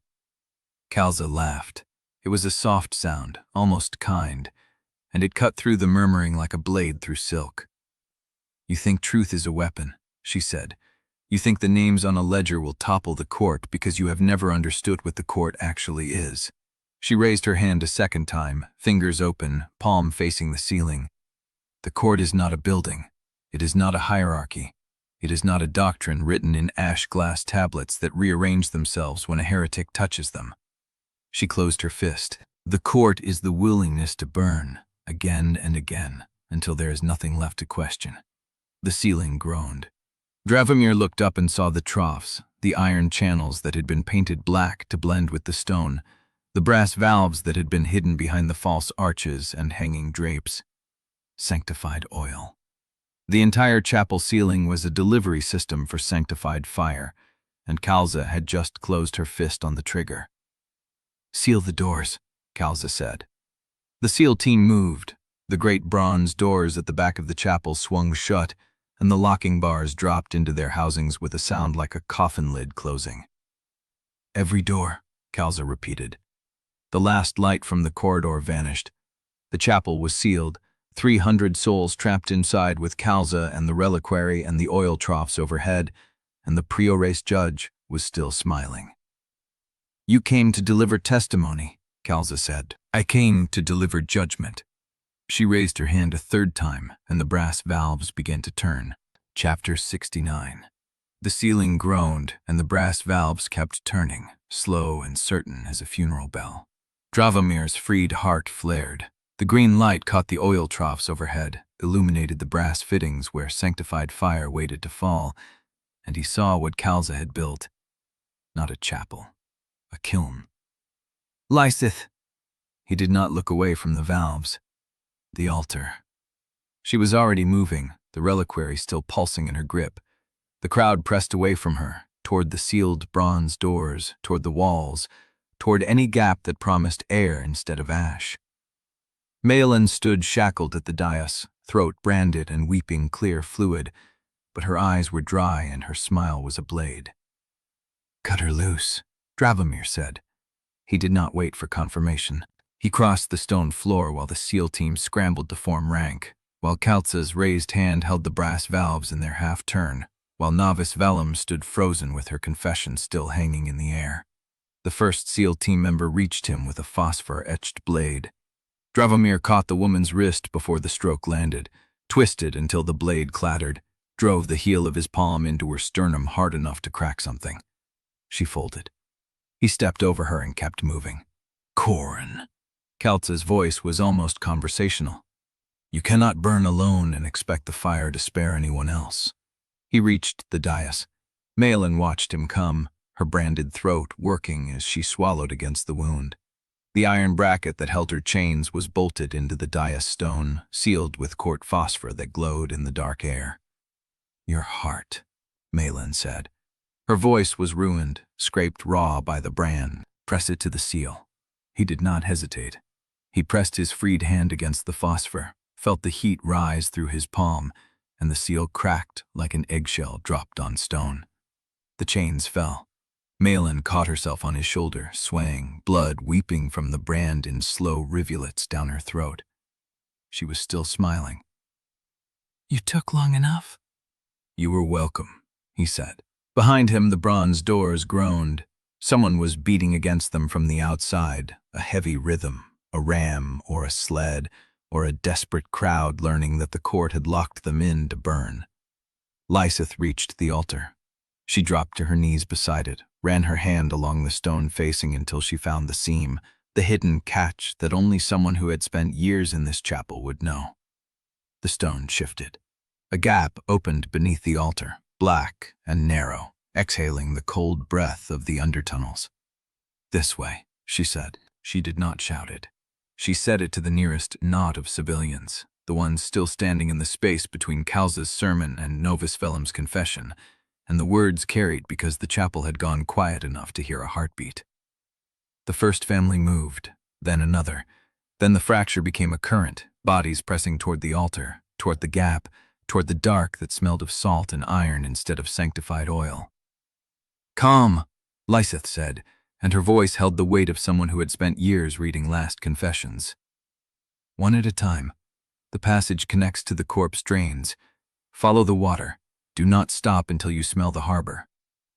The first child dropped through the gap, then the mother, then the old Inquisitor who had been watching Lieseth since the moment she stepped into the chapel, moving with the stillness of a man who had already decided which side of history he wanted to die on. Dravomir helped Malin toward the altar. She was heavy against him, the brand taking its toll, but she did not slow, and she did not look back at the dais where she had been chained. "Kalza," Malin said. "Where is she?" Dravomir turned. The Prioress judge was no longer on the dais. She had retreated to the sacristy door, the one behind the pulpit, the one that led to the sealed archives and the private corridor that only the chapter's inner circle knew existed. She was not fleeing. She was carrying something. A casket, small, iron, bound with 3 locks, each lock glowing with green court phosphor. The inquisitorial seals, the ones that authorized every condemnation, every burn, every child sent to the bridge lights. She held it against her chest like a mother holding a newborn. "Novice Phelim," Kalza said without turning. "Come." The novice did not move. She stood where she had stepped forward, where she had confessed, where she had named Sister Hestel's lie in front of 300 witnesses. Her hands were still shaking, but her feet were planted. "No," Novice Phelim said. Kalza paused at the sacristy threshold. She looked back over her shoulder, and for the first time, Dravomir saw something in her face that was not triumph or judgment or holy certainty. It was calculation. A woman recalculating a plan that had just lost a variable. "Then burn," Kalza said, and she stepped through the door and pulled it closed behind her. The brass valves above continued their slow turn. Dravomir reached the altar. Malin dropped through the gap, catching herself on the stone lip, disappearing into the dark. Lieseth stood at the opening, guiding the last civilians down, counting heads. "How many?" he asked. 200, maybe more. They kept coming. "The valves are going to open. I know it." She looked at him, and her eyes were the only steady thing in the chapel. "I need you to hold the ceiling while I get the rest through." He did not argue. He turned and faced the chapel, the emptying pews, the brass valves that had turned past the halfway mark, the sanctified oil that would fall in a sheet of fire and consume everything the seals could not burn fast enough. He raised his freed hand. The heart answered. Light flooded the chapel, green and white, and something that was not quite light at all. A pressure that pushed against the ceiling, against the troughs, against the brass fittings that held the oil in suspension. The valves slowed. The groan in the iron changed pitch, from a threat to a strain. It would not hold long. "Dravomir!" He turned. A figure stood at the edge of the altar, not descending into the gap. Novice Phelim. She held something in her hands, folded parchment, creased and damp from being pressed against her chest under her robes. "Paloon moved," she said. She stepped forward and pressed the parchment into his palm. It was warm. It was a map, hand-drawn, ink still fresh, showing the reservoir conduits beneath the city in a level of detail he had never seen in any conclave archive. "He moved to the reservoir works an hour ago," Novice Phelim said. "He knew you would come for the chapel. He knew Kalza would burn. He's waiting for you at the seals, and he brought every factor loyal to him." Dravomir stared at the map. The conduits branched like arteries, feeding every district, every bridge, every furnace mill. And at the center, where the lines converged, a single circle marked in black ink. The reservoir. Paloon's handwriting was unmistakable at the bottom of the map. No message, no warning, no taunt. Just a name, written in the same hand that had signed Dravomir's custody code 23 years ago. Quorne. Above him, the brass valves groaned. The oil troughs creaked. The light from his freed heart flickered, and the first drop of sanctified oil fell, hissing against the stone floor like a serpent's warning. Novice Phelim dropped through the gap. Lieseth caught his arm. "Now," she said. He looked at the map in his hands, at the name written at its bottom, at the ceiling where the weight of Kalza's fire was already beginning to break through. He looked at Lieseth. "The reservoir," he said. "He is waiting for me." Chapter 70. The map in his hands was not a map. It was a confession drawn in ink. Every line a vein, every junction a valve, every shaded district a mouth fed by the same throat. The reservoir sat at the center, a black circle no wider than his palm, and from it the conduits branched upward through Halibrand's bones like roots reversed, reaching for light. Dravomir traced the main line with his finger. It ran from the reservoir beneath the furnace bridges, split at the eastern market, fed the shrine courts, the ledger houses, the mill districts, the harbor lamps. Every soul year the conclave had extracted, every bound life burned for bridge light or mill labor or bell warmth, passed through this chamber before it reached the city. Paloon did not control the reservoir. Paloon was the reservoir, its keeper, its architect, its sole living voice. And if he locked the seals, every district went dark, every furnace went cold, every bridge lamp died, and Halibrand crawled back to the conclave, begging for warmth, for light, for the privilege of being owned again. "He drew this himself," Dravomir said. Lieseth leaned over his shoulder. Her hand was still wet from guiding civilians through the undertunnel gap, but she did not wipe it. She touched the black circle at the center of the map. "It is a threat," she said, "not an invitation." "It is both." He folded the parchment along its creases, careful not to smear the ink. Around them, the chapel groaned.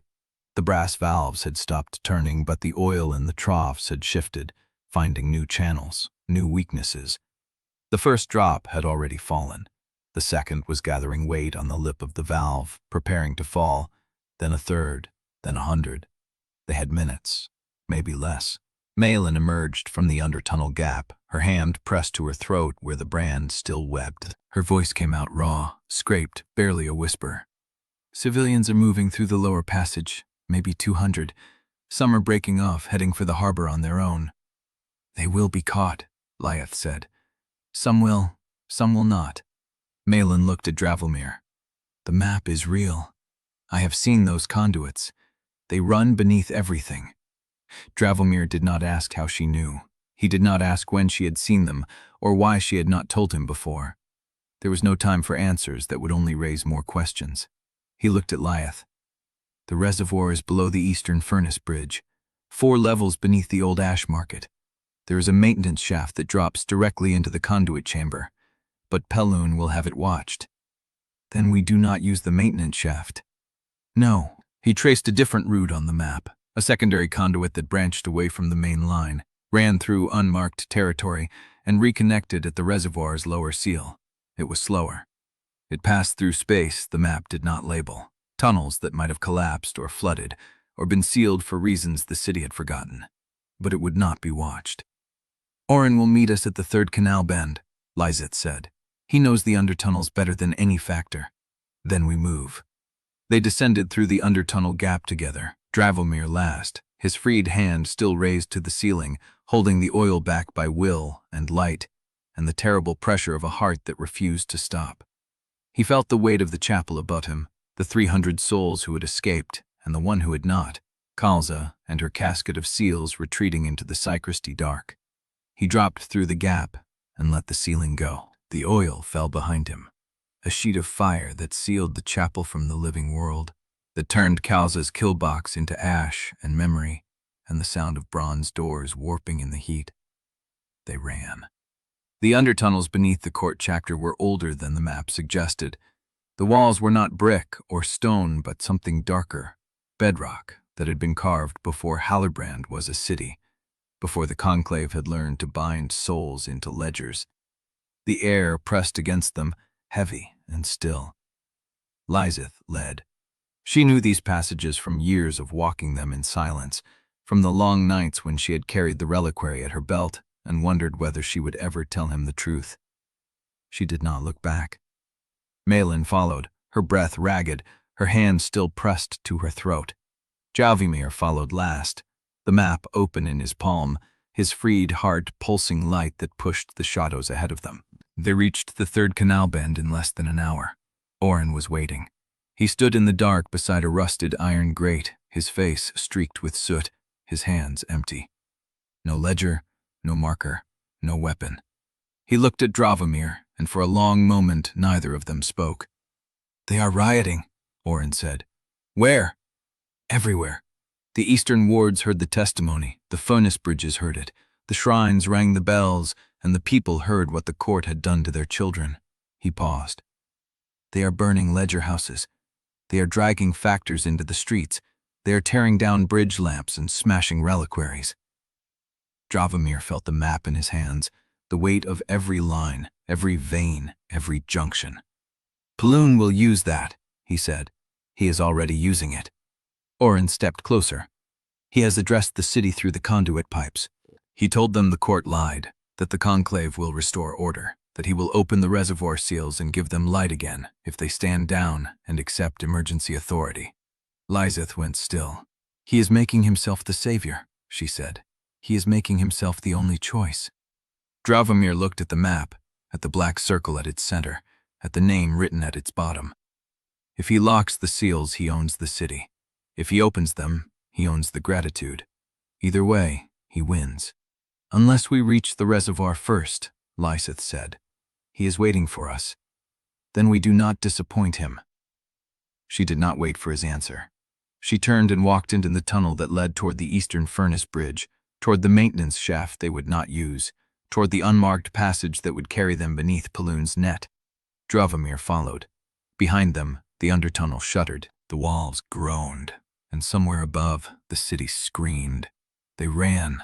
The entrance to the unmarked passage was a crack in the bedrock, no wider than a door, hidden behind a collapsed section of wall that had fallen decades ago and never been cleared. Orrin pushed through first, his shoulders scraping the stone, and when he emerged on the other side, he went still. Dravomir followed. The passage opened into a chamber that was not on the map, a chamber that was not empty. Something waited in the dark ahead, and as his freed heart pulsed its first questioning beat, the dark pulsed back. Chapter 71. The passage ended in a throat of carved stone where the walls wept something thicker than water.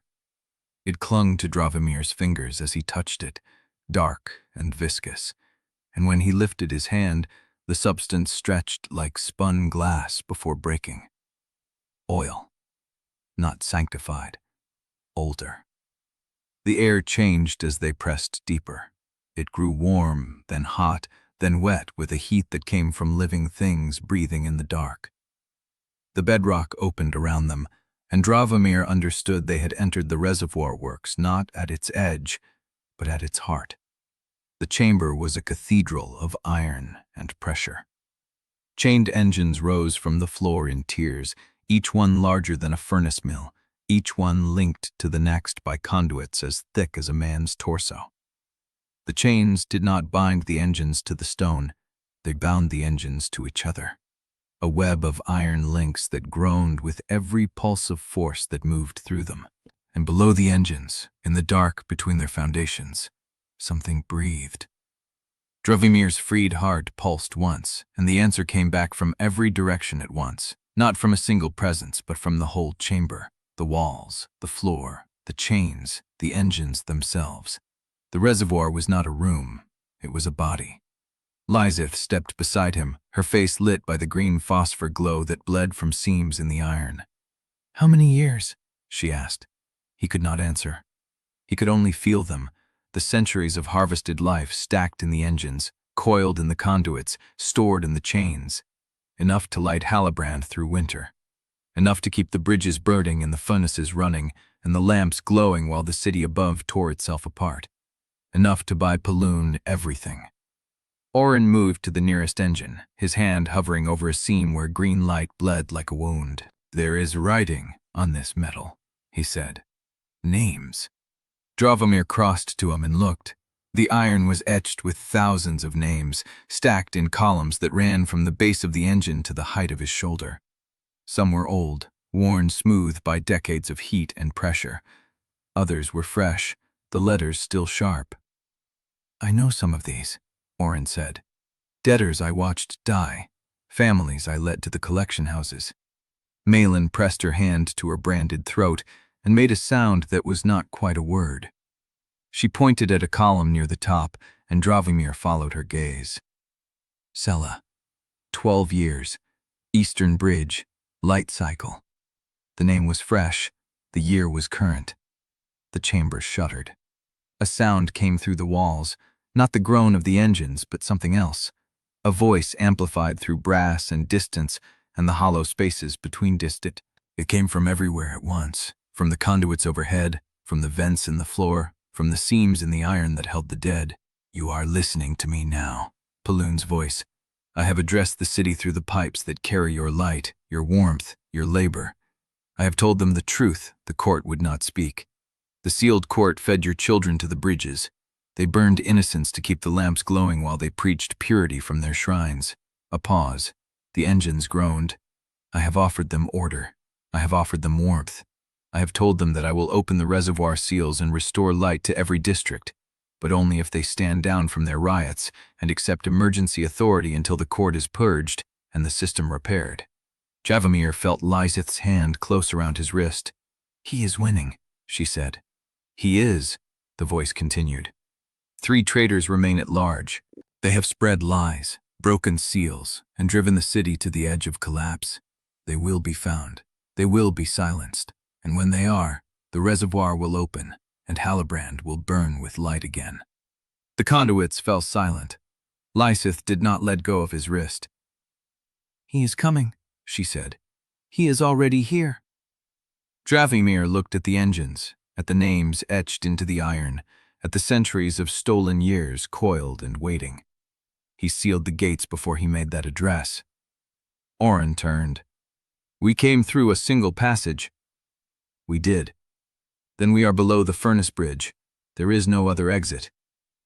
Dravomir looked at the map Novice Vellum had given him, at the unmarked passage that had led them here, at the black circle at the center of the reservoir. "There is one." He pointed at the circle. "That is the lower seal. It opens into the undertunnels beneath the old Ashmarkt. If we reach it before Paloon's enforcers reach us, we can surface through the Plague Shrine." "What waits in that passage?" Dravomir looked at the map, at the unmarked space around the lower seal, at the thin line that led nowhere. "I do not know." The engines groaned again, and the green light in the seams flickered. And somewhere above them, in the dark of the reservoir works, a gate slammed shut and locked. Chapter 72. The first voice hit him like a blade between the ribs. Dravomir staggered, one hand catching the edge of the nearest engine as the reservoir opened around him, not through his ears but through his freed heart, through the bone-deep resonance that had answered him since he stepped into the chamber. "Cold. So cold. Why is it so cold down here?"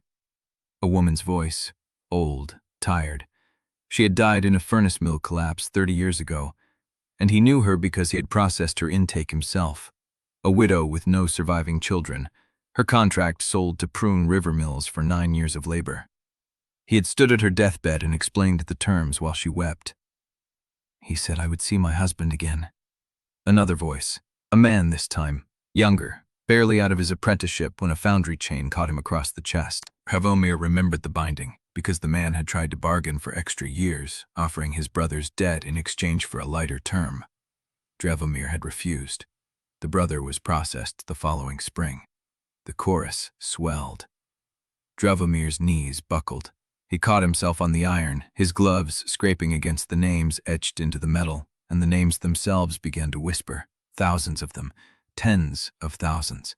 A city of the dead packed into the engines and conduits and chains that surrounded him. "She was 6 when they took her. I told them I would work double shifts if they let my daughter go.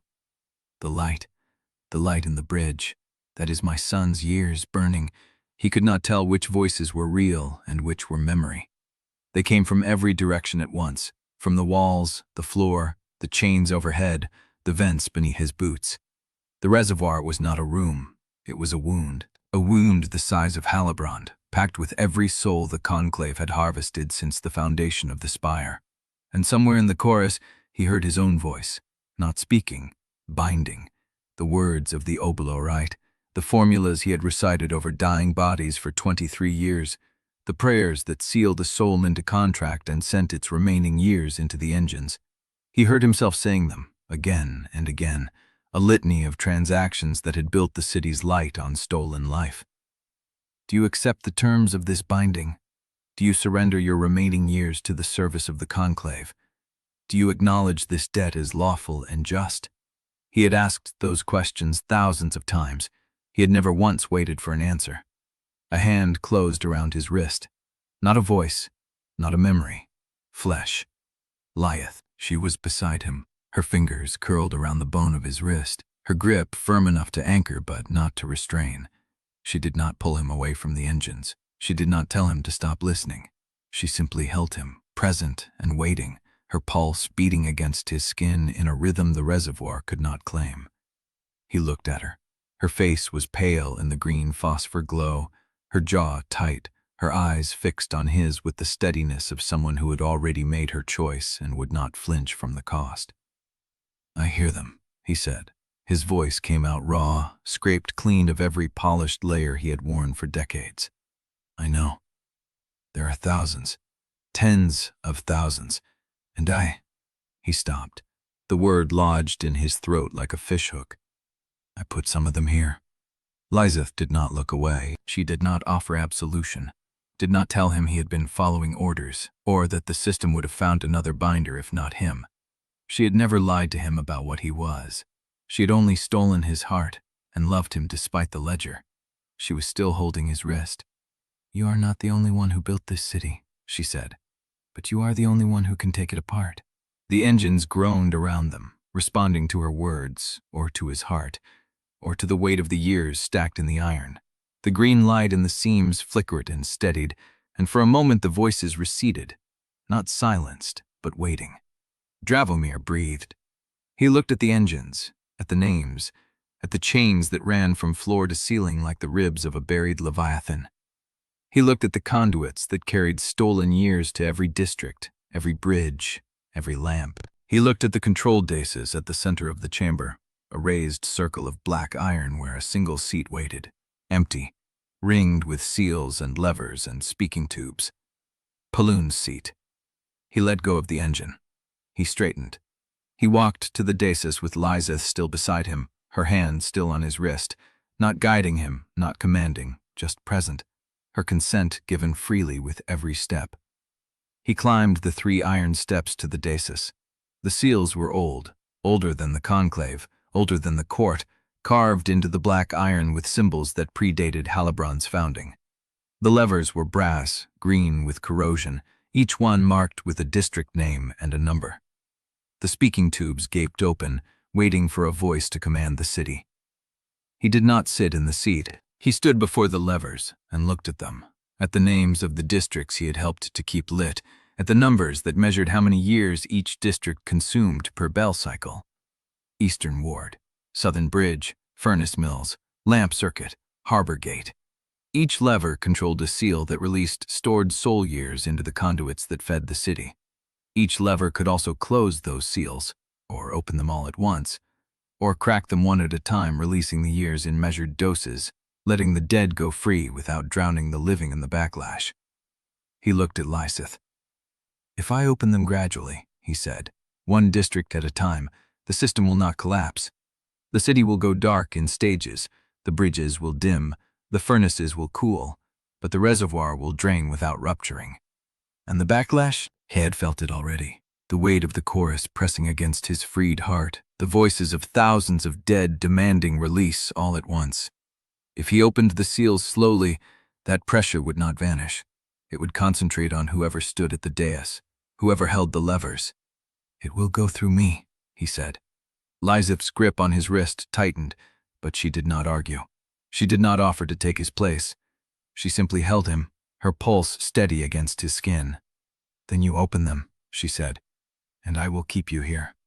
Not command, not permission, presence. He reached for the first lever, Eastern Ward. Behind them, the chamber's entrance groaned. Dravomir turned. Across the reservoir floor, through the gap where the gate had slammed shut, a line of figures stepped into the green light. Paloon's elite enforcers, 12 of them, their phosphor-etched blades drawn, their eyes fixed on the dais where he stood. At their head, iron gray hair bound tight, burned seam bright against his jaw. Archonex Paloon Jaster raised his hand. "Dravomir." The voice came through the speaking tubes, through the vents, through the seams in the iron. Paloon was not shouting. He did not need to. The reservoir answered him the way it answered everything, as a body waiting for command. "You have until I reach the dais to decide whether you are my son or my failure." Chapter 73. The enforcers fanned out across the reservoir floor, 12 phosphor-etched blades catching the green light from the engines. They did not rush the dais. They moved to the chained pillars, to the conduit junctions, to the iron stairs that led up to the speaking tubes and the valve controls. They took positions like men who had been told where to stand before they entered. Paloon walked alone. He crossed the reservoir floor without haste, his iron gray hair bound tight, his burn seam catching the light as he passed each engine. He did not look at the stacked names on the iron. He did not look at Malin, who stood at the edge of the lower seal with her hand pressed to her branded throat. He did not look at Orrin, who had gone still beside the eastern conduit, one hand on a wrench he had no chance to use against 12 armed men. He looked at Dravomir, not at the dais, not at the levers, and Dravomir's face, as if the rest of the chamber had gone dark and only that single point held him. "You are not standing in my seat," Pelun said. He stopped at the base of the 3 iron steps, close enough that Dravomir could see the fine tremor in his jaw. "You are standing in the place that keeps this city alive. Do you know the difference?" Dravomir did not step back. He did not sit in the seat.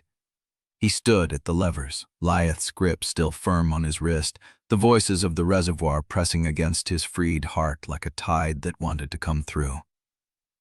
"I know what it costs," he said. Pelun smiled. It was not a warm expression. It was the look of a man watching a child reach for a blade he did not understand how to sharpen. "You know the number of years," Pelun said.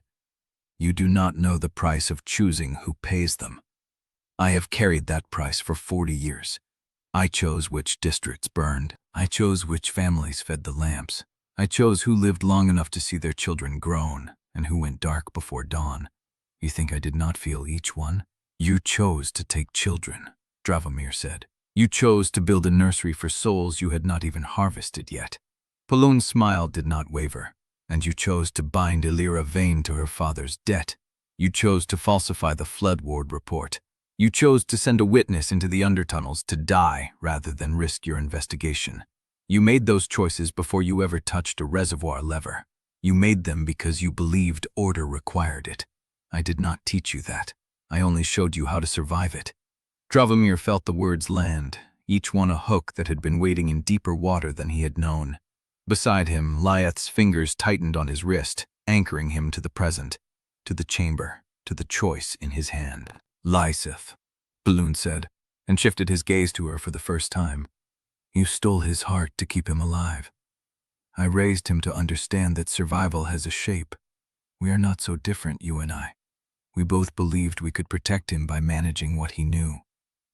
"I never branded children," she said. "No, you only carried the brand for him."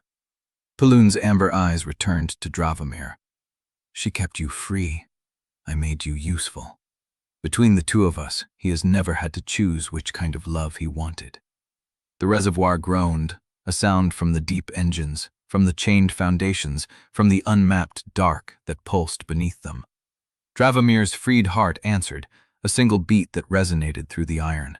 Pelun heard it. He tilted his head, and for a moment the Archonex's composure cracked, not into anger but into something worse. Recognition. The look of a craftsman watching his finest work stand against him. "You think I do not love you," Pelun said, softly, almost gently. "You think I reduced you to an instrument because I felt nothing. But instruments do not break their maker's heart. Instruments do not stand at the dais and force the man who saved them to choose between the city and the child he raised." "You did not save me," Dravomir said. "You took me from the nursery because I was already marked for something. The register said it. 1 transferred, Archonex selection confirmed. You chose me before I was born." Pelun did not deny it. "I chose you," he said, "because you were the only child I ever saw who could carry what must be carried. And you can. You are still standing. You have not pulled the lever. You are listening to me. That is the difference between you and every other man I have broken. You still want to understand before you destroy." He took a step up the dais. "Open the seals," Pelun said, "and the backlash will tear you apart from the inside. The slivers you have collected for 20 years will rise as one, and they will not stop until they have pulled your soul through every name on every engine. You will not die cleanly. You will be added to the years, one more voice in the chorus, screaming until the light burns out."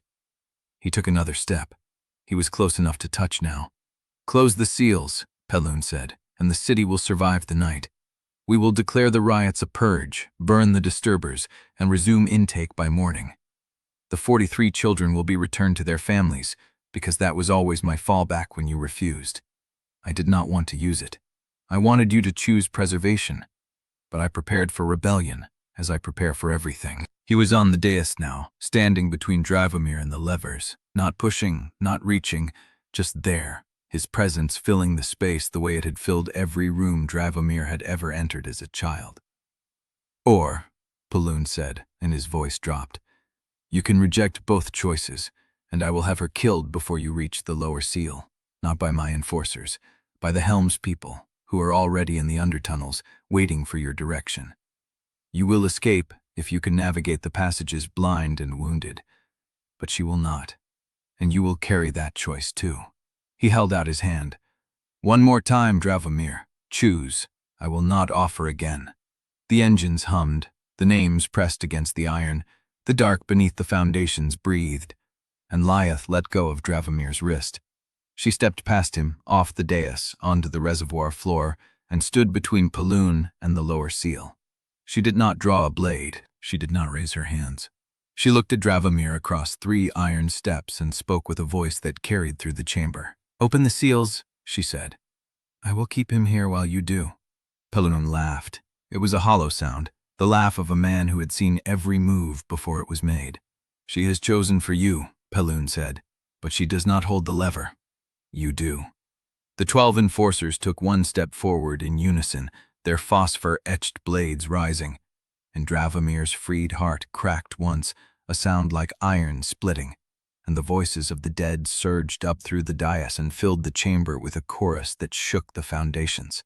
The reservoir answered. The levers hummed. The dark below the engines began to rise. Chapter 74. The voices crested through the dais iron, a tide of names that pulled the air itself into vibration. Dravomir felt them move through him, through the cracked chambers of his freed heart, through every sliver he had collected across 20 years of harvest. They were not attacking. They were waiting. Paloon stood between him and the levers, unmoved by the chorus. You think they will save you? Paloon said. They will not. They are years. They are ash. They are the fuel that has kept this city alive while you debated whether cruelty had a taste you could bear. The enforcers advanced another step. Their phosphor-etched blades caught the green light of the engines and threw it across the chamber in splinters. Lieseth had not moved from her position between Paloon and the lower seal. She had no weapon drawn. She was simply there. Her presence a line the enforcers would have to cross to reach Dravomir. Dravomir looked at the levers. He looked at Paloon. He looked at the pipes overhead, the conduit network that carried voice and soul power through every district of Halibrand. The same pipes Paloon had used to broadcast his offer to the city. The same pipes that had carried Lieseth's testimony through the chapel bells. The same pipes that were still live, still open, still listening. He reached for them. Not with his hands, with his freed heart, with the cracked iron of it, the broken seal that now sang in the same register as the reservoir engines. He felt the conduit network as an extension of the dais, a web of brass and iron that ran beneath every street, every furnace breach, every mill floor where bound souls labored in borrowed time. And he opened his mouth and spoke through the pipes in a voice that was not entirely his own. Every bond is ownership, he said. Every contract is a leash. Civilization is simply the name we give to the shape of our cages. The words carried. He felt them travel, felt them pass through the conduit splits and junction boxes, felt them emerge from bell mouths and speaking tubes in districts he had never visited.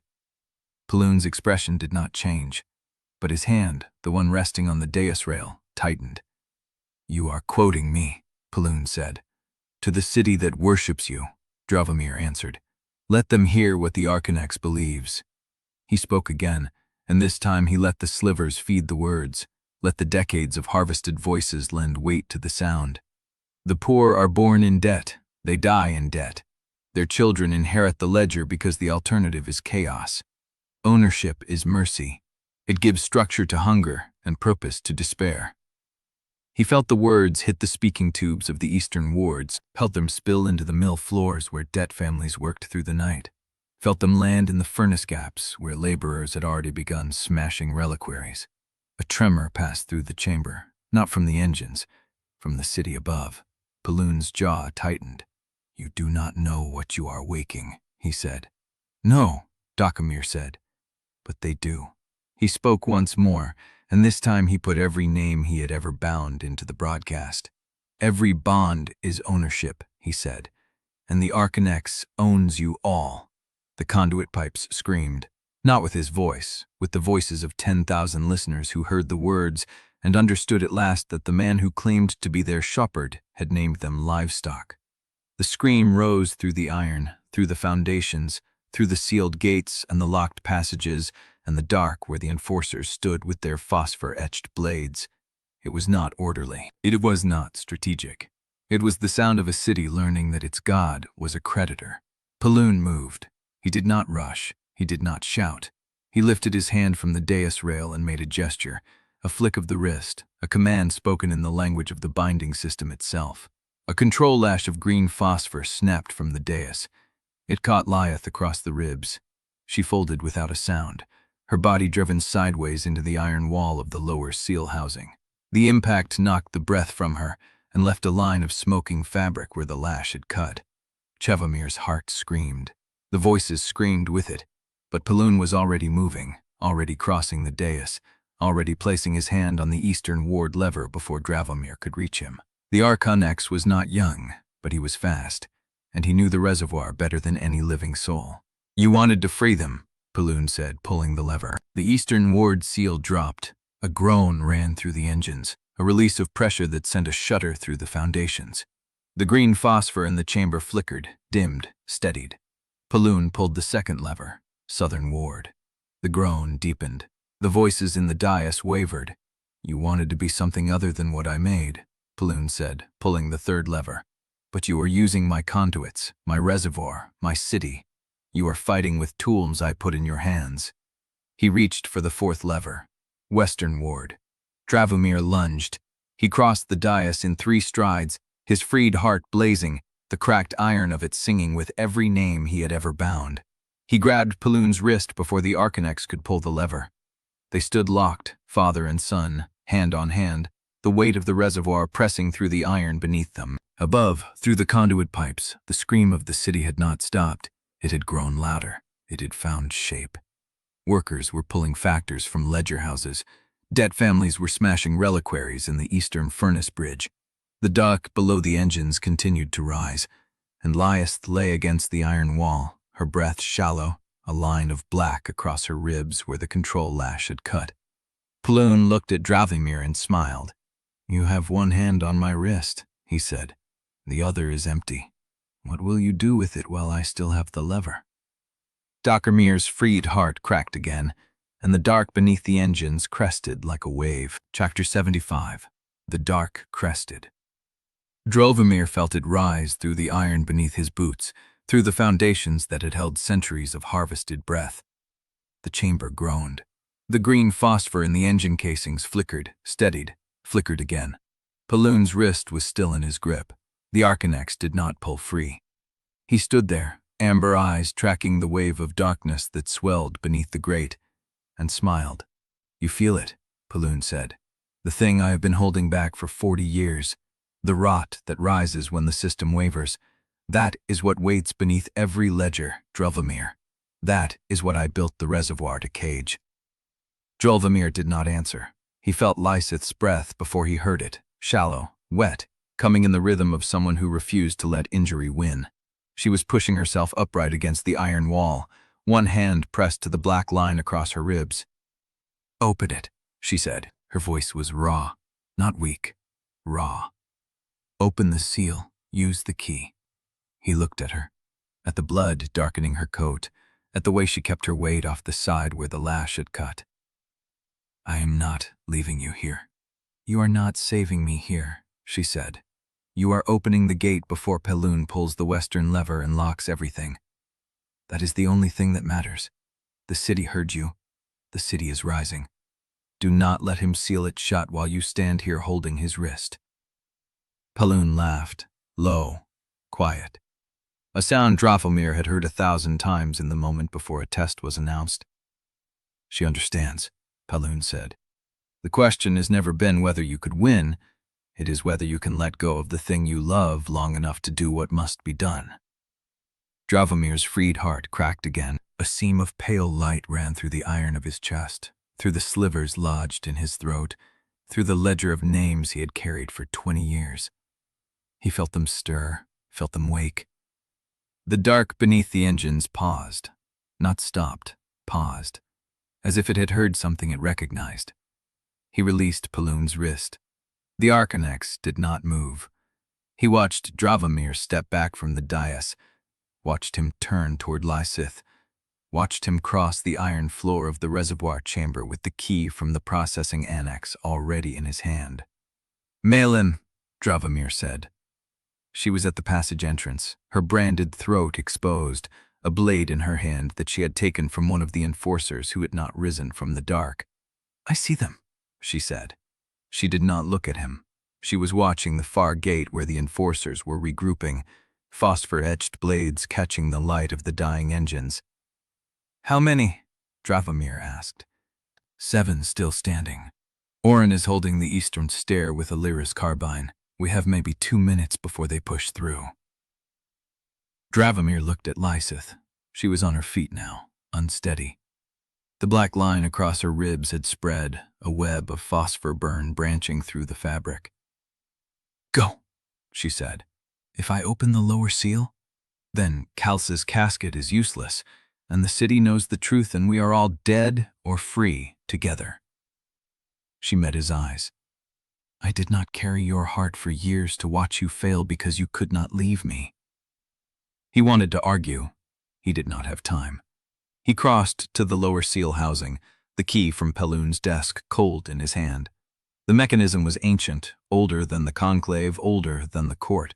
A circle of black iron set into the bedrock with symbols that predated Halibrand's first spire. He fit the key into the lock. The chamber held its breath. He turned. The seal did not open. A groan ran through the iron, a shudder that traveled through the foundation and up into the engines. But the gate did not lift. The lock did not release. Something was holding it closed from the other side. "Paloon," Dravomir said. But Paloon was still standing at the dais, one hand resting on the western ward lever, watching. "I did not build a door that could be opened with one key," Paloon said. "I built a door that requires 2. One in the lock, one in the hand of the man who holds the authority to release what lies beneath." He held up his hand, the inner right wrist, the black Obols sigil branded into the flesh. Dravomir understood. He had the key, Paloon had the authority, and neither would yield. A shot cracked through the chamber, Illyra's carbine from the eastern stair. One of the enforcers dropped, the others pressed forward, phosphor-etched blades raised. Orrin's voice echoed from the stairwell. "They are pushing. We cannot hold." Malin moved to meet them. Lieseth did not move. She stood between Dravomir and Paloon, one hand pressed to her ribs, the other empty, her eyes fixed on the Archonex. "Then break the seal," she said. "Not with the key, with your heart." Dravomir looked at the iron gate, at the symbols carved into its surface, at the dark that pressed against it from the other side, waiting. His freed heart was cracking. The slivers inside him were waking. And behind the gate, through the iron and the stone and the centuries of sealed breath, something answered. A pulse. Not his, not the engine's. A pulse that came from beyond the gate, from the unmapped passages beneath the old ash market, from the dark that had been waiting since the first seal was forged. And with it came a voice. Not a sliver, not a memory. A living voice, clear and cold, speaking from the passage beyond the gate. "Dravomir Quorne, the iron casket, Halza." She stood at the far end of the lower passage, the small iron casket held before her, its 3-quart phosphor locks burning green in the dark. Behind her, the seal had opened. Not the gate, but a court ingress, a passage only the pre-arrest judge could access. She had beaten them. She had arrived first. She had the seals, and she was smiling. "You wanted freedom?" Kalsa said. "I will show you what freedom costs." She opened the casket. The green light spilled out, flooding the passage, flooding the chamber, flooding the dark that had risen from beneath the engines. And the dark answered, not with a scream, with a sound that was older than screaming, a sound that was the shape of every soul Kalsa had ever condemned, every child she had fed to the bridge lights, every heretic she had burned in the name of holy order. a sound that had been waiting for someone to open the door. Kalza did not flee. She held the casket open, and the released force of 1,000 condemned souls poured into the reservoir chamber, not as light, not as power, but as judgment. The gate mechanism groaned. The lock turned. Not with Dravomir's key, not with Paloon's authority, with the weight of every death the court had ever justified. The gate began to rise, and the dark beneath the engines began to speak. Chapter 76. The gate groaned upward, iron screaming against iron, and the dark beneath the engines poured through the gap like a tide that had waited centuries for the tide turn. Dravomir stood at the lower seal housing, the key still in the lock, the mechanism still resisting, and watched Kalza's casket bleed green light into the rising dark. The force of 1,000 condemned souls did not disperse. It pooled, gathered, took shape, a column of pressed darkness with a face that was every face Kalza had ever fed to the bridge lights. The face turned toward the engines, toward the names etched into the iron, toward Dravomir. And behind him, Paloon's voice cut through the chamber like a blade drawn across stone. "You wanted to free them," Paloon said. "Here they are. Every soul the court ever condemned. Every child Kalza sent to the lamps.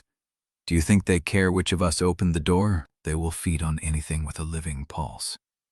Dravomir's freed heart cracked again, a fissure running through the bone of his chest, and the slivers inside him answered the dark with a chorus of their own. Not voices, not words, something older, a hunger that had been sleeping in the marrow of every binder who had ever collared a dying soul. He pulled the key from the lock. The gate stopped rising. Kalza's casket still bled green, but the column of darkness faltered, caught between the open gate and the sealed mechanism, waiting for something to tip the balance. "You cannot hold it," Kalza said.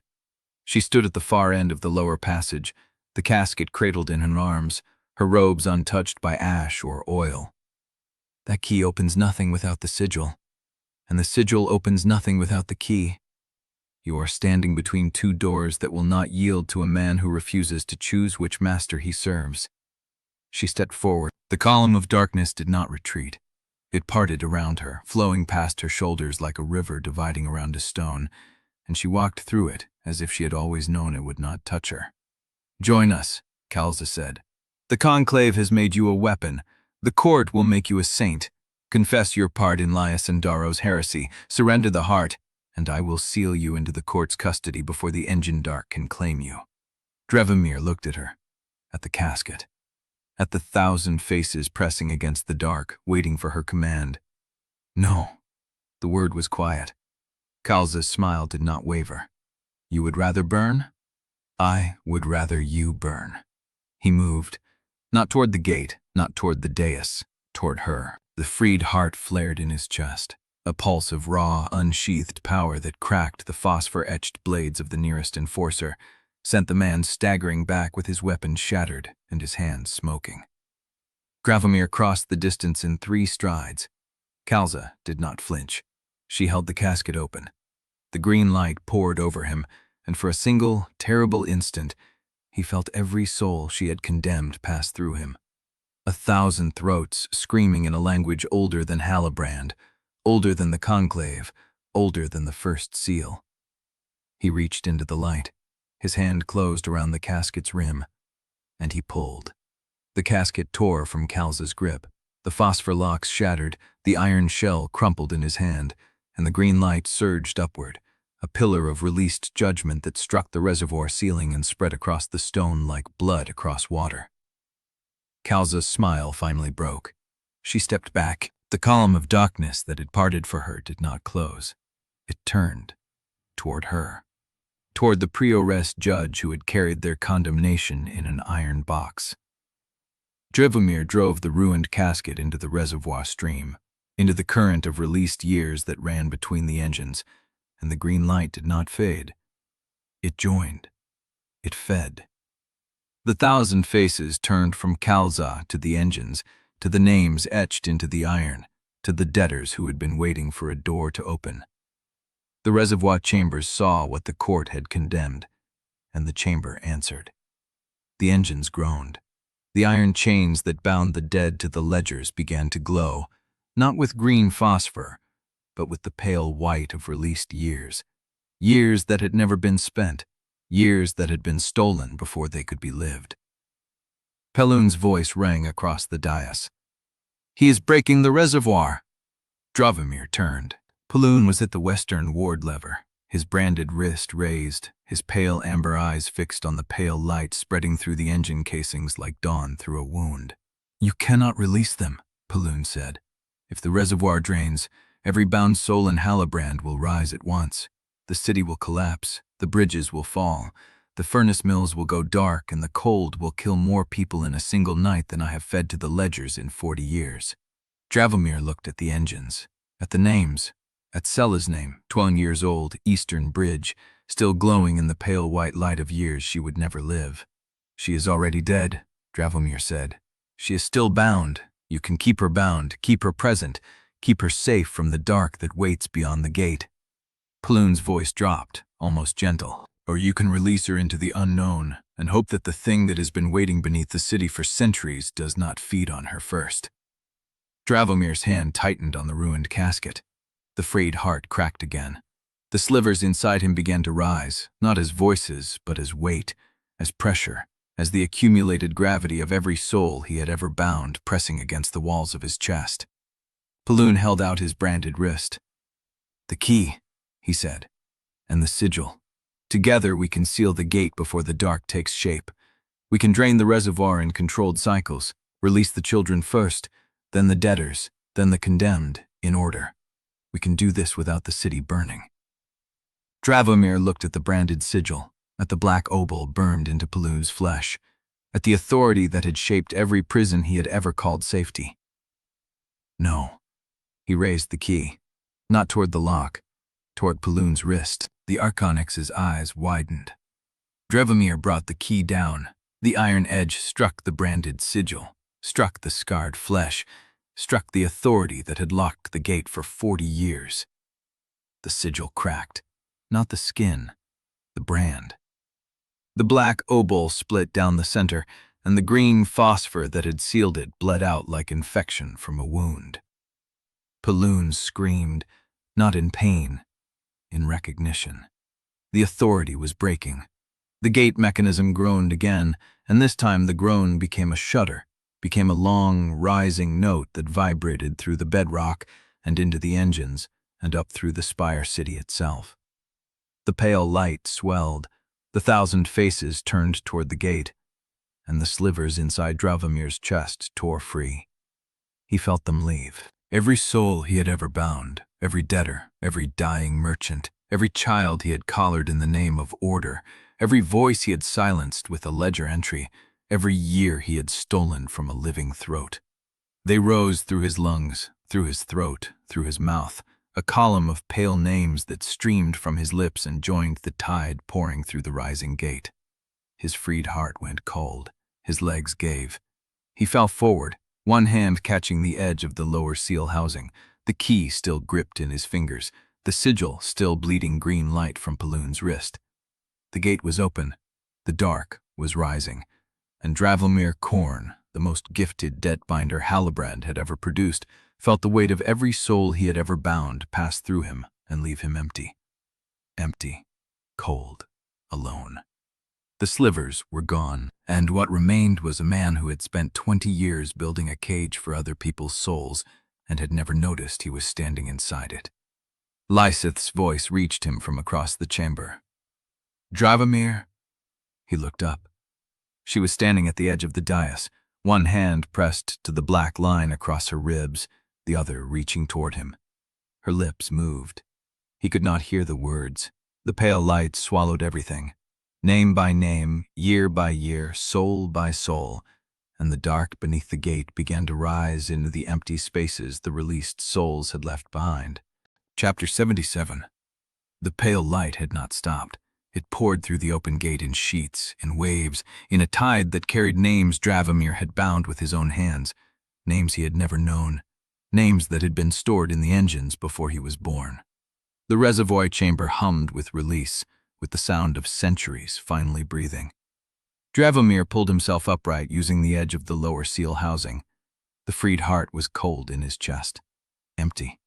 The weight that had pressed against his ribs for 20 years was gone, and what remained felt like a room with the furniture removed, hollow, echoing, unrecognizable. He looked at his hands. The key was still gripped in his fingers. The iron edge was dark with Paloon's blood where the branded sigil had cracked.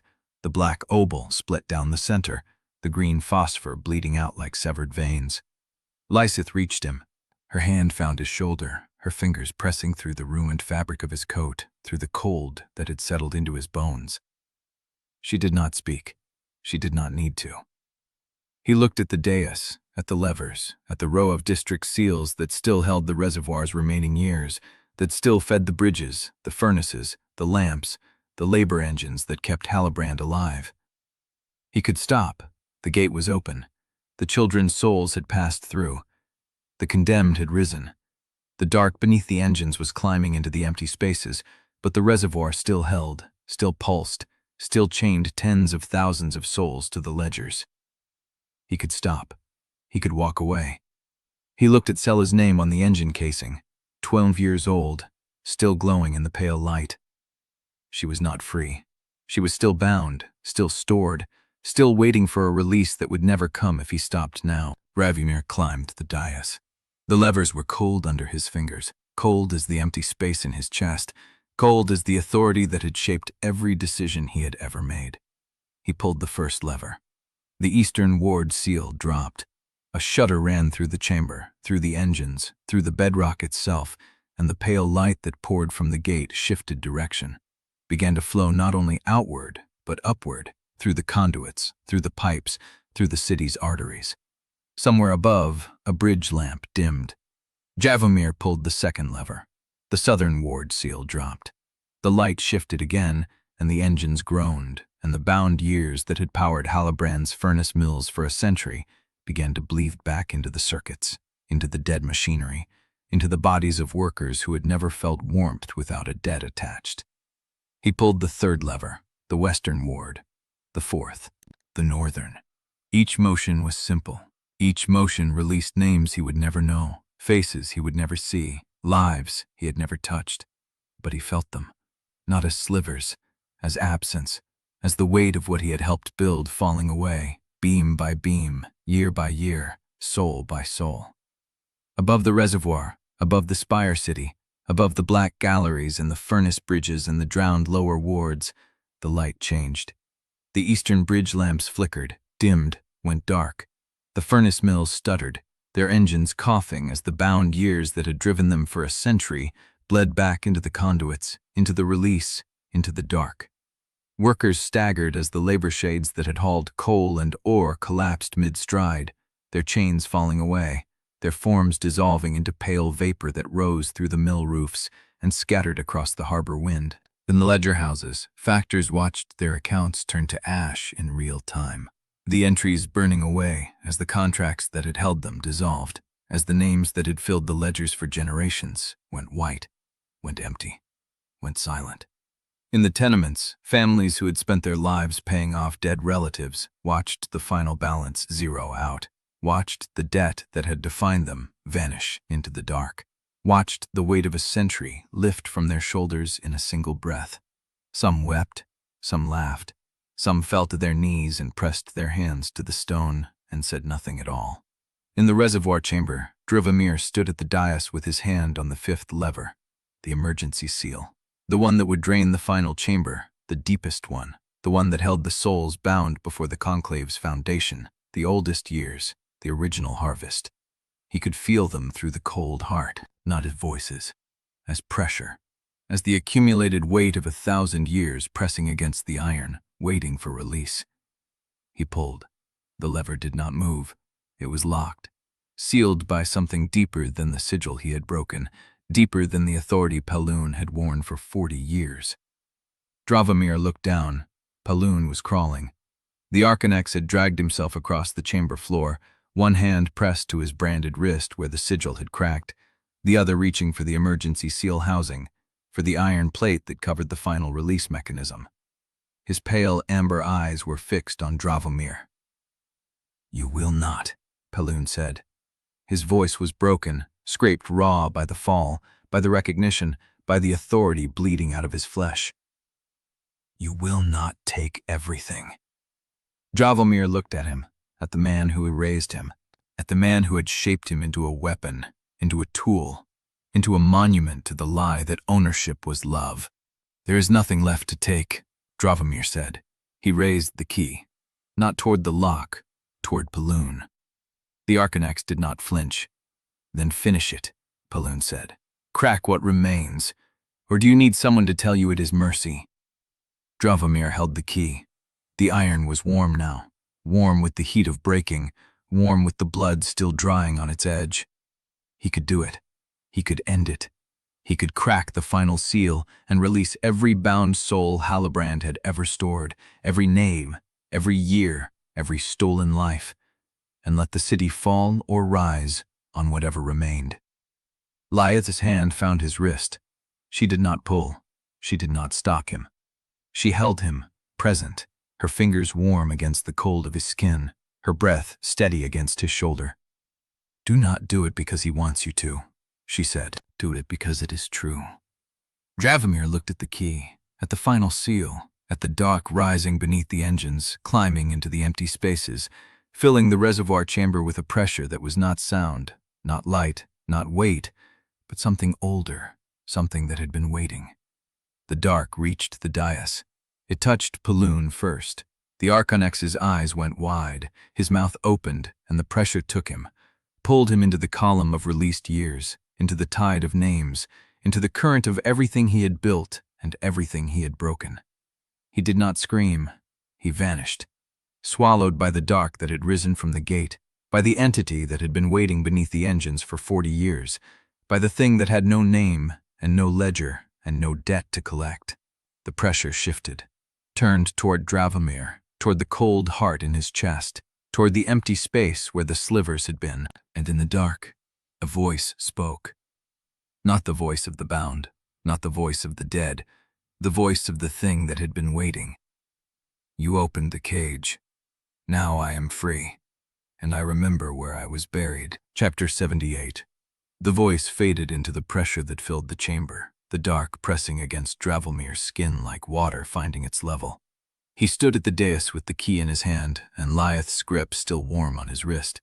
The entity had spoken, had claimed freedom, had promised memory, but the dark did not take him. It moved past him instead, flowing through the reservoir chamber like a tide seeking the lowest ground, threading between the engine casings, rising along the iron pillars until the green phosphor light flickered and drowned in something older than the Conclave's seals. Dravomir turned. Paloon had not screamed, but he had not vanished either. The Archonex stood at the far edge of the chamber, one hand pressed to his cracked, branded wrist, the other braced against the emergency seal housing. His pale amber eyes were wide, fixed on the column of darkness that had swallowed him and then released him, that had passed through him and left him standing.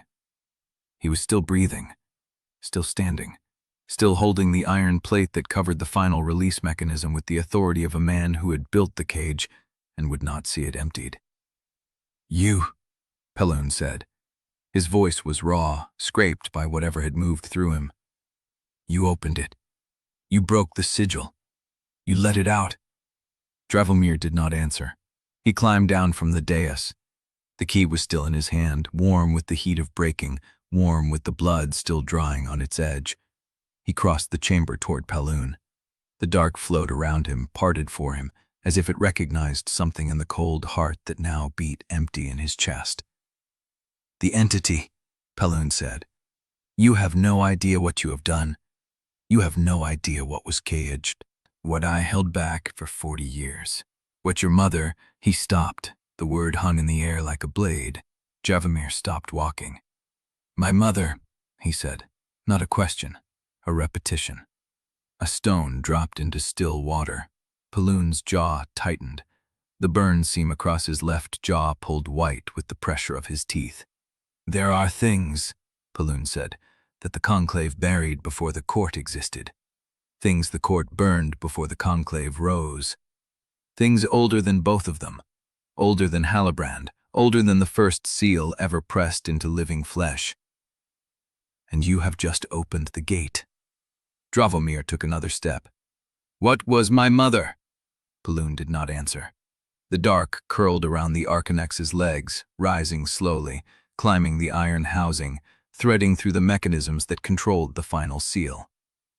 "She was the cage," Paloon said. "And you are the key." The words hit like a binding, like a contract signed before birth, like the weight of 1,000 years pressing against the iron. Dravomir felt the cold heart stutter, not with power, with recognition. The entity had called him by name, had known him, had remembered where it was buried, and Paloon had just told him why. "I chose you," Paloon said, "because you could carry what must be carried, because the bloodline would hold, because the seal would answer, because you were the only child who could break the cage or hold it shut, depending on what the city needed." Dravomir looked at him, at the man who had raised him, at the man who had shaped him into a weapon, into a tool, into a monument to the lie that ownership was love. "You built me," Dravomir said, "to be the lock." "I built you," Paloon said, "to be the choice." The dark rose higher. The emergency seal housing began to groan, the iron plates trembling under the pressure of whatever was pressing against them from the other side. Dravomir looked at the final lever, at the mechanism that held the oldest souls, the ones bound before the Conclave's foundation, the original harvest, the years that had accumulated before Halibrand was Halibrand. He looked at Paloon, and then he heard Lieseth's voice. "Enough." She had crossed the chamber without him noticing, her phosphor burn wound dark against her ribs, her gray eyes fixed on Paloon. "You have said enough." She moved between them, her body a barrier, her hand reaching for the iron plate that covered the emergency seal housing. "You have lied enough. You have shaped enough lives into tools for your design." Paloon laughed. It was a broken sound, scraped raw by whatever the dark had done to him, by the recognition that his monument was cracking. "I shaped him," Paloon said, "into the only man who could undo me. Do you think that was an accident? Do you think I did not know what he would become when the weight of the years pressed against his heart and he had to choose whether to hold or release?" Lieseth's hand found the iron plate. She pulled. The plate did not move. Paloon laughed again. "That seal will not open for you. It will not open for anyone but the bloodline that forged it, and he will not open it. He will not release the oldest souls, because he knows what they will do." Dravomir looked at the emergency seal, at the lever that would not move, at the weight of 1,000 years pressing against the iron, waiting for release. "The entity," Lieseth said, "it knows you. It called you by name." Dravomir nodded. "It said it remembers where it was buried. It remembers the cage." Lieseth's hand found his. "The cage was your mother." The words were not a question. Dravomir did not answer. He raised the key, not toward the lock, toward the emergency seal housing. Paloon lunged, but Lieseth was faster. She caught the Archonex's wrist, the one with the cracked branded sigil, the one that still bled authority from the broken seal, and she held him. "Enough," she said again. Paloon tried to pull free, but Lieseth's grip did not break. The dark rose higher.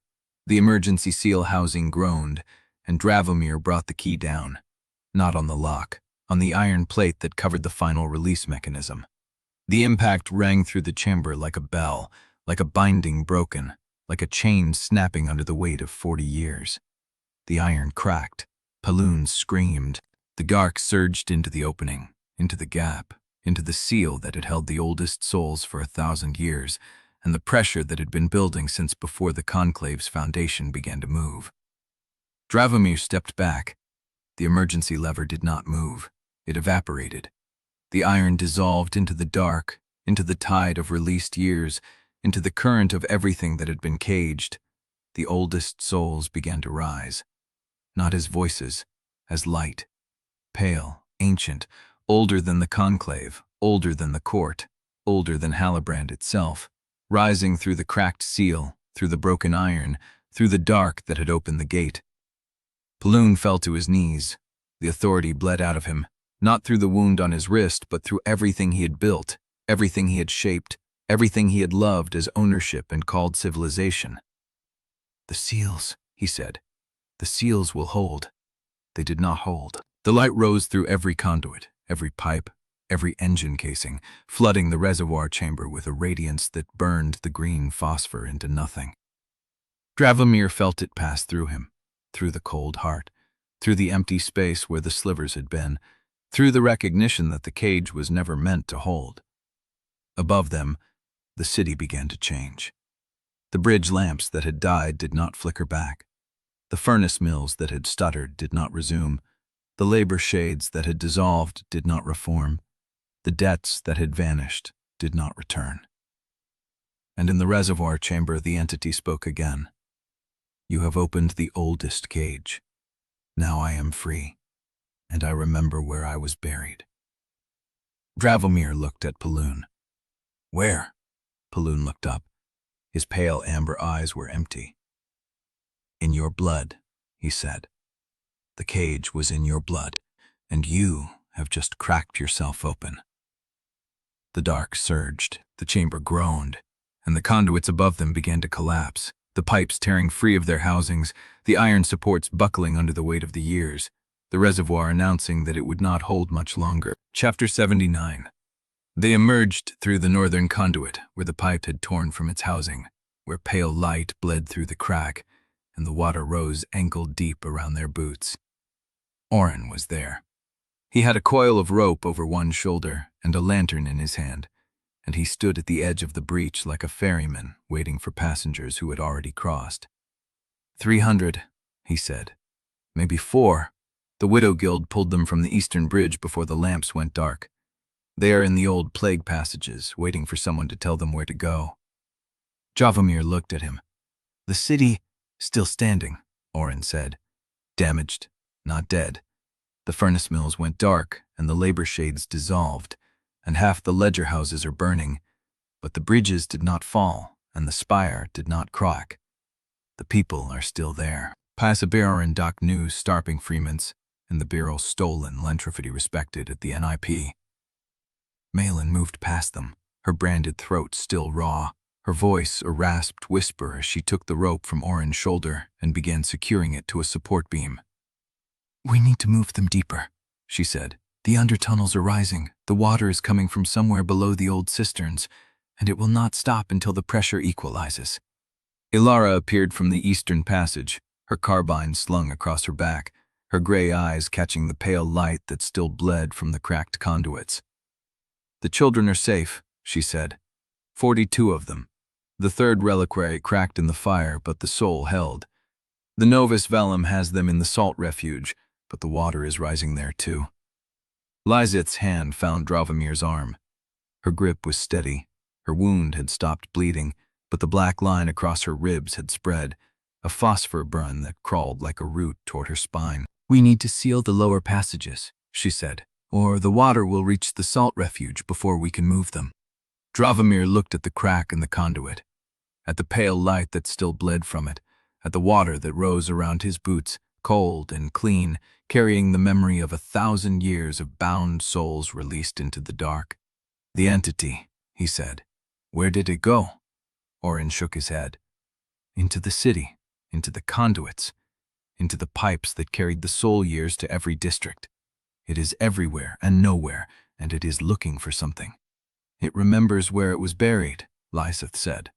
Dravomir nodded, and it will find what it remembers.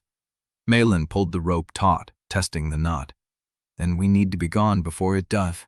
They moved, through the northern conduit, through the cracked pipe, through the rupture where the pale light still bled, into the old plague passages that smelled of salt and rust and the memory of water.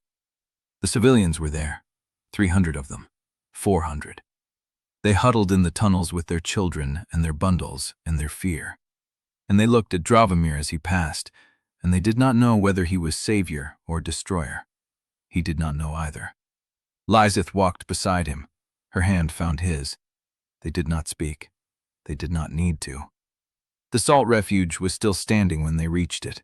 The water had risen to the first step, lapping at the threshold, carrying the pale light with it. But the walls held, and the roof held, and the children were safe. Novus Vellum met them at the door.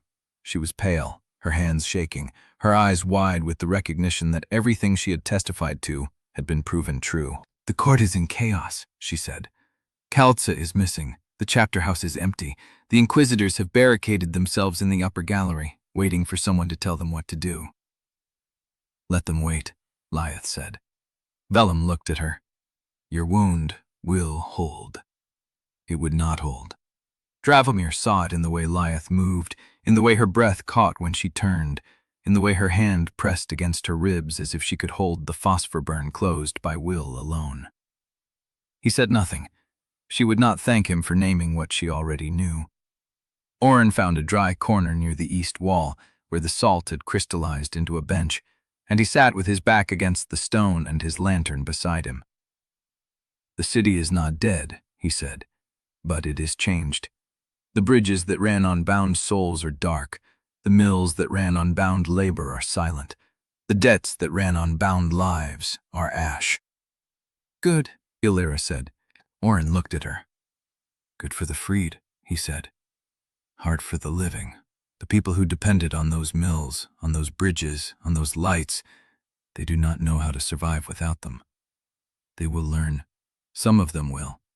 Dravomir listened to the water, to the wind, to the distant groan of the city above, settling into its new shape, cracking where it had been forced, holding where it had been built to endure. The city was never one machine only. It was 1,000 machines, 1,000,000 hands, 1,000,000,000 choices, each one made by someone who believed they had no other option. And now the machine was broken, and the hands were free, and the choices were theirs to make. Lieseth's hand found his wrist. Her fingers were cold. I need to show you something, she said. She led him away from the others, away from the light, into a narrow alcove where the salt had crusted the walls and the water had not yet reached. She reached into her belt, and she pulled out the reliquary, the small one, the one she had carried for years, the one that held his collared heart. It was cracked. A hairline fracture ran from the clasp to the base, and pale light bled through the gap, pulsing in rhythm with something that was not a heartbeat. It started when you cracked the emergency seal, she said. The cage in your blood, the cage in the reliquary. They are the same thing, Dravomir, and now both of them are breaking. He looked at the crack, at the light, at the truth she was offering him. The heart is beating loose. She held the reliquary out to him. Her hands were shaking. The seals are failing. The phosphor is dying. And when the reliquary breaks, your heart will be free. She paused, and I do not know what happens then. Dravomir looked at the reliquary, at the crack, at the light that pulsed in rhythm with the empty space where his slivers had been. He reached out. His fingers brushed the cracked metal, and the reliquary shattered. The pale light surged, the water rose, and Dravomir's heart, his heart was in his hands, beating, alone, free, and the seals that had held it for so long were gone. Chapter 80. The heart beat against his palms. Warm, alive, unbound. Dravomir stared at it, at the pulse that rippled through the pale light, at the absence of seals, chains, phosphor locks. 20 years of believing he was leashed, 20 years of obedience bought by a fiction, and now the fiction was ash, and the truth was beating in his bare hands. It was never yours to carry, he said. Lieseth's breath caught. Whose was it then? Mine. It should have always been mine. She did not look away. I know. The water rose around their ankles, cold and salt bitter, carrying the pale light of the oldest souls through the refuge alcove. The cracked reliquary lay in pieces at her feet, its phosphor dead, its purpose finished. You could have let me believe, he said. You could have let me keep thinking I was bound. It would have been easier. Yes, her voice was raw. But I do not want easier, Dravomir. I want you. Not the version of you that needs a leash to justify what he does. The one who chooses anyway. The heart kept beating. He looked at Lieseth's wound. The black line had spread. It crawled up her ribs now, branching like a root system reaching toward her spine. Her skin was pale beneath the salt grime, her breath shallow, her hand pressed to the place where the phosphor burned. How long? She did not answer. Lieseth! Long enough. He stepped toward her. The heart was still in his hands, warm and full, and he did not know what to do with it. with any of it, with the freedom that felt more like an open wound than a gift. "Then let me carry you." "No," she said it without cruelty. "You carry your own heart now, Dravomir Quorne. I will not be another reliquary." The words hit him like iron. In the salt refuge chamber the others had gathered. Orrin stood with his lantern and his map, his face drawn but steady. Malin sat against the far wall, her branded throat wrapped in cloth, her eyes tracking every movement with the sharp attention of someone who had survived worse. Novice Vellum huddled near the children, her hands still shaking, and Elira Vane stood at the door. Her carbine was slung across her back and her gray eyes were fixed on the water rising at the threshold. "We cannot stay here," she said. "The water will not stop rising until the pressure equalizes," Orrin said. "Whatever that reservoir cracked open, it is still draining. The undertunnels will flood in stages." "Stages meaning how long?" "Hours. Maybe one." Elira turned to Dravomir. "Then we need a plan." He did not have one. The heart beat in his hands, and the city was broken, and the thing that had swallowed Paloon was loose in the conduits, and the only woman he had ever loved was bleeding phosphor toward her spine. But he did not say that. He looked at Lieseth. "You did that." So meedle this expression to Cap. She met his gaze. "Air. Time. A way out that does not end with me as cargo." "Then we find it together." She held his eyes. "I do not know if I can walk that far." "Then I will carry you when you cannot." Her lips moved. No sound came out, but her hand found his wrist and held. Elira moved through the refuge, checking corners, counting heads. 42 children huddled in the salt-crusted chamber, their faces pale, their eyes wide. Some of them held each other, some of them held nothing. "The northern conduit is still clear," she said. "I checked it while you were in the alcove. It leads to the old furnace channel, and the furnace channel leads to the plague passages beneath the eastern bridge." "How far to clear ground?" "Half a mile, maybe less." Orrin shook his head. "Clear ground is not safe ground. The court is barricaded, not broken. The conclave is leaderless, not dead. The moment we surface, we become targets." "We are targets anyway," Malin said. Her voice was damaged, rough, the brand pulling at every syllable. "The difference is whether we are moving targets or cornered ones." Orrin looked at Dravomir. "What do you want to do?" The heart was still warm. Dravomir pressed it against his chest. It sank through his ribs like water through sand, settling into the empty space where his slivers had been. The sensation was strange, familiar, like returning to a room he had forgotten he owned. He felt himself settle. "Everyone who can walk, walks," he said. "Everyone who cannot, we carry. We take the northern conduit to the plague passages, then the plague passages to the surface. We move fast, and we move quiet. And when we reach the surface," he looked at Lieseth, "then we decide." The group moved. Elira took point, her carbine ready, her steps sure through the salt-crusted passages. Orrin followed with the lantern, casting long shadows across the walls. The children walked in a tight cluster, holding hands, holding silence, their eyes fixed on the backs of the adults ahead. Malin walked beside Vellum. Her branded throat made every breath a labor, but she did not slow. Dravomir walked at the rear, Lieseth beside him. Her steps were slower now, her hand pressed harder against her ribs, but she did not ask him to stop. "You will tell me," he said, "when it matters." "It matters now." She did not answer.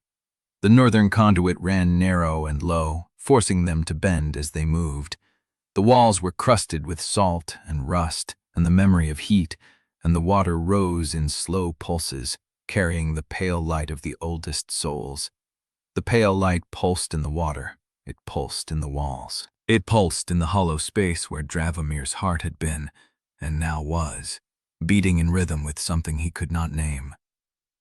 "You opened the oldest cage." The words came from nowhere, from everywhere, from the pale light itself. "Now the cage is free. Now the cage remembers." Dravomir stopped. Lieseth stopped beside him. "What is it?" He did not answer. The light pulsed, and he understood. The cage had never been Paloon's reservoir. The cage had never been the emergency seal. The cage had been his blood, his mother's blood, the line of women who had held the entity inside them for 1,000 years, passing the binding from mother to child like a birthright no one had asked for. And he had cracked it open, and the thing that had been caged was loose, and it was looking for something. "Keep moving," he said. His voice was steady. "The passage opens ahead." It did. The plaid passages opened into a collapsed shrine, its roof half-caved, its walls scarred by fire and water. The eastern bridge was visible through the gap, black against the sky, its lamps dead, its iron skeleton exposed to the wind. The city smelled of ash and salt and something else, something old, something that remembered every soul that had been bound in its walls. The group emerged one by one. Dravomir was last. He stepped into the open air and looked up at the sky, gray and heavy with the memory of fire, and he felt the freedom that had cost him everything. Lieseth stood beside him. The phosphor line had reached her spine. "Do not," she said. "I was not going to say anything." "You were." She turned to face him. "I can feel it, Dravomir. The burn, the end of it. I do not know how much time I have, but I will not spend it being moored before I am dead." He looked at her, at the wound, at the fire in her eyes. "Then we find someone who can heal it. And if there is no one, then we find someone who can try." She held his gaze. "And after that, we keep moving." The wind carried the sound of bells, distant, faint, hunters. Orrin heard it too. His head came up, his hand went to his lantern, his eyes found Dravomir's. "They are coming through the lower districts. Court hunters, conclave remnants, maybe the Helm's people too. They will find the refuge, and when they do, they will follow the trail. Then we do not leave a trail." Orrin's mouth twisted.